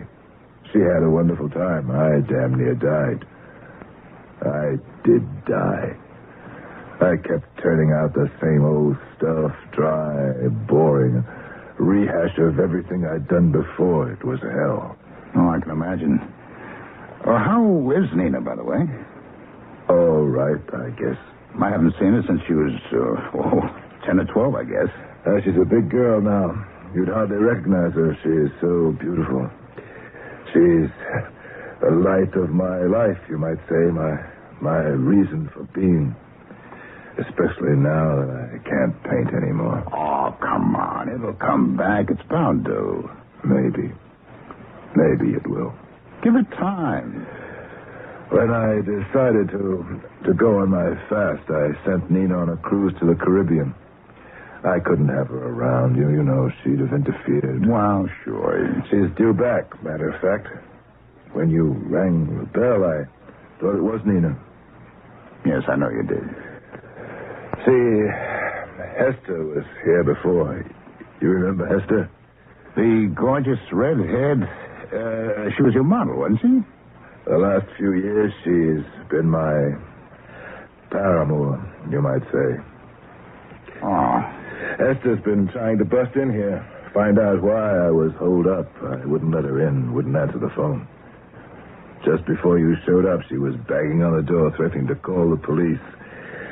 And finally, she told me she'd sent a wire to Nina in Barbados. And I should expect my daughter to show up any minute. So when the bell rang, I thought, of course, it was Nina. Even after I saw it wasn't, I didn't know who it was. What are you doing there? On my doorstep? Why today? Why at that precise moment? Why haven't you called me before or come to see me? Oh, I don't know. You're a big man. Important painter. We don't travel in the same circles. You live in this big old town house. I live over at Chinese Laundry on East 14th Street. You eat in all the big restaurants. I still take my meals in Joe's Beanery. Well, there's no reason, really, why I should look you up. Or you me. But you looked me up tonight. Why? Why did you? I just did. No particular reason. Anybody tell you anything about me? Hester? Any of the old gang? Oh, I haven't seen Hester in years, or the old gang either. And why did you show up when you did? I don't know, Max. You came all the way over here from East 14th Street to see me, and you don't know why? I really don't, Max. That's crazy. Crazy. That's your doorbell. Want me to answer? Would you? It must be Nina. Oh, sure. You stay right there. I'll let her in. I'll tell her you're a trifle indisposed. Yes. Tell her that.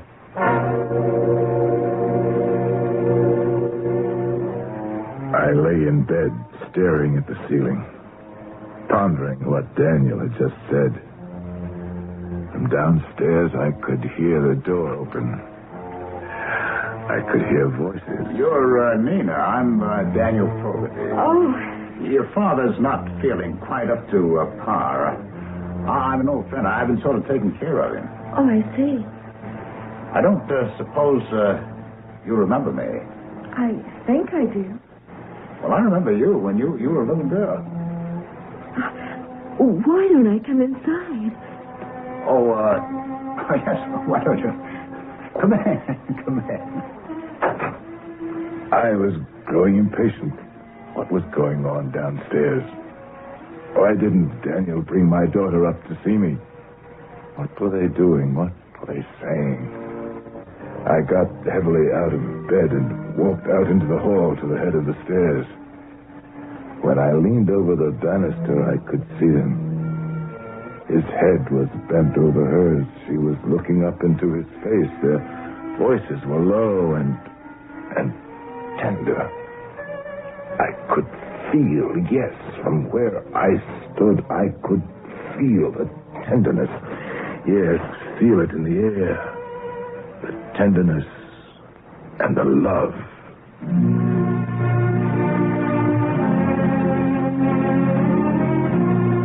You think such things don't happen? That a man and a woman meet, speak, and touch, or do not touch, and love is born between them? Of course it happens. Not often, perhaps, but it happens. But how often is it that a third person, observing but unobserved, with no forethought of ever witnessing such a thing, suddenly knows with certainty that it has happened, that the man and the woman he gazes upon have, on the instant, fallen in love? We'll return shortly with Act 2.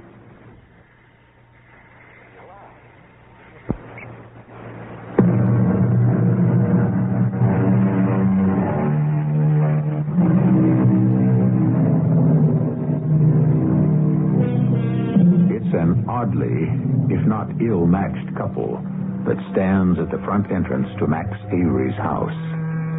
The exquisite young girl, elegantly dressed, and the slightly unkempt and very shabby man, definitely in his middle years.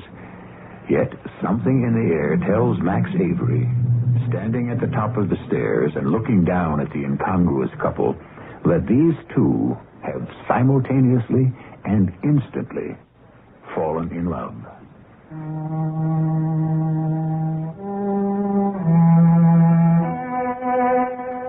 I knew it. I knew it. Within the few minutes since Nina had rung the doorbell to my house and Daniel Fogarty had admitted her, the most powerful experience that can befall a human being had transpired. From where I stood, still trembling from the weakness brought on by my month of fasting, I gazed down upon them. Both horror and rage swept through my body. And the next day I sought out the only person I could confide in. Hester. But how can you know, Max? How can you be so sure? I know. And when they came up to your bedroom, how was it then? Oh, they were conventional. They dissembled. Nina was solicitous about my health. Daniel reassured her that I'd be up and about in a few days. And you were? We spoke briefly of my work. There wasn't much to say about that. I asked about her Caribbean cruise. She went into detail about that. Daniel spoke of olden times when he and I were young, struggling artists, how we had drifted apart until he passed my house and had the sudden impulse to ring the bell. Max, what about his impulse? Have you thought about that? It was an impulse. What is there to think about? Perhaps something told him that you needed him. Something in the air. I wish to God he'd stayed away. Max, you don't mean that. I do mean it.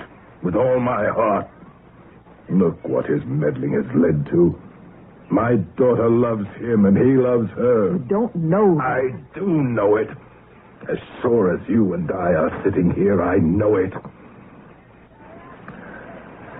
Don't argue with me, Hester. I know it. All right. We won't argue. But if you are right, there's only one explanation. And what might that be? You are clairvoyant. Clairvoyant? You have second sight. That's utter nonsense. That's balderdash. I'm not clairvoyant. I don't have second sight. I don't believe in those things. Then how did you know?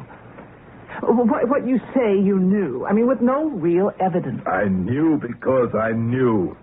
Because I loved my daughter. What concerns her concerns me. What touches her touches me. They do say that clairvoyance is often limited to a single fleeting vision, provided, of course, there's a personal element involved. Such as what? Well, such as danger to someone much beloved. That's it. That's it. I saw danger. Nina's in danger if she loves this man, if he loves her. Well, why is it dangerous? Hester, Nina is 18, on the brink of womanhood. Daniel is my age. She's the daughter of a successful artist. She's received everywhere along with me. Received, accepted, and welcomed. He's nothing, a nothing who goes nowhere, is accepted nowhere, welcomed nowhere. To bind herself to him, to sink down to his low level of existence, it's unbearable. It's unthinkable. It's got to be stopped. How was I to stop this burgeoning love affair? I had no idea. But days passed, and I grew even more certain of what had been certain from the first. Strange things began to happen, and my horror grew. Marvelous dinner, Nina. You make it all yourself? All but the dessert. I bought that. Damn good. Whole thing. Seen Daniel lately? This morning. Where are you going? I'm going to answer the phone. The phone didn't ring. It's Daniel. How do you know? Hello, Daniel. Things like that. They drove me wild.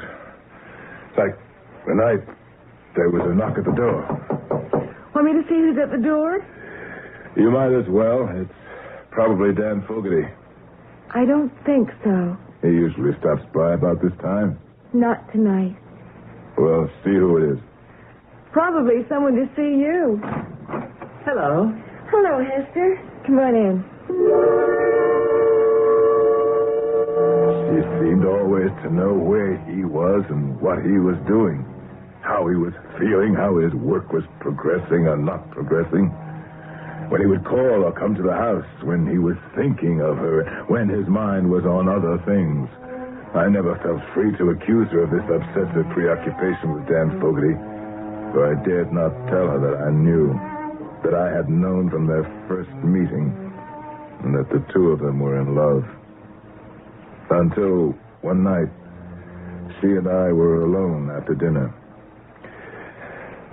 And, where's Daniel this evening? No phone call, no knock at the door? You think he's forgotten you? Oh, no. Then where is he? He's looking for a job. Job, you said. We need money. We? You said we need money. Yes. Not he needs money. We need money. I'm going to live with him, Father. What? You are what? Daniel and I are going to live together. No, you are not. You are not going to live with that man. Yes, Father, I am. I think he'll find a job very soon. I won't let you leave this house. You understand? My suitcase is all packed. It's in the hall closet. As soon as Daniel is sure of a job, I'm leaving. Perhaps tonight. You don't know what you're saying. Now. Yes. Now. What are you doing? Where are you going? Daniel's found work. I'm going to him. How do you know? How can you know? Why, I just know. And it was true. She did know. At the very moment she spoke, Daniel had signed on as a bartender at one of the village pubs. Nina took her suitcase from the hall closet and left my house. And me. It would seem that you're not the only one who's clairvoyant, Max. What am I to do, Hester? Let them live. Let them be happy. How long can she be happy with that nondescript little man? I've seen some of his paintings. They're not at all bad. He's 50 years old, maybe older. What can happen to him? Well, success came early to you, Max. Perhaps it will come late to him. Hester, let's not argue about this. I have to get her back. Get her back? But she won't come back. Then I'll abduct her. Abduct her? Are you mad? I don't know. It doesn't matter. I shall abduct her and bring her back. I forced Hester to join me in my plan to kidnap my daughter. She and I would drive together in my car to the dismal place where Dan Fogarty lived. We would park the car in front. We would wait there till we saw Nina approach. Then Hester would slip behind the wheel of the car, and I would seize my daughter and drag her into the automobile. The very next night, Hester and I sat in the darkened car and waited. Suppose she screams. Suppose she does, no matter. Well, what about the police? It'll be over and we'll have driven away before any police can get there. The police don't look kindly on kidnappings, even by fathers. She's my child. Max, she's 18. Even so. Well, what do you propose to do with her once you've got her home?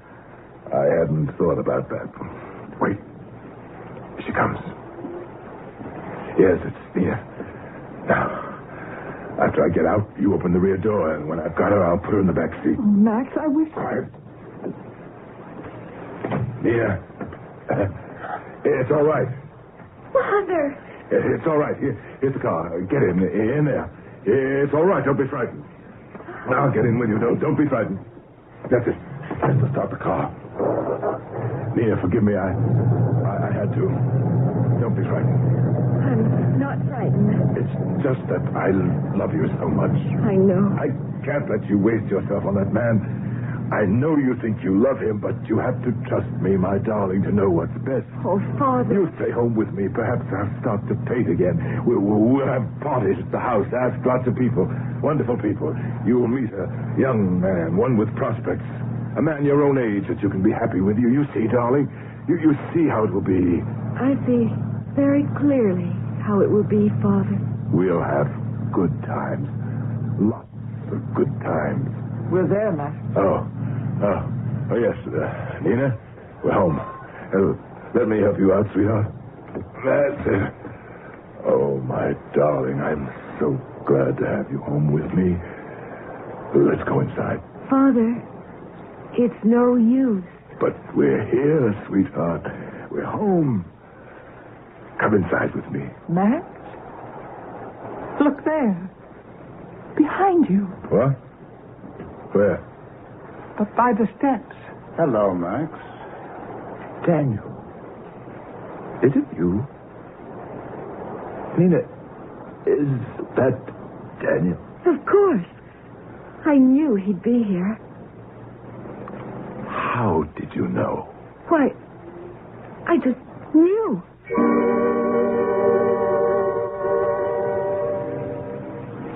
we return to the simple statement, I knew. I just knew. Perhaps it sounds too simple, almost foolish, almost fatuous. I just knew indicates that you had no clear reason to know, no proof that you knew, no real excuse for knowing. Yet isn't it the most profound things of your life, the most significant? Aren't these the things that, without proof, with no excuse, and for no reason, you simply knew? We'll return shortly with our final act. Somehow, you fought the temptation to buy a new Buick Century until now, because you figured that along about this time, your Buick dealer just might be as anxious to talk to you as you are to get a Century. Well, you shrewd rascal, you were right, which means you and that Century can get together now with a deal that may surprise you. Buick Century. Yes, you can. At your Buick dealers. Yes, you can. Yes, you can.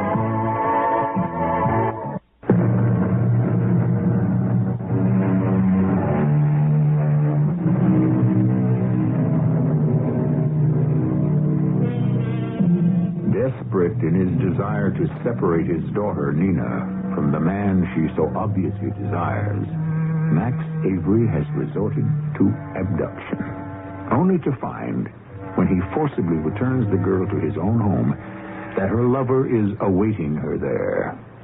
As our last act ended, we heard, Max? Look there.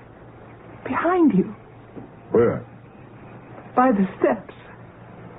Hello, Max. Daniel. Nina. It's not Daniel. I knew he'd be here. How did you know? Why, I just knew. Max, give up. Why don't you? I can't do that. Take Nina into the house. Take her upstairs. Nina, go with Hester. Please, my darling. Let me talk to Dan. Will you do that for me? Come on, Nina. Let's go inside. All right. When I talk to Daniel, I'll be up to see you. All right, Father. You want to come in the house, Dan? We can talk here. Let's sit in the car. All right. Get in. Well, after you. I won't run away. All right. Dan, it must be pretty clear to you what I did. What's not clear is why you did it. I love your daughter, Max. You think you do, and she thinks she loves you. Dan, I can speak frankly to you, can't I? I think you'd better. I've known you two were in love with each other right from the start, and I just can't have that, Dan. No? After all, I'm a failure. I'm poor, I'm without influence, position, prospects. Not without talent, I hope. Well... And I'm no longer young. You do understand. I knew you would. Well, of course I understand. Only what's to be done about it? I thought if I could get Nina away from you for a while, keep her away from you by force, if necessary.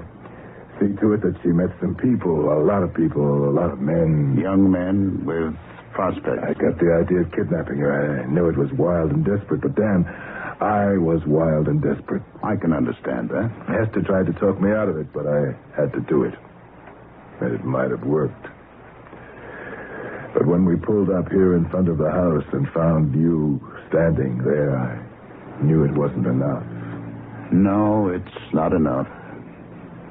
How in the name of heaven did you get there? What possessed you to come to my house instead of going home? I don't know. But you must know. I was on my way home. I knew she'd be waiting for me, and then... then my feet simply took me to your house. That's all. Dan, will you leave town? Leave town? Why should I leave town? I know you want to be fair to Nina. Of course I do. I know you don't blame me for trying to find a more suitable man for her. No, I don't blame you. Then listen. Will you go away for, say, 6 months? And swear to me you won't write to Nina or phone her? Where would I go? I have a little shack down on the Jersey Shore. I've had it for 30 years. Lived in it all 1 year when I first started to paint. First picture I ever sold, I painted there. Oh, yes. I remember that shack. That's right. I've held on to the place for sentimental reasons. I don't even know what kind of shape it's in. I haven't seen it since I took Esther there one day when we were getting acquainted. Nina doesn't even know I own the place. Here's the keys. I've carried them all these years, sort of a good luck charm. If you take the keys and take the car and go down there, would you, Dan? Would you do that? And stay 6 months. You'll be on the ocean. You can paint. 6 months incommunicado. Will you do it, Dan? Will you? Dan nodded without speaking. I gave him the keys to the shack. We shook hands. I trusted him. I got out of the car. I stood on the sidewalk and watched him drive away. Then I turned and walked into the house.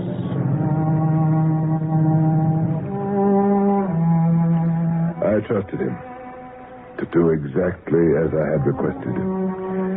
Go to the Jersey Shore, hole up in my old shack, and stay there for 6 months without making any effort to contact my daughter. Now, all I had to do was somehow to explain what I'd done to Nina. I dreaded it. But when I told her, she was amazingly calm, even receptive. He's gone away, my dear, to a place you know nothing about, or one you've never seen, even heard about. I understand. It's for 6 months, my love. Surely you can be separated from him for 6 months. Of course. He'll be perfectly safe where he is, and comfortable enough, and he'll be able to paint. He's there. What? He's there. He's arrived. Where? Arrived where? Wherever you sent him. He's there, and he's unpacking his easel, and his paints and brushes.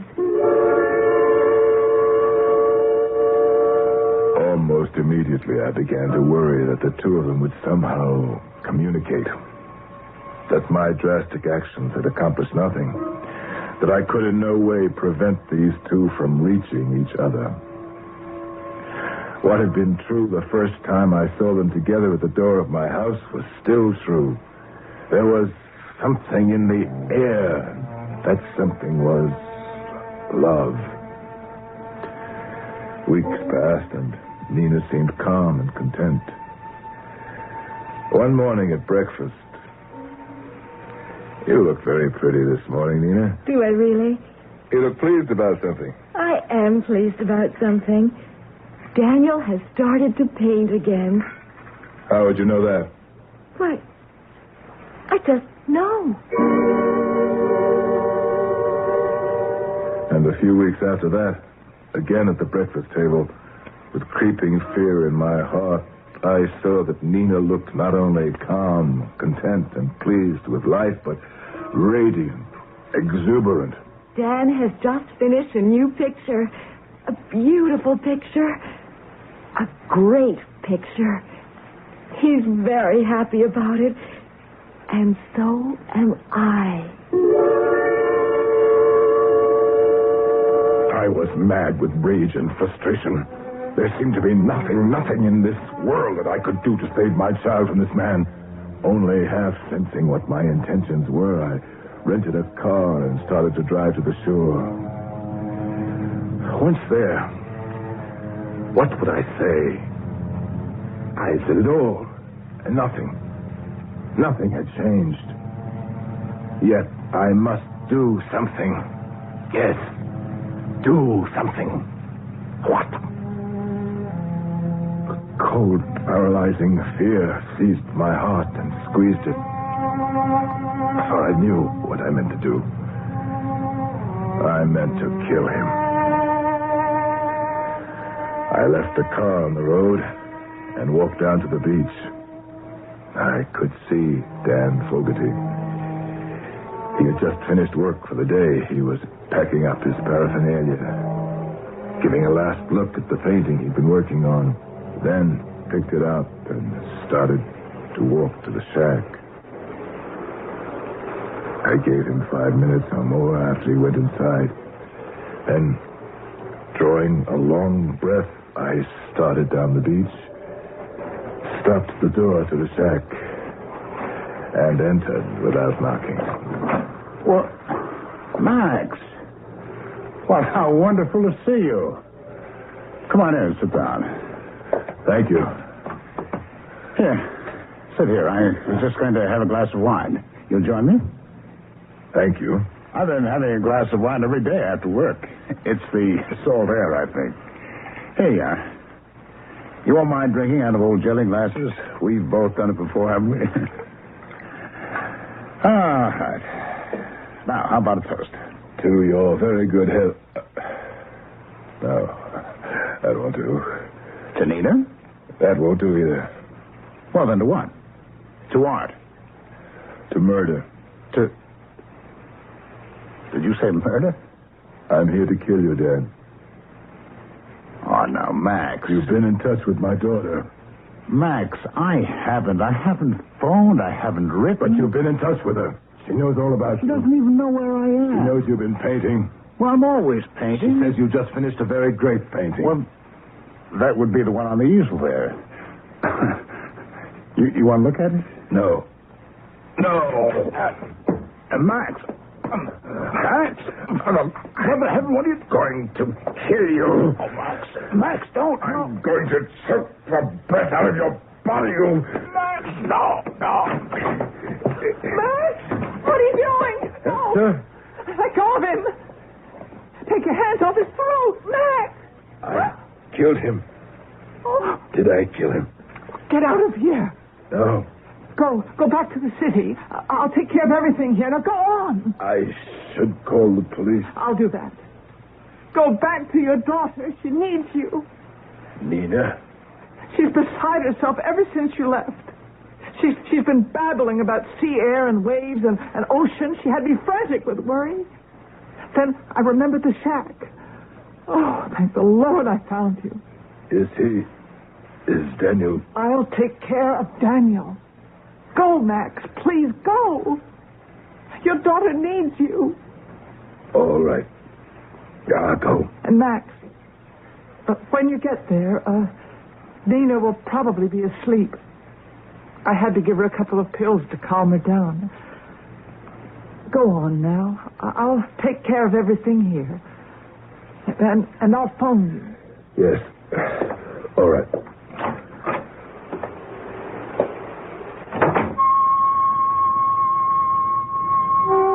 I drove back with the uncanny accuracy of a man in shock. And when I reached the house, I parked the car expertly in front of it, got out and went inside.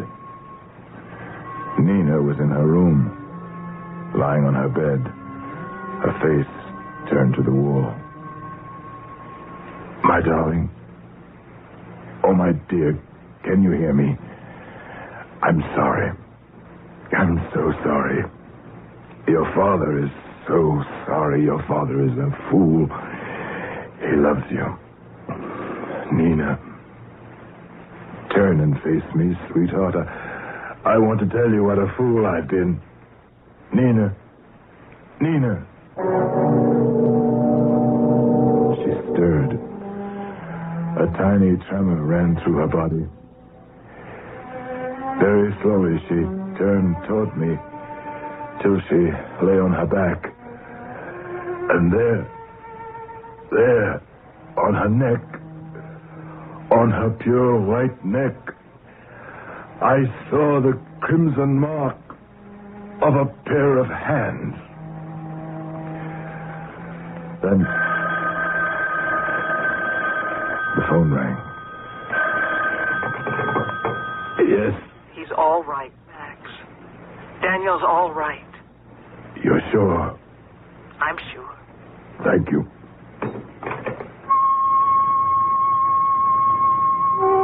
I went back to the bed where my daughter lay. Her eyelids fluttered a little, and her lips parted slightly. I bent over to kiss her sweet face, and as I did so, I saw the bright red mark of a pair of hands on her throat slowly begin to fade.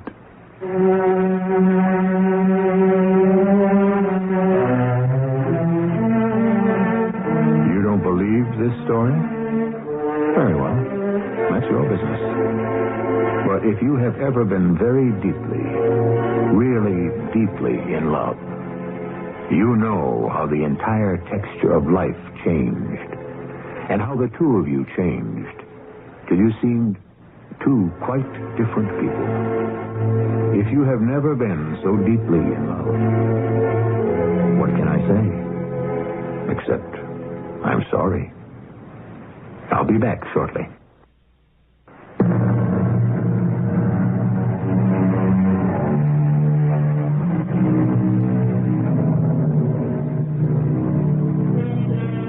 How does our story end? What is the final outcome? Does the oddly matched pair join together and live out their lives in harmony and bliss, telepathically exchanging thoughts and feelings?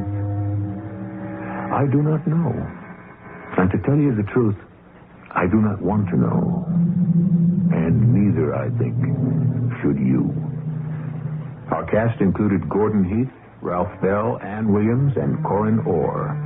The entire production was under the direction of Hyman Brown. And now, a preview of our next tale.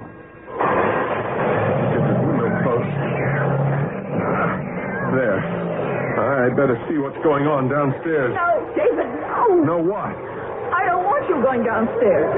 Please, darling, it's not worth the risk. What risk? It's just some crazy kind of storm. With no rain, no thunder or lightning. With all that wind, what else could it be? I'm scared to think. Something terrible is going on. Something incomprehensible beyond our imagination. The same thing that frightened poor old Mrs. Adam to death. Please, darling. Oh, just hold me close.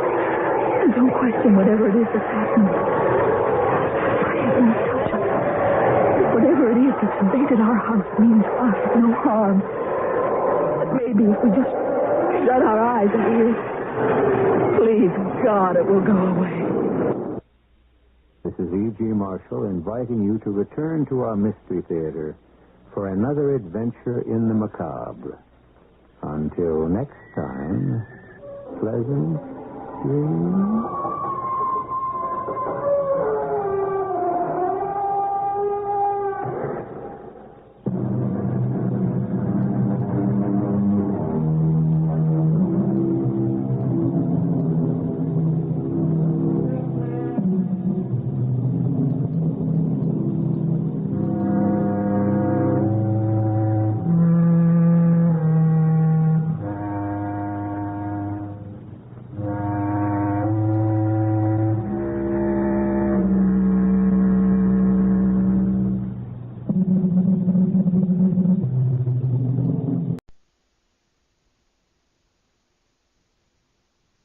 From the Mutual Studios in Washington, I'm Fulton Lewis, and that's the top of the news as it looks from here.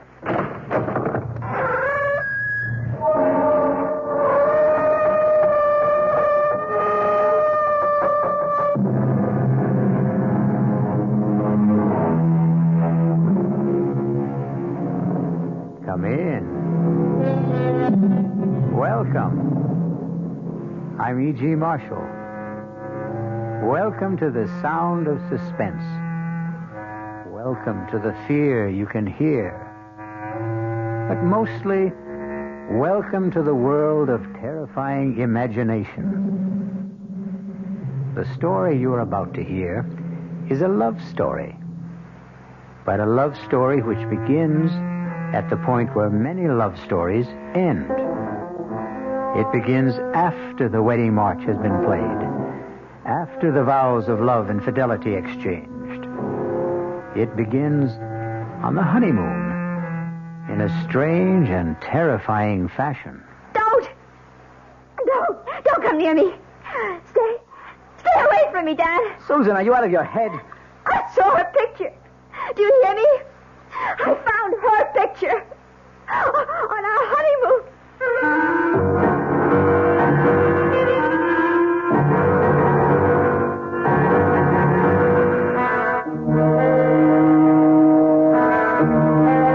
Our mystery drama, Deadly Honeymoon, was written especially for the Mystery Theater by Henry Slessor and stars Betsy von Furstenberg and Michael Wager. It is sponsored in part by Anheuser-Busch Incorporated, brewers of Budweiser, and by the Kellogg Company, makers of Kellogg's Special K cereal.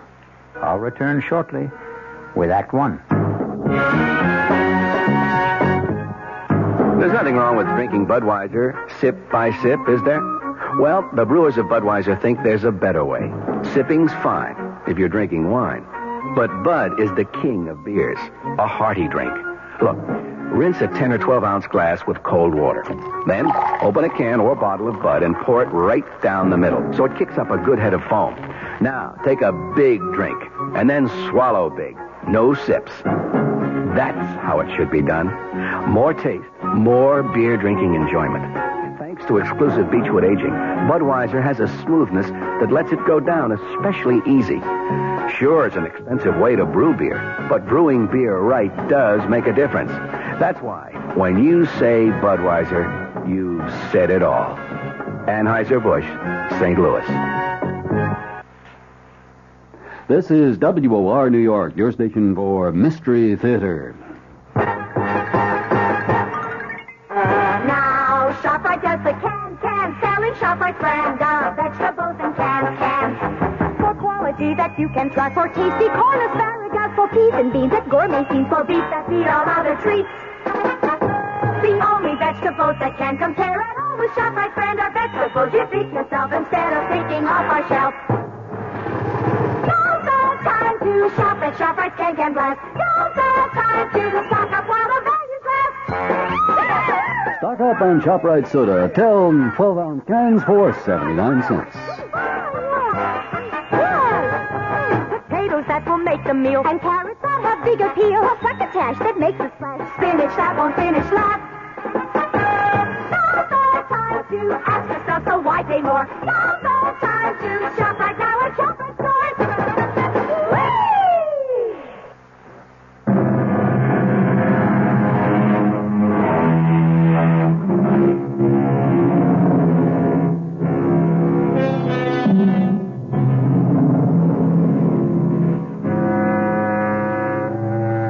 Our story begins 36,000 feet in the air on a flight which departed from New York's Kennedy Airport and in another hour will be touching down at O'Hare Airport in Chicago. There are almost 100 passengers on this flight, but an observant stewardess is giving special attention to that handsome couple in seats 18A and 18B. Perhaps it's because all honeymooners have a special radiance. Are you sure you wouldn't like some more coffee? Oh, no, thanks. Not for me. I wouldn't mind a cup. Here you are. Thanks. Just ring if you need anything else. You'd think we were the only people on this flight. As far as I'm concerned, we are. Oh, Dan, I feel absolutely drunk with happiness. Is that a funny word for the way I feel? No. It's a great word, Susan. I was flying hours before we got on the plane. Oh, what time did you say we land in Chicago? About 2:30. Is it far from the airport to the hotel? No, actually, it's only about a half an hour from O'Hare to downtown. About 16 miles. Still, I don't think we'll have time to make Evanston today, do you? Well, it might be better to go in the morning. You can call your aunt from the hotel. Dan, you sure you don't mind going to Evanston? I mean, I just couldn't possibly be a few miles away and not see Aunt Clara. Besides, I want to show off my new husband to somebody, and she's all the family I have. Was she your mother's sister? No, my father's. She came east when my parents were killed in that crash. Stayed with me for a month or so. That was about the most that either one of us could stand. She sounds like a holy terror. Oh, no, she's just crotchety, that's all. But she'll only be more crotchety if she learns that I passed through Chicago and didn't even stop by.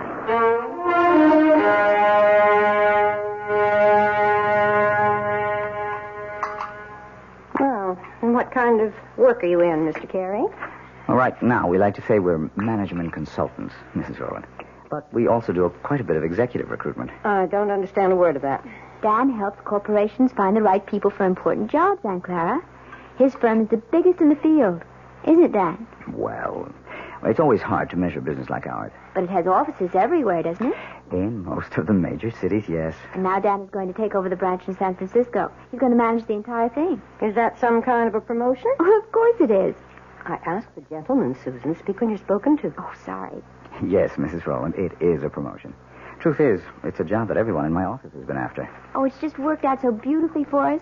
I mean, Dan having to move to San Francisco. We're sort of combining a business trip with a cross-country honeymoon. And where do you go from here? Well, we're planning to stay 2 days in Chicago, and then we're going to Dallas. We're going to cross the Rio Grande into Mexico. I know a great little hotel in Monterey. Then we're going to Las Vegas. To gamble, I suppose? Well, it's no fun going to Las Vegas if you don't gamble a little. Your father never gambled for so much as a dime, Susan. That wasn't the way he made his fortune. Well, I promised not to bankrupt the family, Aunt Clara. Anyway, we're just staying in Las Vegas overnight, and then going to Los Angeles. 3 days later, I report to work. Thoroughly exhausted, of course. Well, that's your idea of a honeymoon. I hope you enjoy it. Susan, I suppose lunch is almost ready. You want to help me bring it out? Oh, yes, of course. Kitchen's this way, in case you've forgotten. The truth is, I have. I'm glad to be able to talk to you alone for a minute, Susan. Did you like Dan, Aunt Clara? Isn't he good looking? Older than you, isn't he? What difference does that make? How long did you know him? Oh, we met at a party at the Williamsons. Do you remember my friend, Tracy Williamson? Didn't ask you where you met. I'm asking you when. Well, it was about 3 weeks ago. 3 weeks? Oh, for the love of heaven, Susan. Aunt Clara, the time you know somebody isn't always the most important thing. He's practically a stranger. How can you be sure of anything about a man you've known for 3 weeks? From the time we met, I saw Dan every single day. Susan, when a girl is all alone in the world, when she has independent means of her own... Addie, don't start in about Dan being a fortune hunter. I don't have that much money, and it's all in trust anyway. And I assure you, Dan earns enough income to take care of us both very well. Well, I'm sorry, Susan. I know I don't have any control over what you do. You're too old for that.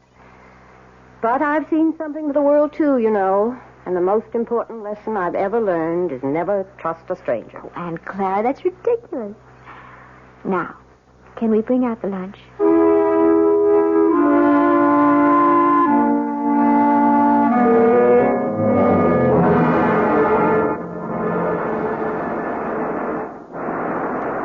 I don't know. I just have the feeling that Chicago wasn't all you expected it to be. Well, we weren't there very long, Dan. And don't forget, we spent half the time with your business associates. Oh, honey, I am sorry about that. I suppose I never should have called Bill Kincaid to say we're in town. Should have known he'd insist on getting together. Oh, it wasn't that bad. I just didn't know what he was talking about half the time. All those office politics. Yes. Well, Bill loves to gossip. But you can see what I mean about the San Francisco job. Everybody in the company wanted it. They'll never get over resenting me for being picked. But I am sorry if you were bored. It's all right, Dan, really. After all, I inflicted Aunt Clara on you. She was okay. Well, I know you didn't find her very friendly. Well, why should she be? I think she's a very protective type. Anybody you married would get her jaundiced eye. Yes, I suppose that's true enough. Dan, how long did you know Terry Williamson? Who? Terry, my ex-roommate. We met each other at her house. Or have you forgotten that already? Tell you the truth, darling. I didn't know whose house I was at that night. Oh, so Terry wasn't the one who invited you? No. It was a man named Bob Chambers, one of the executive types. I got placed at General Utilities. Don't ask me who invited him, because I don't know. I see. So it was all sort of roundabout. What's the difference? Still turned out to be the best party I ever attended. Yeah. Hey, Something the matter? Oh, no, of course not. Nothing at all. Dan, where did you say we were staying in Dallas? It's a little hotel called the Lazy Sea. It's kind of rustic, but I think you'll like it. Besides, we'll only be there one night. We'll rent a car in the morning and drive down to Monterey. You really know all the offbeat places, don't you? Well, when you travel around enough, I guess you begin looking for them. You haven't done that much traveling on the job, have you? Huh? Well, no, not that much. Say, do you know the name of the airport in Dallas? I forget. It's called Love Field.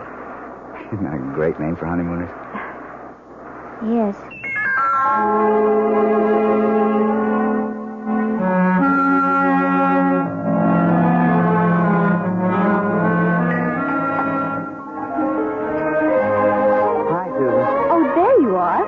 Starting to worry.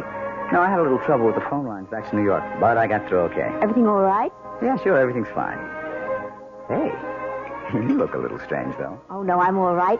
I had a drink while I was waiting for you. Say, you better watch that tequila. It sneaks up on you like a bandito. Actually, something sort of funny happened. What do you mean? Dan, when we were in Chicago in that restaurant, I forget the name of it. The place we went to with Bill? Yes, when you and your friend were talking about all the office politics back in New York, I saw this man looking at us. What man? Well, he was at the bar. I'm not even sure why I noticed him. He was wearing this plaid raincoat. I remember wondering if it had started to rain. I guess you were just bored with all our talk. Anyway, I saw him turn to look at us. Probably to look at you.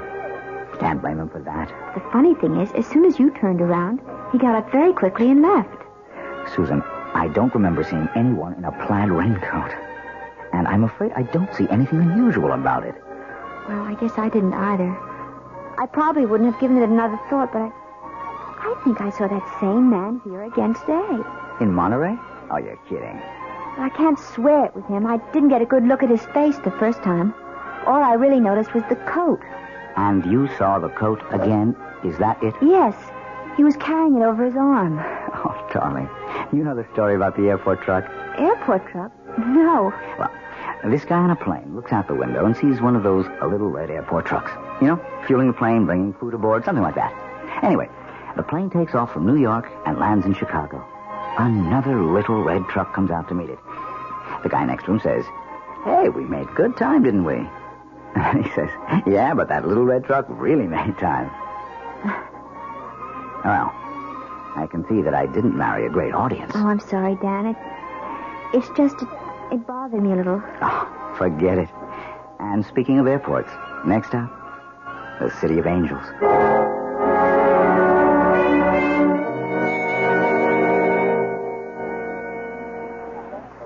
Let's see. I wonder if they have this week's digest. Oh, I see it. Excuse me. Yes? You're Mrs. Daniel Carey, aren't you? Why, yes, I am. Do I know you? No, Mrs. Carey, but I know you. Saw your husband leaving the hotel about half an hour ago. Are you planning on meeting him? Wait a minute. I've seen you before. Have you? You're the man with the coat, the plaid raincoat. Well, you happen to be right. I do own a plaid raincoat, but with this nice sunny weather... Excuse me. Look, Mrs. Carey, I know it seems as if I'm following you. Yes, it does. Well, okay, it's true. But I've had a reason. Such as? Could we talk about it someplace? There's a coffee shop in the hotel. I'm sorry. I don't even know who you are. Maybe it would help if I introduced myself. My name is Harrington. Lieutenant Gale Harrington, attached to New York City Police Department. Police? That's right, Mrs. Carey. So you see, what I have to discuss with you is police business. But what have I done? It's nothing you've done. It concerns your husband and what he might do.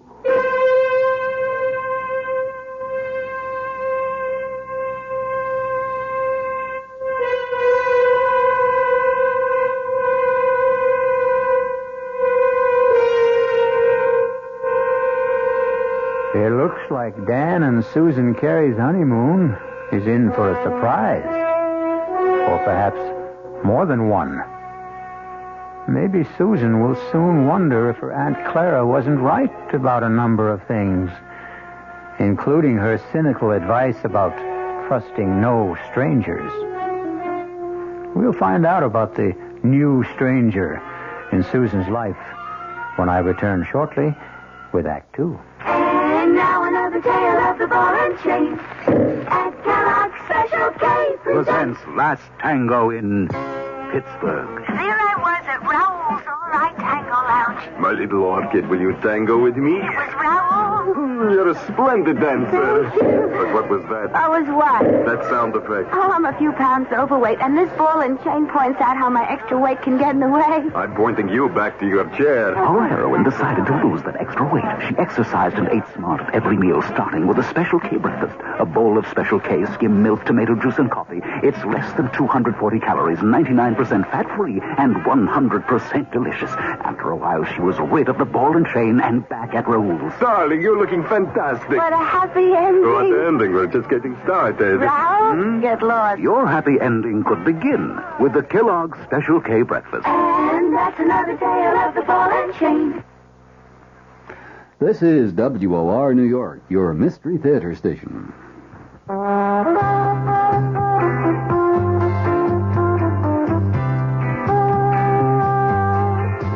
No matter what you're saving for, that's what Suburban Savings for Suburban.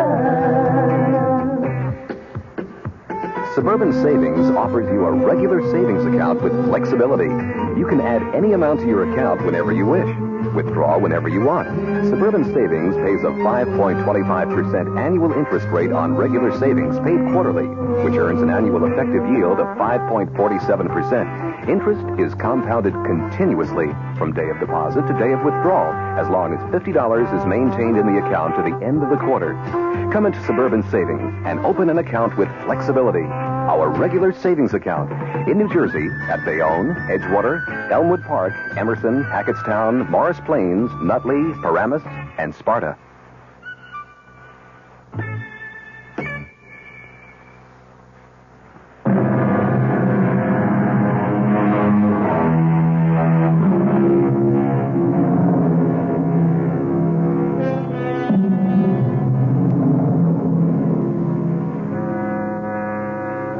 In the pleasant, cheerful atmosphere of a coffee shop in a large Los Angeles hotel, newlywed Susan Carey finds herself facing a man she has never seen before. A man whose solemn eyes look at her over a steaming cup of coffee and seem to warn her of nightmares to come.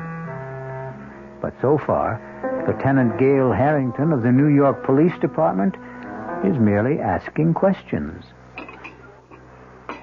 How long have you been married now? Only about 10 days. Was it a long engagement? Did you know your husband for some time before? No, not very long. Well, could you be more specific? How long ago did you meet him? And where? Well, it's a month now. Just about that. A month? Then you really don't know much about him, do you? Oh, you and Aunt Clara. Beg pardon? Lieutenant, will you please tell me what this is about? Has my husband committed some crime? Is that what you're implying? Oh, I didn't say that, Mrs. Carey. But believe me, it would be helpful to both of us if you could just tell me a little bit about the circumstances. You know, I don't see why this has to be so one-sided. Now, please bear with me. All right. I met Dan at a party at a friend's house about a month ago. We talked a lot. We liked each other. We started dating. I saw him every single day. What business did he tell you he was in? You make it sound as if he lied to me. No, I didn't mean to do that. He's a management consultant. I know he is. He's just gotten a very important job in San Francisco, head of the entire office. We're going there tomorrow. So that was the purpose of the trip? Yes. But since you've been married 10 days, I gather it's a honeymoon as well. Well, naturally it is. Yes, naturally. Lieutenant. Miss Carey, do you know if your husband was ever married before? Married? No. Are you really certain? It's police business. Tell me that Dan's a bigamist or something? No, Mrs. Carey, certainly not that. Then what is it? I'm going to tell you, but you have to understand one thing. Now, I am not assigned to this case anymore. My interest is strictly unofficial. I may be completely mistaken, but you're the only one who can prove it one way or another. Prove what? About whether your husband ever called himself Don Crawford. And once, 4 years ago, David Chase. See? All the same initials, like Dan Carey. You are saying he's a criminal. Not just a criminal, Mrs. Carey. A wife killer. You're crazy. I hope so. Believe me, I do. Let me start at the beginning. If you still think I'm crazy by the time I'm finished, I'll be happy to buy you that coffee and go on my way. But if you think I'm not, if you have any doubts, then I want you to tell me so and let me help you. All right. Go on. I know you're wrong, but go on. I first heard of Dawn Crawford back in 1965 when I was attached to the homicide detail in the Los Angeles PD. Mrs. Crawford was the former Edith Burbank. She was the youngest daughter of a wealthy family in Baltimore. Only when I saw her, she was never going to enjoy her money anymore. She was dead. Her throat had been cut by one of those, quote, mysterious intruders, unquote, that the papers liked to write about.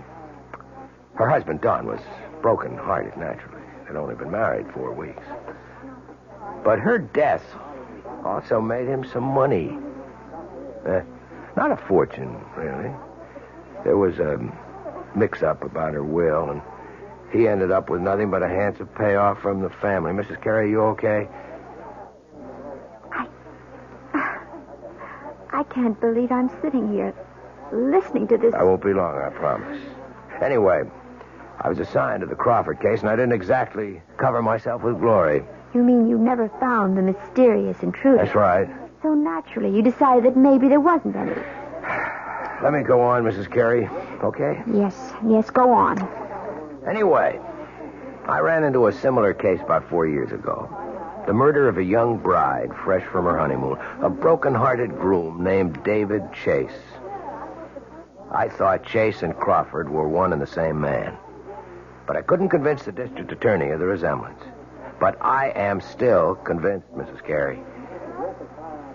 And you think Dan is the same person? Oh, he's changed again, of course. His hair is lighter than Chase's. He's thinner and paler.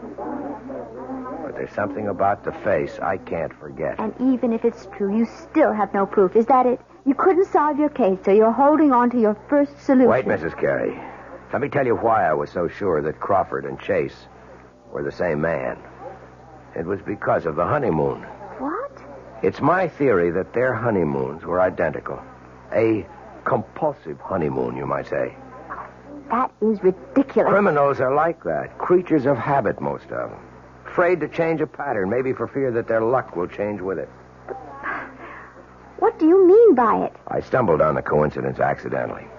But as far as I could trace it, Don Crawford and David Chase took their brides to the same places. They did the same things. And I knew that if I ever saw that pattern duplicated, I would have my killer. I hope I'm wrong, Mrs. Carey. But you are the only one who can tell me. And my first question is this. Was your first stop Chicago? Yes. Yes, of course it was. And you knew that. That's where we first saw you, in Chicago, in that restaurant. Okay. I just wanted to make sure. You can't possibly make something out of that. Dan wanted to see people in the Chicago office, and I thought it would be nice to visit my aunt in Evanston. She's my family. Was your next stop after Chicago in Texas?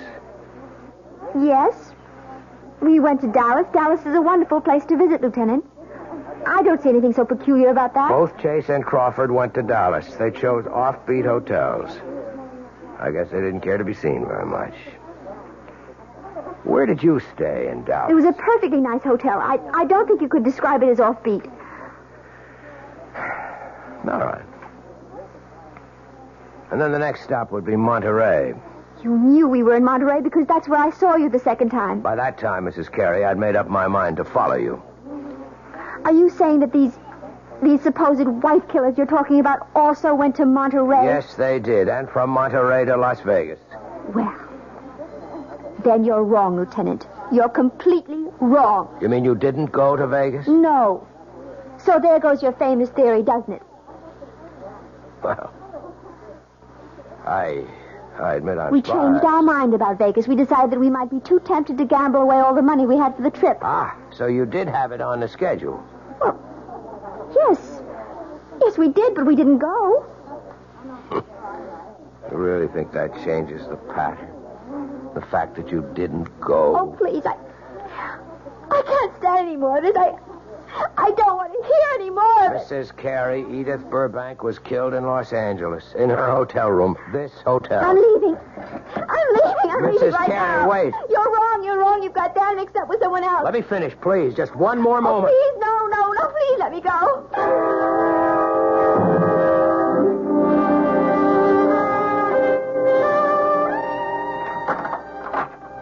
Well, there you are. Oh. I didn't realize that you were back already. Yeah, I told you I wouldn't be gone more than half an hour. I thought you'd be in the room. I went downstairs to get a magazine. Didn't they have any? Well, I guess I forgot to buy one. I got to looking in the windows of the dress shops, and I forgot my original purpose completely. Susan, are you okay? Of course. Why do you ask? I don't know. You've got that funny look in your eyes again. Have I? Doesn't matter. They're still the two most beautiful eyes in the world. Hey, what is this? Don't tell me the honeymoon's over so soon. Why do you say that? That was like kissing a snowman. I guess I just don't feel like myself today. I think maybe all this traveling has worn me down a little. Oh, I'm sorry. Well, we don't have much further to go. Just one more plane trip to San Francisco. Yes. Look, maybe you'd rather not go out tonight. Maybe you ought to stay in, order some dinner in the room. I don't mind. But you wanted to go to that restaurant, the one you told me about. You've been looking forward to it. The Landmark? Yeah. Well, I did want to try the place. It was supposed to be really spectacular. But you've never eaten there before. Well, no, how could I? I've never been in L.A. before. I was thinking today that, well, you seemed to know the city so well when we drove around. You didn't seem to have the slightest trouble. The streets are very well marked in this town. It's really a pleasure to drive here. Look, you know what I think? I think you ought to take a nap before dinner. Yes. I was thinking of lying down, but I don't think I can sleep. Okay, then. Just read your magazine. Wait a minute, you haven't got one. I'll take care of that. Where are you going? Going to get my bride something to read. How about a nice magazine about cooking? You know, I never did ask you if you can cook. Just get me a news magazine of some kind, all right? Uh-huh, the brainy type. I should have known. See you in 10 minutes. I'll take the key so you won't have to get up. Yes. All right. Oh, dear God. It can't be true. There just can't be any truth to what that man said. He's made a mistake. Terrible mistake. Dan's luggage. His initials, D.C. Oh, but anyone could have those initials. Anyone. I wonder if it's open. Oh, for heaven's sake, what am I doing? Searching my husband's luggage like some kind of hotel thief. No, I won't do it. I won't. I'm not going to believe any of it. I won't.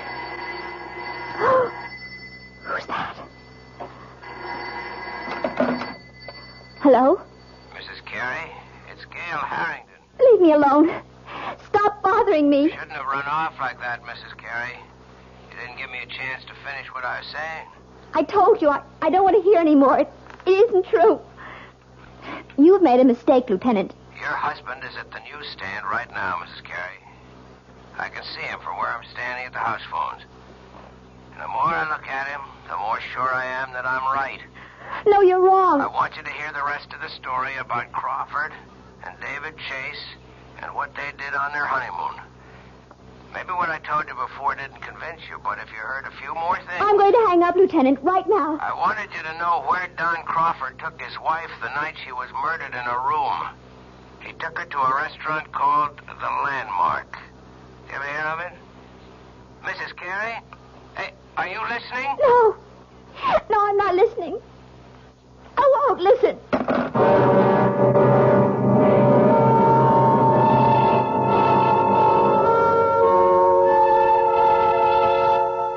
And so Susan Carey seems to have a date at the Landmark restaurant in Los Angeles with her loving husband, Dan.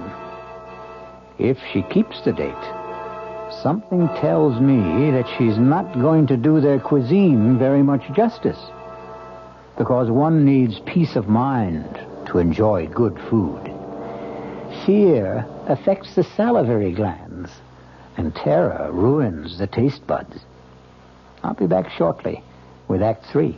I'm Hy Brown, producer of Radio Mystery Theater, and I'm most enthusiastic about this new adventure in modern radio. Here's what listeners are telling us. Your program was absolutely great. Don't oil the door. Or again, you've got yourself a winning show. We'd like your reactions, too. Right now, we're in the last week of our drawing for 50 prizes a week. 2 AM/FM stereo phonos, 2 travel clock radios, and 46 anthologies of modern suspense. Just mail your name and address, and you're eligible, to Mystery Theater, Box 50, Radio City Station, New York, 10019. That's Box 50, Radio City Station, New York, 10019. Entries must be postmarked no later than Saturday, January 26th. Offer good everywhere unless locally prohibited. This is WOR New York, your Mystery Theater station. An invitation. This is Peter Roberts. Join us Sunday morning, 8:15 to 10 here on WOR for Rambling with Roberts. 2 hours of music, specially selected for Sunday morning listening pleasure, along with bits of weather information, news headlines, bits of trivia, such as the fact that a man from Onowa, Iowa, received a patent for what he called Eskimo pie, which was ice cream coated with chocolate. It all happened in 1922. It may not seem like very much in the way of history, but it does take place, these little bits of trivia and information, on Rambling with Roberts. So, of a Sunday morning, make a note. 8:15 to 10, right here at 710 on your dial, come Rambling with Roberts. You don't have to give us an RSVP. Just be on hand. Thank you.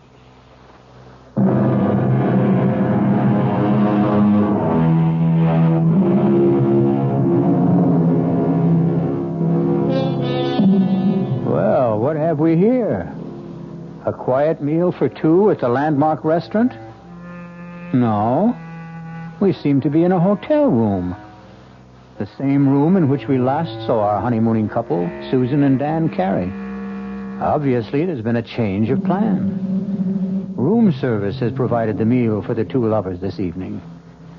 Can it be that Susan Carey has decided that if there is a pattern, it must be broken? Have some more wine, honey?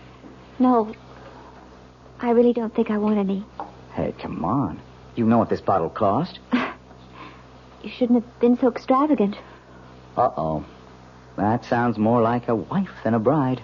Well, $18 is an awful lot for a wine, Dan. Especially when I really can't drink that much of it. I just wanted to make up. Well, never mind. You mean for not taking me to the Landmark? No, it doesn't really matter. I told you, it's fun to eat in the room. It's very elegant. I'm sure you were disappointed at. No, I really wasn't. Look, we're not going to be very far from Los Angeles. We'll probably fly down from San Francisco a few times a year.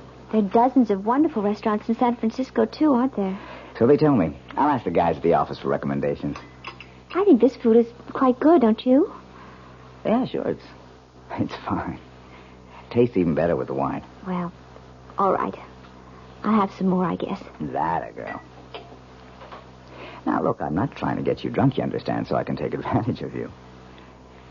Although, come to think of it... Dan, oh, don't. You almost knocked the table over. Sorry, I guess I got a little carried away. You look very delectable in that robe. Oh, did you really like it? Irresistible. I didn't take much of a wardrobe with me. Yeah, you said you were going to buy clothes in San Francisco. Yes, if I can find out where to go, I'll take you down to Union Square. I hear that's the place. Oh, I have told you about the weekend, haven't I? No. What about it? Well, I thought we'd get our first look at the town by taking one of those Circle Line cruises. That okay with you? Oh, yes, that sounds lovely. I love to see places by water. And if we can squeeze it in, we might go picnicking in Golden Gate Park. They've got this Japanese tea garden. It's supposed to be very nice. Yes. All sounds wonderful, Dan. Susan, I just wish you felt better. Listen, maybe you ought to check with the hotel doctor in case you picked up a bug or something. Do I look that bad to you? No. You look just great to me, darling.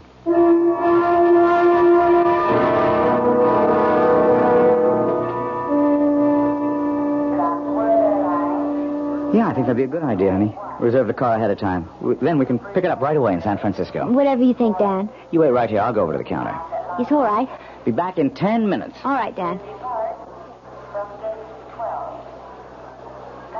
Mrs. Carey. Oh, no. Not you again. I didn't mean to startle you. Go away. Please go away. I don't want to see you anymore or hear anything you have to say. Now, I know that I seem to be persecuting you or something. As you can see, Lieutenant, I am in perfectly good health. I was not murdered in my sleep in that hotel room. Look, Mrs. Carey, I've only got a few minutes before your husband gets back. I just wanted to finish my story about this other guy, this David Chase. I don't care if you are a policeman. I'll call someone and have you arrested for bothering me. David Chase's wife didn't get killed in Los Angeles. She died in San Francisco. Where? In a hotel room? No, not there. But they stayed at the San Remo. Is that where you're staying? Yes, but millions of people do. No, there wasn't any mysterious intruder this time. In fact, Mrs. Chase's death was listed officially as an accident. She had a little too much to drink at dinner, and her feet got tangled up on top of a very steep hill. The fall broke her neck. It was her very first day in San Francisco. She and her husband had quite a day, too. They took one of those boat cruises to see the city. Then they went to Golden Gate Park, to the Japanese tea garden. Miss Carey, are you okay? No. No, I'm not okay. How could I be? That night they went to a restaurant called the Vendôme. That's where the lady drank too much, at least according to her husband. Oh, dear God. Listen, Mrs. Carey, I can't follow you anymore. I've got a job to get back to. I want you to take this. Gun. Quiet. Don't draw anyone's attention to us. Just take it. If I'm wrong and you don't need it, fine. Just throw it away. No. I don't want I cannot have you on my conscience, don't you understand? All right. Yes, all right. I'll take it.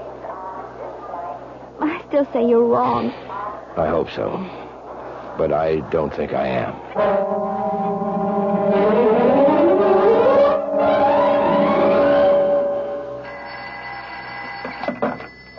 Hello? Mrs. Carey? Yes? This is the message desk. Your husband left a message here for you at 4 o'clock. Oh, I've been out until now. Would you like me to read it to you? Yes, please. It says, we'll be at the office until 6. Should be there no later than 6:30. Love, Dan. Oh, yes. Thank you very much. Welcome. Bye. Bye. $6:30. 6:20 now. Oh, God. Why do I keep staring at his luggage? Why can't I just forget about it? No. It isn't dishonest. It's just something I have to do. No, nothing in this one but clothing. This one has papers and things. All his documents. Birth certificate. Honorable discharge. U.S. Navy. Daniel Eldon Carey. That is his name. It is. That Matt Harrington was wrong. Doesn't this mean he was wrong? Or does it just mean that... No. I'm not going to start thinking that way. These look like photographs. Maybe his family... Oh, no, wait. This picture is signed. Such a pretty girl. To Dan. All my love forever, Edith. Edith. What was the name he said? That policeman, what was the name that man's wife was? Wasn't it Edith? Oh, no. Who is it? It's me, honey. Oh, 1 second. Hi, sweetheart. Sorry, I forgot to take my key. Hey, I'm not late, am I? I told him at the desk I'd be back at 6. Well, it's not even that. Hey, why is it so dark in here, Susan? Oh, I just got back myself. I didn't think of turning on all the lights. Susan, I have a confession to make. I wasn't at the office at all. My new staff thought they ought to christen the new boss. I tell you one thing about San Francisco. It's a hard-drinking town. Susan, what's the matter? Dad, I found her picture. What? I found her picture. Your first wife's. What are you talking about? I was never married. Then what's her picture doing in your luggage? Hey, what's going on here? You must be drunker Look, than I am. hear me? Stay away from me, Dan. Susan, are you out of your head? I saw her picture. Do you hear me? I found her picture. On our honeymoon. Now, wait a minute. Wait a minute. Do you mean Edith? I know all about her. Yes, and about the other one. She drank too much, too, didn't she? She was drunk, too. Now, look, will you calm down? Is that what you were planning to do tonight? Get me drunk? At the restaurant? You were going to take me out to dinner tonight, weren't you? Of course I was. I asked one of the guys at the... Now, I can tell you the restaurant he picked. Do you want me to tell you the name of the restaurant, Dan? It's the Von Dome, isn't it? What? Well, yes. I mean, it is. How did you know that? Because I know it all. I know everything. Oh! No, don't come here. I'll call the police. Now, Susan, look. I don't know what the trouble is, but you've got to be sick. You need help. No, don't come any closer. You've been acting funny ever since we left Chicago. I'm warning you. Look. My God. I've got a gun. Susan, put that down. I'm not going to end up like them. Give me that thing, Susan. Don't. Oh, don't, Susan. Dan, please. Susan. I don't want to shoot you.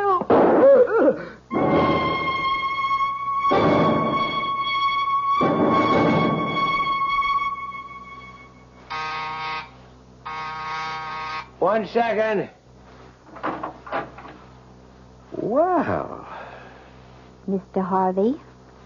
Mrs. Carey, I didn't know that you were... Look, let me just get a shirt on. I was just shaving.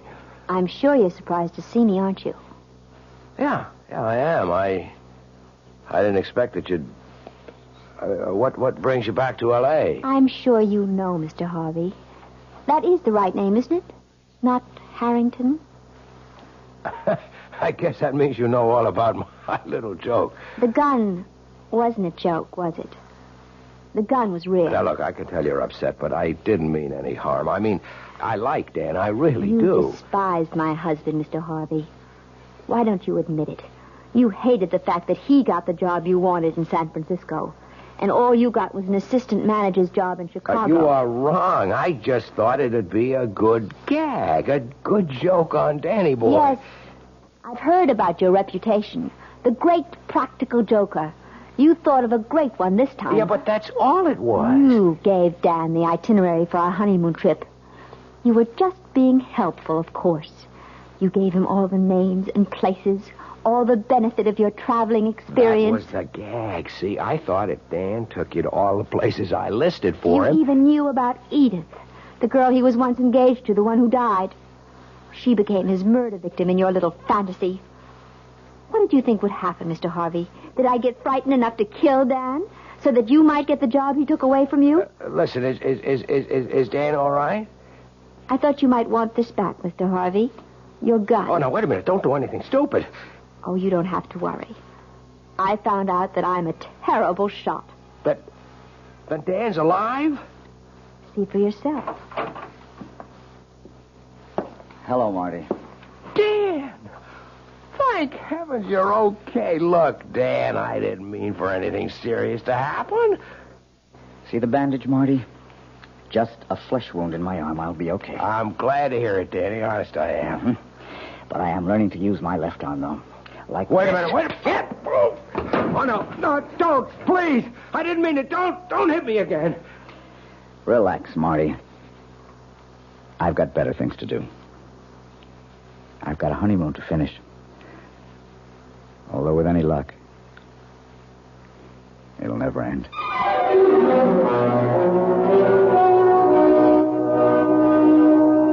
So you see, even murder stories can have happy endings. Martin Harvey may have spoiled Susan and Dan's honeymoon, but that doesn't mean he managed to spoil their marriage. No. If that's going to happen, Susan and Dan will take care of that all by themselves. I'll be back shortly. Hello, this is Joe Franklin. Ladies and gentlemen and boys and girls, for the very latest in nostalgia, for the ultimate in remembering, please join with me on Saturday nights from 9:05 to 11 o'clock, where memories are truly happening right here over WOR Radio. It is my privilege to present radio's original Memory Lane program, but positively the original. And whether it's Al Jolson or Benny Goodman or Louis Armstrong or Eddie Cantor or Harry James or the Dorseys, Mario Lanza, Gene Krupa, the young Frank Sinatra, George M. Cohan, Bing Crosby, Bogart, Lombard, Cagney, and all those happy times of radio's comedy and drama and soap opera. We have it fascinatingly, and all the sounds are reproduced crystal clear Saturday nights from 9:05 till 11 over WOR Radio. Yours truly, Joe Franklin, hosting Memory Lane. Tune in. WOR New York, your station for Mystery Theater. This is Sherry Henry. All New York knows it lost its governor recently when Rockefeller resigned. And we all know he's concerned now with his new commission on critical choices for America. But not many of us really understand what that commission is all about. Well, we'll all know more tomorrow afternoon when Henry Diamond, the executive director of that commission, divulges goals and directions. It's on the Sherry Henry program at 2:15 on WOR Radio.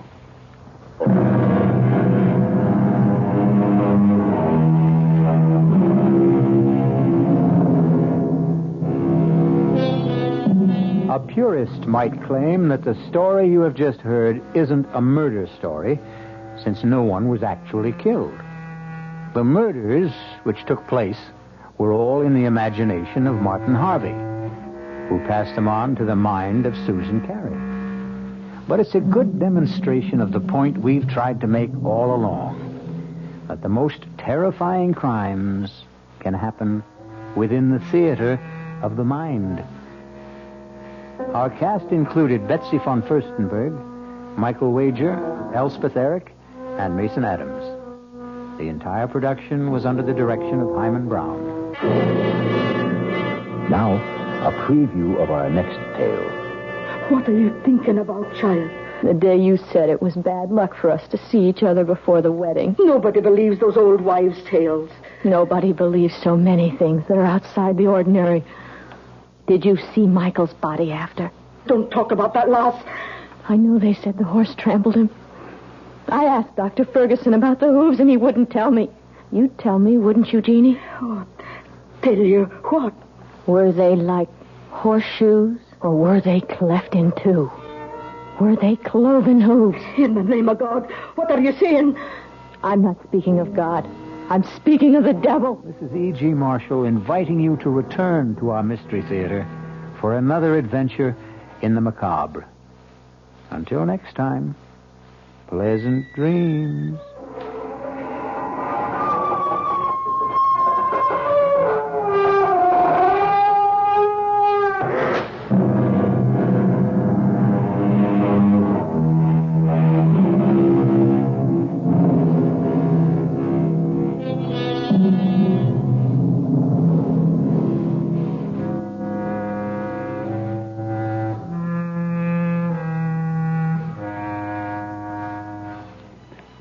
The WOR Mystery Theater was brought to you by ShopRite Supermarkets, where you get a lot more for a little less, and by Suburban Savings, with offices throughout North Jersey.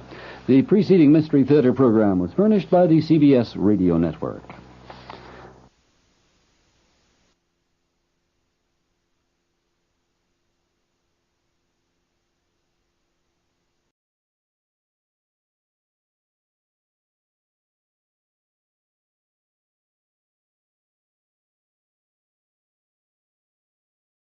This is WOR in New York.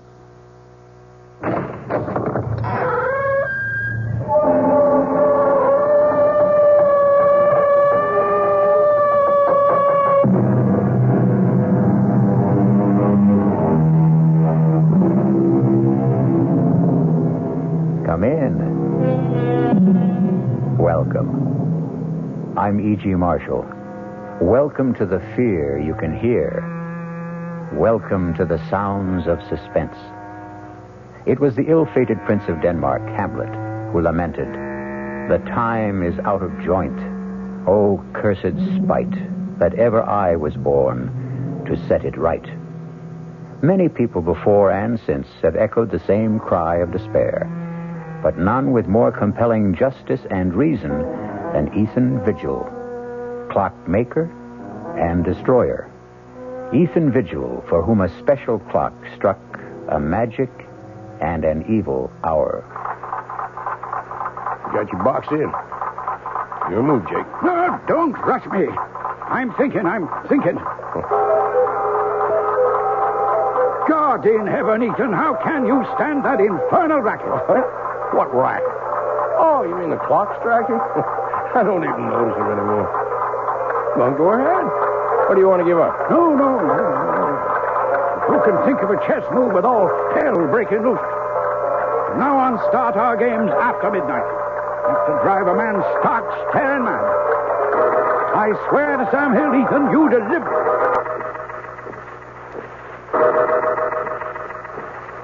The only two living things left in the room at that terrifying moment, as time stood still, were myself and that damnable machine.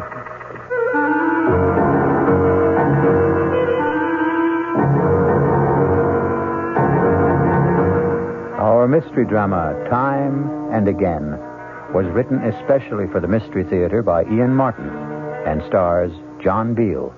It is sponsored in part by Anheuser-Busch Incorporated, brewers of Budweiser, and by the Kellogg Company, makers of Kellogg's Special K cereal. I'll return shortly with Act One. When you drink beer, do you tilt the glass for long, hearty swallows? Or just tip it and sip it? Well, sipping's the thing for wine. But Budweiser beer is a hearty drink, brewed for zest and character. The best way to enjoy Bud is to drink it. Not chug-a-lug, just man-sized beer drinker swallows. That's when that famous Budweiser taste, smoothness, and drinkability really come through. Smoothness and drinkability that come only from natural carbonation and exclusive beechwood aging. Smoothness and drinkability, too good for any half-hearted sipping. So drink up. You'll see that brewing beer right does make a difference. And that when you say Budweiser, you've said it all. Anheuser-Busch, St. Louis.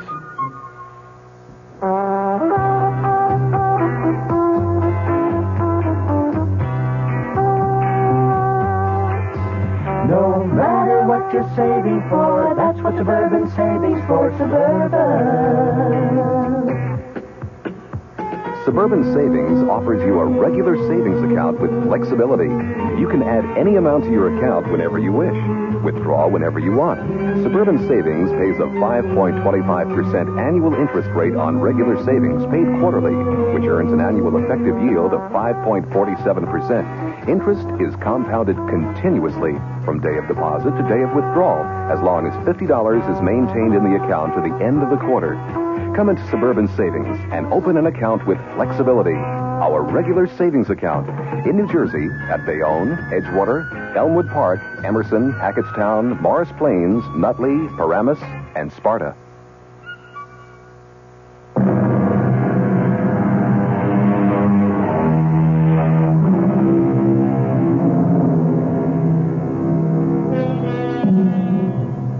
Few of us can resist the fascination of an auction, and I'm no different than most, which is how and why I happen to possess this curious document, which reveals a bone-chilling account of how many lives were lost so uncannily and eerily to the inhuman demands of what Ethan Vigil called that damnable machine. The tale I'm about to tell... No, wait. If you can manage to decipher his cramped longhand, let Ethan Vigil confess for himself. I, Ethan Vigil, clockmaker by trade, am writing this in case, when the moment comes, I fail to destroy the hourglass clock. For if I fail, someone must destroy it. Kill it. End its ghastly existence before God knows how many innocent people will die to satisfy its insatiable thirst. The clock itself came into my possession more or less by accident. I was working late at my shop one night about a year ago, and I heard a tapping on the closed glass door. Nation, some people can't read signs. Darn fools like to break that glass. Stop that. Can't you see I'm closed? Hey, governor, please. Let me in. No, get on with you. You won't be sorry. Give me a chance. I'll give you the chance of a lifetime. Look. It was raining heavily, the water streaming down the glass, but the object he had drawn from the cover of his pea jacket drew my eyes like a magnet. It was a clock, the like of which I'd never seen. It was shaped like an hourglass, with a strange appearing pendulum hanging in the lower half and the face in the upper half. And in the place of the figure 12, at the top of the face, was the numeral 13. I had to see that clock more closely. Oh, bless you, Governor.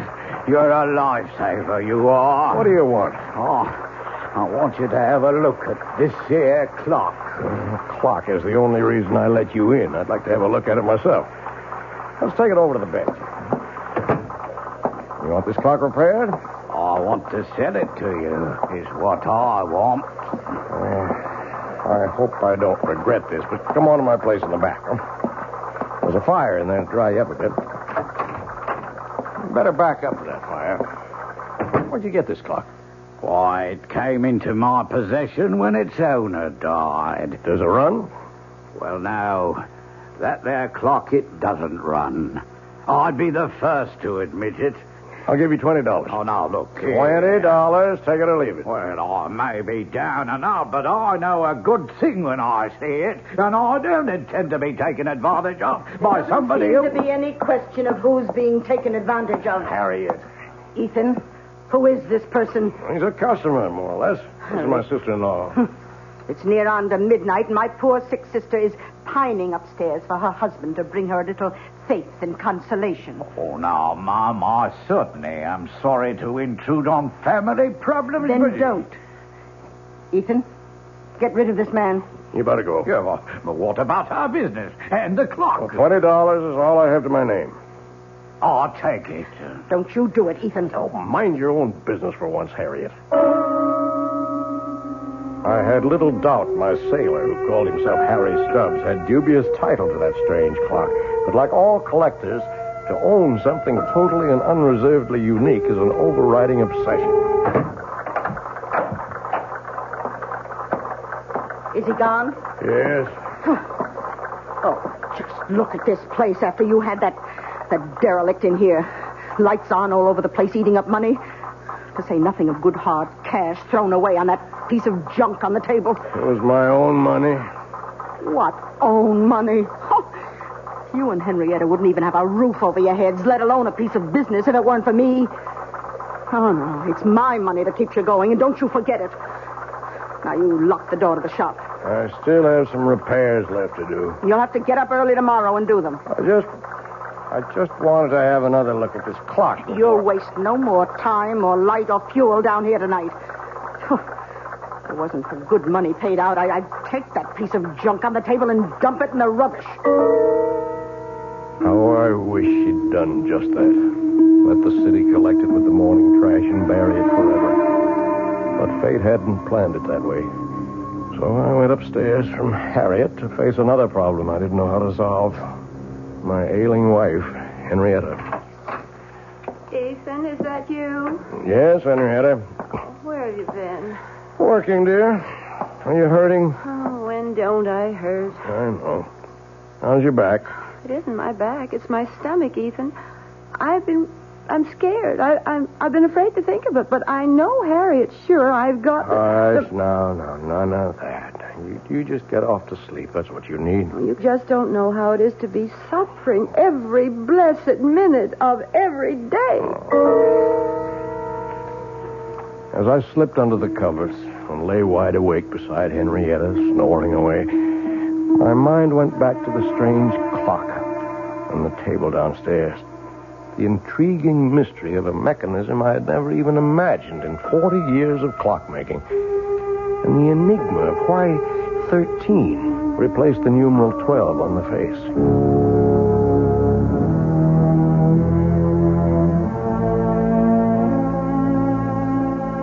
All the next morning, between my infrequent customers, I puzzled and poked and pried to reveal the workings of this bizarre clock. But by 1 o'clock in the afternoon, when I was completely stymied, my wife surprised me by coming out to the bench in her bathrobe. Henrietta, what's wrong? I've been calling for someone. Where's Harriet? Well, she went to market. I'm sorry, I didn't hear you. Oh, I've got those blinding headaches again. Could we send for Dr. Royce? Is that the old clock that Harriet told me you threw away hard-earned money on? It's a very valuable antique, an original. And it was my money. Does it run? No. And what good is it? It's worth $20 as it is, at least. In working condition, it could be priceless. Oh, can you fix it? Oh, I don't know. Why not?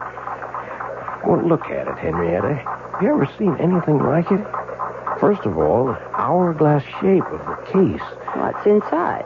Well, that's the problem. Except for the two round glass windows. And they're not even glass. I don't know what they are. What window? Well, the one for the clock face in the upper cup, if you want to call it that, and the one in the lower inverted cup, where you can see what looks like a pendulum. Oh, can't you shake it and get that to swing? That doesn't seem to be the way it's activated. It's quite stationary. Funny, lopsided shape. Maybe it melted or something. Can't you get into the works? Well, only through this lid on the top. Now, look. There's all you can see of the works. Very old. Wooden gears, wooden pinions, wooden axles. No way to lift it out. I can't even get my hand in there to try. Well, let me. It's so silly. There must be some way to... Ow! What is it? Look what your silly old clock has done. What's the matter? My finger is bleeding. It felt like something bit me. Oh, come on, let me see. It's just a scratch. Scarcely drew blood. Just the same, I'm not taking any chances with that dirty old clock. I could end up with blood poisoning. I'm going to run this underwater. Now, you get me a bandage and some disinfectant. Right with you. I was suddenly aware that the clock was running. And its beat was the sound of the human heart. But Ethan didn't follow his wife right away, because suddenly he had become conscious that the dead clock had come to life, that it had started to record time again, and that the sound of its beat was very different from all other clocks.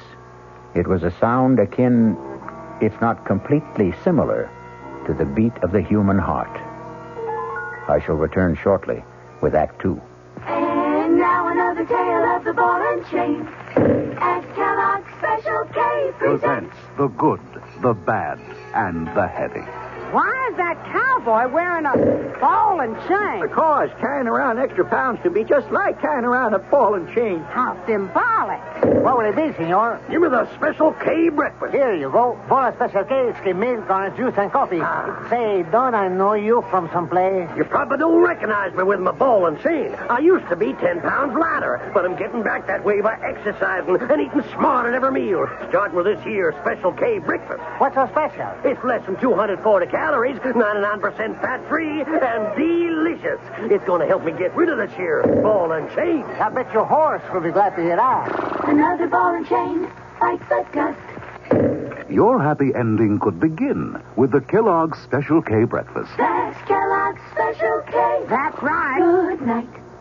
This is WOR New York, your Mystery Theater station.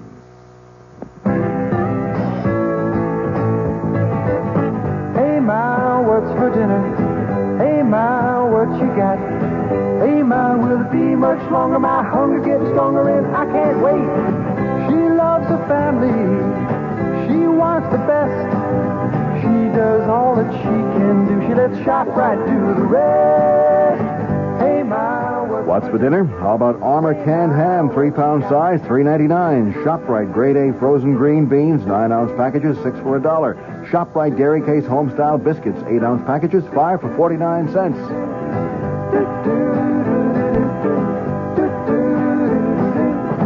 She loves her family. She wants the best. She does all that she can do. She lets ShopRite do the rest. Hey, Ma, what's for dinner? ShopRite has the answer.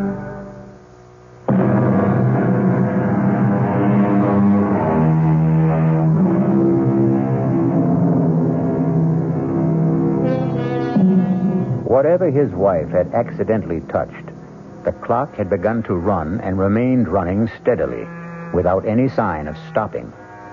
Ethan checked that Henrietta's wound was little more than a surface scratch, and returned to observe... But let him tell his own story for himself, as he wrote it in his confession.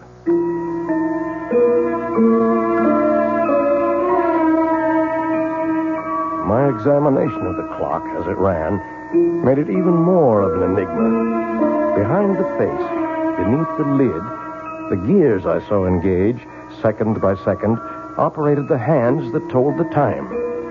What motivated them was obvious, the strange mass that I had supposed a pendulum weight, but which now, quite clearly, was a diaphragm or pump, opening and closing to create energy, in a motion like a human fist, or... Yes, suddenly I knew why the irregular shape was familiar, like the human heart. But what, in turn, motivated that, or fueled it, was the ultimate mystery.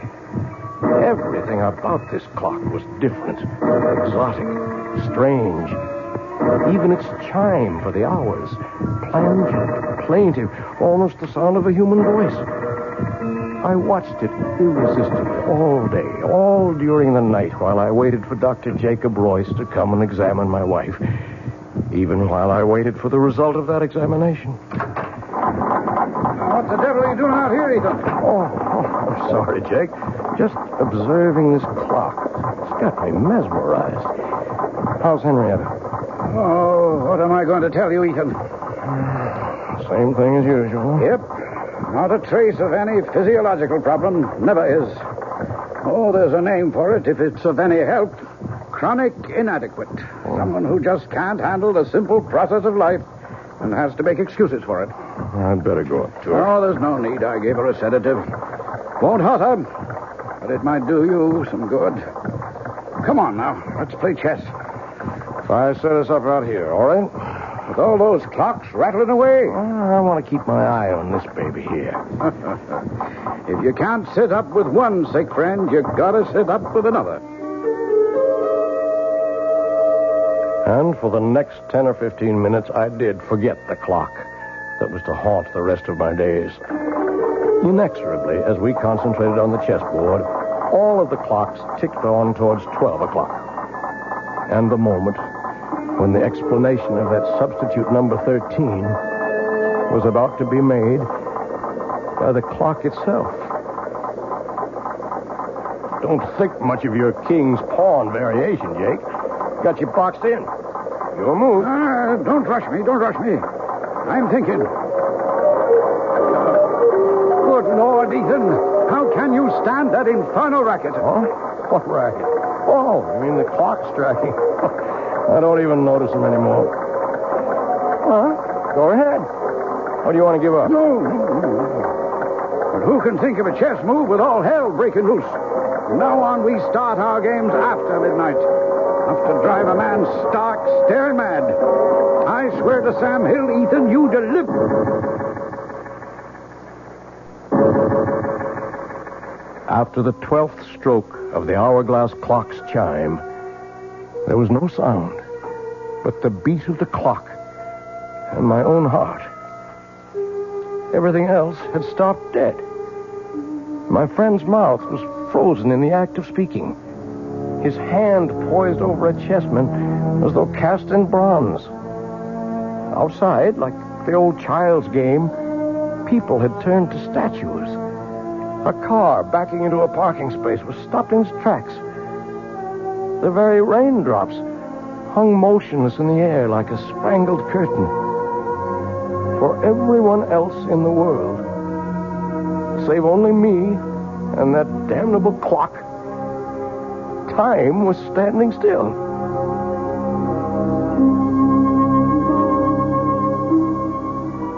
The next hour was a strange delirium. My brain raced with new ideas for achieving my lifelong dream, a perpetual motion timepiece. My legs were as supple and tireless as an 18-year-old's as I climbed the stairs to look at my wife, frozen in the act of turning in her sleep. My sister-in-law caught in the middle of a snore. Towards the end of the hour, I returned to the shop. A quick stab of terror prodding at me. Was this to be forever? Poor Jake still sat in the middle of the move he had started almost an hour ago. The hands of all the clocks pointed to exactly 12, except the hourglass. There, the small hand stood directly at 13, while the minute hand swept closer and closer to join it. With a sense of mounting excitement, I waited for their junction. Like the other clocks, my strange new one had only struck 12 before. Now I felt I knew the reason for 13. The extra magic hour of precious time that twice a day it offered to its owner. With bated breath, I waited for the proof. The missing chime. And then it came. Directly set us up here tonight to get me off my game. I concede. Don't you want some more time to think it over? Oh, it wouldn't matter if you gave me an hour to consider it. Tonight I'm too bushed to think. Just 1 minute after 12. We've only been at the game 10 minutes or so, and I feel as if I've been here for 70. Is it really only 10 minutes? You're the clockmaker, Ethan. Look all around you at your little markers. Yes, you're right. So it's true. You feeling all right? Never better. Why? Well, you look a little strange for a minute. Matter of fact, Ethan, I've been meaning to mention it. I'd like to have you drop around to the office someday soon. What for? Well, you're not as young as you were, you know. And you've been pushing yourself pretty hard lately. Want to make a date now? No, I'll call you. No, don't forget. Now, there's something I wish all my patients were as healthy as. Yeah, 20 years since I started that old avocado tree in the window. And like Topsy, it just grew. Don't you believe it?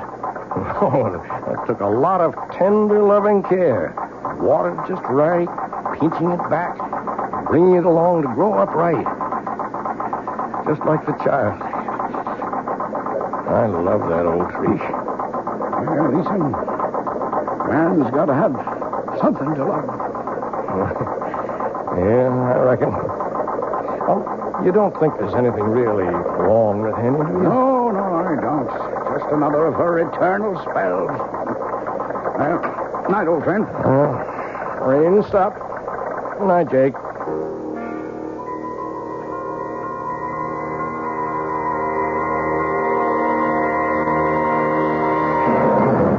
For a long time after my old friend drove away, I stood by the door, gazing into the cool, crisp night.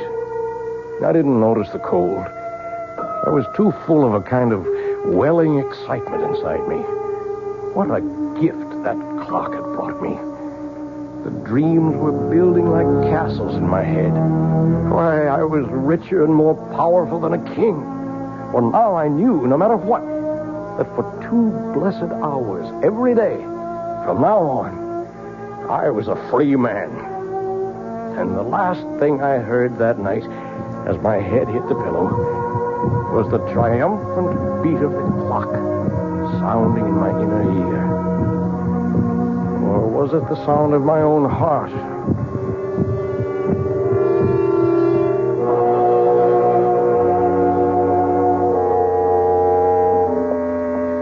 How is she, Doctor? I don't know, Harriet. Now, I don't mean to alarm you, but I think we'll put your sister Henrietta in the hospital for a few days for observation. Well, what's the matter with her? Well, that's what I wanted to put her in the hospital for. Find out. What do you suspect it is? I don't suspect it's anything.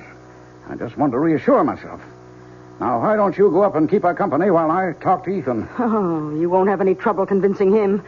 I don't see why I can't take care of her. Well, you can't this time, Harriet. If you want to help, go sit with her. I'll make the arrangements with Ethan. How's Henny? I want to put her in the hospital for a few days, Ethan. Oh, she's that sick? I'm not sure. Whatever it is, this is not just one of her spells.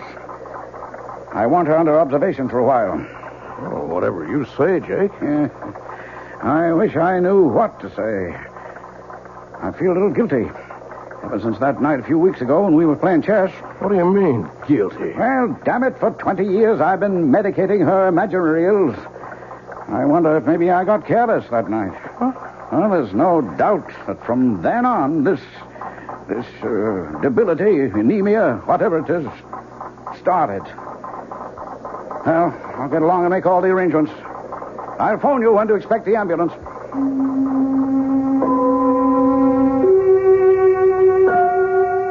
I had my own guilt nagging at me.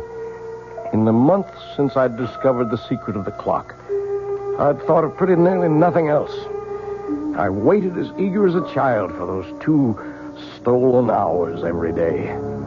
Not only for the relief from Harriet's nagging and poor Henrietta's everlasting complaints, but for the lift, the joy, the youth and vigor that they brought me.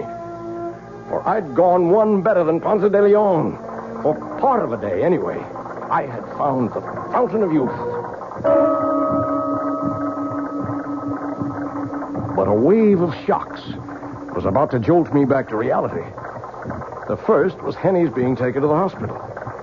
The second was the morning the clock stopped.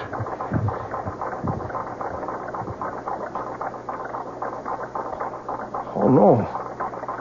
No. What is it, Ethan? You can't stop. What is it, Ethan? What's wrong? The clock, it stopped. Oh, is that all? I've got to get it started. Oh, you shake it like that, it'll end up in pieces. Good riddance. I told you it was a waste of money. Get out of here. How dare you talk to me like get that? out! Oh, I certainly will.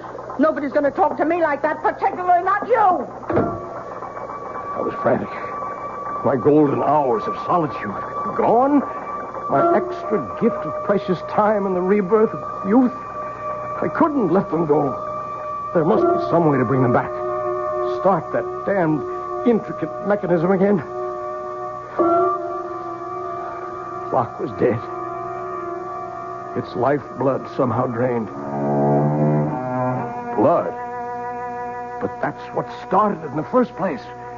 Maybe... Oh, damnation. Oh, let it ring. I've got to find something to... Oh, all right. Hello? Ethan, it's Jake. Oh, Jake. Look, I don't want to talk now. Oh, then you've heard. Heard what? About Henrietta. Oh, she's not... I just got back to my office and got a message from the hospital. I'm afraid she's passed away. Oh, are you sure? Well, I'm on my way to the hospital now, just on the outside chance. Better meet me there.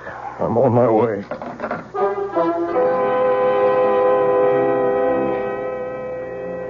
We were too late. Henny was gone. with no goodbyes.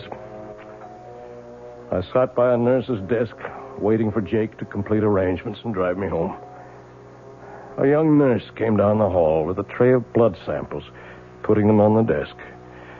She came towards me. Mr. Vigil, Yes, nurse?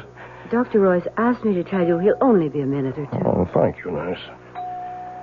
As she walked away, my eyes following her blindly, then I was looking at that tray of blood samples. Blood. It was Henny's cutting her finger that started the clock. Would that be the answer? I acted without thinking. In a moment, I had slipped one of the tubes into my pocket, and I was back in my seat before Jake came striding down the hall.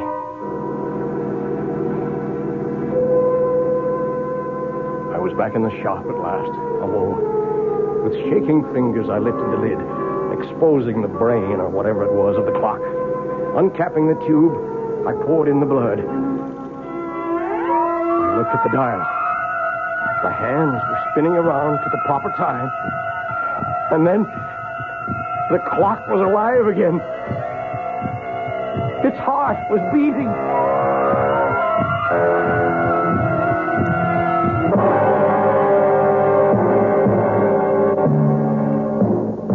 It would have been better, far better, had Ethan left it for dead, as we shall see when we return shortly with Act 3. We knew we had a good thing going, but we're absolutely delighted that you know it, too.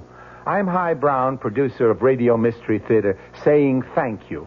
Thank you for those thousands of letters. Our prize drawing is over now, and I wish I could thank each of you personally. But here's the rub.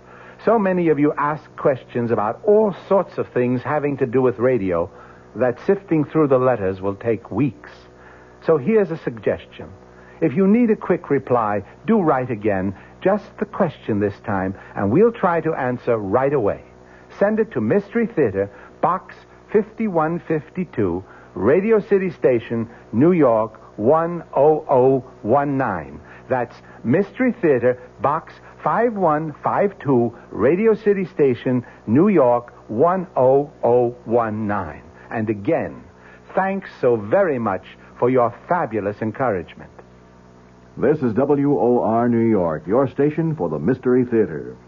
Hello, this is Joe Franklin. Ladies and gentlemen and boys and girls, for the very latest in nostalgia, for the ultimate in remembering, please join with me on Saturday nights from 9:05 to 11 o'clock, where memories are truly happening right here over WOR Radio. It is my privilege to present radio's original Memory Lane program, but positively the original. And whether it's Al Jolson or Benny Goodman or Louis Armstrong or Eddie Cantor or Harry James or the Dorseys, Mario Lanza, Gene Krupa, the young Frank Sinatra, George M. Cohan, Bing Crosby, Bogart, Lombard, Cagney, and all those happy times of radio's comedy and drama and soap opera. We have it fascinatingly, and all the sounds are reproduced crystal clear Saturday nights from 9:05 till 11 over WOR Radio. Yours truly, Joe Franklin, hosting Memory Lane. Tune in.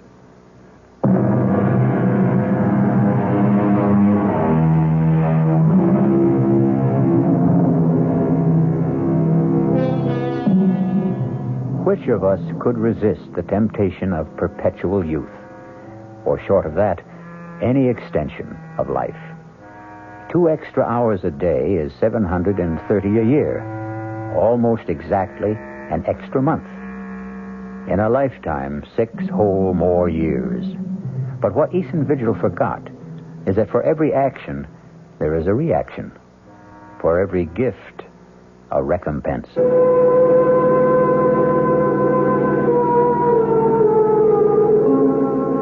The saddest part of my confession is that after my wife's death, I became completely blind to everything but my 2 periods of escape every day. More and more, my sister-in-law, Harriet, took over the ordinary part of life, transforming my beloved clock shop into a nightmare against which I preferred to close my eyes.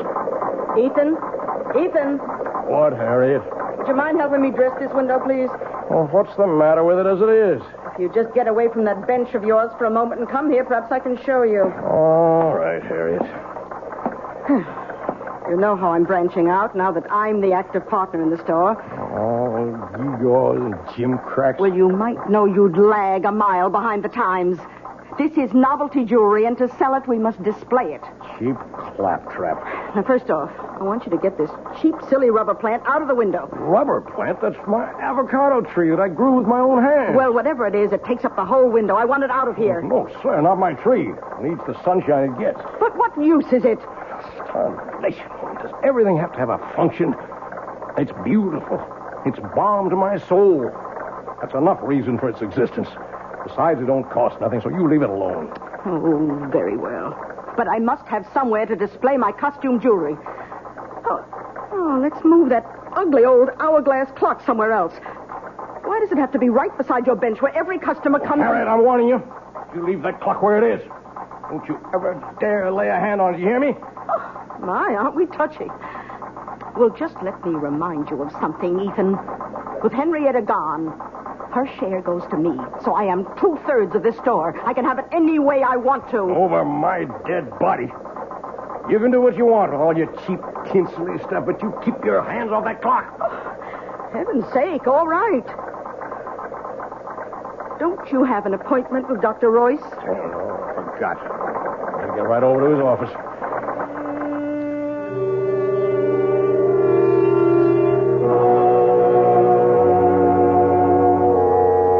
Okay, Ethan, you can put your shirt back on. I'm all finished examining you. Oh, what's the verdict? I couldn't be more pleased. You approve of the shape I'm in, huh? Well, before Henrietta died, I don't mind telling you, I was plumb worried about you. Oh. Your heart was acting up. I didn't like your blood pressure. And there was a lump in your belly I could palpate big as a grapefruit. And now? Now I don't even need the x-rays I took. Know it before I see him. It's practically noon. Now go on, you don't need a doctor. Get out of here. Let me get around to the sick people outside who do.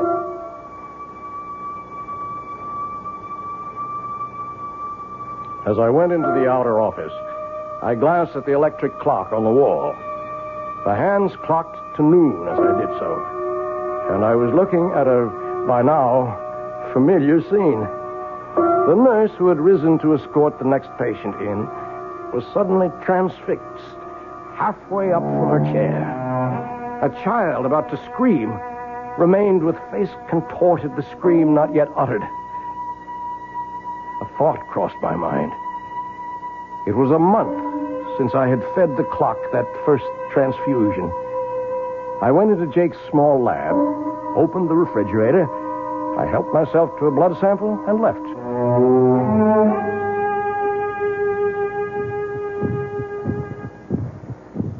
Back at the store, the only sound was the beat of my clock. It seemed a little labored to me, but for the moment I was too furious to see what Harriet had been at since I left. Draped all over my avocado tree were festoons of cheap tin and glass jewelry, and Harriet, a superior smirk on her face, was caught immobile in the act of adding more. I choked back my anger because suddenly, before I could move, the clock beat died. Why, Ethan, how'd you get back so soon? What are you doing to the avocado? Well, since I can't take it out of the window, I thought I'd just use it as a display tree. You leave that alone. As long as it's there, no one moves that or touches it, except me. You understand that? Well, you certainly don't have to be so abusive. Get away. Get out of here. Leave me alone. Oh, when you're in a mood like this, I'm glad to. I'm sorry to tell you that your precious clock seems to be out of order again. I hope this time it's broken for good. Good riddance. Poor old tree. But first, some special oil for the magic lamp. Please, God, you'll still run again.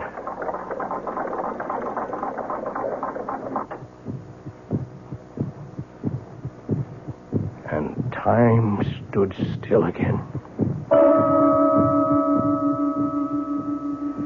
The pattern for the next months of my life was set. The part of it in my waking moments was only a necessary bridge between the long hours of infinite relief and accomplishment my clock brought me each noon and midnight. My designs for my perpetual motion mechanism were completed. I had already started to build it. That was my real life. Although I found to my dismay that the clock seemed to demand more and more frequent transfusions to stay running. But these were easy to steal from Jake's office in the hours when time stood still. Then once again, events caught up with me. Oh, Jake, just a moment. What are you doing here this time of night? Well, the evening's young. I thought a chess game might get some things off my mind. What were you frowning at in the window when I passed? My plant there. Avocado? Oh, yeah. Looks a mite peaked. I can't understand it. It's been wilting and drooping day by day. No reason. Are you any good at diagnosing vegetable life, Jake? Nope. I'm beginning to think I'm not much better with humans. I wish I knew the secret of your spurt of youth. Think I'm getting old. You're not yourself, Jake. What's wrong?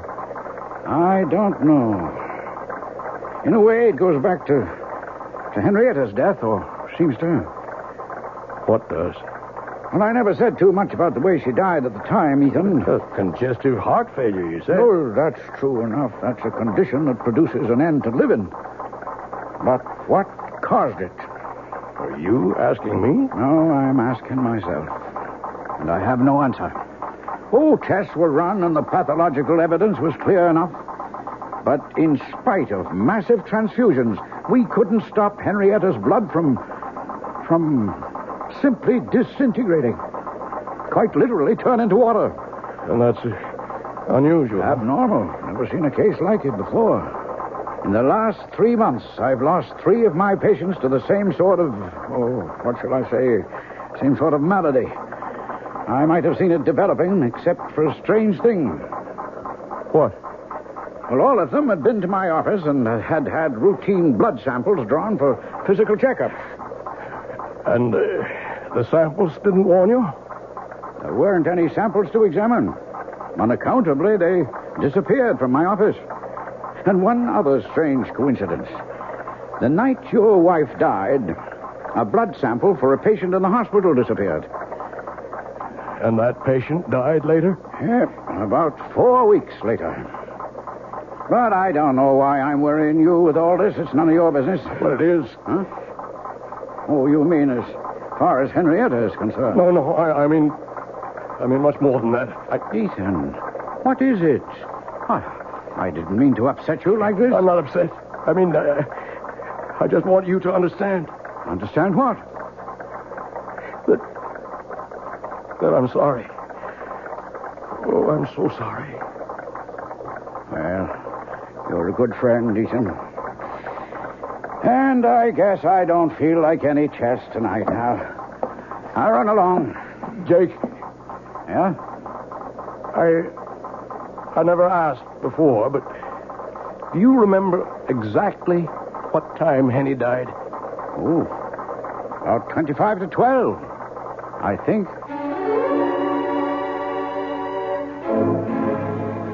I didn't have to think. I knew it all now. That was the precise moment that evil clock first stopped. So it was a monster, insatiable, that once having tasted blood, continued to suck on its victim till it had drained all life away. And I was no better, no less evil. I had been feeding this mechanical vampire at the cost of other human lives. In a daze, unable to explain to him, I saw my old friend Jake out and turned to face what I had to face.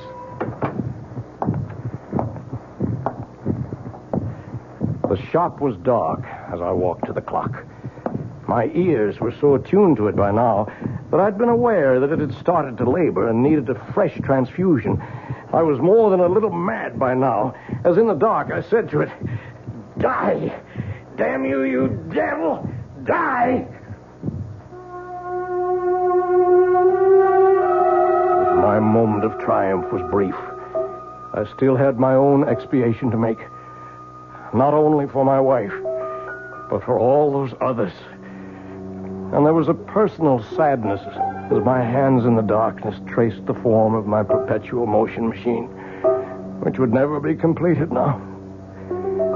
A man without love, wife, or children would like to leave a small footprint on the sands, his gauge to immortality. All I would leave now was a sick avocado tree I had nourished for 20 years for nothing.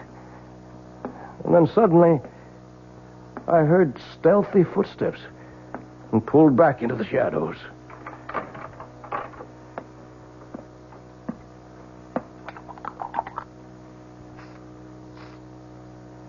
Harry. Oh, I thought you'd gone to bed. What are you doing to the plant? Oh, why, it's just some food to make Let me see. It's a weed killer. You've been poisoning my tree. Why, you... Don't you touch me. Get away from me. Get away. Look what you've done. I've cut my hand. It's your fault. But finally you've smashed up this ugly old clock for good. It's dead. Just as dead as your precious avocado tree is going to be. And don't think you can save it.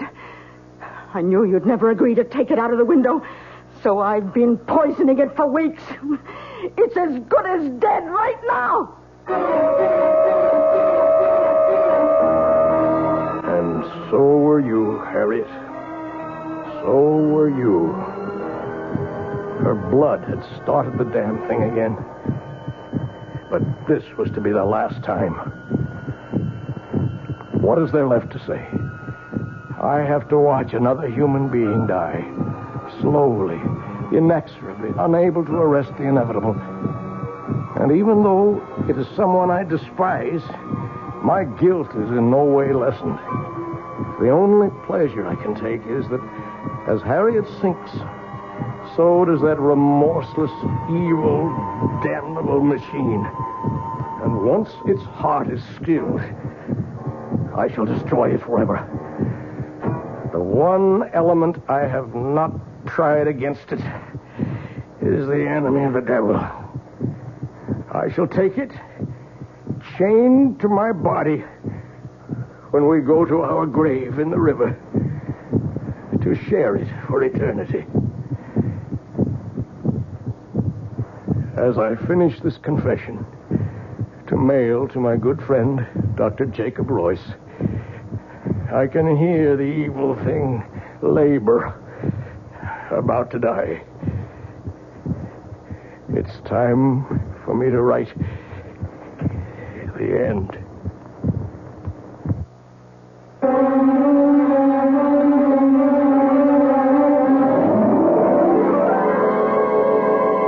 So be warned. If you should by any chance come across a clock in a curio shop shaped like an hourglass with a dial that bears the number 13 instead of 12, shun it like the plague. I'll be back shortly.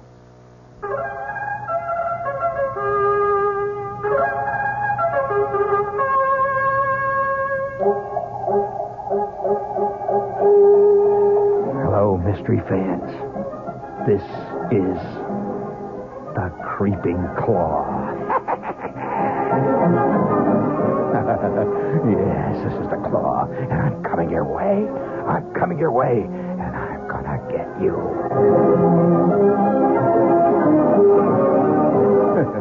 Oh, I'd love to play the lead in one of those mysteries. This is Gene Shepherd, gang, and I'm here to tell you that there's been a great time change here on WOR. And from here on in, I'm going to be heard every night. There's been all kinds of phone calls about it, so here's the answer. Every night at 9:15, Monday through Friday. Gene Shepherd, better known as the Creeping Claw. Good evening. I'm Patricia McCann. Dora McCann and I hope to have the pleasure of your company this week from 11:15 a.m. to 12, Monday through Friday. And let me tell you what we've got planned. Food prices have gone up again, so tomorrow we'll talk good, cheap food and how to make it taste. Then Tuesday, the day we've set aside for our ongoing nutrition series, our guest will be Diane Buckman, and she'll tell you how to use herbs to make everything from your own cosmetics and perfume to a natural tranquilizer. Then on Wednesday, we're going to get tough. Our guest will be Ralph Sharrow, a lawyer, a consumer, and a complainer, and he wants to tell us all how to get satisfaction from Ma Bell, Con Ed, and the local TV repairman. Thursday, Dora McCann interviews a lady who does a lot of ad-libbing in the kitchen, who doesn't think you should be uptight about a lot of the old rules and regulations. Her name is Glenn Andrews. She's author of... Oh, the fascination of time and man's never-ending quest to hoard it, to stretch it, to borrow an extra portion for himself alone. As I sit watching the clock ticking away, I, too, have that irrational impulse all of us have felt sometime to hold back the hands and bring time itself to stop. And then I remember Ethan Vigil, and I decide that once around is enough for all of us. Our cast included John Beale, Grace Matthews, Bryna Rayburn, and Ian Martin. The entire production was under the direction of Hyman Brown. And now, a preview of our next tale. Deeply, hopelessly, irrevocably in love. Now, my boy, I've been a publisher a long time. I've talked to dozens of authors. They all fall in love with characters they've created. It happens all the time. She didn't exist before you created her, did she? She exists now. Good heavens, man. She came out of your mind. She has no life except the one you gave her. Maybe she did come out of my mind, but now she's got a life of her own. Well, in a manner of speaking, of course she has. And I want to prolong that life, Stephen. I predict great success for Clarissa. And for you. You and Clarissa are one, you might say. No, we are not one. We must never be one. I want her dead. This is E.G. Marshall inviting you to return to our Mystery Theater for another adventure in the macabre. Until next time, pleasant dreams.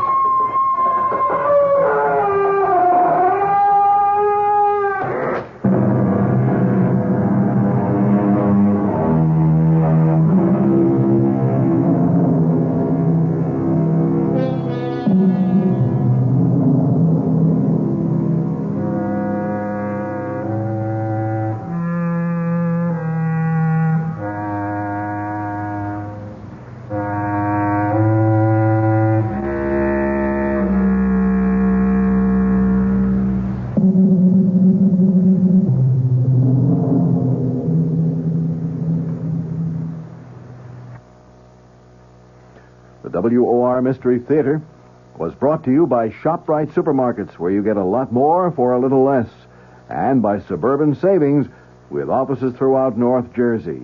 The preceding Mystery Theater program was furnished by the CBS Radio Network. John Wingate here.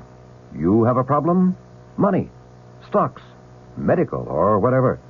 Then join me, weeknights at 10 p.m., for the Wingate News Digest. News is simpler than you think. It's what affects you, your pocketbook, your job, your pension, all those things. These we cover, plus all hard news. The Wingate News Digest, weeknights at 10. Be sure you join us again tomorrow for the Mystery Theater, right after the Fulton Lewis News Commentary, Monday through Friday, here on WOR. The news is next with Bert Wilson, a full 15-minute wrap-up. WOR New York, an RKO General station.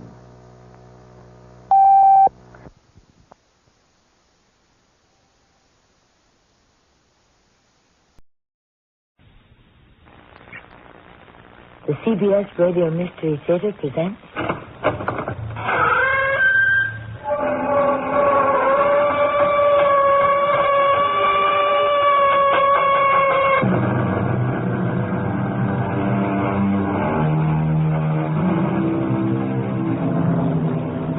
Come in. Welcome. I'm Tammy Grimes. We heed no instinct but our own, said the poet. Perhaps this is so when we have become older and wiser, but early on during the lessons of life, how is one to distinguish between his own thoughts and the thoughts of others? Who truly has a mind of his own? Our brains are so overcrowded, so clogged with the imprints of a busy, active world. How is one to tell when he is really thinking for himself? In truth, when do any of us close our minds to the influence of others? Why do you hate her so much, Mr. Palmer? I don't hate her. Then why do you want her punished for a crime she didn't commit? But she did. I know for a fact you're lying. I'd like to see you prove it.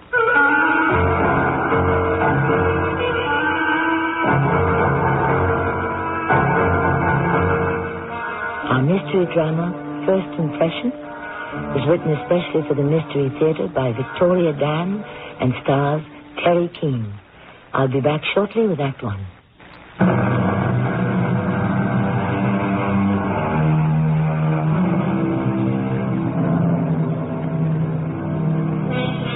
It's a busy Saturday evening at this small Midwestern airport.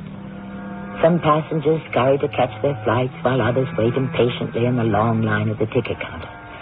Two women are sitting in a lounge, both well-dressed and attractive. The younger one is about 30, the other, well, they could be mother and daughter. Perhaps they are here to greet an arriving relative or to embark on some kind of holiday. So it would appear to the less practiced eye, until you notice the steel handcuffs linking them together. Is there anything you want, Mrs. Palmer? No. Magazine or something? No. No, thank you. Detective Weston. I guess we'll be boarding soon. They're all staring. Mrs. Palmer. Those people. They know. Nobody's looking, I assure you. This is so humiliating. I want to die. Now, Mrs. Palmer. Please, Detective Weston, if you would only take off these handcuffs. We've been over this before. You can trust me. I won't try to escape. I'm sure you wouldn't. Well, then why can't you? You're aware of our extradition procedures. How can you talk about procedures? I'm not a common criminal. What are you? A human being. I'm afraid you've omitted a small detail. You're a human being who happened to commit murder. It wasn't murder. Did you or didn't you shoot your husband? Yes. Well, then? It wasn't murder. What would you call it? An accident. If you're ready, we can pre-board the plane now. Why won't anybody believe it was an accident? If we board now, we can be settled in our seats before the other passengers. I've told them 1,000,000 times. There's no reason why I'd want to kill John. Mrs. Palmer, we're going to be chained together for at least 3 more hours. Do you think you could save your protestations of innocence for the jury? Don't you care? I have nothing to do with your case, Mrs. Palmer. I happen to be involved only in your extradition. You think I killed him deliberately. Well, I didn't. Then why did you jump bail? I panicked. I wasn't responsible for my actions. We are always accountable for our actions. That's why I'm returning you to face trial. Can we board the plane now, Mrs. Palmer?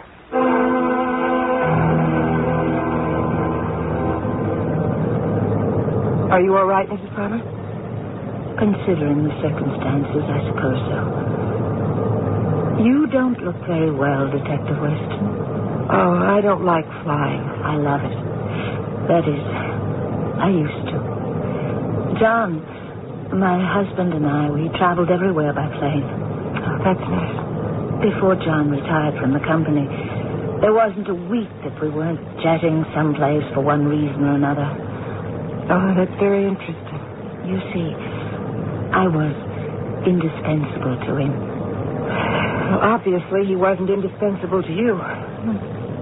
What's worse, I wonder, having no respect for yourself, or others losing their respect for you? I shouldn't have made that crack. I'm sorry. What's there to be sorry about? I'm the one that's going to have to be sorry every day for the rest of my life. Over and over, I'll have to relive the moment when I turned the light on and discovered, in that horrible instant, that the body on the carpet, staining it with blood, was not a burglar at all. Stewardess, could I possibly have a couple of aspirins? Oh, what were you saying? Nothing at all. You know what's very good for headaches, Detective? Relaxing. Imagine you're in a wooded glen, lying back on a quilt of soft, mossy grass. Alongside runs a fresh, clear, babbling brook. The tiny ripples fan out over the smooth, small stones on the water's bottom. Well, yes, that is bad. You have a way with words, Mrs. Palmer. Is that bad? I'm not sure. John used to say I had a gift, a talent for understanding people and their problems. I have no problem. I meant your fear of flying. I'm not afraid of flying. No. I simply dislike it. Of course.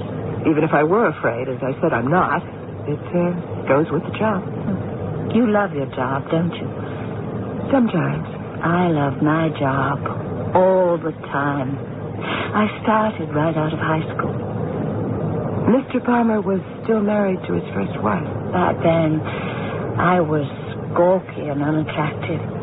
It took him 10 years to notice me as something other than his secretary. I didn't mind. I was his friend. He confided in me. Really? The president of $1 million corporation can't confide in just anybody. The special problems, the intricate negotiations, the never-ending politics. When did she die? Who? His wife. 11 years ago. 20 years. You waited 20 years for him. I didn't exactly wait. But you had to share him. At night, he went home to someone else. During the day, working late on long business trips, he was mine. We were colleagues.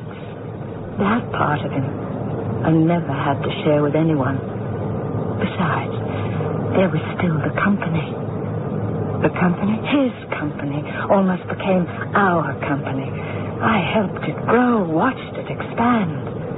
If John couldn't be with me, I always had my work. I have an aptitude for business, you know. And that was enough for you? Yes. Well, I guess if you wait long enough, it pays off. I don't understand. He finally married you. Oh, that. You know, we all can't wait forever. I wasn't aware we all were. Are you Detective Weston? Am I what? Waiting? No. What are you waiting for? Who are you waiting for? We were talking about you, Mrs. Palmer. Why did you kill him? I've already told you it was an accident. What happened that night? Why are you suddenly interested? I'm curious. It's all a matter of record. John had bought me a gun. We'd had 2 robberies already, and he hadn't wanted me to be unprotected while he was out of town. It was about 2 a.m. I heard a car pull up. I knew it couldn't be John. John was away on a fishing trip in Canada. But didn't it occur to you that he might be coming back early? It couldn't be him. That is, I thought it couldn't be him. You see, if John were coming back sooner, he would surely call me, let me know. Anyway, I could hear the front door opening. I was terrified. I was alone in my home, except for Brooks and Marguerite. Your butler and housekeeper? Yes, their quarters are over the garage. I heard the footsteps in the hallway. Surely, if it were John, he would have turned the lights on. Where were you then? Standing at the top of the stairs. You already had the gun? It was like being in a trance.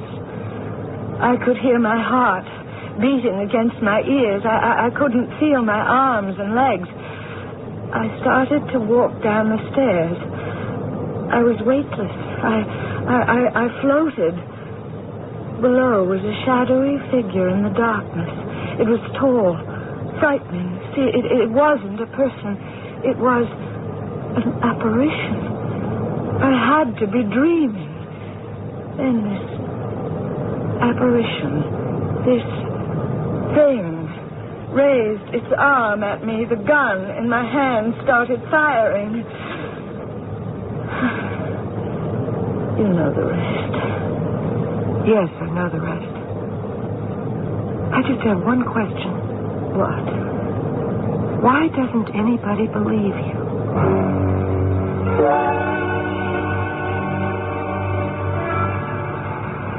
In there is where we part company, Mrs. Palmer. The municipal jail. Yes. I've been here before.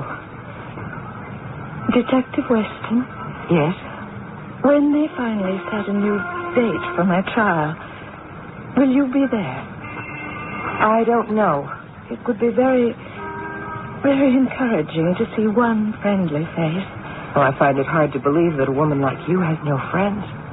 It's harder to believe that I have so many enemies. Enemies? What kind of enemies? It must have been the flight, but I'm suddenly terribly fatigued. Who are your enemies? I shouldn't have brought it up. Some things are better left unsaid. Can we go inside now? Oh, wait a minute. Who do you consider an enemy? I'm afraid I've already been indiscreet. About what? I don't understand. You don't understand? Then ask yourself this. Why don't I have any friends? And why, with all my money, all my position and influence, can't I find one single person willing to believe my version of what happened? Is it really that far-fetched? Well, you think about it for a while. I already know the truth. It was an accident, even if I'm the only one who knows.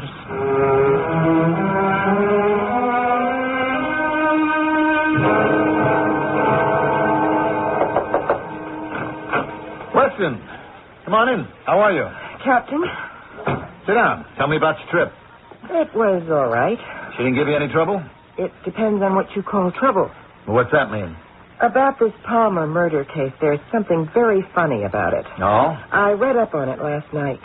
Oh, on your day off, huh? Something about the way it's been handled just doesn't seem right. Well, are you interested in the Palmer murder? Yes. Is it your case? No, but I couldn't help noticing. You've been on homicide for how long now? 6 months. Ah, 6 months makes you an expert, right? I'm beginning to wonder about the motivation for the murder. Ah, here we go with motivations and all this stuff about the psyche and the subconscious. Since when has one human being needed a reason to kill another human being? So, still, Captain, I think... Besides, this isn't like you. Usually you just do your own job. You don't get sidetracked. I mean, you won't as much as look at a case you're not involved in. Well, you changed that when you sent me down to Williamsboro to escort Zelda Palmer back here. Now, I had no desire at all to get involved. But now... You are involved, huh? Captain, I want you to put me on the case. Well, what can you do with this case that hasn't already been done?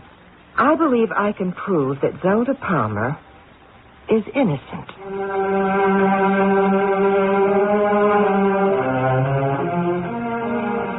The art of persuasion, it is said, can be taught, acquired. Many, however, believe it is a rare talent that one can only be born with.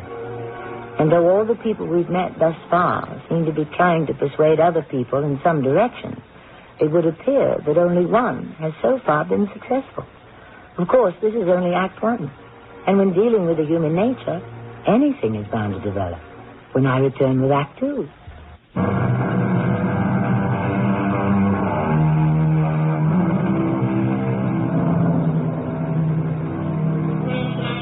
In a single moment, how the complexion of life can change.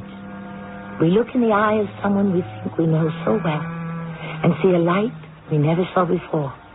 Or in a single word or solitary gesture, a complete stranger can manage to strike a certain chord within us. Detective Cynthia Weston was convinced in the beginning of our story that Mrs. Zelda Palmer deliberately shot and killed her husband. Now, after accompanying her home to face murder charges, the young policewoman is no longer so sure. She is disturbed by something. But what? I'll tell you what it is, Captain. It's the atmosphere. The atmosphere? It's just not right for murder. Well, what would you say, in your practiced opinion, is the proper ambiance for murder? Greed, distrust, hatred. Now, there's none of that. Not according to Palmer's son. Yeah, I read that. He says the old man was planning on divorcing her. It's totally unsubstantiated. Not as far as the DA is concerned. But the real damaging evidence, if you want to call it that, against Zelda Palmer is a statement made by Brooks, the butler. Now, he claims that John Palmer and his wife were having an argument before she shot him. He even cried out. And that is the entire case against her. That's enough to do it. What if the son and the butler are lying? Why would they lie? I don't know. But that's what I'd like to find out.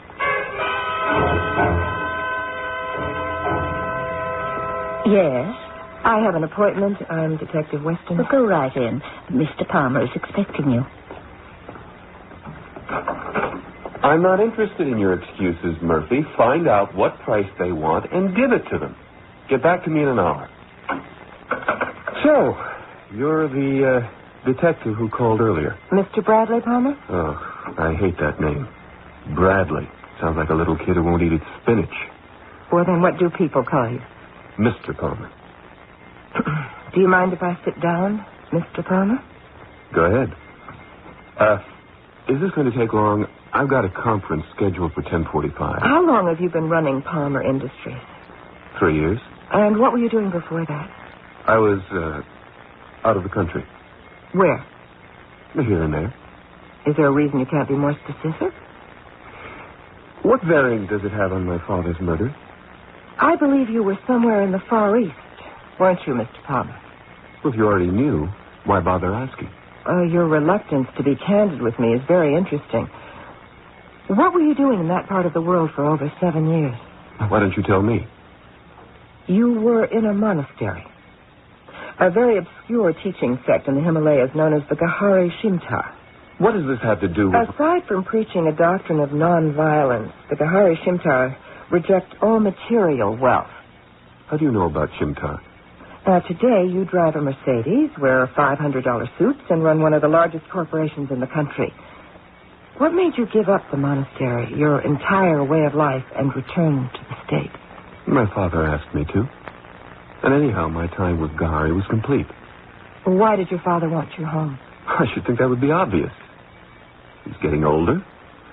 There weren't any other children. It was up to me to carry on. In other words, take over. I didn't want to leave at first. Then I understood. As president of Palmer Industries, I might be in a position to improve the condition of mankind. There are endless ways in which money and power can be used to benefit mankind. Peaceful instead of... I'm sorry, what were we talking about? Your father. Oh, yeah, well, he wanted to retire. Go fishing, put the company in the hands of someone he could trust. Well, what about your stepmother? He trusted her. I'm sure he did. But image was very important to him.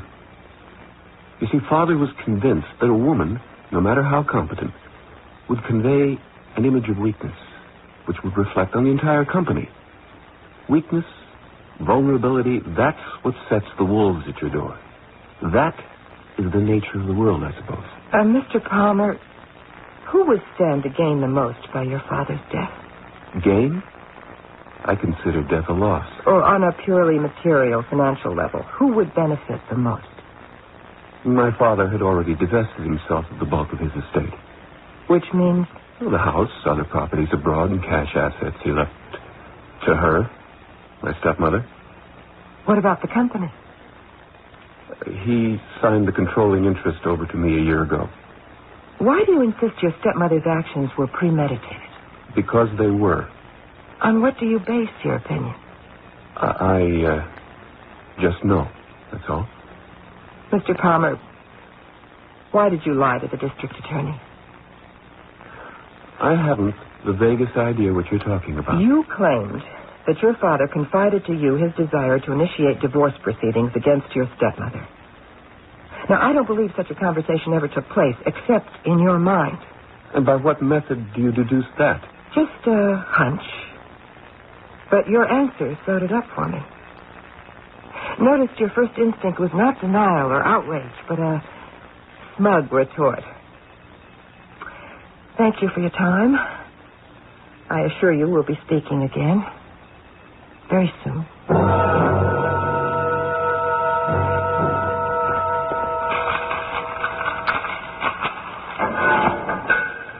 Detective Weston. Good afternoon, Mrs. Palmer. They told me you were taking over my case. I couldn't believe it. Well, I had no choice. They assigned it to me. I thought you had asked. As I explained to you the other day, it was not my wish to become personally involved in your problems. Detective Weston, why are you so afraid to admit that you already are involved? I came here to clear up a few questions. To have empathy for another human being is nothing to be ashamed of. You knew justice was not being served, and that's why you asked to handle the investigation. Mrs. Palmer, if we could get started. And I want you to know, I appreciate your kindness to me, even if nothing The first question I'd like to ask is, who do you consider to be an enemy? I don't understand. What about your stepson? Bradley never liked me. I wouldn't go so far as to call him an enemy, for heaven's sake. Why is he out to get you? I wouldn't exactly say he is out to get me. You're aware of his allegations that his father intended to seek a divorce from you? Yes. Was there any truth to it? Of course not. And yet you still say this man isn't out to destroy you? His testimony establishes a clear motive for you. As it must. Don't you understand? How can I when you're not making any sense? Making sense of something. That's the point. What happened to John? What I did was a senseless mistake. No rhyme, no reason. Just a tragic accident. I'll have to live with the truth of that for the rest of my life. But what about Bradley? He can't face the fact that it all happened as a quirk of fate. Gives him a strange kind of peace of mind to believe his father died for a reason. In an odd sort of way, that sounds plausible. He was always a sensitive boy. I forgive him his thoughts. That's very generous, Zelda, but where does it leave you? I suppose in the long run, it doesn't make a difference. There's a world of difference between first-degree murder and negligent homicide. We could even get you off with self-defense. I don't see how. Brooks, the butler. He is the star witness for the prosecution. The case really hinges on his testimony. The man despises me. That's why he lied. He said we were having an argument. John and I never argued. He said he heard John cry out before I shot him. I wish to heaven he had. I would have known who it was and never would have pulled it. This is my punishment. I'll never stop paying for it, never. All right, please, Mrs. Palmer, calm down. I liked it when you called me Zelda. It made me feel as if I had a friend. Well, you do have a friend. You understand what it feels like when a situation seems terribly hopeless. Yes, I understand. More than you know.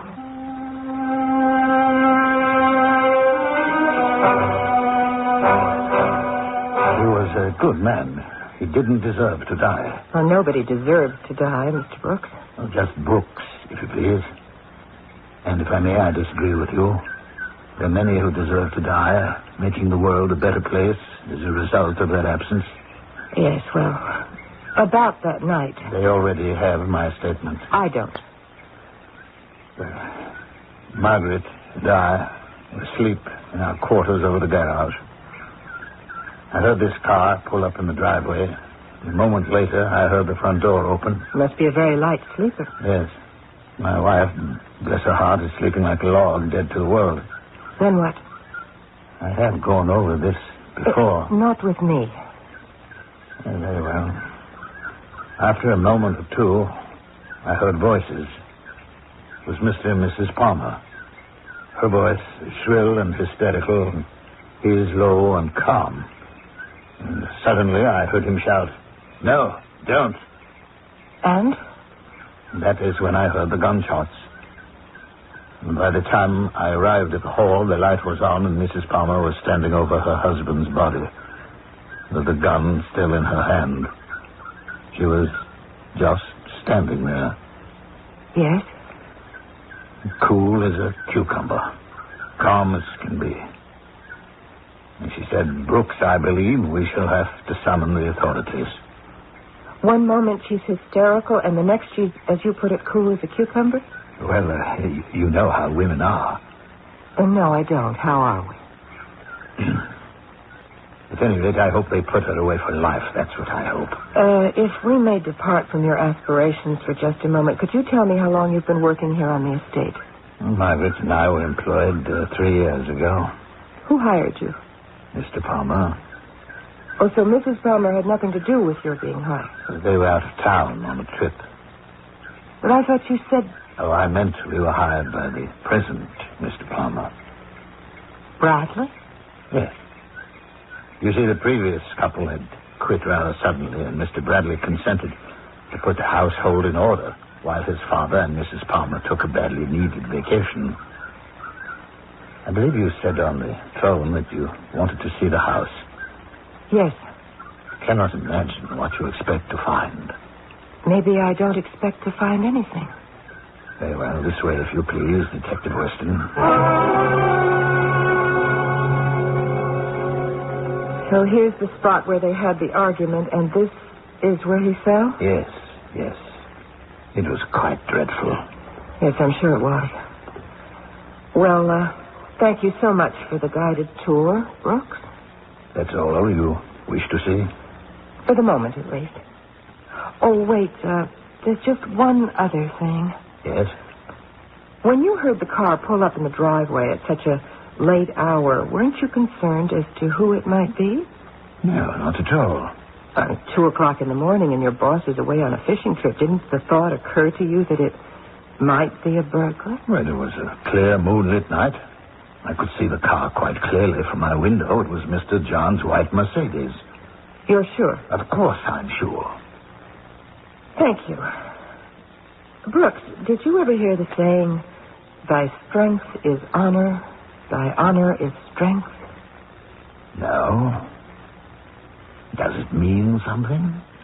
I was hoping maybe you could tell me. I haven't the vaguest idea. Now, first the son, then the butler. I have never seen 2 more atrocious liars in my life, Captain. But you don't know if they're lying. I know. Consider this. Are you really being objective? This guy, Brooks, could hear Mr. Palmer talking, and I quote, calm and low, from across the courtyard inside a house? You'd have to have antenna. Why do you find it easier to believe Mrs. Palmer? I thought a person was supposed to be innocent until proven guilty. As far as I'm concerned, there isn't enough proof. Well, according to the DA, there is. A woman like Zelda Palmer would never kill her husband. For whatever his reasons, Bradley Palmer is determined to destroy her credibility. And the butler, Brooks, what is his angle?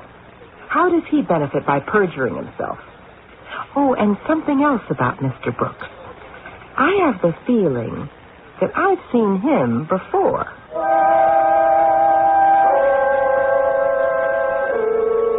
There seems to be a story where everyone has something to hide. The wealthy widow, the stepson, and the butler. Not a particularly unusual brew for murder and intrigue. The possible combinations are infinite, but there can only be one correct solution. Each of these people holds a missing piece of the giant puzzle. When, at last, the pieces are put together, we'll be able to see the complete picture. A picture just about ready for viewing in Act 3.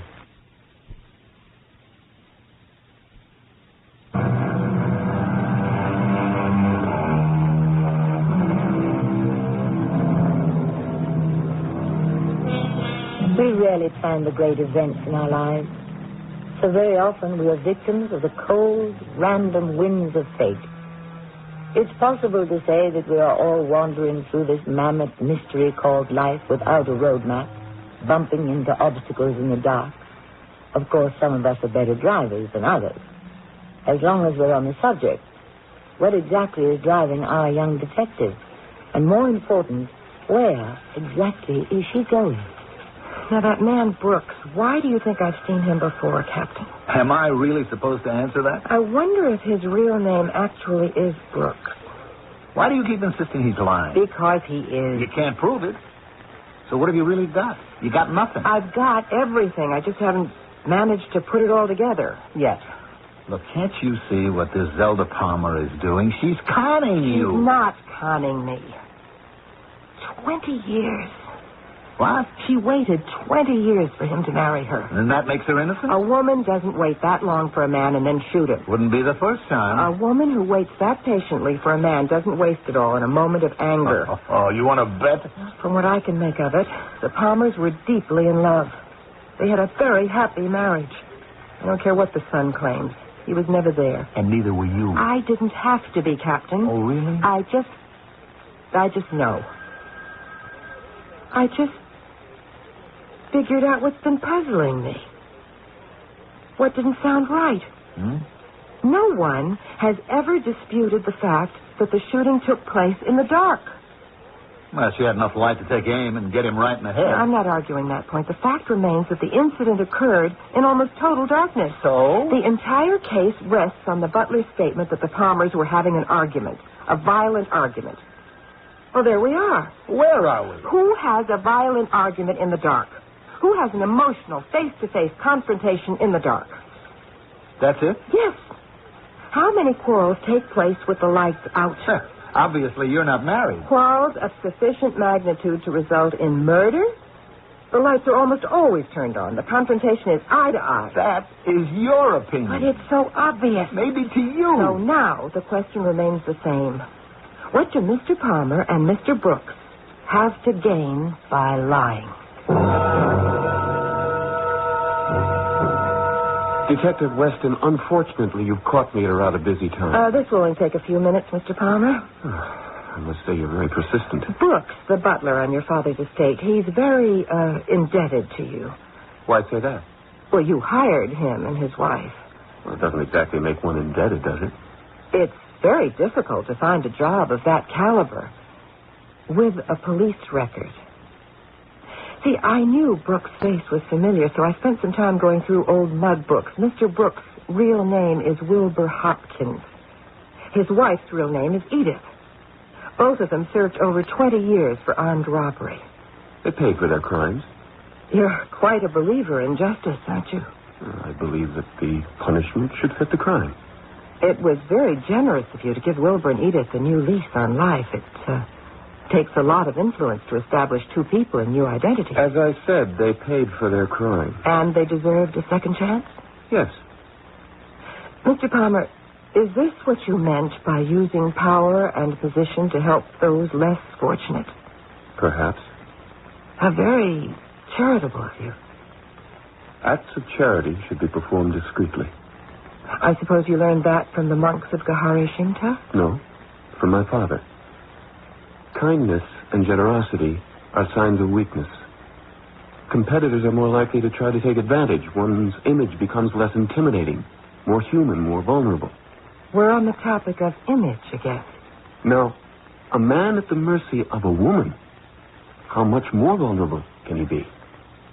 Who are we talking about? You or your father? To be shot, unable to defend himself. She was always a rash, impossible woman. And I made it a point to avoid her. What did she do before all this to make you hate her so terribly? Hate's a strong word. I prefer dislike. I'm going on the assumption that she's innocent in the case of your father. If that's so, what would prompt you to lie? You assume a great deal. I know a great deal. About time. A woman doesn't spend years waiting for a man she doesn't love.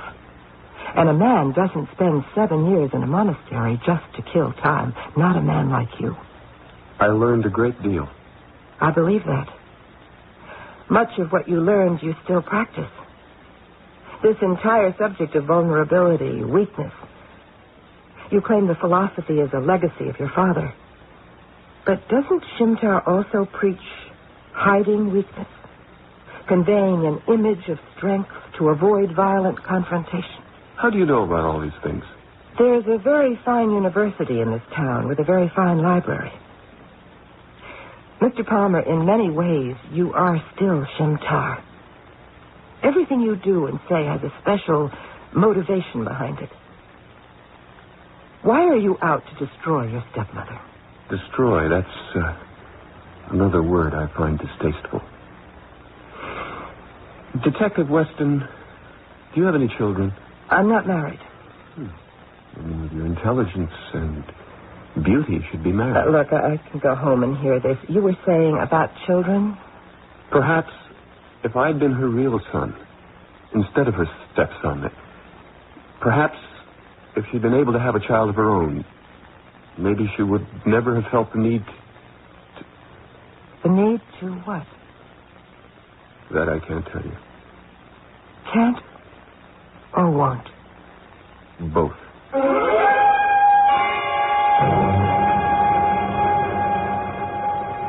Zelda, I want you to tell me why there's such enmity between you. Why does he want to punish you? Because I committed a sin. And what was the sin? I committed murder. But it was an accident. You admit it was an accident. The sin remains the same. John's dead. But you said it was a mistake. For that very reason, the sin is all the worse. Nobody is making any sense around here.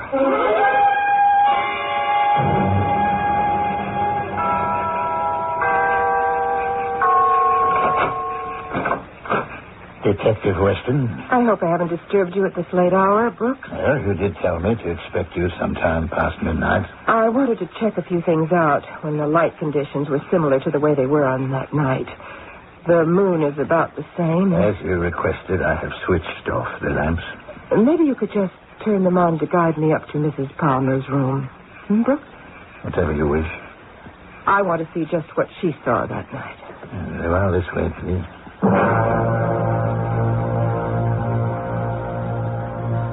Not a bad room. Yes, she chose a suite in the front of the house, although she could have had one of the quieter ones in the back. The view of the garden would have certainly surpassed the view of the driveway. Yes, that's rather interesting. She could see any car that drove up. Yes. Of course, that's funny.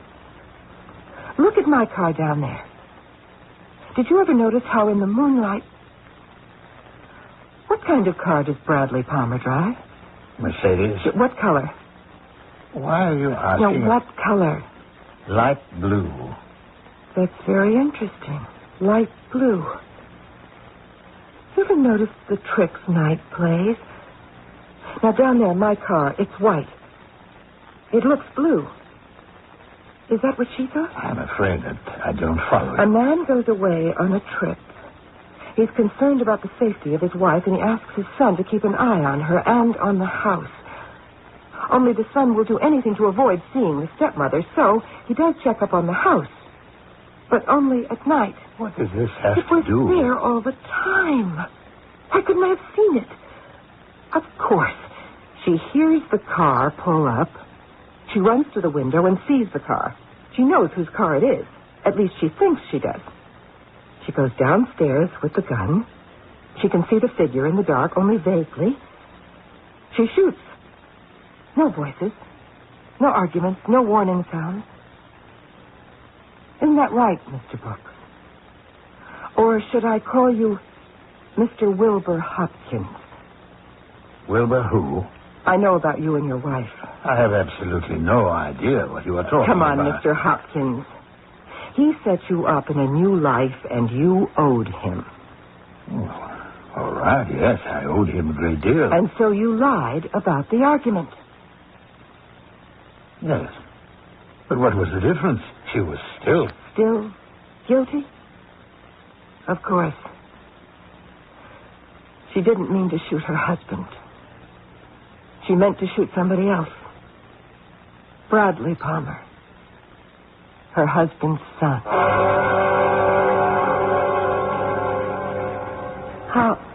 How did you find out? I knew you couldn't have killed your husband. You had no motive. I never stopped to consider that you certainly had a motive for killing somebody else.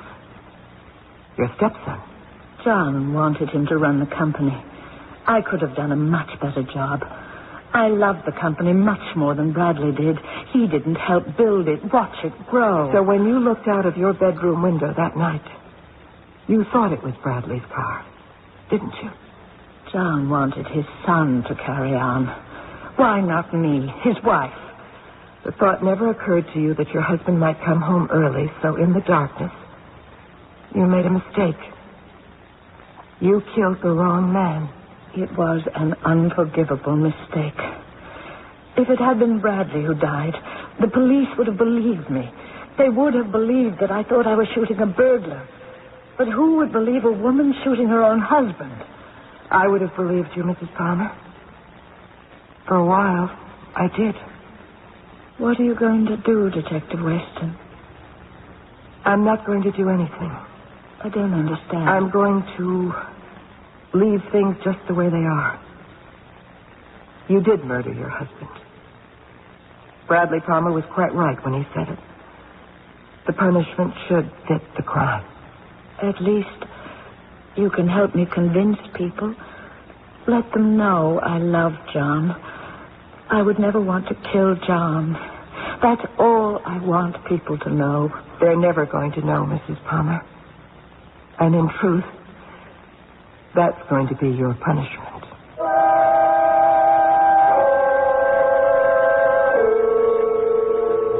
That famous line from Gilbert and Sullivan's Mikado. My object all sublime I shall achieve in time, to make the punishment fit the crime. This thought, of course, isn't original with musical theater.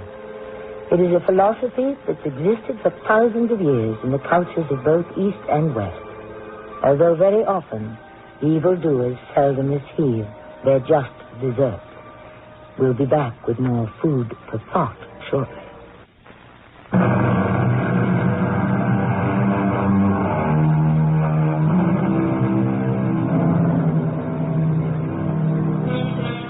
There are none so blind as they who cannot see.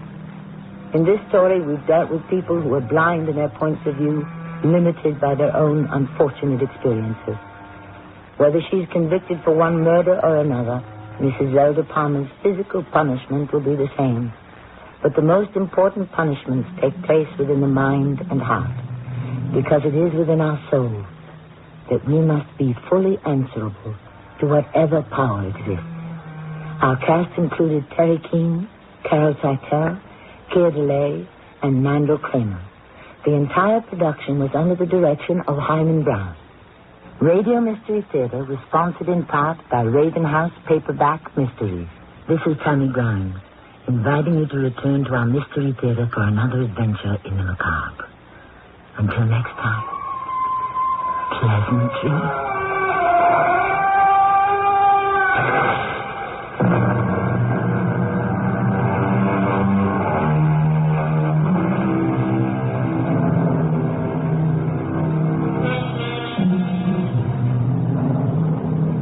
Of Your Life is on 1230 WCOL in Columbus, 34 degrees downtown. It's 11 o'clock. CBS News. The Democratic leader of the Senate has introduced to prevent President Reagan from sending U.S. troops into El Salvador on his own authority. I'm Judy Muller, reporting on the CBS radio network. Senate Democratic leader Robert Byrd introduced a measure to amend the War Powers Act of 1973, which allows the president to commit troops overseas, but requires him to seek congressional approval within 48 hours. Byrd's resolution would require the president to get congressional approval before sending troops, except to protect Americans overseas. When Byrd first announced his intention to introduce the measure, White House spokesman Larry Speakes said the legislation is unnecessary because, in his words, there is no plan to send combat troops to El Salvador or anywhere else. Leftist guerrillas in El Salvador launched their strongest attacks in more than a year today, according to government officials. The fighting was centered in two major metropolitan areas, San Vicente and San Miguel. The military regime of El Salvador came under attack by Amnesty International today. Larry Cox, a spokesman for the human rights organization, charged the government in San Salvador with directing mass killings of civilians. There's no doubt that atrocities are being carried out by all sides in the armed conflict in El Salvador. But the evidence we have shows overwhelmingly that the majority of these killings are being carried out by the security forces of the government of El Salvador, that they are directed against non-combatants, civilians who are not engaged in guerrilla warfare, and that they amount to torture, murder, and mass killings. The group says it based its conclusions on a fact-finding mission in 1981 and on the testimony of refugees. More news in a minute. Wednesday on CBS television, Hal Linden stars as the father who abandoned his family 8 years ago, only to have tragedy thrust them together. You both need a father. Academy Award.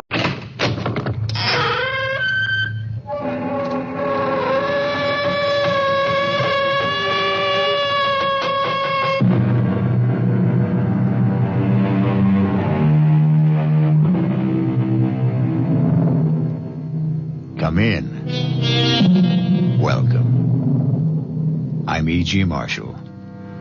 Welcome to the sound of suspense, to the fear you can hear. Welcome to the world of terrifying imagination. Our story is about a very old man living just outside a tiny village. A very old man whose long life has been lived close to the soil and close to the people he loved.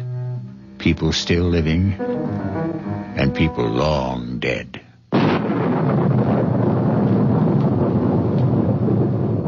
Lie still. Lie still, girl. Is it very bad? I don't know. She's very dear to me. If I should lose her... She's trying to raise her head. She knows I want to help her.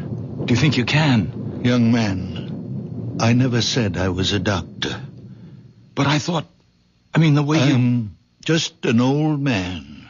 A very old man.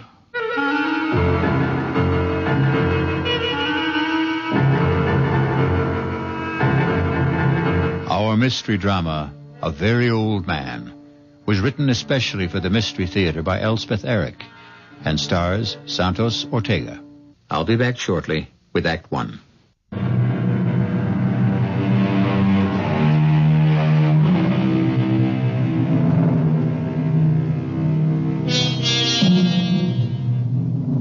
Look long and carefully at the face of a tiny baby. Look carefully and long into the face of someone who is very old. Do you see the wisdom in both? The very young and the very old have wisdom. In between, there is only accumulated information. Oh, you're home. Good. Well, he's done it again. Who's done what? Are you talking about my father? You know I am. I warned him. I said, Stephan, if it ever gets around, you'll ruin my medical practice. People won't believe in me. They'll only... Manfred, come sit down. Now, what's he done? Well, the same thing. Where is he? Isn't he home? Not yet. He went to the cemetery as usual. But you still haven't told me what happened. Well, Anna Brandt came to see me about a month ago. Severe attacks of pain in the upper abdomen. All the symptoms indicated appendicitis. I sent her to Carlweiss for the operation. Of course, he examined her, too, and he agreed with me. No doubt about it, inflamed appendix had to come out. Well, he operated the next day, and that night, that same night, she had another attack. Well, so it wasn't... How could she have had another appendicitis attack when he'd just taken her appendix out? Well, he was as flabbergasted as I was. Yes, but what's it all got to do with my father? Stephan happened to be in my office the day Anna Brandt first came to see me. You know how he loves to hang around the office. Anna Brandt wasn't 10 feet out of the office when he told me there's nothing wrong with her appendix. Oh, not again. I can't have my father-in-law, who's been a farmer all his life, telling me, a doctor with a reputation, that I don't know what's wrong with my own patients. Of course you can't. For a minute, I did think back to that boy, the one with the asthma. What seemed to be asthma, anyway. The Rothberg boy. Father was right about him. I know. He made a lucky guess. Father went to see him every day. Talked to him, rubbed his chest, his throat. In 2 weeks, the boy was all right. The boy was hysterical, over-aspirated, nothing more. But this business with Anna Brandt, the day she came to see me, Stephan was asleep in the waiting room. I was explaining to Anna that I couldn't perform the operation, simple as it is, because of my hands, my arthritis. But I would send her to Carlweiss. Well, she accepted that. Everybody knows about my arthritis. And she said something pleasant to Stephan. That was the first I knew that he wasn't asleep. Well, he didn't answer her. He just stared at her as though he'd never seen her before. I reached for the phone to call Carlweiss. Stephan got up, came over to the desk, and took the receiver out of my hand. Manfred. Stephan, don't. It's not so. Not so.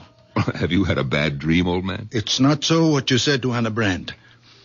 There's nothing wrong with Anna Brandt's appendix. Stephan, don't start diagnosing again. You're not a doctor. There's nothing wrong. We had enough trouble after you diagnosed the Rothberg boy. The Rothberg boy never had asthma. All right, it turned out that he didn't. But that was a lucky guess. And it didn't do my reputation any good when word went around that you'd been right. I never told anybody. Yes, but the boy did. And his mother did. And people started coming to the house, coming here. All of them wanting to see you. But I told them to go away. It's not always that I can help. Well, I keep hoping, expecting God knows what miracles. Now are you going to start the whole thing up again with Anna Brandt? There are 3 of them. Come on now. Get your coat, Stefan. They're dark, brown or black, and hard. Hard. It's getting late. They're the size of olive pits. Are you talking about Anna Brandt? I saw them, close together. They were high in her body, about here. 3 of them. You saw them, hmm? 3 of them. The size of olive pits, lying here, above the stomach, about here. Have you got X-ray eyes, Stefan? Is that it? No. No, my eyes are like everybody's. Well, then, what do you mean you saw them? Her body was transparent. I could see right through it, as though the skin had been removed. I could see everything. Carl Weiss was as confident as I was before the operation, and he was as confused as I was after. I swear I don't know what made me say it, but I said it. I said, Carl Weiss, could it be a stone? A gallstone, perhaps? Well, he was taken aback a little, but he couldn't deny a possibility. Maybe a remote one, but a possibility. I felt like a fool, but I told him I thought he should go ahead. And he did. This morning. And he found? Gallstones. 3 of them. The size of olive pits.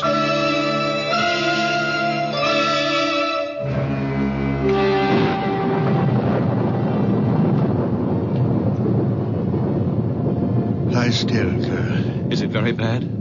I don't know. She's very dear to me. She's trying to raise her head. She's trying to tell you something. She knows I want to help her. Do you think you can, Doctor? Young man, I never said I was a doctor. What? But the way you... I'm just an old man. A very old man. Well, I took it for granted, the way you spoke. My son-in-law is a doctor. Manfred Gottlieb. I live with him and my daughter Bertha. Oh, then you know something. You've learned things from him. No, I know nothing. Only what I see, what I feel. When I passed you by the cemetery, what were you doing? My wife is buried there. Did I harm her? No, I even think she's a little better. Her eyes, they look brighter. Not so full of pain. You did nothing but touch her. Stroke her a little and talk to her. Let me look at your hands. No, they're just hands. What should they be? Now let me... Well, your hands are warm. On a night like this. More than warm. Hot. Very hot, as though they were burning from inside.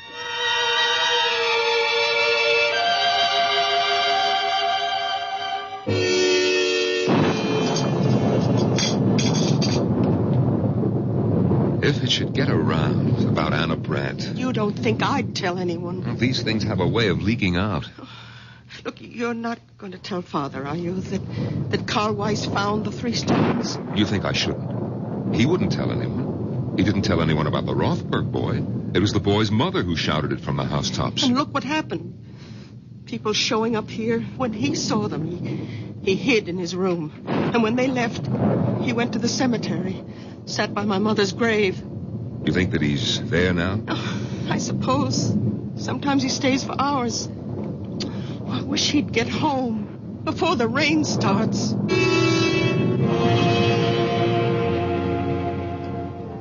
Emily, my dear. Come now, Emily, my precious. I need you. You are my strength. I can do nothing without you. Come to me, my darling. Come to me, my darling.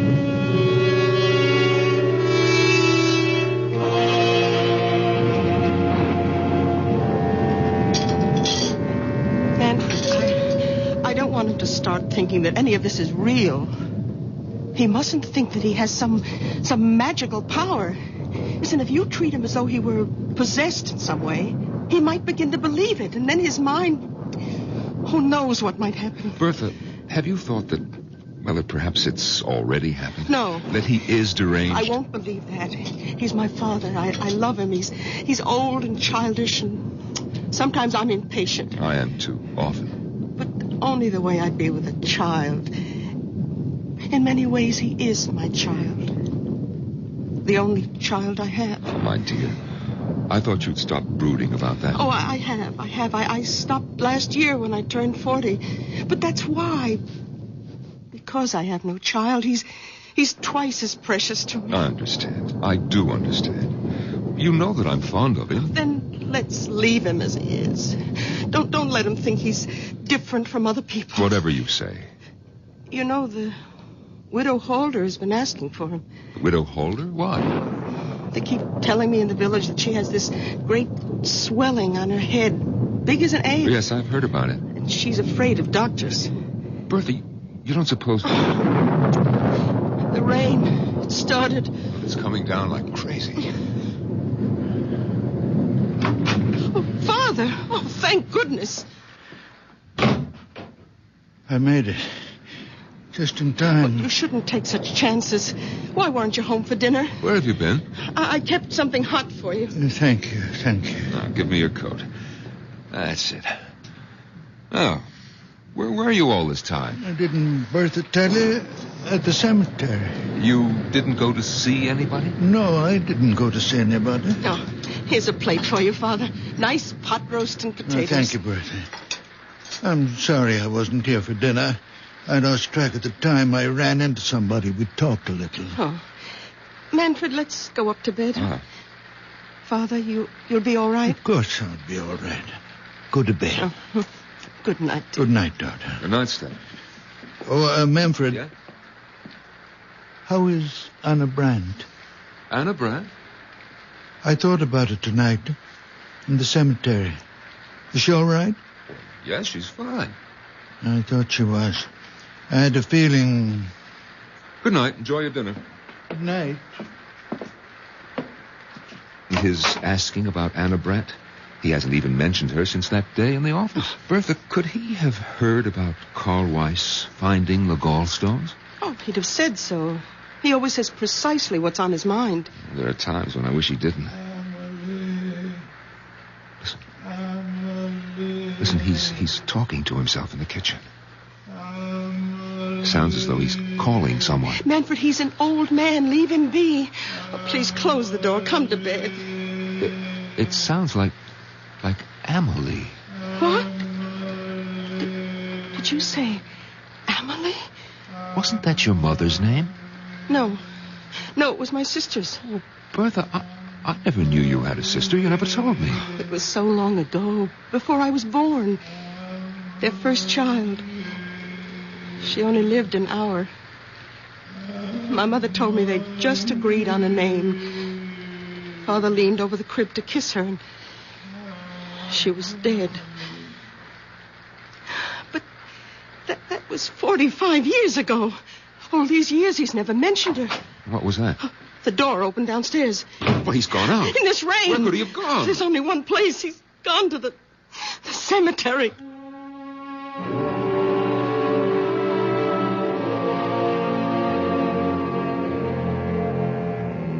When those around us cannot understand, where do we turn? When the world is dark, where do we go? To the unknown? Or to the once familiar, the once well-known, the once well-loved? To those who have left the dark earth and moved into light. I'll be back shortly with Act 2.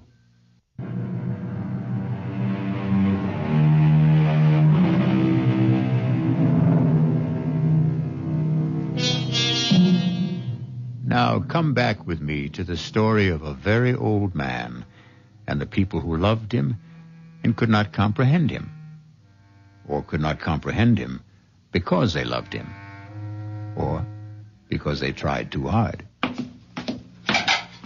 Breakfast on the table, Manfred. All right, darling. Oh, well, Did you talk to him? He's still asleep. Oh, let him sleep. After last night. Yes, we're lucky if he doesn't come down with pneumonia. He was drenched, Bertha, soaked clear through. Lying across your mother's grave with the rain beating down on him, crying, Amelie, Amelie, as though his heart was broken. Amelie is buried next to Mother. Bertha, are you going to ask him about her? Oh, it's been so long. 45 years. You know, in all that time, I've never heard him say her name. Naturally, I never mentioned it. She died years before I was born. Your mother never talked about her? Oh, just that once. When she told me she wanted to be buried near her. And how she died. Manfred, she was only 1 hour old. Yes, crib deaths. They happen. We don't know why. They thought of naming me Amelie at first, my mother said. It's a pretty name. Who's that? So early in the morning. Yes. Is this the Gottlieb house? Yes, it is. And you're Manfred Gottlieb, Dr. Gottlieb? Yes, I am. But I don't see patients at home. My office is... Oh, no, I'm not a patient. The patient's outside. Well, bring the patient to my office in about an hour. No, there's no need. She's quite well. Completely cured. Well, then what's the point of... I hoped I could see the old man. Your father-in-law, is he? Stefan? What's this about my father? Madame, good morning. Beautiful morning, isn't it? After last night, all that rain. You wanted to see my father? If I may. Well, what about? He's asleep. Oh, I'm sorry. Well, when he does wake up, would you tell him the patient recovered and is better than ever? Lively, frisky, enjoying life to the full, romping in the fields. What patient is this? You said she's outside? Yes, right there. Look, the picture of health. I don't see any... You don't mean... Well, not the horse. Yes, my prize mare, my favorite. I thought I might have to have her put away, but your father, madame. Oh, yes, it's all due to him. Well, when was this? When did you meet Stefan? Last night. Just before the rain started. Didn't he tell you? Oh, well, come inside. Huh? Have some coffee with us. Oh, thank you. Sit down. Manfred, get another cup. May I introduce myself? Otto Kraus. Well, I'm Bertha Gottlieb. This is my husband. Oh, but then my father must have told you. He lives with us. Your father is quite a man. Your coffee. Oh, thank you. Yes. You see, I was returning to the village, and I was passing the cemetery. Suddenly the mare sank to her knees. Her legs seemed to give way completely. And there she lay on her side in the middle of the road. I was frantic. I thought perhaps a stone bruise, but I looked at all 4 hooves. Nothing. And there I was, half a mile from home, my precious horse stretched out on the road and a storm coming up. And then I heard a sound coming from the cemetery. Someone calling a name. Was it Amelie? Yes, something like that. I shouted for help. In a minute, an old man appeared. Stefan. My father. Yes. I asked him to help me, but I wasn't sure he even heard. He seemed very distraught. He went straight to the mare, knelt down and took her foreleg in his hands and started rubbing it very gently. He knew which one was hurting her. And after a while, the pain went out of her eyes. Couldn't understand it. It was something about the way he touched her. I asked to see his hands, and he held them out. And even before I touched them, I could feel the heat spreading out from them. Heat? What heat? Haven't you ever noticed? The extraordinary heat from his hands? Oh, I can't say that I have. Oh, but it's true. His hands give off a warmth. I can't believe you've never noticed it. Well, it could have been on such a wet, cold night. It only seemed that way to you. You imagined it. Oh, I suppose that's possible, but I didn't imagine it when the mare got to her feet. Well, she was all right? I walked her home. I couldn't quite believe it all. I bedded her down. And this morning, all I could think was I must tell the old man about it. There are stories going around about him in the village. Perhaps you've heard some of them? Well, I'm only here on a visit to see my aunt. I don't live here. Well, he doesn't really do anything. He's just around. And people love him. They like to think because he's such a sweet old man that he can do things doctors can't do. And because he's such a very old man, we wouldn't want him to start thinking that there was anything miraculous about anything that happened quite naturally. Well, you think it might affect him? Might affect his mind in some way? He's a very old man. It could happen. Well, I suppose it's possible she wasn't really lame. Of course it's possible. Only ask him, will you? About his hands, those amazing hands. Yes, we'll ask him. I mean, giving off that heat, I felt it, you know. Well, I'll be getting along. My aunt's expecting me. Well, we'll tell him you stopped by. Yes, I wish you would. Tell him, and please, tell him thanks. We'll tell him. Do you think we should wake him? Come on, it's time. Yes. We have to tell him about the young man. And the horse. But we won't make anything out of it. Nothing at all. Just say that he dropped by. To say thanks, yes. Father? Stefan, are you awake? What time is it? Oh, it's almost 9 o'clock. Why aren't you at your office? Well, it seems that a young man stopped by to see us, Stefan. Well, actually, Father, he wanted to see you, but we told him you were sleeping. Why me? Well, it seems he met you on the road last night. Had a horse. A mare it was. That's right. The horse had a swelling. Do you feel well enough to get up now, Father? I think so. You're sure? After last night? I'm all right. All right, now just let me help you out of bed, Stefan. Yeah, I can manage. Give me your hand. Come on. That's it. Yeah. Here are your slippers. Yeah, I'll go splash some water on my face. And then you'll have breakfast. Bertha, his hands are as cold as mine. Colder. That young man did imagine it about his hands. Well, you know how it is. If your hands are cold, anyone's feel warmer, even if they're only a little warmer than your own. And he'd been riding back from the village on horseback. Yes, so of course his hands were very cold. Of course. My head is clearing a little. Oh, good. I'll go down and have some coffee ready for you. Thank you, Manfred. And 2 eggs, 4 minutes. Your clothes are on the bed, Father. Thank you, Bertha. Father, last night when Manfred and I came up to bed and you were eating your supper, anyway, that's what we thought you were doing. It's what I was doing. Well, we heard you talking. Was I talking? Well, you kept saying, we heard you say, Amelie. I said what? Over and over. Father, were you talking to Amelie? What do you know about Amelie? Only what Mother told me. What did your mother tell you? That Amelie died. That she only lived an hour. She was our first child. 45 years ago, Father. She died in the crib. I remember her so well. Why do you talk to her now, Father? Why do you call to her? Because she comes back to me when I call her. Father, you don't mean that. She comes back to me. To me. Not to anyone else.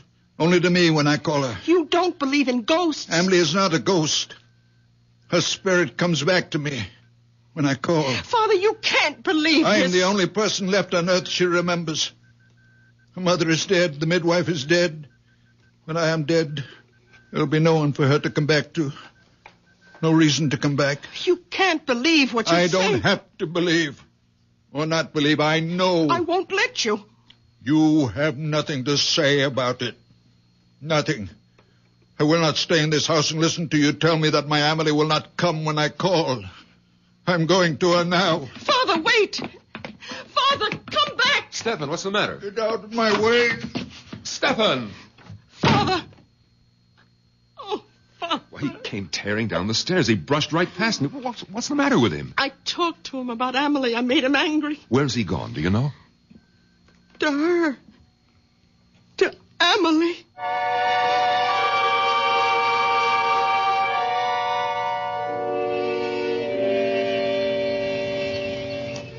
Amelie, I need you, darling.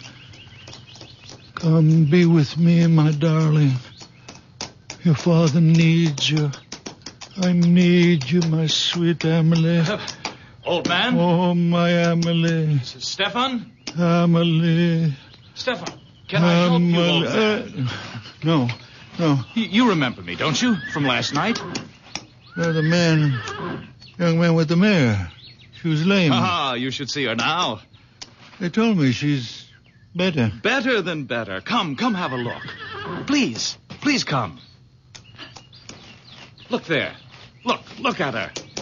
Oh, very much fine. Not a sign of lameness. I came to your house a little while ago. You were sleeping. They told me you were there to say thanks. There was no need for that. Oh, I'd like to do more than just leave my thanks. I'd like to invite you to my aunt's place. Oh, no, I couldn't. No, I'd like you to meet my aunt, please. Your aunt won't mind? No, not a bit. Come on, we'll both ride the mare. Here, I'll give you a leg up. You're sure about your aunt now? Oh, she'll be delighted. She doesn't get out much these days. Is she very old? Well, she's not young, but that's not why she stays home. She has this disfiguring growth on her head. It makes her shy. Well, she should see a doctor. No, she won't. Absolutely refuses, won't hear of it, hates them all. Oh, that's very wrong. Oh, yes, all the money in the world and won't go to a doctor. So she sits in her parlor and reads her Bible. Ah, there's the house. Oh, yes, the big stone house. You know the house? I've admired it since I was a boy. My aunt bought it when my uncle died.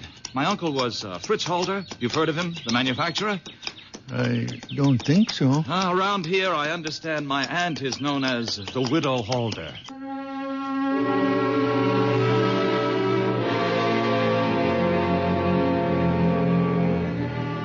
Some folks are afraid of one thing, some are afraid of another. Everyone who's afraid wants to run and hide. It's natural. Most natural thing in the world. But what may be hiding in the hiding place? That's the question. It could be something else to be afraid of. I'll be back shortly with Act 3.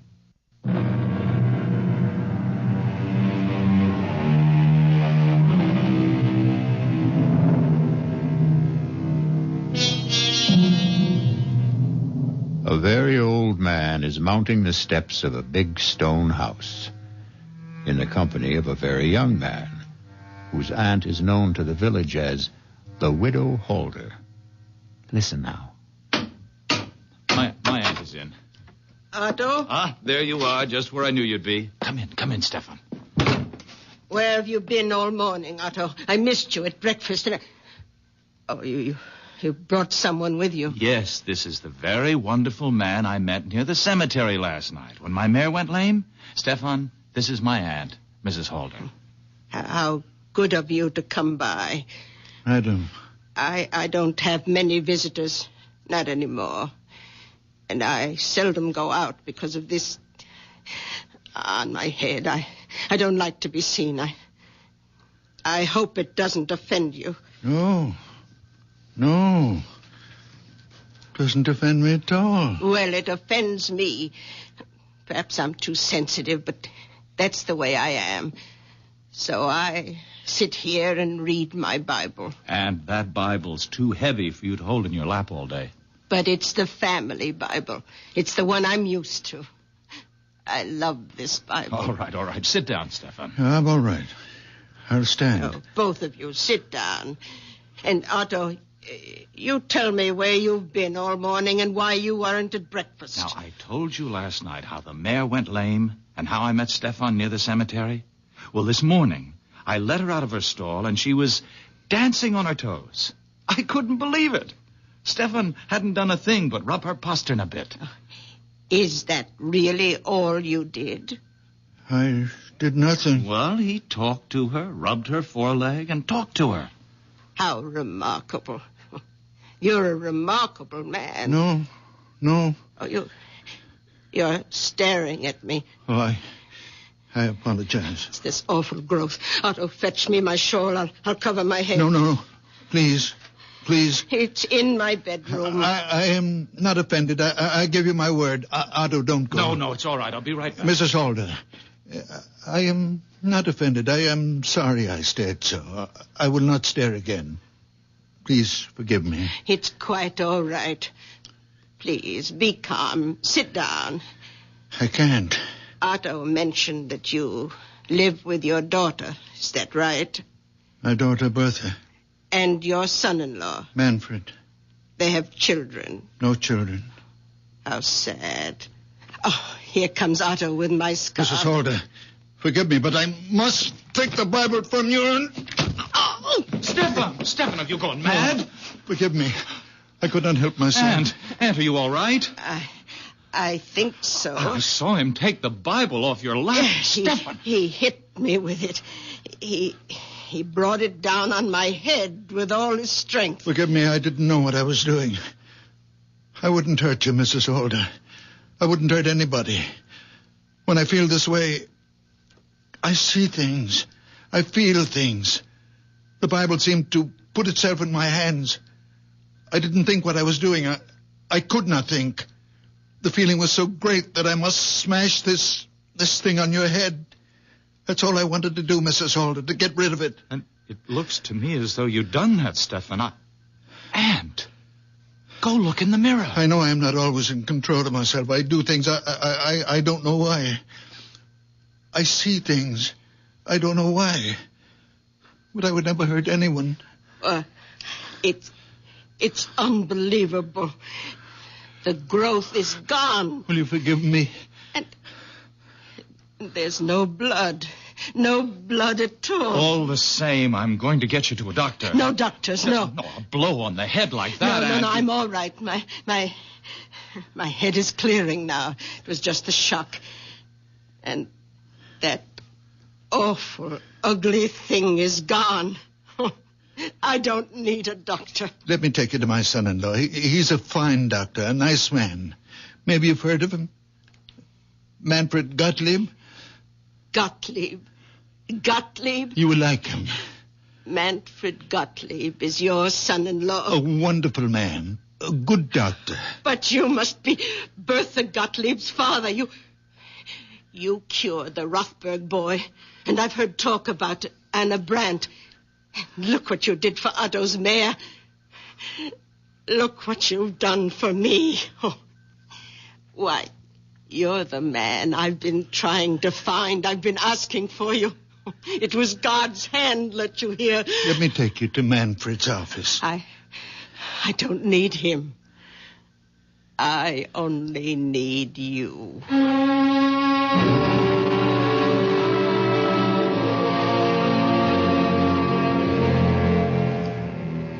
If I've hurt your aunt in any way... We'll soon know. Otto, I don't want these spells that I have. I don't ask for them. Only sometimes the pain gets so great. What pain? Well, the pain of living.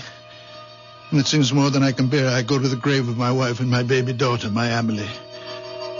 And I call to her, my little one, who only had 1 hour of life. And she comes to me and gives me comfort and courage and belief. I believe that even though I can do nothing about the great pain of living, there are other pains, and I can do something about them. I know I'm not quite myself when I'm like that. I know I'm not really strong or courageous. But when the spell is on me, the people in pain... they become transparent. You mean you can see through them? I do see through them. How do you explain your hands? Just hands? Oh, no. The night you massaged the mare, I took hold of your hands and they gave off a glow, a sort of radiating warmth. I know, I felt it. They burned like a steady flame. Perhaps I grow feverish when Emily is with me. Now, you go home and rest, Mrs. Holder. Come back in a few days and I'll change the bandage, or you can do it yourself. I'll do it myself. She's all right, Doctor? Right as rain. Well, what was it? I mean, the growth on her head. It was a wen, a common, ordinary wen, a hardened cyst. If you'd come to see me, Mrs. Holder, I might have recommended that you have it removed by surgery. Oh, no. On the other hand, I might have done precisely what my father-in-law did, broken it with some heavy object. Probably not the Bible. Come, Aunt. I'll take you home. And thank you. Dr. Gottlieb. You may get more of these growths, these wens on your head, Mrs. Holder, or someplace else on your body. Now, if you do, call me and I'll... Oh, no. No, thank you. I know whom to call. And you'll come, won't you, Stefan? Of course you will. No offense, Doctor, but I put my faith in Stefan. Goodbye. Goodbye. Thank you. Goodbye, Stefan. No offense, Doctor, but I put my faith in Stefan. Why did I bother to become a doctor at all? Why all those years at school? Why did I take examinations, get my license? What good is it if everyone would rather put their faith in a farmer? Manfred, I'll never do it again. Come in, the door's open.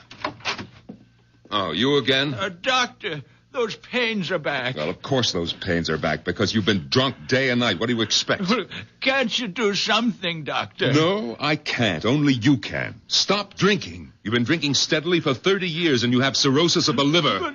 But the pains are awful. Stop drinking for a month, and then come back and see me, and don't come back before. Silly old fool. Hasn't been sober for 10 minutes since he was 16. I can't help him if he won't... Manfred, he has an obstruction of some kind. He has a diseased liver. But he has an obstruction in the intestines. Now, look, you're not starting all over again, are you? I saw. I could see it. It's getting to be more than I can take, Stefan. You're interfering. I saw.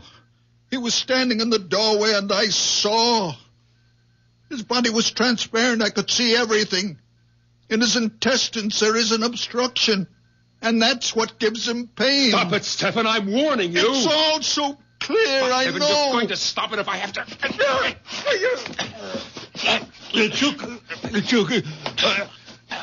Manfred, take the hands on my throat. Stefan. Stefan, I'm sorry. I didn't mean to do... Stefan. I'm all right. Give me that down. I'm all right. Let me loosen your shirt. Oh, Stefan, I don't know what possessed me. I lost control. It's all right. Stefan, look. Look at my hands. Look how they move. My fingers. No pain from the arthritis. What does it mean? It means... Well, it must mean the arthritis is better. It's gone, perhaps. Oh, Manfred. The way I unbuttoned your shirt. So fast. No trouble. No pain. Is it possible? It's true. Look. Look how I can move them, Stefan. The way you used to. Stefan, I felt the warmth Otto was talking about. The heat from your hands. When you were trying to tear my hands from your throat, I felt it. A warm glow. You really felt it? Yes, a glow. A radiance. Stefan, give me your hands. Yes. There it is. It's a fire. A fire.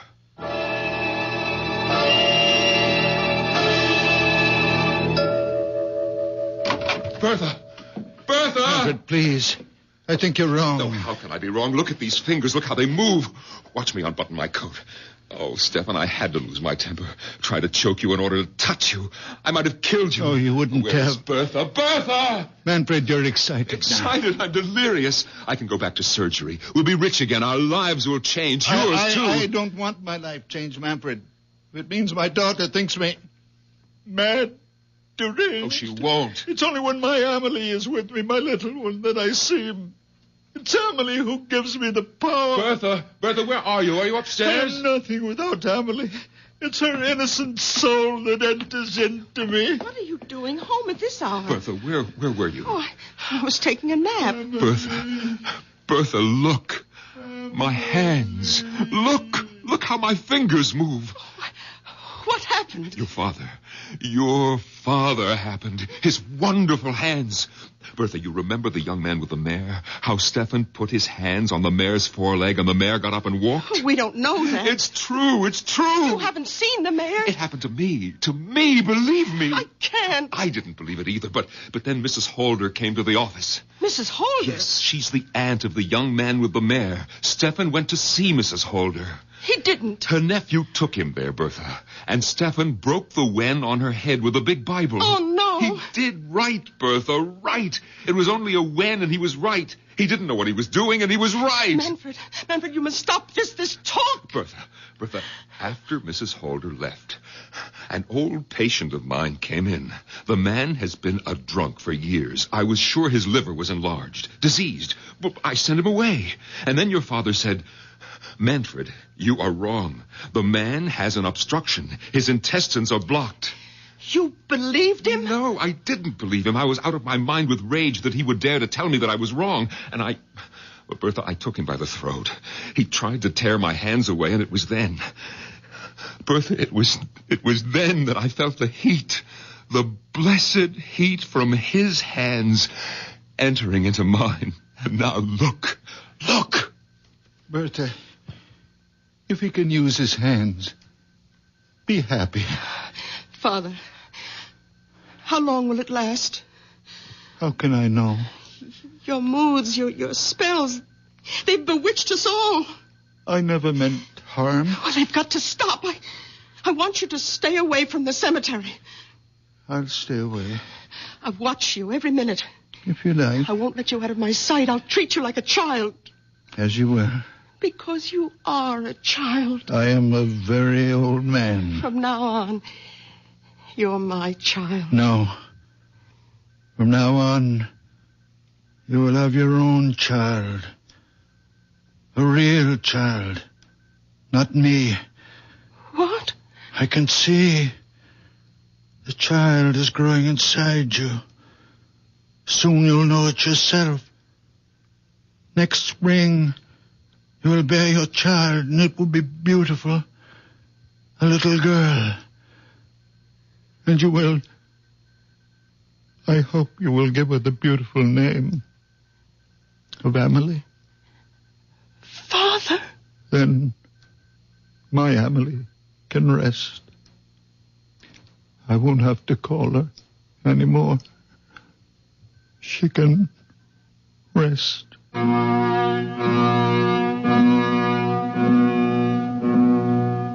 Did you believe our story? For that matter, did I? Now, really, what difference does it make if you believe it or if I do? For the truth is that none of us knows what transpires in the mind and heart of a very old man. I'll be back shortly.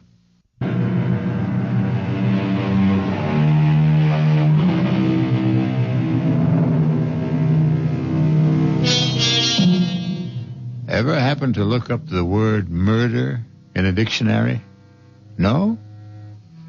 Then I'll tell you how the dictionary defines it. To kill with premeditated malice. The wrongful, intentional slaying of one human being by another. But don't let a wee bit of murder upset you, friends. The people on Mystery Theater don't mind being killed. Not a bit. Because every one of them is a deadhead. Our cast included Santos Ortega, Norman Rose, Bryna Rayburn, and Billy Redfield. The entire production was under the direction of Hyman Brown. This is E.G. Marshall inviting you to return to our Mystery Theater for another adventure in the macabre. Until next time, pleasant dreams.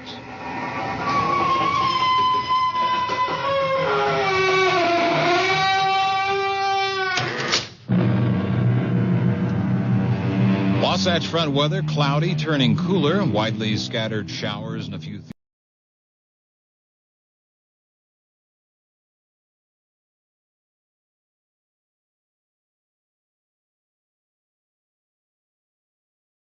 Institute here in Dallas.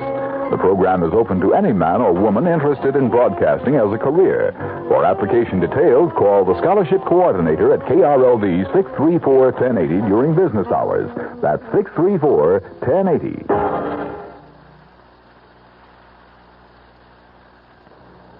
The CBS Radio Mystery Theater presents...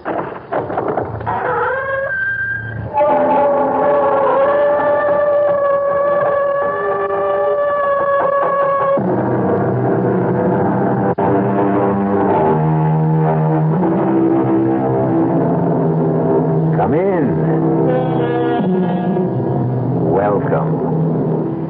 I'm E.G. Marshall. Welcome to the sound of suspense. Welcome to the fear you can hear.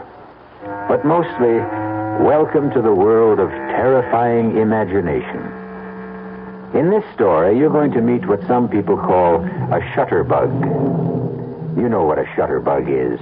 The kind of person who never goes anywhere without a camera swinging from a strap around his neck. Who is never content unless they're aiming a lens in your direction, whether you want to be photographed or not. But unfortunately, this particular bug is the kind that many people want to crush under their feet. We all want to get rid of Kellerman. We want to kill him. And so do you. That's a lie. You hate his guts as much as we do, Mr. Bailey. Why don't you admit it? Of course I hate him. But that doesn't mean I'm ready to commit murder. Well, we're ready, Mr. Bailey. And you'd better be, too.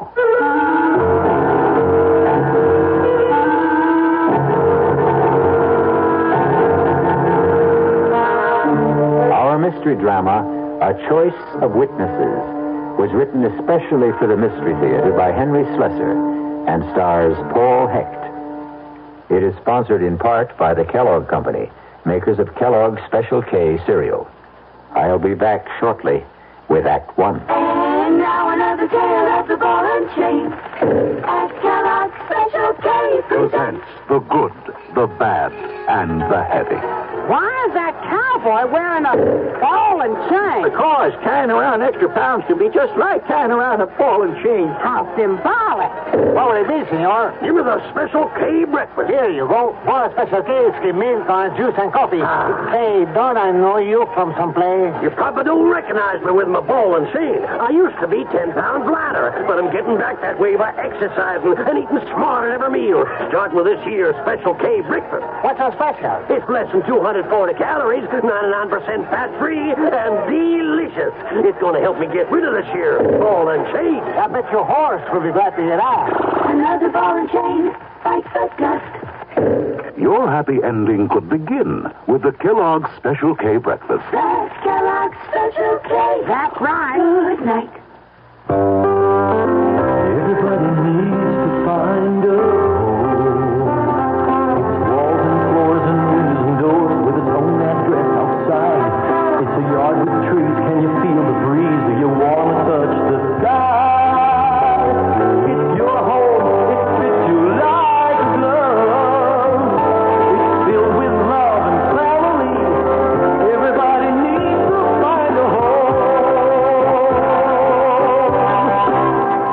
Centennial Home, watching that around you. The children will find your home around you.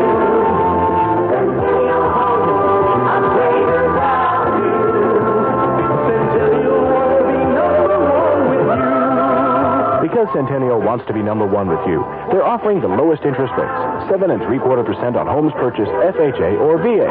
Check Sunday's newspaper or call Centennial at 434-1661.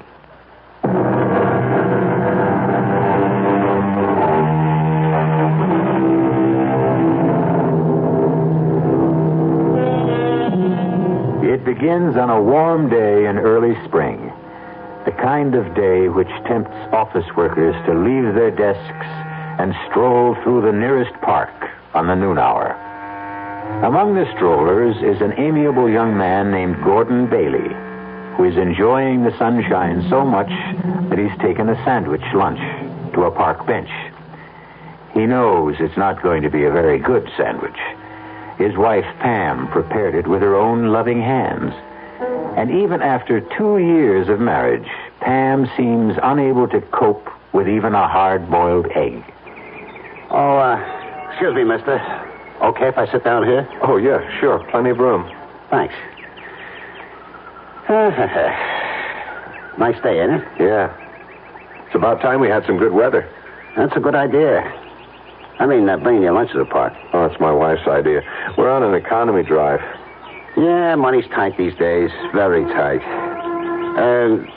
What line of work did you say you were in? Oh, I think I said I was in the insurance business. No kidding. Well, now that's what I call a good business. Oh, excuse me. Hey, that ought to be a cute picture, huh? That little squirrel up there, cute as a bug, huh? Oh, you like to take pictures of squirrels? Well, me, I like to take pictures of everything. In fact, I do this for a living. Oh, you're a professional photographer? Kind of. I make a buck out of it sometimes. I suppose you sell pictures to the newspapers? Oh, no. I never sold no pictures to the papers. I sell them to people. Well, I guess I'll be heading back for work. Wait just a minute, Mr. Bailey. I don't remember telling you my name. Well, I guess I know your name on account of the badge. Badge? What are you talking about? The badge you wore at the convention at the hotel in Atlantic City. Oh, wait a minute. You were at the insurance convention last month? Yeah, I was there. I get a lot of good pictures at conventions. Some of my best. I see. Or maybe I don't. Well, you know how it is. Bunch of guys get away from home, away from the wife. They do a lot of crazy things. Oh, would you like to see the picture? The insurance convention? I'll tell you the truth, Mr. My name is Kellerman. Frankly, I just don't understand why you'd be carrying around pictures of a bunch of drunken insurance men. Yeah, you were gassed, all right. I never seen anybody more gassed than you were, Mr. Bailey. You don't mean you have pictures of me? Yeah, that's what I was trying to tell you. You like to see them? They're real beauts. I don't think I ever took better, Mr. Bailey. All right, let me see them. Oh, yeah, sure. Here they are. I'm in my pocket here. Yeah. Look at this one. Oh, no. She was really stacked, huh? How did you get this? Well, I told you with my trusty little camera. But how? Hey, come on. What do you think? I'm not giving away no professional secret. You were in that hotel room? She let you into that room, didn't she? You must have been hiding someplace. Hey, don't do that. Don't tear that What do you think I'm going to do with them? Oh, come on, Mr. Bailey. You know I got negatives. I can print up 2,000 of them if I want. What is this? Blackmail or something? Nah. It's like a business deal, that's all. I figured I got some pictures that you want to buy. And I got them myself. How much did you pay her for the privilege of being in that room? The question is, how much are you willing to pay? I mean, so your wife don't get a complete set. Look. Are you willing to sell me the negatives? I didn't say that. I got a different kind of deal of mine. You know what would happen if I told the police about this? Well, a guy did that to me once. It was a meatpackers convention. He called the cops. They hauled me in. I said I was just a photographer working a convention, that's all. I was selling pictures of the guys there. He couldn't prove nothing against me on account of, you know why? It was true. I am a photographer. I do work conventions. I sell regular type pictures, too. But they're not as profitable as these, are they? You know, that guy became one of my steadiest customers. Only then his wife divorced him anyway. He wouldn't make no more payments. Payments? Are you saying this is a regular thing? How much you earn at that insurance company? I figure a young guy like you, they pay about $15,000, $18,000 a year. Am I right? Listen to me, Kellerman.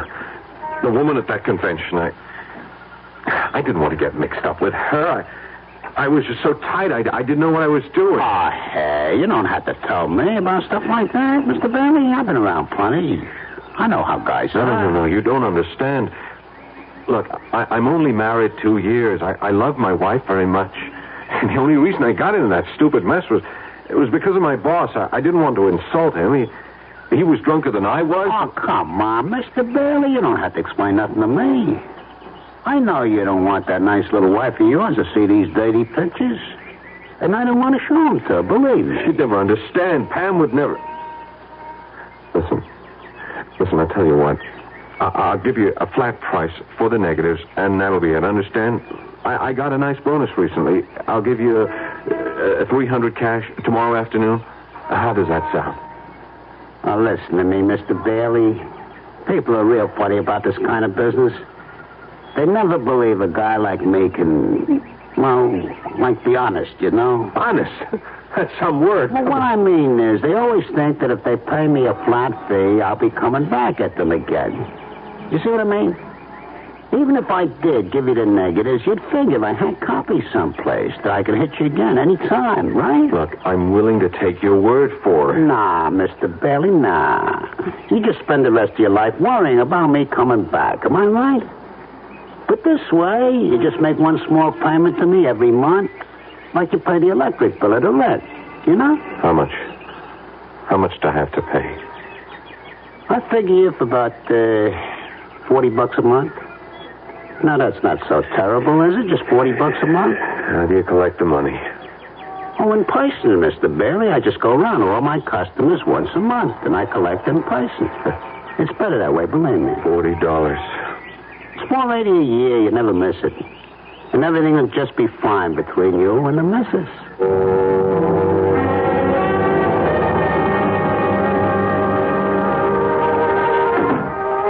That you, honey? Yeah, it's me. Hey, shut up, you mutt. Hi, darling. Oh, be quiet, Lockjaw. It's your Lord and Master. I'm sorry I'm late. I decided to do a little Christmas shopping after work. I forgot how long it takes to fight those crowds. Oh, what a gorgeous package. Is that something for me? Never mind. Well, just in case it is, here's a big kiss in advance. Hey, you smell good. Is that a new perfume? It's the same old stuff. The one I'm practically out of. Hint, hint, hint. Oh, cut out that hinting. I've already spent more money than I should. Oh, speaking of money, that man was here. What man? You know, the one that comes around every month. That Mr. Kellerman. Kellerman? What the heck was he doing here? It's only the 19th. Well, I don't know, Gordon, but he was here just the same, looking for you. What did he say? Nothing. Just that he'd be back later. Later today? You know, Gordon, I just can't bear that awful little man. Did you ever get a look at his eyes? And that camera he wears around his neck. Listen, is he going to be coming around every single month? I told you, honey, he's collecting payments on the car. Well, why can't you make the payments by mail? Because that's the way he likes it. Maybe he moves around a lot. Well, he gives me the creeps.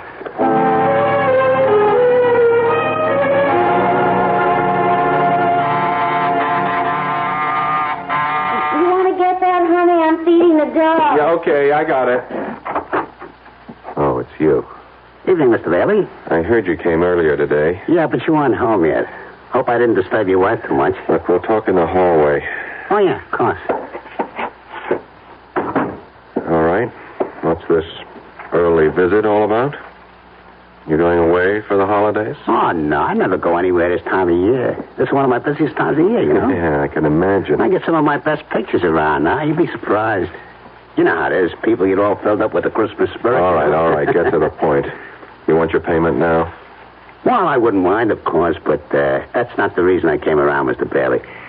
You see, I want to tell you that the payments are going to go up. What? I really hate to do it, but it's the inflation, you know? Everything costs more. Food, clothing, film, gasoline. I'm just going to have an increase, Mr. Bailey. I'm sorry. How much of an increase? Well, just another $15 a month. 15? Terrific. Now it's 55. What's it going to be a couple of months from now?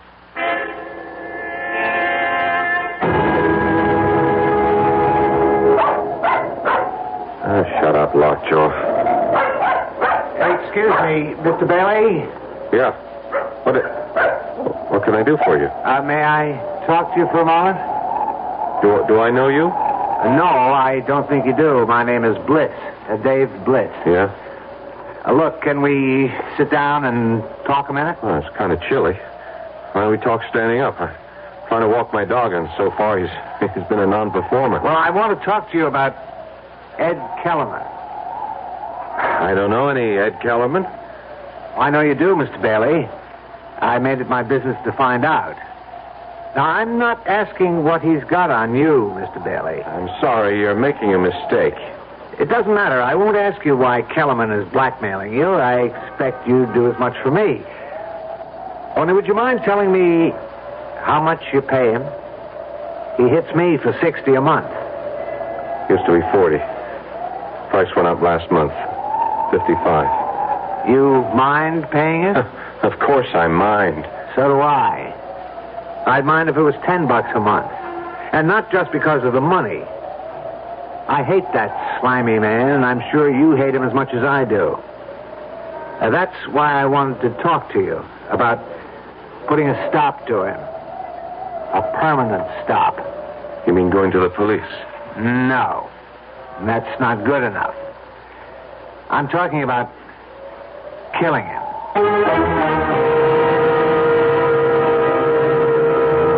Every problem has a solution, they say. And Mr. Dave Bliss seems to have arrived at his. The obvious question here is, do two wrongs make a right? We'll find out what Mr. Gordon Bailey thinks about that dilemma when we return shortly with Act Two. In 1919, someone had a big idea. Let's help youth understand big business by starting them in small businesses of their own. And Junior Achievement was born. Each group elected a board of directors, chose a product, set up a production line, sold stock, and went into business. That year, 314 students made and sold products and learned the business of business.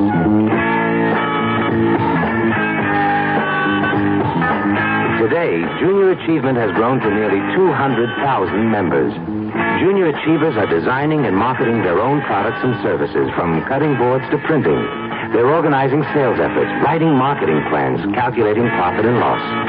Running these small businesses helps Junior Achievers understand how big business works. Support Junior Achievement, where youth learns the business of business. Call your local Junior Achievement office. The Dallas Times-Herald. You're doing more, we're doing more. With 100,000 people in Dallas playing tennis, you can imagine there's a lot of interest in the kind of coverage tennis gets in the newspaper, and how much attention it... What is the Dallas Times-Herald doing to satisfy the growing number of tennis fans and players in Dallas? Listen to sports writer Tim Taylor. So we don't treat tennis as a 3 times a year sport to be covered only when there's a major professional tournament in town. We try to emphasize what's happening in Dallas at the grassroots level, with stories that range from developing junior players to high schools and colleges to the average player who may not belong to a tennis club or league.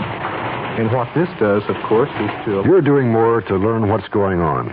We're doing more to tell you. And there's a simple way to prove it. If you're not a Times-Herald subscriber, call this number, 744-6101, the Dallas Times-Herald. You're doing more. We're doing more.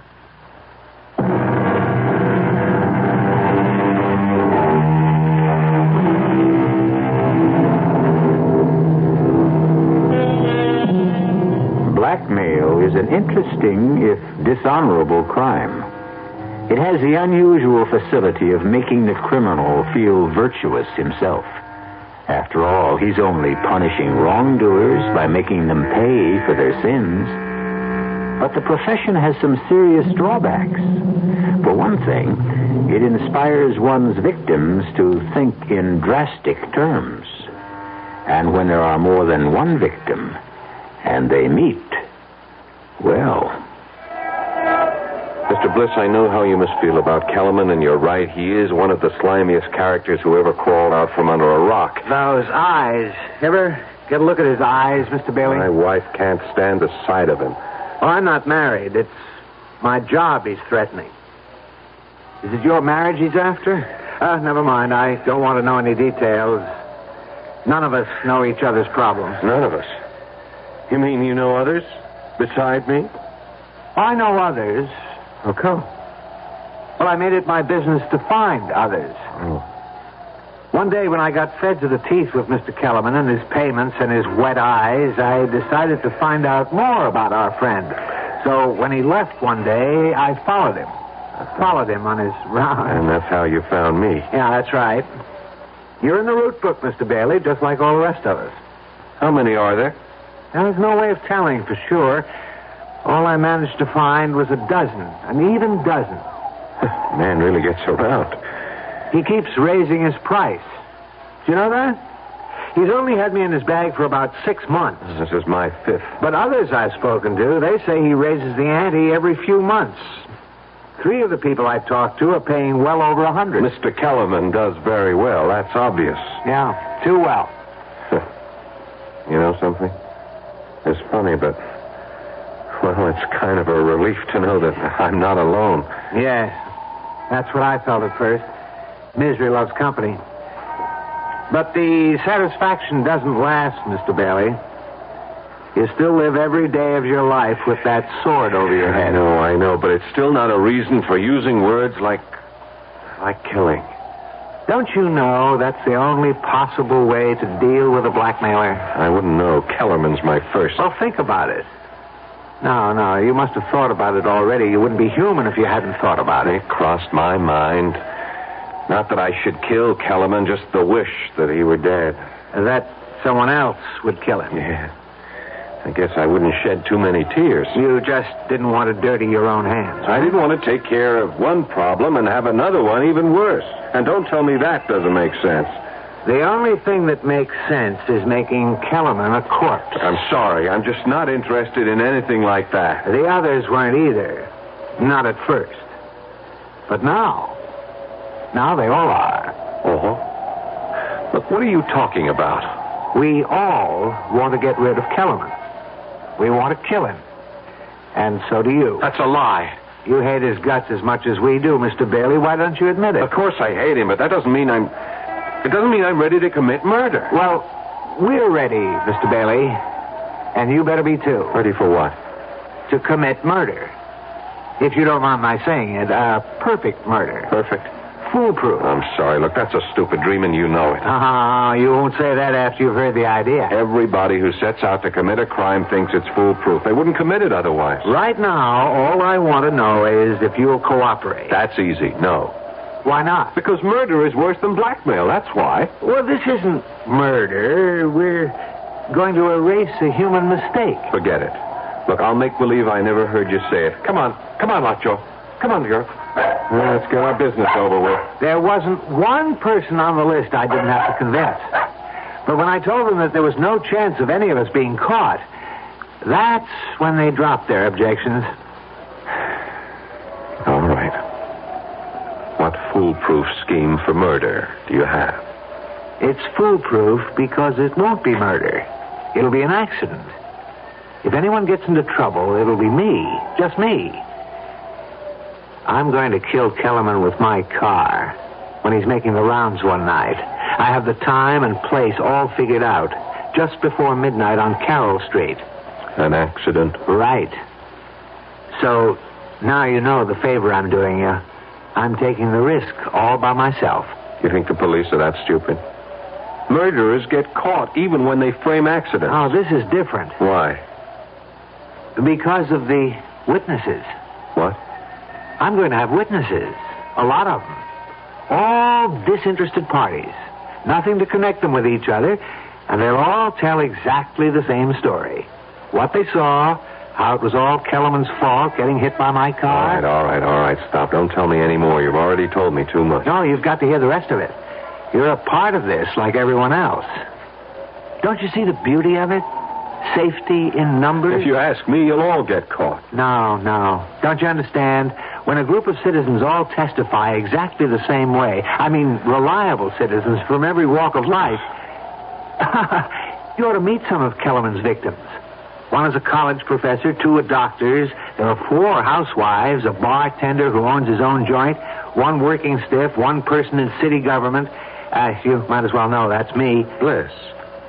Wait a minute, I've seen your name. Something about the Transportation Authority? One of them is in the insurance business.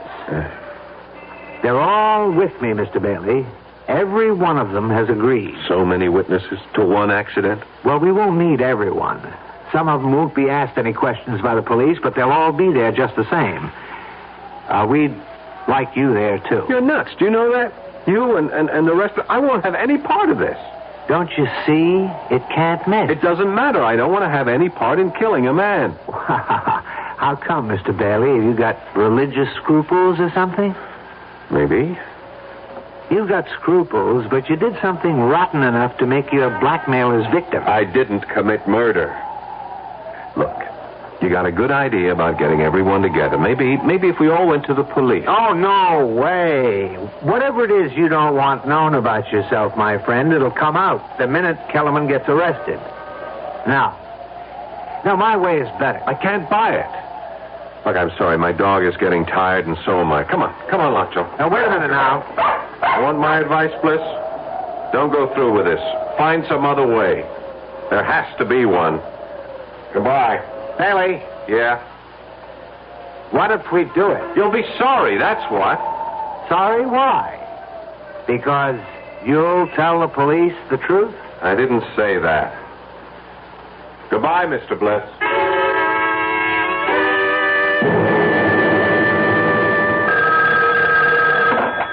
Hello. Evening, Mr. Bailey. How are you? I'm all right, Bliss. What do you want?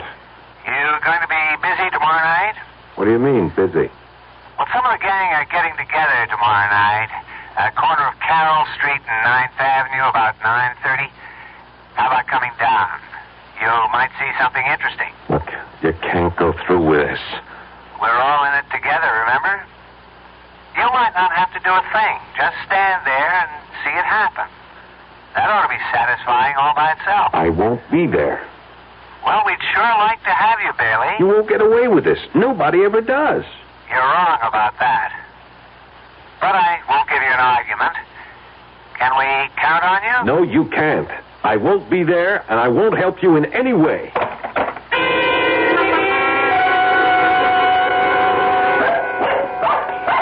Oh, shut up, Lockjaw. What's the matter with you tonight?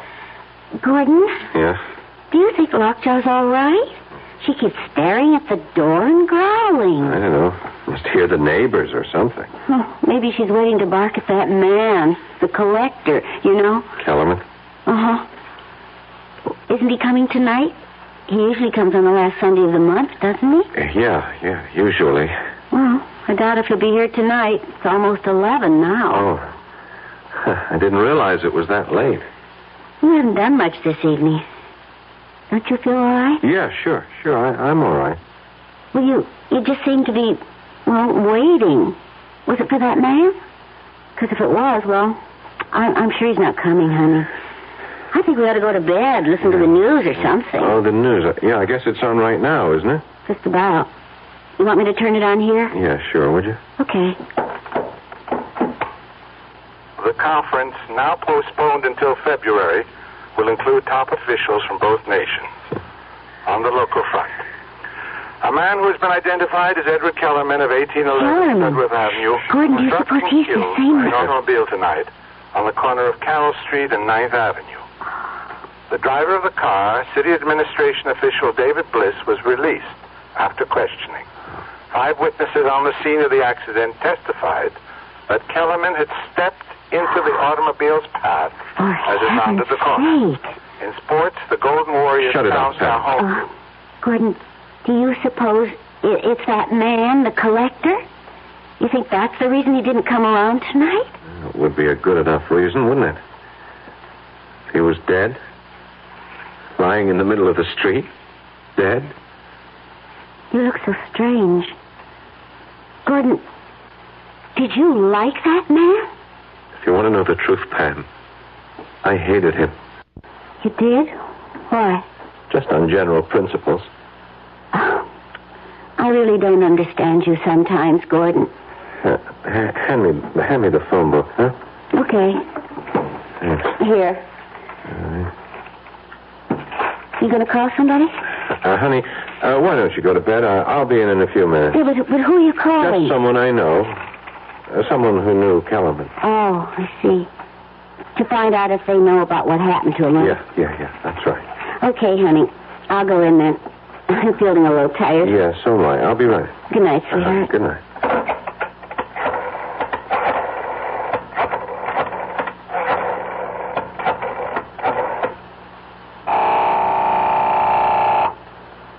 Hello? David Bliss? Yes, who's this? Gordon Bailey. What are I heard the news tonight. About Kellerman. Well, you don't have to thank me. I did it for myself. And you did go through with it, huh? You can relax now, friend. You've just saved yourself $55 a month, maybe a lot more. Your remittance man won't be coming around again. You ought to go out and celebrate. I know what I ought to do. What's that? So long, Bliss. I just wanted to make sure. Hey, Bailey.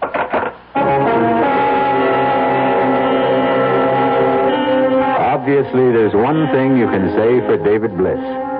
He's a man of his word.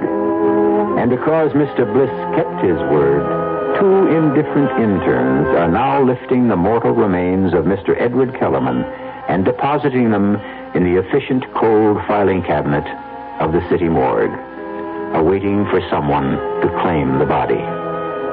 But who cares about a dead blackmailer? Possibly Mr. Gordon Bailey. We'll find out shortly when I return with Act 3.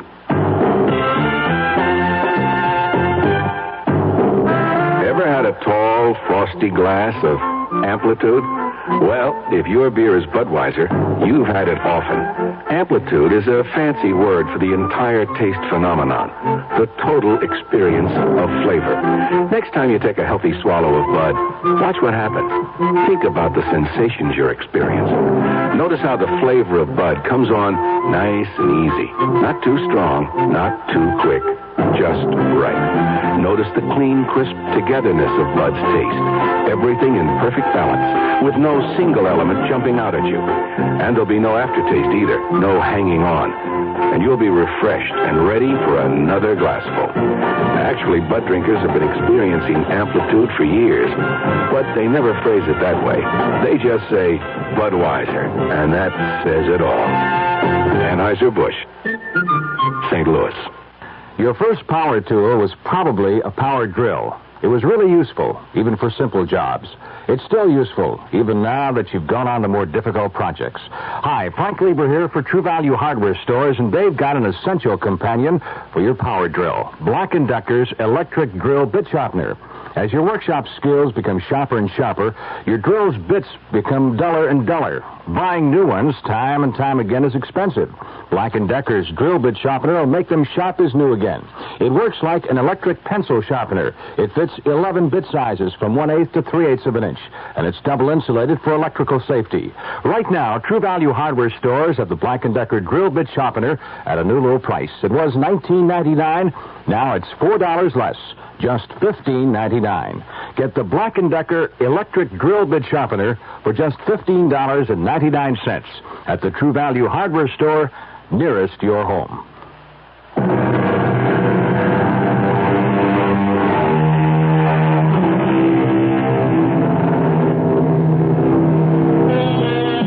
As David Bliss and company managed to commit the perfect crime, so it seems, since the death certificate for Edward Kellerman simply states the cause of death as accidental.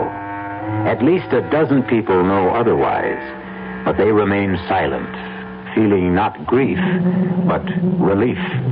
The only one who finds it difficult to maintain that silence is the one victim of Ed Kellerman who was knocked on the corner of Carroll Street and 9th Avenue that fateful night. Honey, do you know it's almost 2 o'clock in the morning? Oh, is it? Really? You know, I honestly think you are coming down with something. A virus, maybe. Pam, will you please stop fussing? You're beginning to sound like my mother. I certainly wouldn't want to do that. I'm just trying to get you to go to sleep. You've got a job to go to tomorrow. You know, it's funny about my mother. When I was growing up, she made me feel that there was something, I don't know, something so profound about religion. Well, if you ask me, she just likes the bingo games. My father was that way, too. But neither one of them really seemed to live their religion. You know what I mean? I mean, they talked about loving their neighbors and so forth, but they didn't love them at all. They were always saying the nastiest things about them. Well, that's how people are. When I was in my teens, I used to call them hypocrites. Now, I just wonder if I'm any different than they were. I really don't think I am. Different how? Well, about things like the 10 Commandments, for instance. I wonder if there's one I haven't broken. I hope you haven't coveted your neighbor's wife. That's about the only one I can remember. I remember them all. You do? Yeah, I won a prize in Bible class when I was only 8 for reciting all of them. Thou shalt not this. Thou shalt not that. There are only 8 shalt nots. Thou shalt have no other gods beside me. Thou shalt not worship any graven image. Thou shalt not take the name of the Lord thy God in vain. Thou shalt not kill.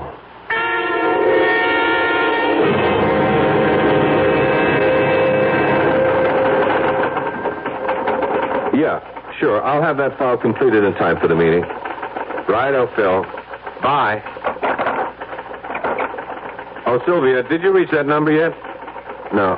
Okay, well, buzz me if you do. All right. Now, let's see about that actuarial table. Hello. All right, Bailey. What is it now? Hello, Mr. Bliss. I've been having a lot of trouble reaching you this morning. Well, I haven't been at my desk. I was wondering if you might be free for lunch. Sorry. I'd really like a chance to talk to you. About what? About some mutual friends of ours. If we're talking about the same thing, Bailey, they're not mutual friends. They're all strangers, complete strangers, just like you and me. Well, that's something I'd like to rectify. Would you have lunch with me? All right? All right. Where? Suppose we meet somewhere halfway. I know you're in the City Hall area. I'm on Wall Street. About Mercury's, do you know it? I'll see you there at 12:30. That's fine.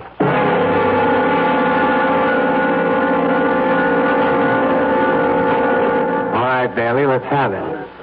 You don't want a social lunch. You have something on your mind. You're right. Something I can't get off my mind. How about our old friend Kellerman, I suppose?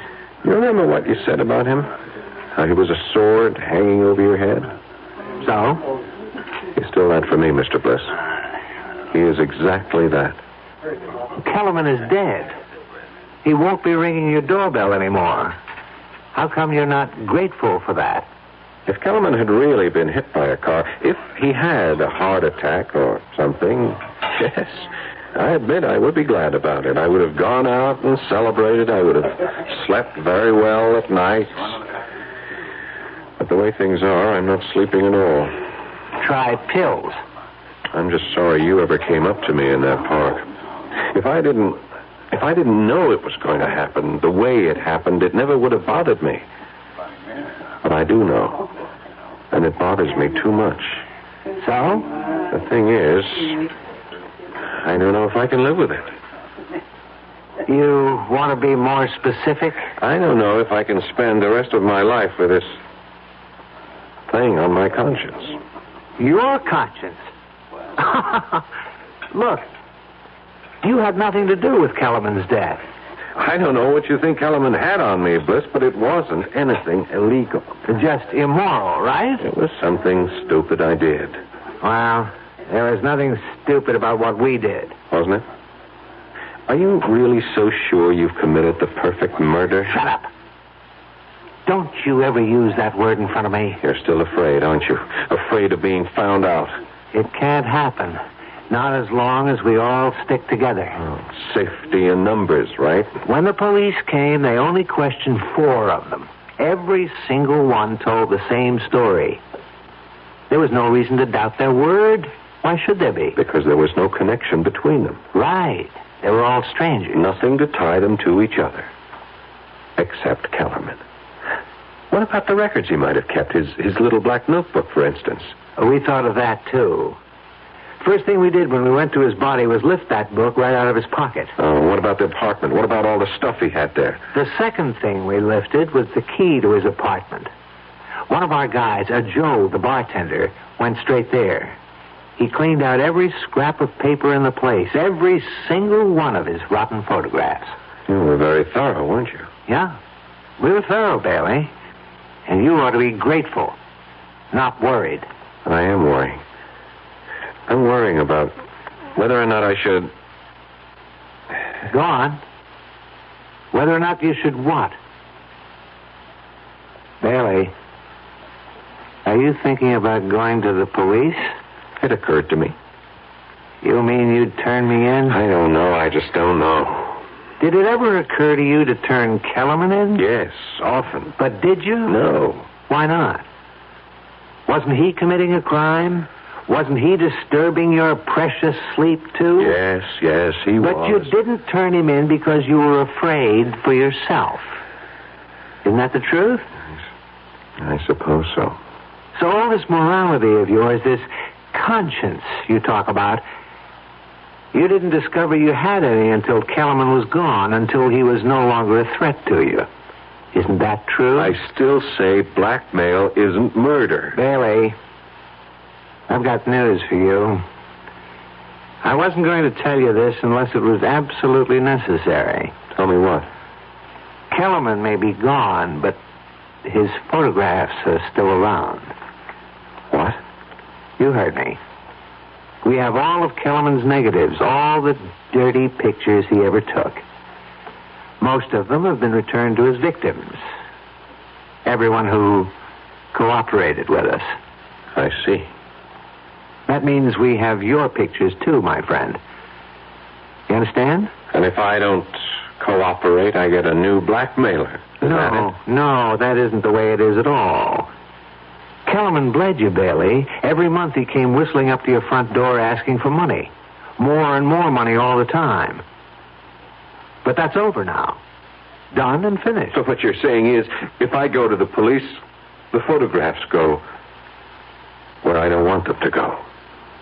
I'm sorry to use Kellerman's own tactics, but you're forcing my hand. Bailey, please use your head. You've got nothing to gain and everything to lose. Somebody's done you a favor. The only way to show your gratitude is to forget it. What do you say? Well, I'll think about it. That's all I can tell you.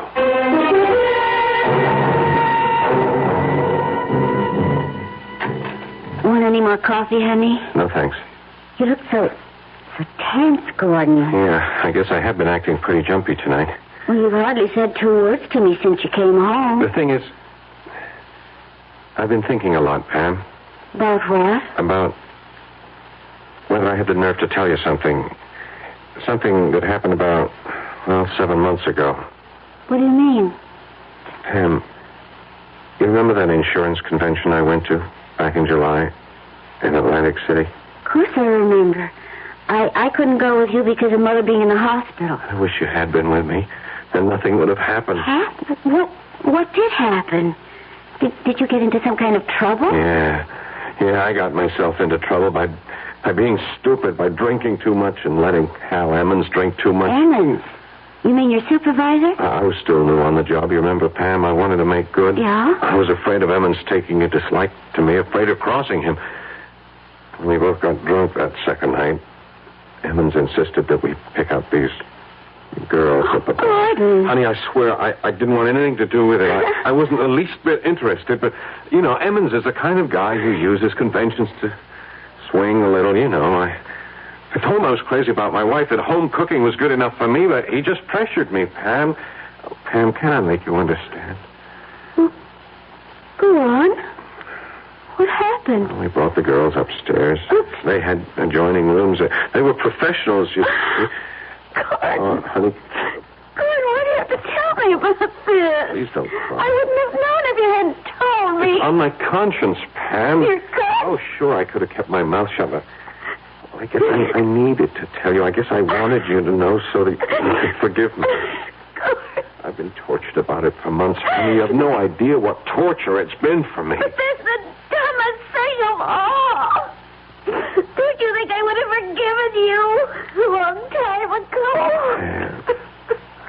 Oh, please. Hold me, Gordon. Honey, please. It'll never happen again, honey. I swear. Oh, dear. darn it. I was just getting cozy. Okay, I'll get it. Hello. Mr. Bailey, Dave Bliss here. What do you want? I have something for you, a present. What is it? About half a dozen photographs and the original negatives. I decided they really belonged to you. That if you knew you were really out of danger, you'd sleep a great deal better. Do you want them? All right. Put them in my mail, to my office. and have some secretary open them by mistake? No, I don't think you'd care for that. You could mark it personal. Supposing I hand them over in person tonight. Whereabouts? Well, right now I'm in a bar called Adam and Eve's on 12th and Walnut. I'll be here for another hour if you can make it. Otherwise, well, it'll have to be some other time, that's all. Oh, well. All right, I'll be there in half an hour. Gordon, you're not going out? Just for a little while, honey. I got some client business. Besides, I can use a little fresh air. You're not still feeling bad, are you? No, I feel just fine. I never felt better.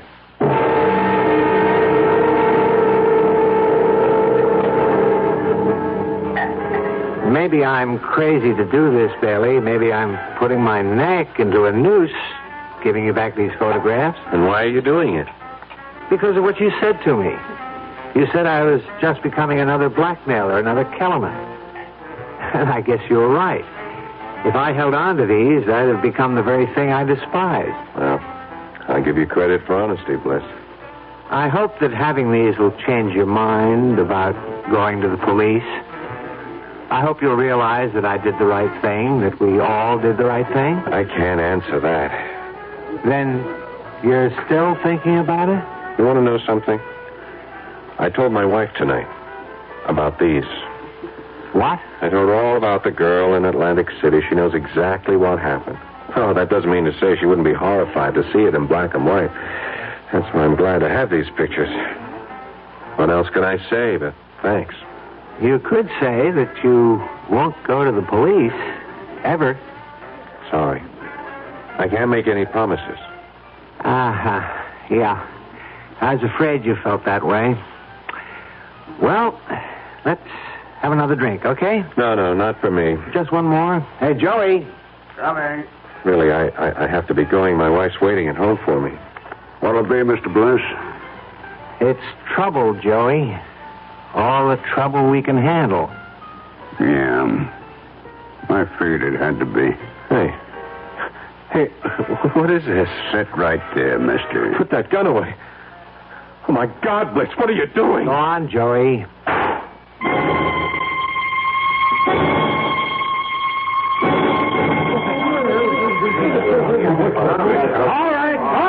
All right, let's get the story straight now. What happened to you, Joey?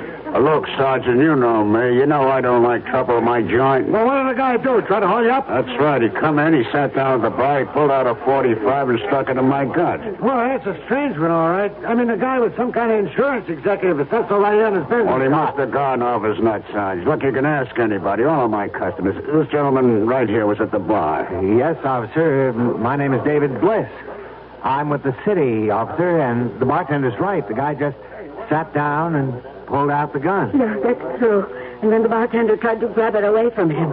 It went off. What's your name, lady? Mrs. Edith Chester. It was a pure case of self-defense, Sergeant. I'm just glad nobody else got hurt, you know.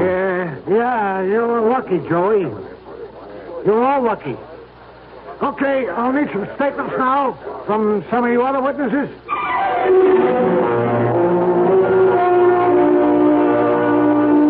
And so for poor Gordon Bailey, there was no safety in numbers, only extinction. We admit that this is a grim demonstration of the old saying that in union there is strength. But we sincerely trust that justice finally prevailed. I'll be back shortly.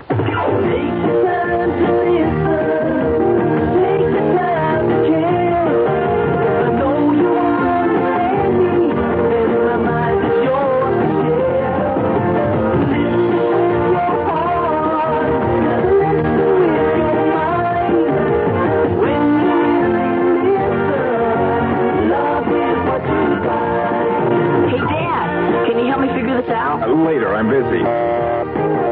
Honey, I'm worried about Robbie. Let's talk. Daddy, do you know what happens to bears in the wintertime? If all they hear is your busy signal, some very important people might stop calling. And there are messages you can't afford to miss.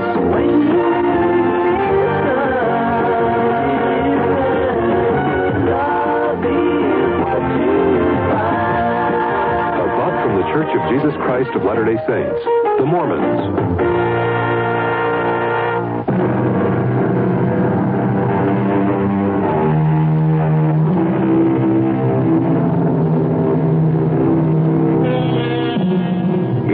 a moral to this story, it might be that eyewitnesses can't always be trusted, even when they're being honest.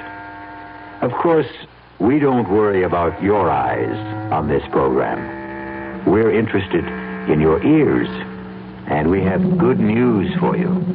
Many thousands of ears are now listening to these exercises in imagination.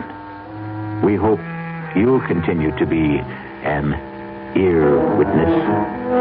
Our cast included Paul Hecht, Evie Chester, Ralph Bell, and Robert Dryden. The entire production was under the direction of Hyman Brown.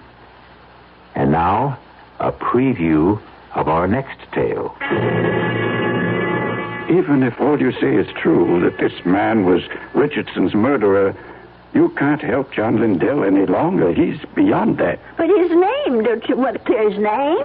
Have you any proof, any living witness? Just myself. But you'd be willing to involve yourself? Start a whole new investigation, open up the whole dreadful mess again? Mrs. Canby, do you know that John Lindell had a daughter? No. But wouldn't that be all the more reason to do something? His daughter's married, living in Minneapolis, a husband and 3 children. People have forgotten about her father by now.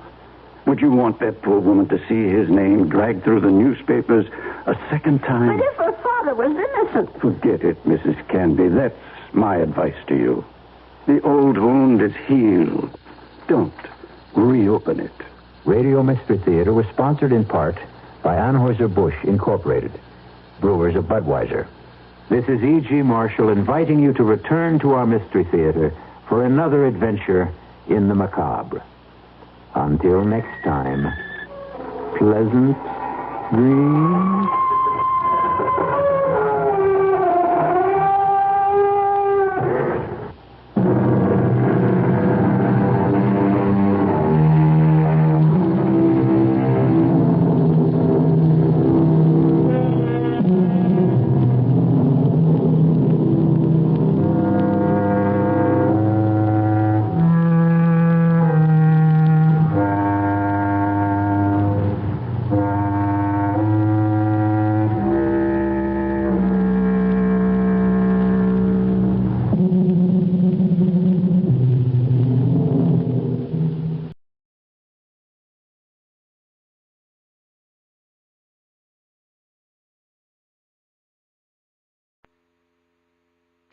KRLD, the CBS Radio Mystery Theater presents...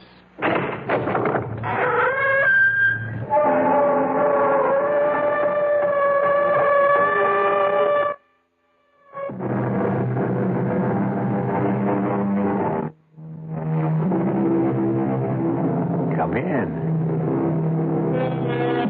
Welcome. I'm E.G. Marshall. Welcome to the sounds of suspense, to the fear you can hear.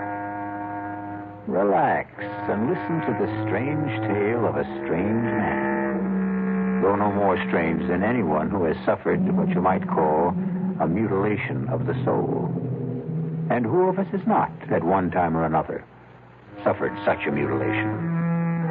What means did we use to restore ourselves? How quickly did we recover? How well did we heal? The answers vary even as we vary. One man's answers are revealed, we trust, in the story which follows. I'm cold. So am I. It's the darkness I mind the most, not to be able to see you. Oh, touch me. That would help. My God, where are you? Right here. Right here. I can't find you. Keep talking. Keep talking. I'm here. I can't. Oh, here you are. Oh, darling, don't let go. Never. Oh, never.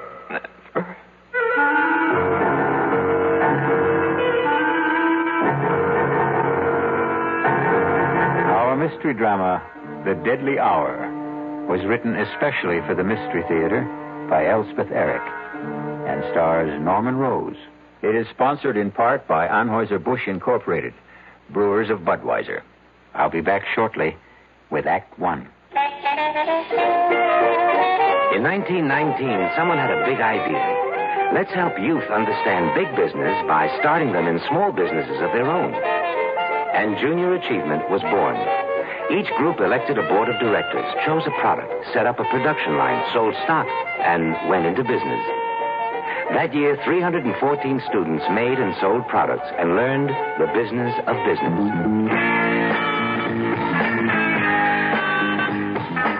Today, Junior Achievement has grown to nearly 200,000 members. Junior Achievers are designing and marketing their own products and services, from cutting boards to printing. They're organizing sales efforts, writing marketing plans, calculating profit and loss. Running these small businesses helps Junior Achievers understand how big business works.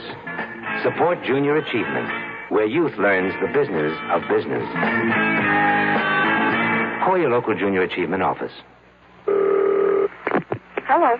Hello, Mrs. Ken Driggs of Salt Lake City, Utah? Yes? Mrs. Driggs, my name is Ted Brown, and I'm calling for Campbell's Soup. And we're calling ladies in the Salt Lake City area asking if they'd like to sing the Campbell's Soup jingle.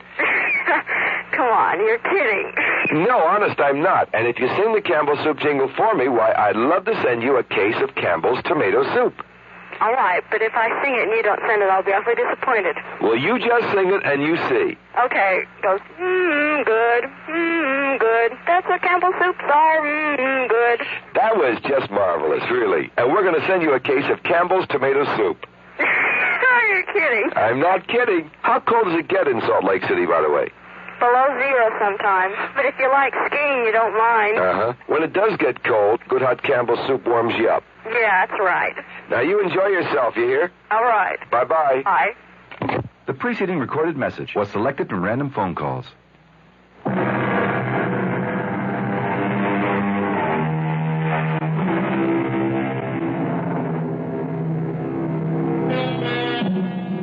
A person who seems strange we call grotesque, incredible, not to be believed.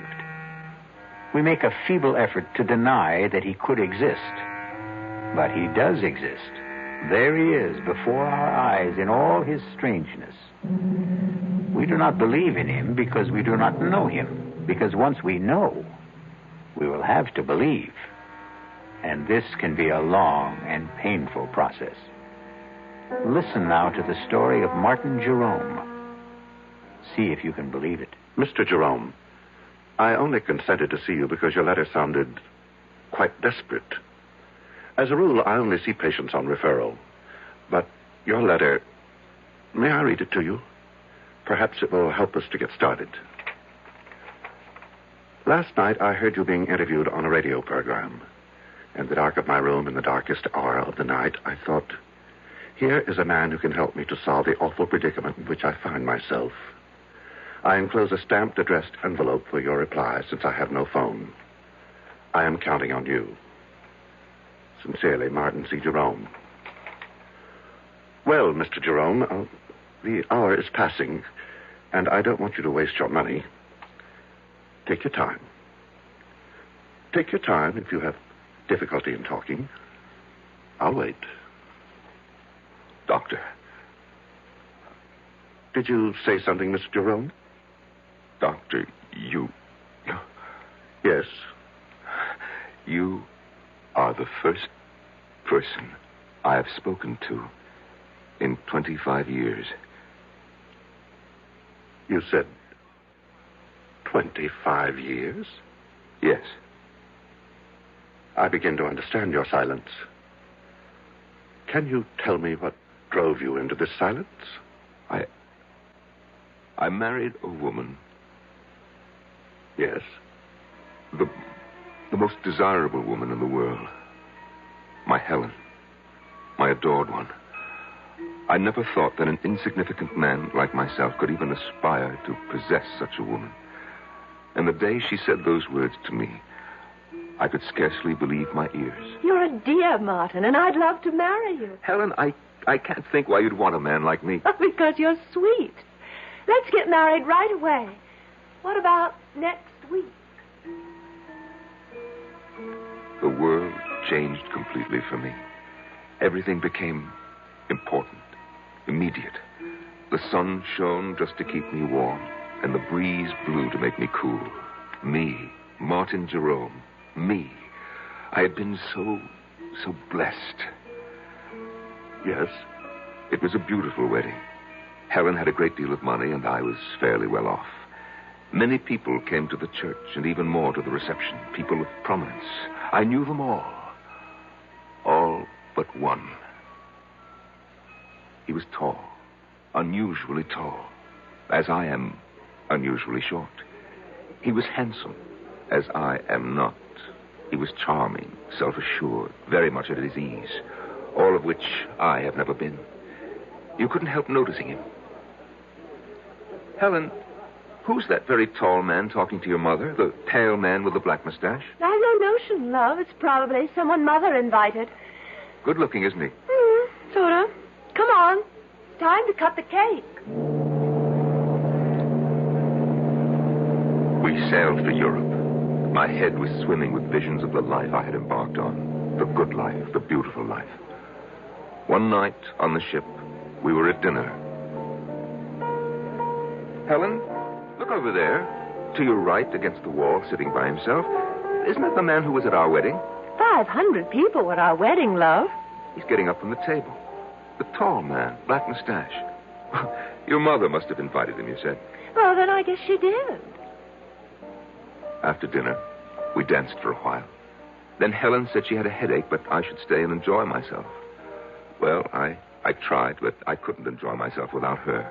I was too much in love for that. I watched the dancers for a while, drank a brandy. I managed to kill an hour, and then I went down to our stateroom. Helen wasn't there. When I stepped back out into the corridor, there she was, coming out of another stateroom about 6 doors from ours. Darling. You weren't in our room. I didn't know what to think. You said that you had a headache. I've been doing a little detective work. You were so anxious to know who the tall man was. Well, I found out.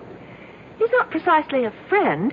His mother came to the wedding and dragged him along. Helen, you were in his stateroom. I ran into him in the corridor, and he said to come in for a nightcap. Let's go to bed.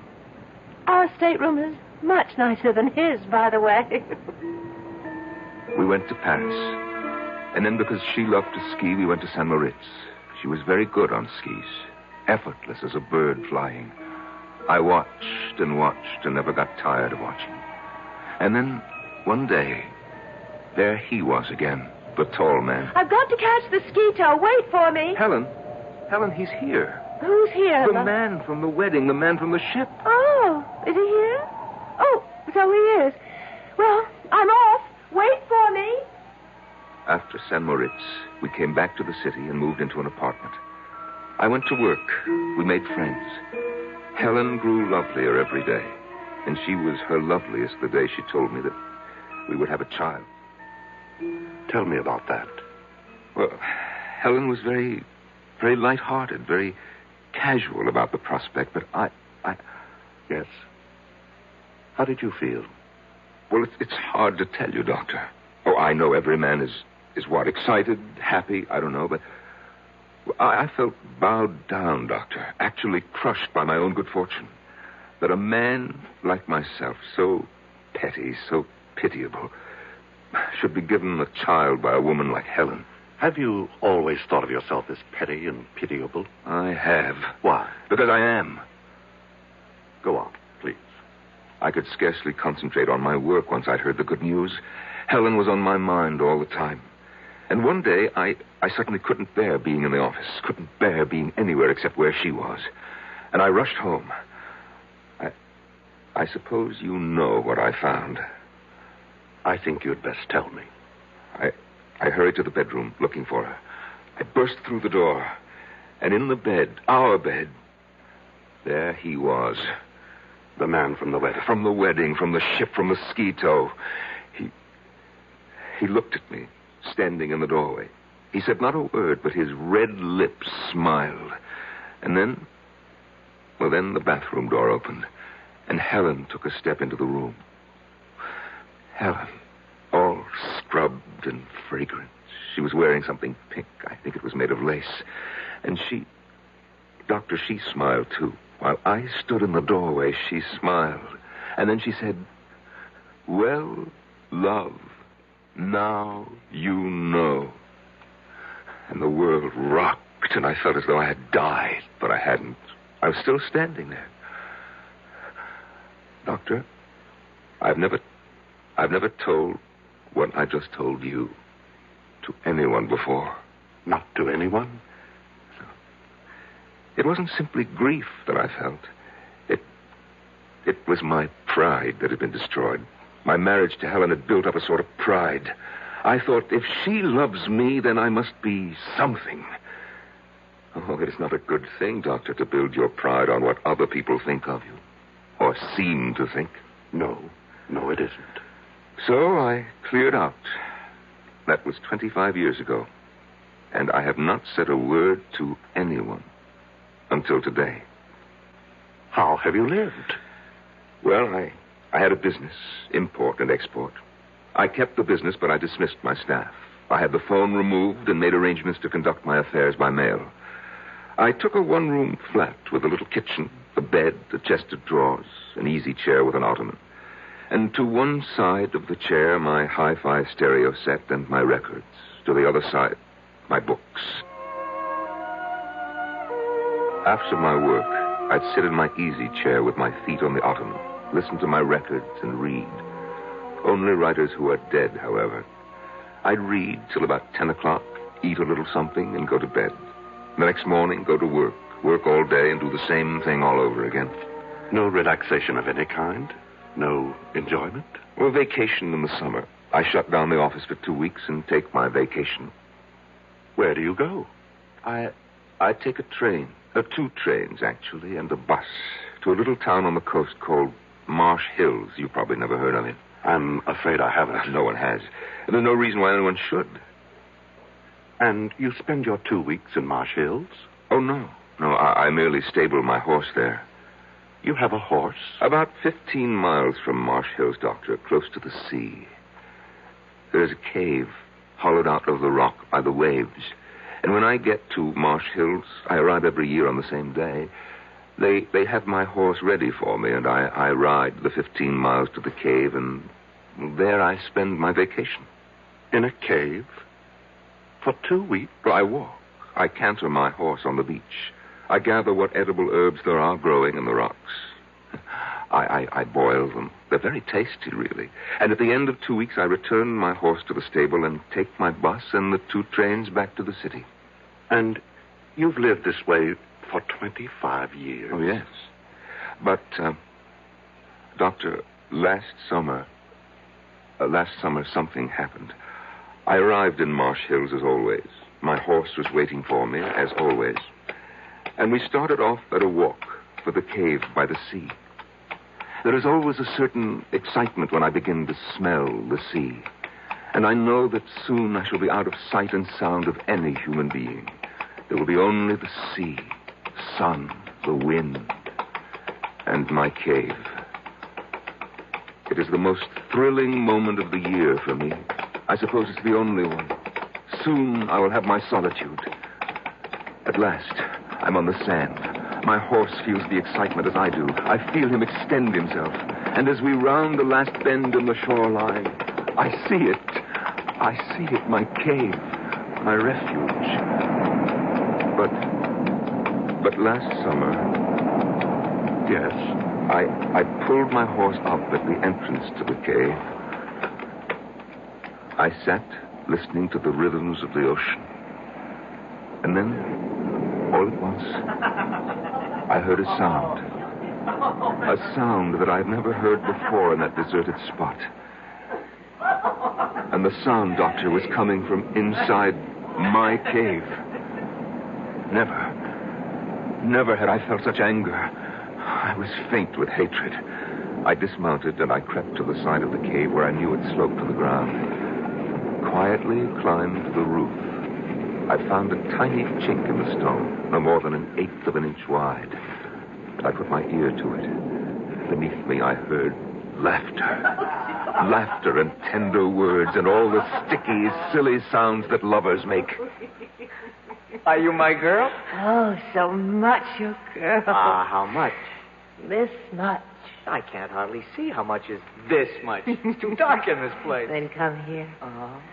Oh, darling, darling love. They were kissing. They were using my sacred sanctuary for lovemaking. I almost fell from the roof of the cave. I struggled to stay where I was, and my feet dislodged a shower of stones. What was that? Sounds like a rock slide. Yes, some rocks in front of the entrance. Lots of them. Hey, maybe we better move them. Oh, we can still get out. Let's stay a little longer. I love this place. All right. I climbed down. My brain was on fire. My whole body was on fire. I had never felt such hatred as I felt then. Not since... Well, Doctor, you know when, I've told you. I took hold of a big boulder. Yes, these skinny arms went round it. This puny body pushed it. Pushed and shoved till it stood against the mouth of the cave. Was tight against the mouth of the cave. I heard the voices of the lovers, fainter now from inside. George, it's really dark. Darker than before. Aaron, there's no light at all. I had sealed them in.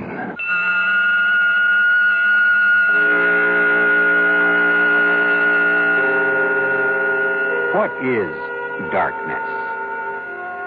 It is the state from which we emerge, and it is the condition to which we return. We come from the darkness of the womb. We leave for the darkness of the tomb. In between is light and life. I'll be back shortly with Act 2. Some research experts say you can't taste the difference between beers. Well, if they're right, then Anheuser-Busch wastes a barrel of time Beechwood aging Budweiser. Only they don't think so. Brewing beer right does make a difference. And they're betting a bundle that you can taste the difference in Bud. When it comes to brewing Budweiser, the Anheuser-Busch choice is to go all the way because they still care about quality.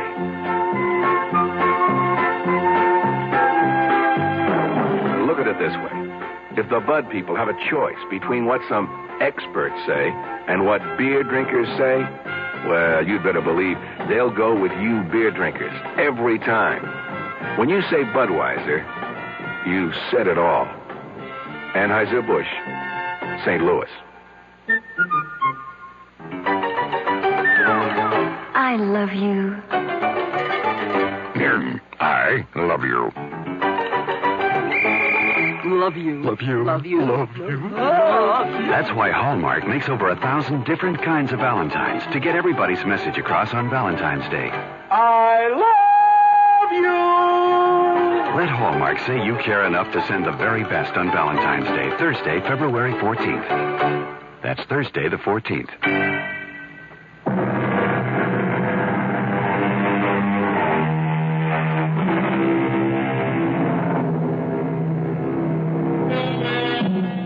Marvin Jerome, 50 years old, has not uttered a single word to a living soul in 25 years. But now, in the office of an attentive psychiatrist, it seems the dear man can't stop talking. After I had pushed and shoved the big rock into the entrance to the cave, Doctor, I stood for a few seconds, panting from the exertion and oppressed by the silence. There was only the sound of the wind and the water. I thought of the lovers locked inside. What were they doing? What were they saying?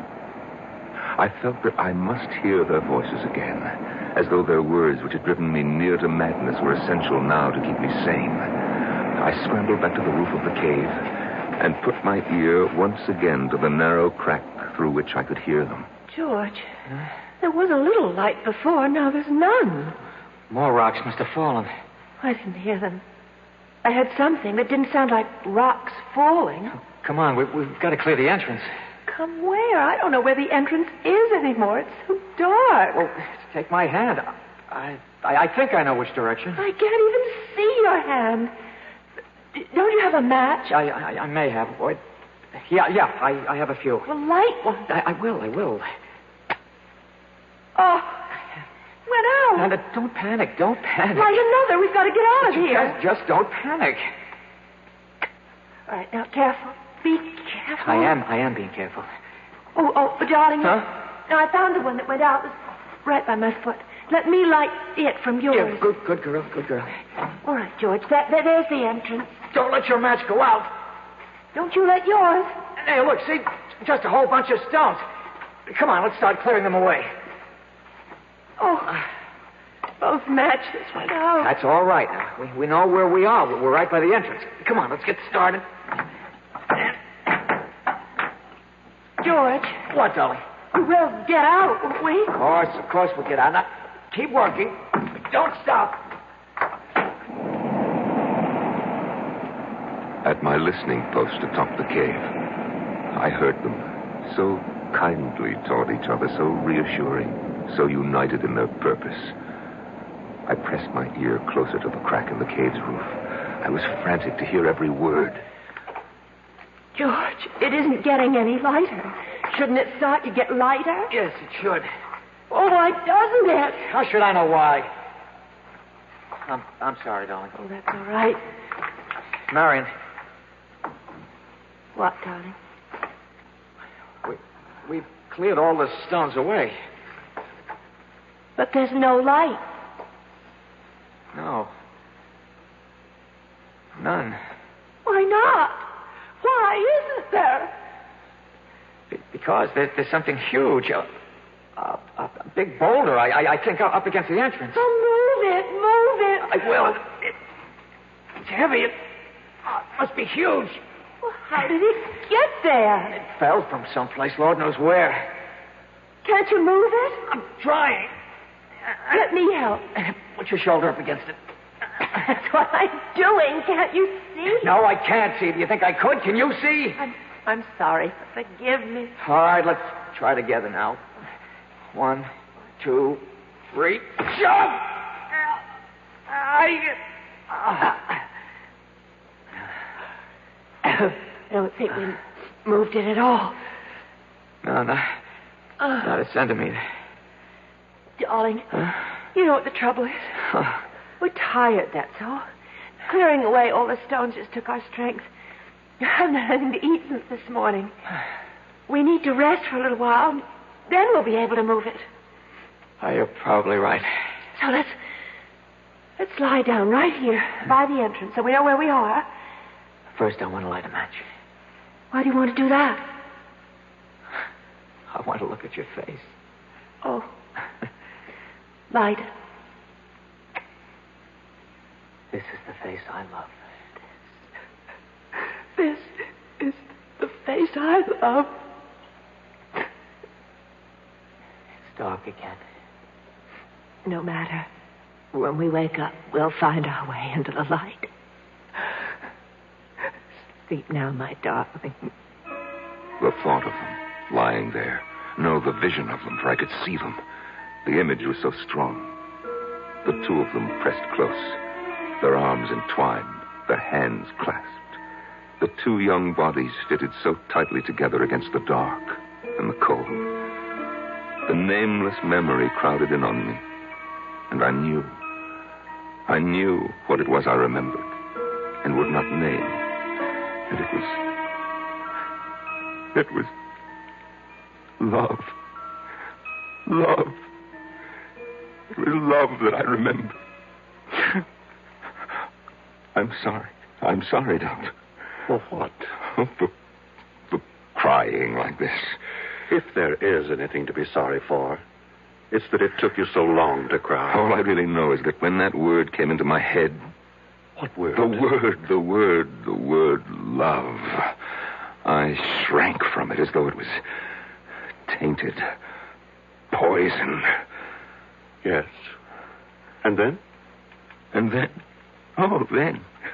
Then, Doctor, I climbed down, I got on my horse and rode back to Marsh Hills. I took the bus and the 2 trains back to the city. You what? I opened up my office. I took the dust covers off the furniture in my flat, and I resumed my old routine. Didn't you Didn't you ever think of them? I'd shut them out of my mind, just as I'd shut them in the cave. You didn't worry about them or anything? Well, they had each other. Mr. Jerome, I have to tell you, I can't help being shocked. Forgive me. Go on. Well, after a while, the old feeling of loneliness came back. You see, I missed them. Missed them? Yes, it may sound strange. Indeed it does. I began imagining what they might be saying to each other. I couldn't know for sure, of course, but I imagined. I'm cold. So am I. I'm hungry. I can't find you. Keep talking. Keep talking. I'm here. I can't. Oh, there you are. Oh, darling, don't let go. Oh, never. Never. I invented their conversations, of course, but I was fairly sure my inventions were accurate, or nearly so. You simply left them there? For 2 weeks. And then I was suddenly seized with the desire to hear their voices once more, before they were silent forever. I closed the office, closed the flat, took the 2 trains and the bus to Marsh Hills. They were surprised at the stable to see me back again so soon, of course, but they saddled my horse and I set off for the cave. The old excitement came back when I started to smell the salt air. There was the familiar thrill which I had looked forward to each summer for 25 years, till they had invaded my kingdom by the sea. Such a tiny kingdom, a cave no bigger than a tool shed, with no comforts, no conveniences, and they had taken it away from me.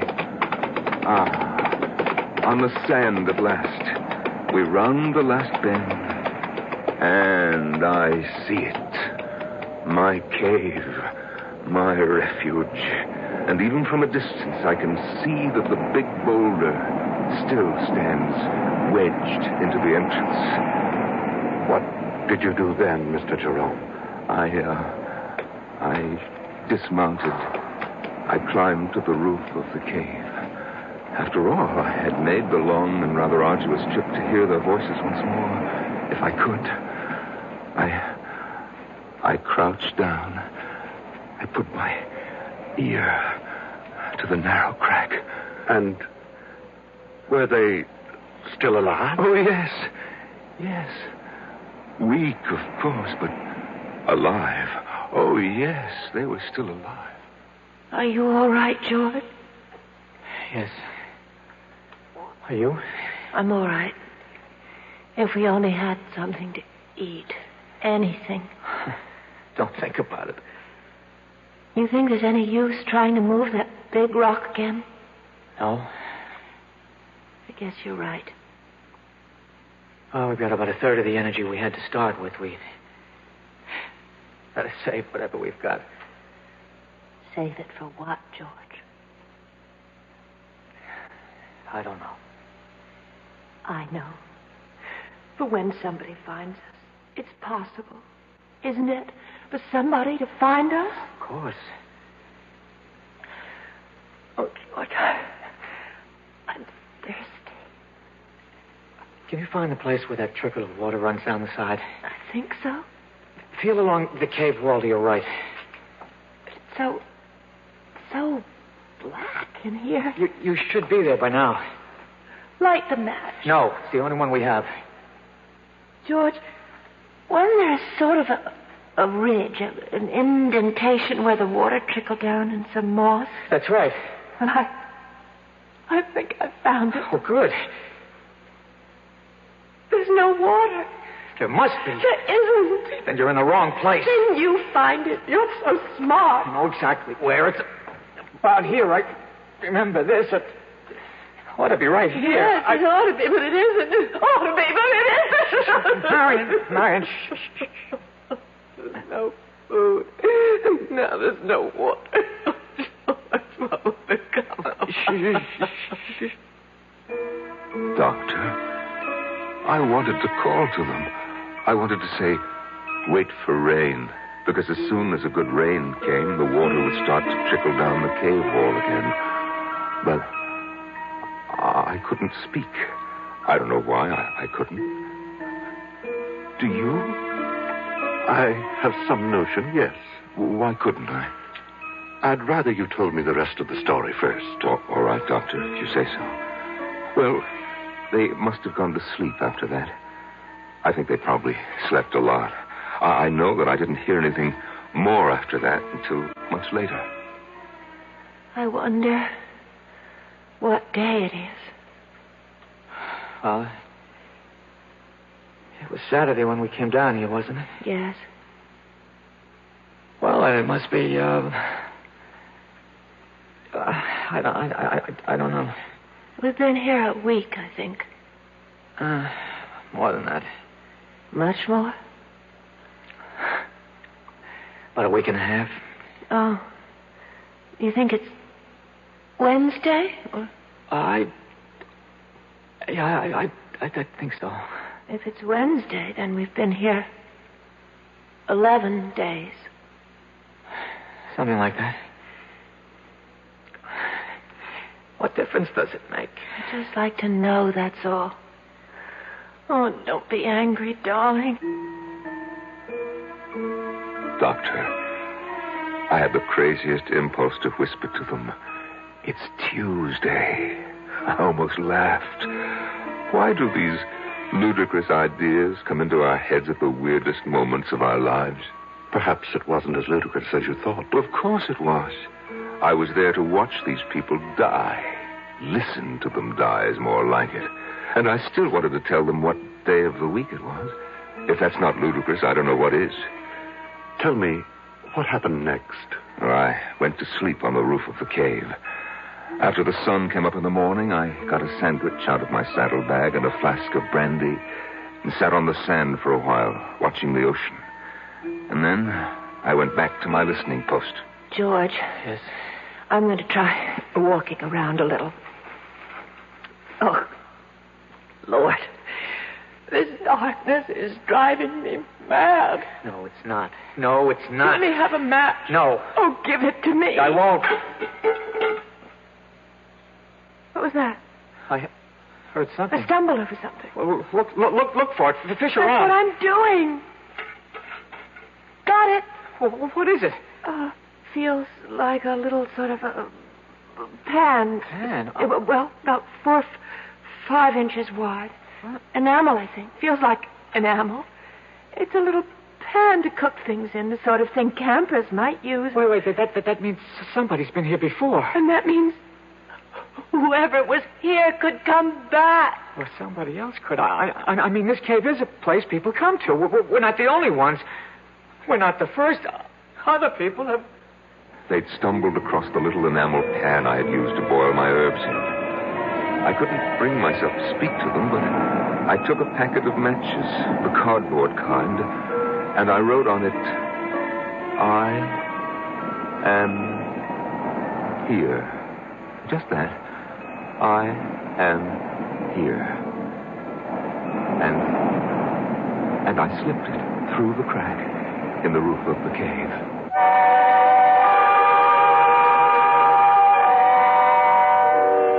Three little words. I am here. I suppose the most cherished trio of words in our language consists of I love you. But surely there are times of trouble when I am here is even more welcome. I'll be back shortly with Act 3. And now another tale of the ball and chain. At Kellogg's Special K presents Last Tango in Pittsburgh. There I was at Raoul's all-night tango lounge. My little orchid, will you tango with me? It was Raoul. You're a splendid dancer. Thank you. But what was that? I was what? That sound effect. Oh, I'm a few pounds overweight, and this ball and chain points out how my extra weight can get in the way. I'm pointing you back to your chair. Our heroine decided to lose that extra weight. She exercised and ate smart at every meal, starting with a Special K breakfast. A bowl of Special K, skim milk, tomato juice, and coffee. It's less than 240 calories, 99% fat-free, and 100% delicious. After a while, she was rid of the ball and chain and back at Raoul's. Darling, darling, you're looking fantastic. What a happy ending. What ending? We're just getting started. Ralph, get lost. Your happy ending could begin with the Kellogg's Special K breakfast. And that's another tale of the ball and chain. Give your hand to a friend. Give your heart to your heart. Give your cold. The contact, the sooner the better. Hey, I'm back. How's that cold? Rotten. Get the contact? I got everything. Contact, cold tablets, and this liquid. Oh, no. Honey, it's all cold medicine. Well, sure, but it only takes one contact for up to 12 hours continuous relief from sneezing, drips, congestion. For that, I'd need 6 of your cold tablets. 2 every 4 hours. Or 3 ounces of nighttime liquid. 1 every 4 hours. Or just one contact. The tiny Tide pills do it. Well, it's all cold medicine. Those others contain antipyretic analgesics. The liquid, antitussive, and alcohol. They're not in contact. 6 or 3 or 1. I'd choose the 1 contact. Me too. And I'm the one with the cold. Give your cold. The contact, the sooner the better. 6 or 3 or 1. When you catch a cold, take contact. Only as directed.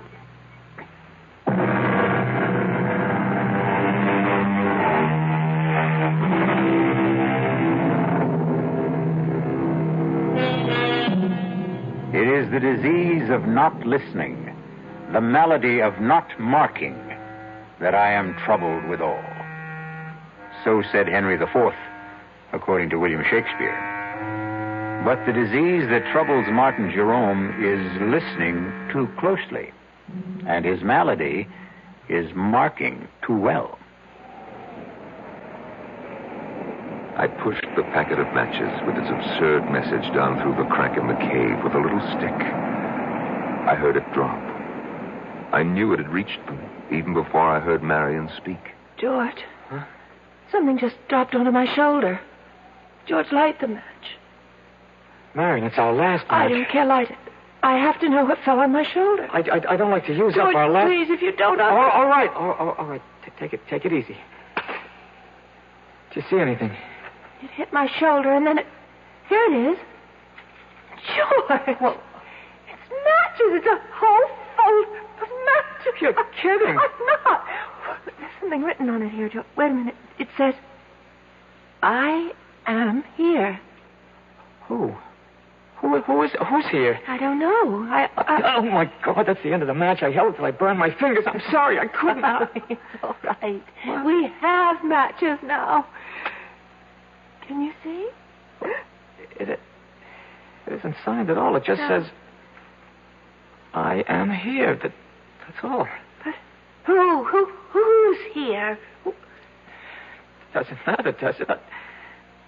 Somebody's here. That's what counts. Why doesn't he say something? Call out to us or something. Tell us that everything will be all right. Maybe he's gone for help. Oh, yes, that must be it. Yes, that is it. It's all right now. It's all right as long as somebody's here. I couldn't stand their joy over my simple-minded message. They seemed like silly children, as silly as I felt myself. For I hadn't the faintest notion what I was going to do once I had made this strange contact with them. I climbed down and sat on the beach staring at the water until I fell asleep. I must have slept the rest of that day and all night because it was the sun coming up behind the horizon that woke me. I went back to the cave, climbed to the roof, and put my ear to the crack. George, I can't stand it. Where is he? How should I know? Stop asking me. He wouldn't give us a message like that. He wouldn't write, I'm here on a package of matches and then just go away, would he? How do I know? You keep asking me as though I had an answer. Oh, I'm not hungry anymore. I haven't been hungry for a long time. I just feel terribly weak. Damn it, I know. Now, will you shut up? Just shut up. We'll die here, George. Be quiet. No water. No food. We'll die here. I said shut up. Whoever wrote that note must have been a madman. Wherever he was, he's gone away. Yes. And we'll die in this cave. I don't intend to die in this cave. Oh. And just what do you think you'll do about it? Something. Nothing you can do. I'm just not going to die. Yes. Not yet. Yeah, you are. Make up your mind to it. What are you doing now? I'm going to light a match. Matches. We have matches. No food. No water. Just matches. George. I'm not going to die. Not yet. Not me. George. Not me. I felt as though the world had stopped. Actually, I had stopped. All at once, I knew what I must do. I didn't want to go completely out of my mind. I clambered down from the roof. I ran to the cave entrance. I tried to move the big boulder that blocked it. I knew even before I tried that I wouldn't be able to do it. But my mind was working brilliantly. I ran to where my horse's saddle and bridle lay on the sand. And after taking it all apart, I began working to put it together again for a new purpose. Oh, I used everything. The girth, the reins, the stirrup leathers. And in an hour, I had fashioned a crude device. I led my horse to the cave entrance. Somehow, I wrapped the girth around the boulder and made it firm. The reins circled my horse's shoulders. And then I stood back and gave him a sharp rap on the flank. He moved. And the boulder moved. The boulder moved away from the entrance to the cave. There was room for me to squeeze through. Just inside, I found them. She lay there in a faint. He lay across her. And his teeth were sunk in her breast.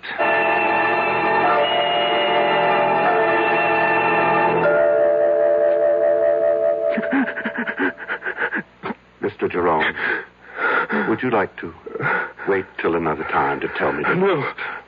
I must tell it to you now.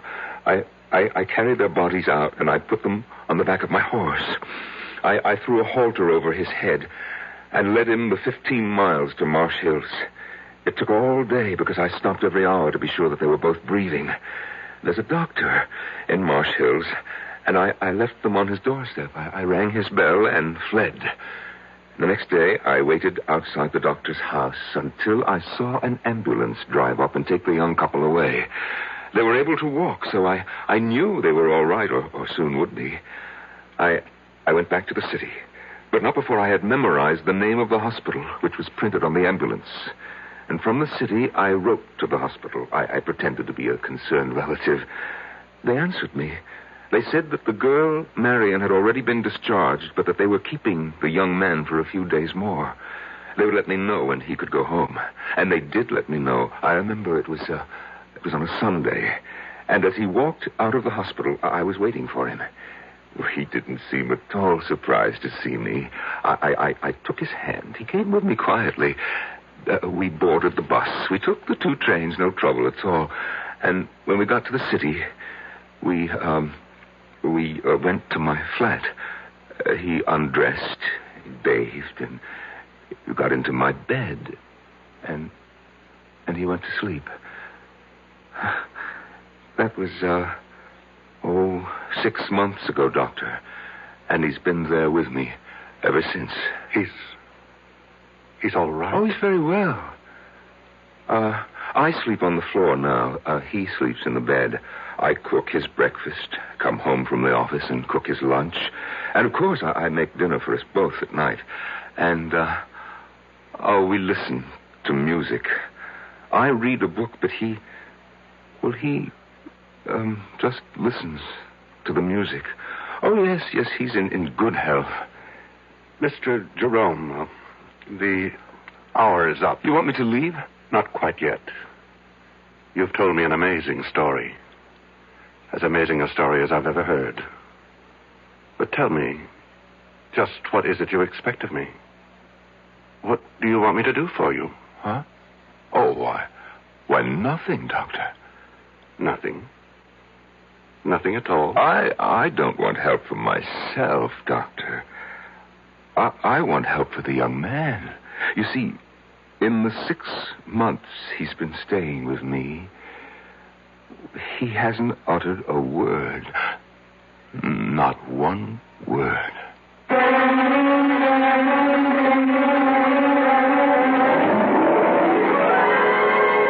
see the doctor, young man.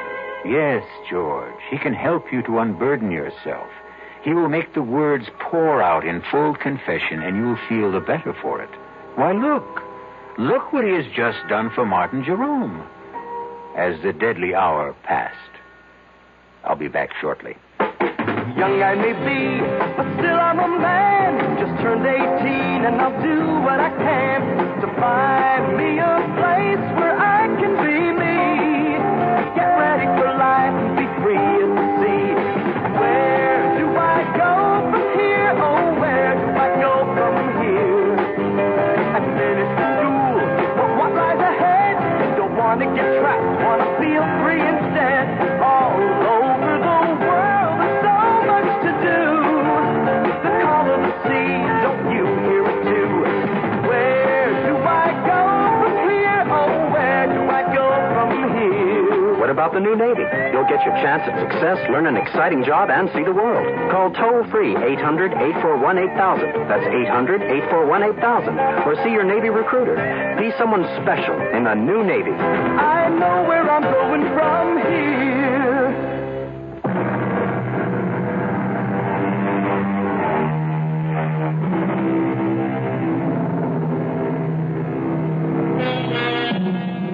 You've heard of the 7 wonders of the world?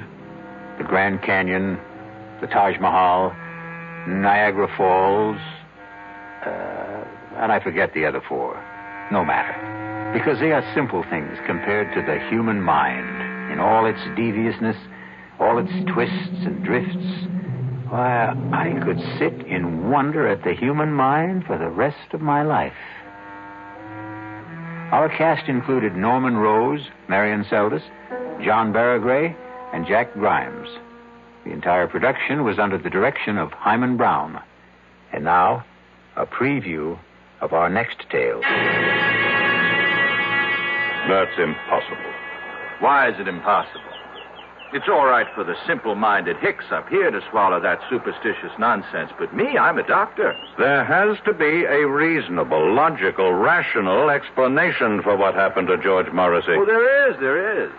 He offended the spirit of the mountain. Oh, you consider that reasonable, logical, rational? Would you feel better if I said there's something up in that mountain, a virus, a bacillus, a fungus, which somehow causes immediate aging? It would be a more rational explanation. You mean more acceptable? I want to know what you believe. I believe the evidence. If you go up there, you can die. Radio Mystery Theater was sponsored in part by the Kellogg Company, makers of Kellogg's Special K cereal. This is E.G. Marshall inviting you to return to our Mystery Theater for another adventure in the macabre. Until next time, pleasant dreams.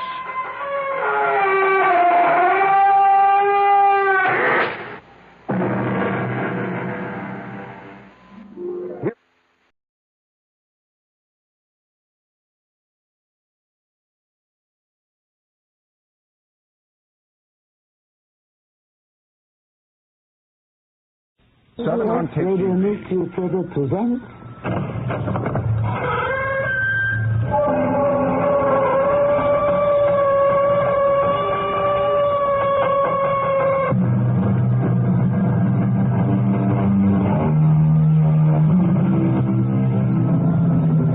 Welcome. Come in. I'm Tammy Brown.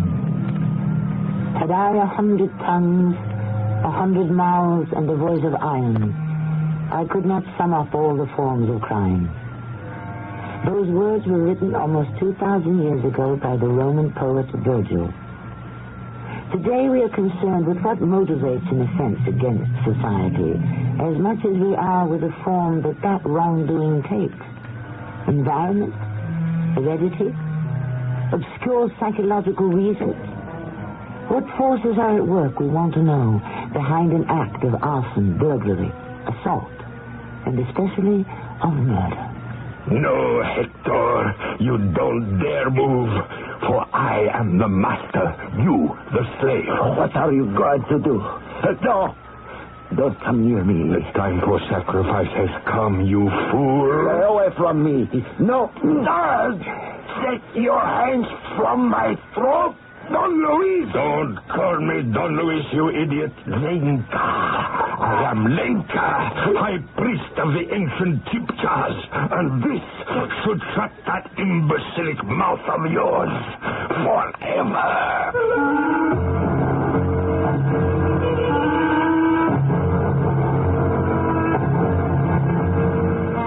Our mystery drama of Pale Green Eyes was especially written for the Mystery Theater by Arnold Moss and stars Terry Keane. I'll be back in a moment with Act One.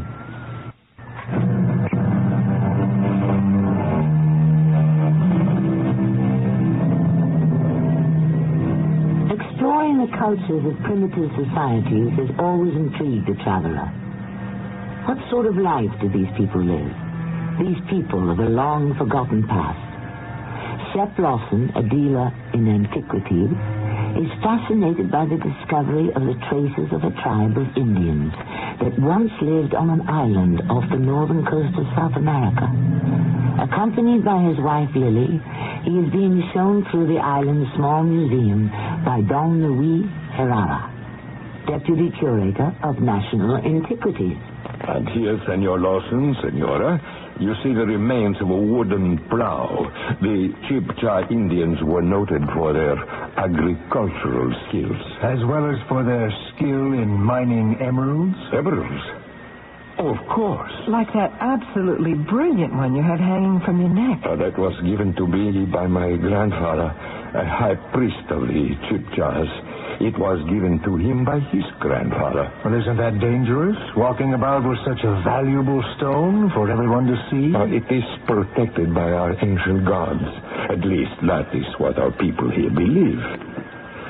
And now I call your attention to the pottery here on this table. Oh, the clay ones are so beautifully decorated. They were used for carrying water, Senora. And these, over here, in this glass case? Those are examples of the Chibchas' great skill in weaving. Unfortunately, some of the material has yielded to the ravages of time. I understand, Don Luis, that their religious ceremonies may have included human sacrifice. Have we any evidence to support that? I'm afraid there is. We know, for example, that the ruler of the tribe was once a year completely covered from head to toe with gold dust. Gold dust? Which he then washed off his body in the lake you saw this morning. It is why we call it Lago Sagrado, the sacred lake. At about that same time, sacrifices, human sacrifices, were made to the gods. And here, Senor Lawson, Senora, behind this glass case, are some of those gods. Oh, my, they're frightening. They look so evil. And each one different from the others. Oh, they are different. As you see, some are fashioned from clay, others from wood, still others cast in metal, mostly copper, ornamented with gold. And you are correct, Senora Lawson. They appear to be evil because they are evil. Tell me something, Don Luis. Senor Lawson. Each one of these figures, these gods of the Chibchas, they're all of them, as my wife had just said, different one from the other, yet they all seem to have one thing in common. I think you speak, Senor, of the eyes. Exactly. There are no eyes in any of them. Yes, only the naked eye sockets. As if their gods, evil or not, were all of them blind. I can understand that it should make you to ask. As if in some way, by having their eyes removed, they have been forcibly blinded. All except the three little statues, Shep, that you... 3 little statues, Senora? Or these little statues we saw when we were down at the excavation site. They were different, huh? In what way, Senora? Watch out, Lily. What are you doing? Oh, Lily. How stupid. How awkward can you be? You knocked over one of those priceless pieces of pottery right off the table. Smashed into 100 pieces. Right, I Please, not of too much harm, Senora. Why don't you get your clumsy feet out of here before you do any And more why don't you damage? just shut up? I will no longer be humiliated by you, Shep. You've been doing it all your life. I said get out. Do you understand? Out! Please, Senora. Shep, you better calm down or you'll work yourself into another heart attack. You know? Like the last one? You'd love that, wouldn't you? What was broken, Senor, is not so important. Shep, someday I'm going to kill you for the way you talk to me. I'm going back to the hotel. Goodbye. Senor Herrera, I'll do whatever must be done to make up for what my wife has broken. There's nothing to do, Senor. After all, it was an accident. Oh, that's very kind of you. Let's see now. Where were we?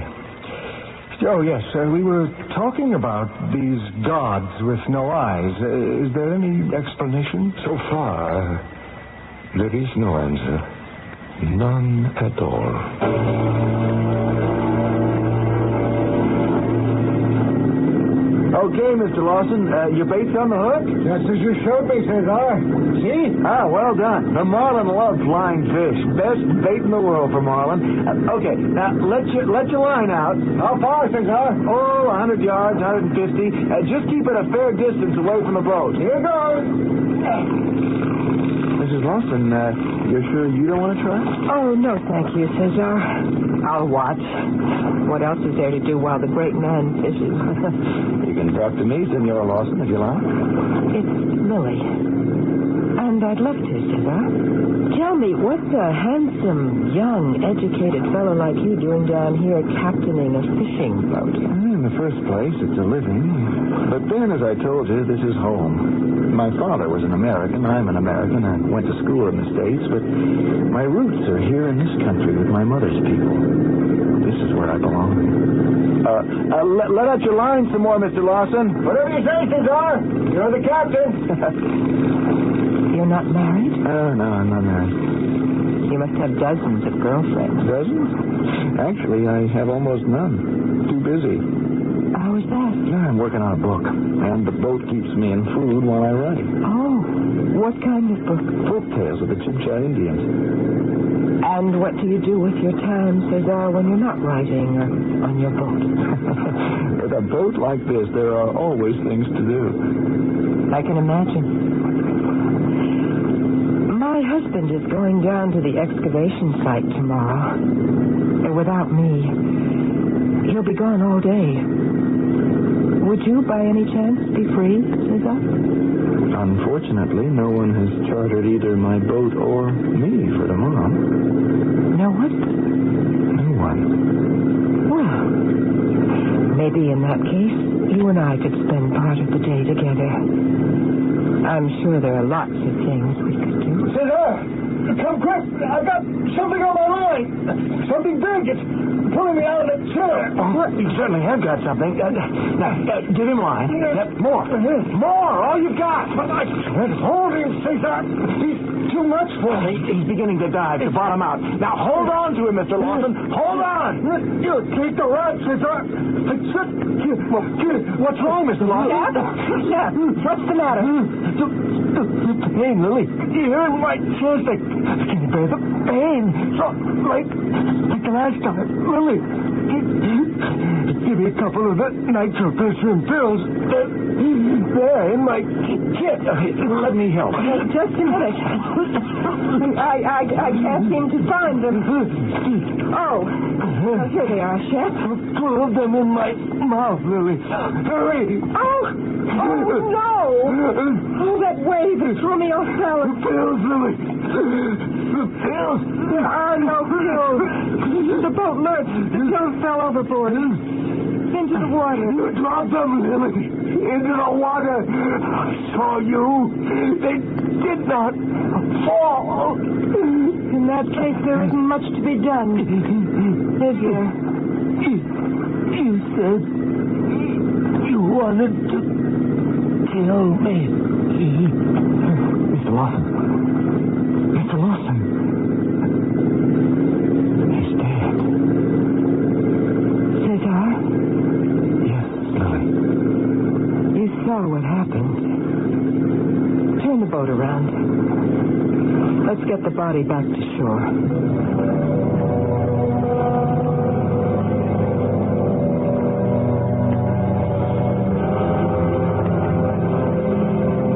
Can I say, Senora Lawson, I grieve with you over your husband's untimely death. He will be missed by all of us.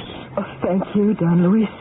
You're very thoughtful. Allow me to present our mortician, the undertaker of our island, Hector Camacho. My heartfelt condolence, senor. I'm very sorry indeed. Hector and I will see to all the details of your husband's remains. You need have no concern, senora. You are most considerate, both of you. The young boat captain Cesar waits for you outside to escort you to the hotel, and in the morning he will take you and the body of Senor Lawson in his boat to the mainland.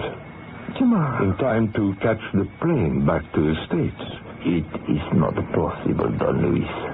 What is not possible? It is not possible to have the body ready for transportation. Why not? I do my job, but Don Luis, to have proper death certificate, we must wait for the inquest of the coroner, Jose Lopez. So? You know, Senor Lopez comes to the island only once a week, on the Tuesday morning boat. Pay no attention to this idiot, Senora Lawson. What must be done will be done. I will see to it. Everything. Thank you. I will take care of the casket, Senora. I spare you that trouble in your grief. Goodbye. And you've been very kind, Don Luis. Hector, bring in the casket for the body. But don't stand there with your mouth open. Move. Which casket? Idiot. You know very well which casket. Don Luis. No, I cannot. I refuse. I leave you now. Where do you think you're going? To the municipal palace. Indeed. I will speak with the mayor of the island. The mayor? Why so? I will tell him that you are not a man of honor, Don Luis. That you betray our country. You will do that, Hector. I will also tell him that I do not wish any longer to be part of this filthy business. But you are part of it, my soft-headed friend. No longer, Don Luis. I will tell all to the mayor. I don't think you will, Hector. You forget. I am the master. You, the slave. What are you going to do? No. Don't come near me. You will not go any place, you fool. What are you saying? No. Stay away from me. Yes? Get your hands from my throat, Don Luis. Don't call me Don Luis, you idiot. Lenka. I am Lenka, high priest of the Chipchas. John, I wanted to... Hai tayo, Quechua, hai tayo. And this Hector should shut that imbecilic mouth of yours.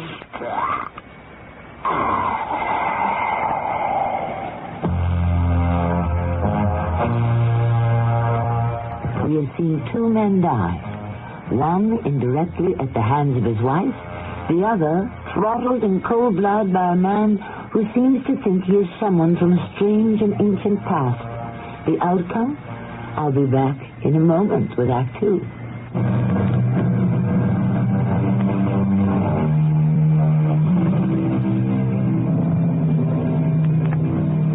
A sleepy little island off the coast of South America, basking in the blaze of a tropical sun. One day it comes abruptly to life when it is discovered as the locale of a tribe of ancient Indians, the Chipchas. A people skilled in many things, including the mining of precious emeralds. But above all, a people with a strange history that includes the ritual of human sacrifice. Lily Lawson, accompanied by Cesar, the young boat captain, has brought the body of her husband to the mainland and is passing through customs. And now, senora, your passport, please. Here you are. Mrs. Lily Lawson, citizen of the United States. That's right. And you are accompanied by... Senora's husband died on the island. She's taking his remains, that casket there, back to the States for burial. I'm helping her. I see. Cesar here has all the necessary papers. Here they are, sir. Mr. Shepard Lawson, citizen of USA. The papers seem to be in order. The date is yesterday. The legal certificate of death properly signed by Jose Lopez, medical examiner. What is the next step, sir? You must forgive me, senor. I apologize to you, but the casket of your husband must be opened. No. I am deeply sorry, yes. It is most unpleasant, but there is a reason. What reason could there possibly be? I will explain to you in a moment. Roberto, please to take the lid of the casket. You see, senora, there has been a certain amount of smuggling, especially in the past few weeks. Smuggling? Of what? Well, since the discovery of the Chibcha Indian archaeological site, many priceless artifacts, all of them belonging to the estate, have disappeared out of the country. And hiding them in a casket along with a dead body seems to be one of the favorite ways. So we must be especially careful. Roberto, very good. We take a look, all right? The cover is off the coffin. Oh, so distasteful. Now, it'll be over in a minute. Will you be so good, senora, to identify the corpse of your husband? If I must. On this side, please, senora. No, it can't be. What is it? What's wrong, Lily? Look into the casket. That's not my husband. Oh, it's the body of the island's little undertaker, Hector Camacho.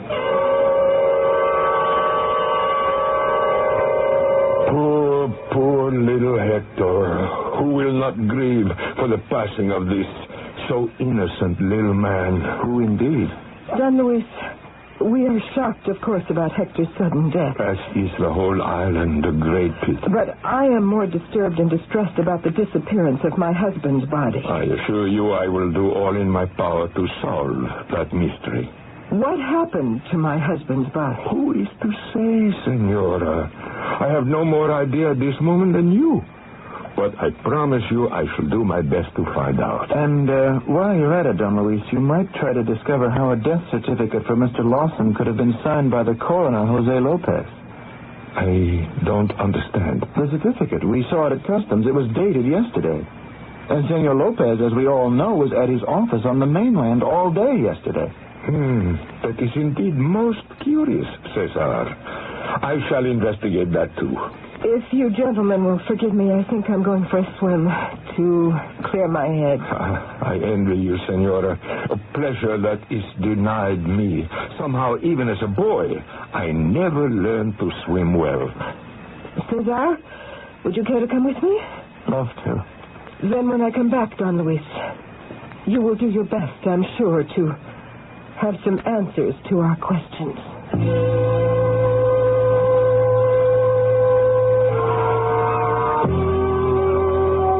Lily, you could be back home again by tomorrow night if you really wanted to. I know, but I couldn't possibly leave here until I find out what's happened to Shep's body. It's that important to you? I don't know why, but I think so. Well, you'll have your hands full once you get home. There'll be a lot to do, just settling the estate. Oh, Cesar, I can't tell you how much of a comfort you've been. With everything. I'll miss you. Thank you, Lily. I wish I could persuade you to come back to the States permanently. And I told you, my place is here. With your people. Yes, I know. Oh, look. Over there, a big log at the water's edge, washed in by the tide. Can we sit for a couple of minutes? No, there's no shade. The sun is hot. Oh, just for a couple of minutes. You know, that sun can be very treacherous. Yes, I better put on some suntan cream. Even with this big straw hat, the sun finds me. Well, where do you keep it? It's in my shoulder bag. I'll get it for you. Oh, no, Cesar. Just hand me the bag. I'm sorry. How many tubes of that stuff do you carry? You must have half a dozen of them in there. With skin like mine, I always carry a good supply with me. My favorite brand. Really? What? Out there in the water. What is it? It looks like a body. A dead body floating in towards shore. There, that wave brought it much closer. Oh, my God. I don't believe it. That body, that's Shep. That's the body of my husband. I am so relieved for you, Senora Lawson. Relieved that the body of your husband has been found. Relieved that the sea has returned his body. I am certainly not very relieved about how it was returned. I left his body here with you and Hector, the undertaker. How did his body find its way into the sea? How? You have all my sympathies, Senora. I am not looking for sympathy, Don Luis. I want answers. You said you and Hector would take care of whatever arrangements were necessary. Now, what exactly did you mean by that? With the preparation, naturally, of the remains of your unfortunate husband, the casket, the inquest by the medical examiner, his signature on the death certificate. But there was no inquest. The medical examiner's signature had to be a forgery. Why? There is such a possibility, Senora. But you understand that without that signature, your husband's body would have been lying around here on this island for days. Whoever signed the certificate had your interests at heart. He was trying somehow to be helpful. Oh, I see. And somehow Hector died. And somehow, by some strange coincidence, his body was placed in the casket intended for my husband. And somehow there seemed to be a great rush about getting the casket off the island and past customs. And somehow my husband's body was tossed into the sea. Now, there has to be some explanation for all this. And no one is better qualified than you, Don Luis, to make it. Senora Lawson, I place my entire life into your hands. What I tell you must be in the strictest confidence. Otherwise, I tell you nothing. I can't promise anything. It'll depend on what you tell me. Very well, Senora. First, putting Hector's body in the wrong casket. A stupid accident on the part of his imbecile of an assistant. He was understandably nervous and excited. Mistakes can happen. This one, unfortunately, did. That seems highly unlikely. What else? I hesitate to speak, but I think that you, Senora, may have a secret or two of your own, as I think your husband did, too. What? Maybe we can exchange our secrets. We make a little trade. What are you talking about? As Deputy Curator of National Antiquities, I have the serious responsibility to see that none of our national treasures ever leaves our country. What's that got to do with me? On occasion, I have managed to get one, maybe two, of these ancient artifacts off the island on my own for sale in the States. I have said it. You see now why I seek your cooperation. Are you telling me that you had the effrontery to hide some of those artifacts in the casket intended for my husband? Maybe so, maybe not. So cleverly hidden that the customs inspector would never find them? If that were so, it would maybe tell you why I was so anxious to get the casket off the island as quickly as possible. Oh, Don Luis. No customs officer could ever be that stupid. You are no fool yourself, Senora Lawson. You must know that all things have a price. Stupidity is a commodity easily bought and sold. Please to excuse me, senora. Pronto? See? This is Luis Herrera. Yes? I see. You're sure? Oh, that is wonderful, fantastic. I will be there as soon as possible. The usual place, of course. I must leave at once, senora. Something is waiting for me on the mainland. At the Emerald Mines. The Emerald Mines? A young boy I know. He has turned up a pair of Chibcha gods someplace on the mainland. I see. He wishes to turn them over to me. In my capacity as deputy curator, of course. Oh, I understand. He works at the mines, and he has put the gods under a little shed that only he and I know about. Don Luis, what's the going price these days for a pair of gods? Permit me, senora, to answer your question with a question of my own. What would you say would be the going price for a small partnership? You, senora, and I. That would depend. A partnership in what commodity? Well, certainly not in stupidity. I invite you to come with me, senora. We go to the Emerald Mines.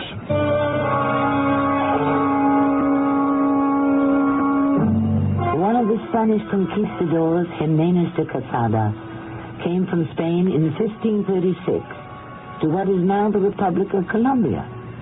His mission? To explore the mythical country of the legendary Golden Man, El Dorado, a place reputed to be of enormous wealth.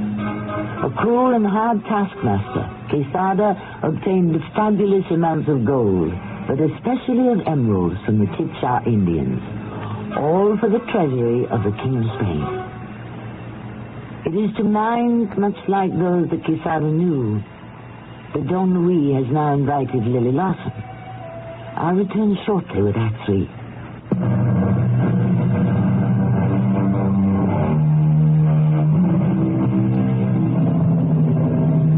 The precious green emerald has had a most intriguing history. Both genuine stones as well as imitations were held in the highest esteem, for example, in ancient Egypt. One reason for the fascination of emeralds was the fact that their vibrations were supposed to be able to foretell the future. Don Luis has brought Lily Lawson to the emerald mines of his country's mainland. And as they walk down a path... They're aiming what looks like a high-pressure hose against the hillside. Exactly. The spray of the water cuts deep into the dark earth, making a stream of mud and gravel. It then spills over into that box down there. I see. And here is where the mud goes from the box to where this old man squats. Good day, Elpidio. Good day, my holy master. Good day, my lord. What is he doing? He's sifting the gravel, searching the pebbles, trying to find what is more valuable than gold. Why did the old man call you my holy master, my lord? Oh, he's very old, quite superstitious. It's merely his way of showing respect. For you or for the emerald that hangs around your neck? Maybe a little of both. The high priests of old were permitted to wear the gem as a symbol of their holiness, their devotion to the gods. Then why do you wear yours, Don Luis? I think we come now to the surprise. The reason we came all the way here. This way, senora. Over here, under this shed. They are waiting for us. Well, who's waiting? I see no one. On the table here, these little ones. Oh, how extraordinary. And how beautiful. Two perfectly preserved Chibcha gods in copper. Oh, they are fantastic. And so different from any of the others I've seen. These have eyes. Each eye seems to be a perfect emerald. And a rather large one at that. At least 2 cats. So? Yes, I think you are right. You have some idea of their value in today's market? Not the slightest. $100,000 US, maybe more, for each parrot. Then those 4 eyes would be worth, what, close to $1 million? More or less. And since they belong, of course, to the state, they'll make what you call your poor country all the richer, all the more independent. Will they not, Don Luis? Oh, Senora Lawson, you are a woman of great understanding. It gets better all the time. Thank you. So, we take these little ones with us and we return to the island. I think you have a few things you must still do, Senora, before your final departure from our country.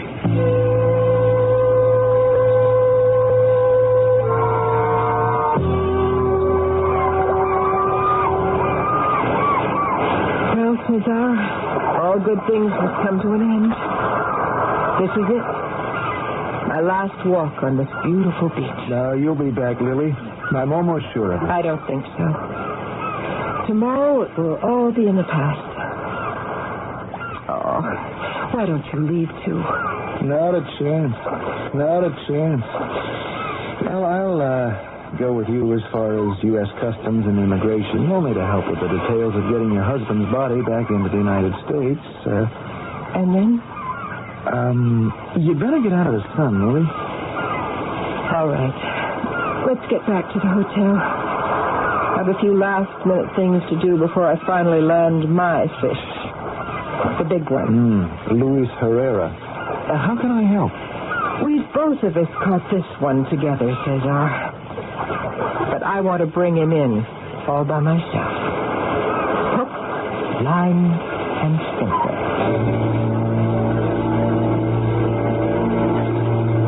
May I freshen your drink, Senora Lawson? Oh, thank you. I'm fine with what I have.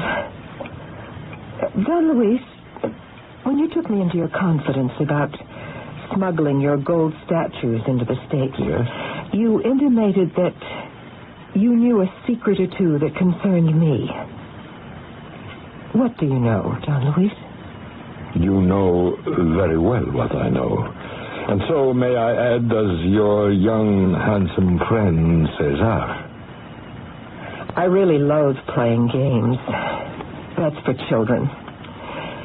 But if you insist, number one, by your own admission, you are guilty of cheating your own country out of its priceless treasure. The statuettes. Like the 2 you picked up when I was with you at the mine. Mm-hmm. What else? Cesar and I, we know how Hector died. You do? We came through your office door just as you had finished choking him to death. You were in some kind of a trance, chanting something in a strange language. I'm listening. And it was no mistake that Hector's body was placed in the casket that was intended for my husband. No mistake, huh? Once you'd murdered Hector, you had to dispose of his body some way. My husband's coffin, you thought, was as sure a way as any of covering up what you'd done. Brilliant thinking, Senora. When the casket was firmly sealed, you suddenly realized you had an extra body on your hands. My husband's. No point in reopening the casket. A sharp eye might detect the tool marks and so invite awkward questions. So what happens? Far out into the sea goes Mr. Lawson's body. Unfortunately, not far enough. Because the tides played you false, Don Luis. His body was washed back to shore much sooner than you or anyone else could anticipate. I think, Senora, you will never get the chance to tell anyone else what you have just told me. Stay right where you are. Don't move, because I'm not quite finished. From my husband's research, I know that none of the statuettes of your ancient gods was blind. None of them. They all of them once had eyes, like the ones you showed me today. The sockets once held eyes of the purest of emeralds. What happened to those eyes, Don Luis? I think you know, Senora. Curious thing. The day you accidentally broke that little clay pot in the museum, do you remember? Yes. You started to say to me something very interesting. Something about 3 little statues your husband had examined. I have no recollection of any such thing. That's a pity. It no longer matters, Senora, because the time has now come for you to listen to me. I don't want to hear... You will listen. This emerald I wear about my neck. I am the direct descendant of countless generations of high priests of the Chibchas. It is why the Indians here bow low to me, why they call me Holy Master. They know. They know I have powers beyond those of any ordinary man, that I hold the hand of life and death over each one of them. What are you going to do? Your tongue is much too busy, Senora. I will still that tongue of yours forever. You are aware that Cesar knows everything I know. Everything. If you want silence, you'll have to kill both of us. I am no murderer. I am Lenka, out of a forgotten past. Lenka, the high priest of my people, ruler of my tribe.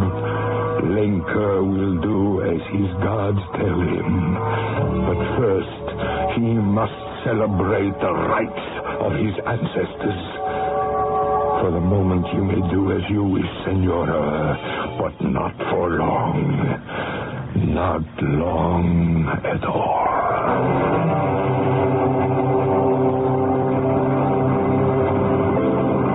Cesar, I don't like those dark clouds over there. Neither do I. This time of year, these sudden storms come up down here. Usually they end as quickly as they start. This one will probably pass. Well, I certainly hope you're right. Try to relax. Once we're around the next bend, we'll be at Lake Sagrado, the sacred lake, and then in no time we'll be on my boat headed for the mainland. I hope so. The casket's been sealed, the papers are all in order, we're in fine shape. In a couple of hours, you'll be back in the States. It's getting darker every minute. Cesar? Look! Where?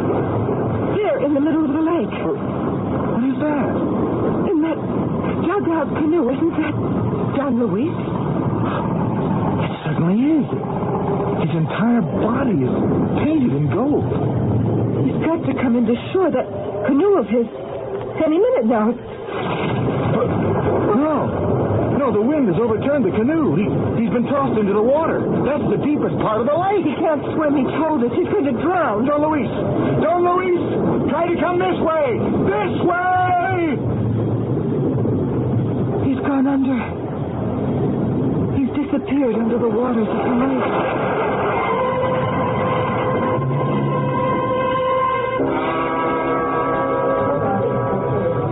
You're both U.S. citizens? Yes, we are. You have nothing to declare? Nothing. Well, then you're both cleared, except for one thing, ma'am. The body of your late husband. We opened the casket. Regulations. And? We have reason to suspect something not quite regular. Oh, I think I know what you mean.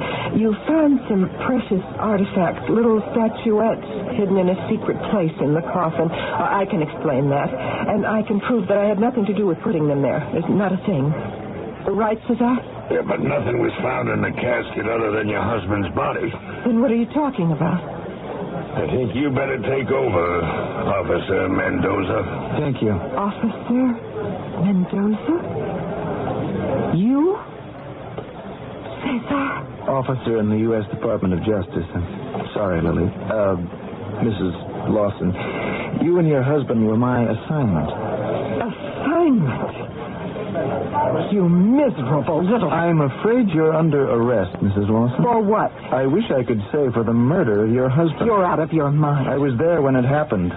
Your husband called for help that day on the boat. You could have saved his life. Instead, you deliberately tossed the pills that might have kept him alive into the sea. I saw that. Even if that were true. It is true. Unfortunately, it wouldn't stand up in most courts of law.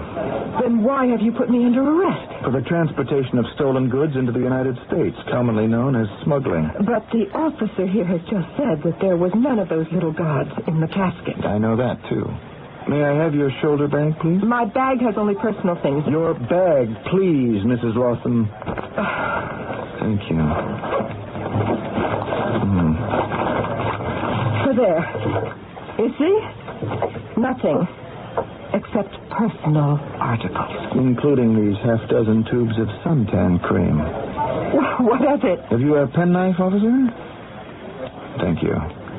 Now, watch this, Mrs. Lawson. I split this tube right down the length of it. And what do I see peering out of the cream? One of the most beautiful emeralds anyone has ever seen. An emerald that was pried by you and your husband out of the head of one of the Chibcha gods you picked up someplace. The same thing our friend Don Luis was doing.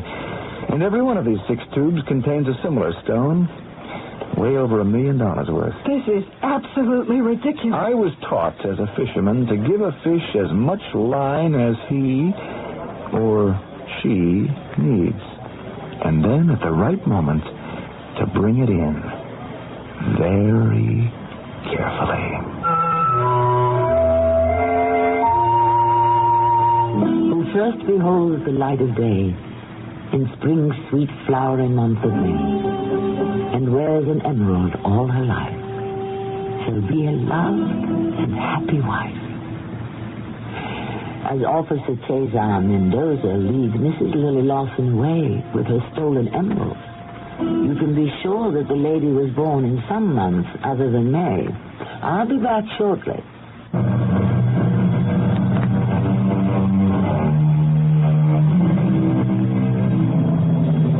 In our story, A Pair of Green Eyes, we introduced you to an island in the Atlantic, rich in precious emeralds. But many of us have always thought of the Emerald Isle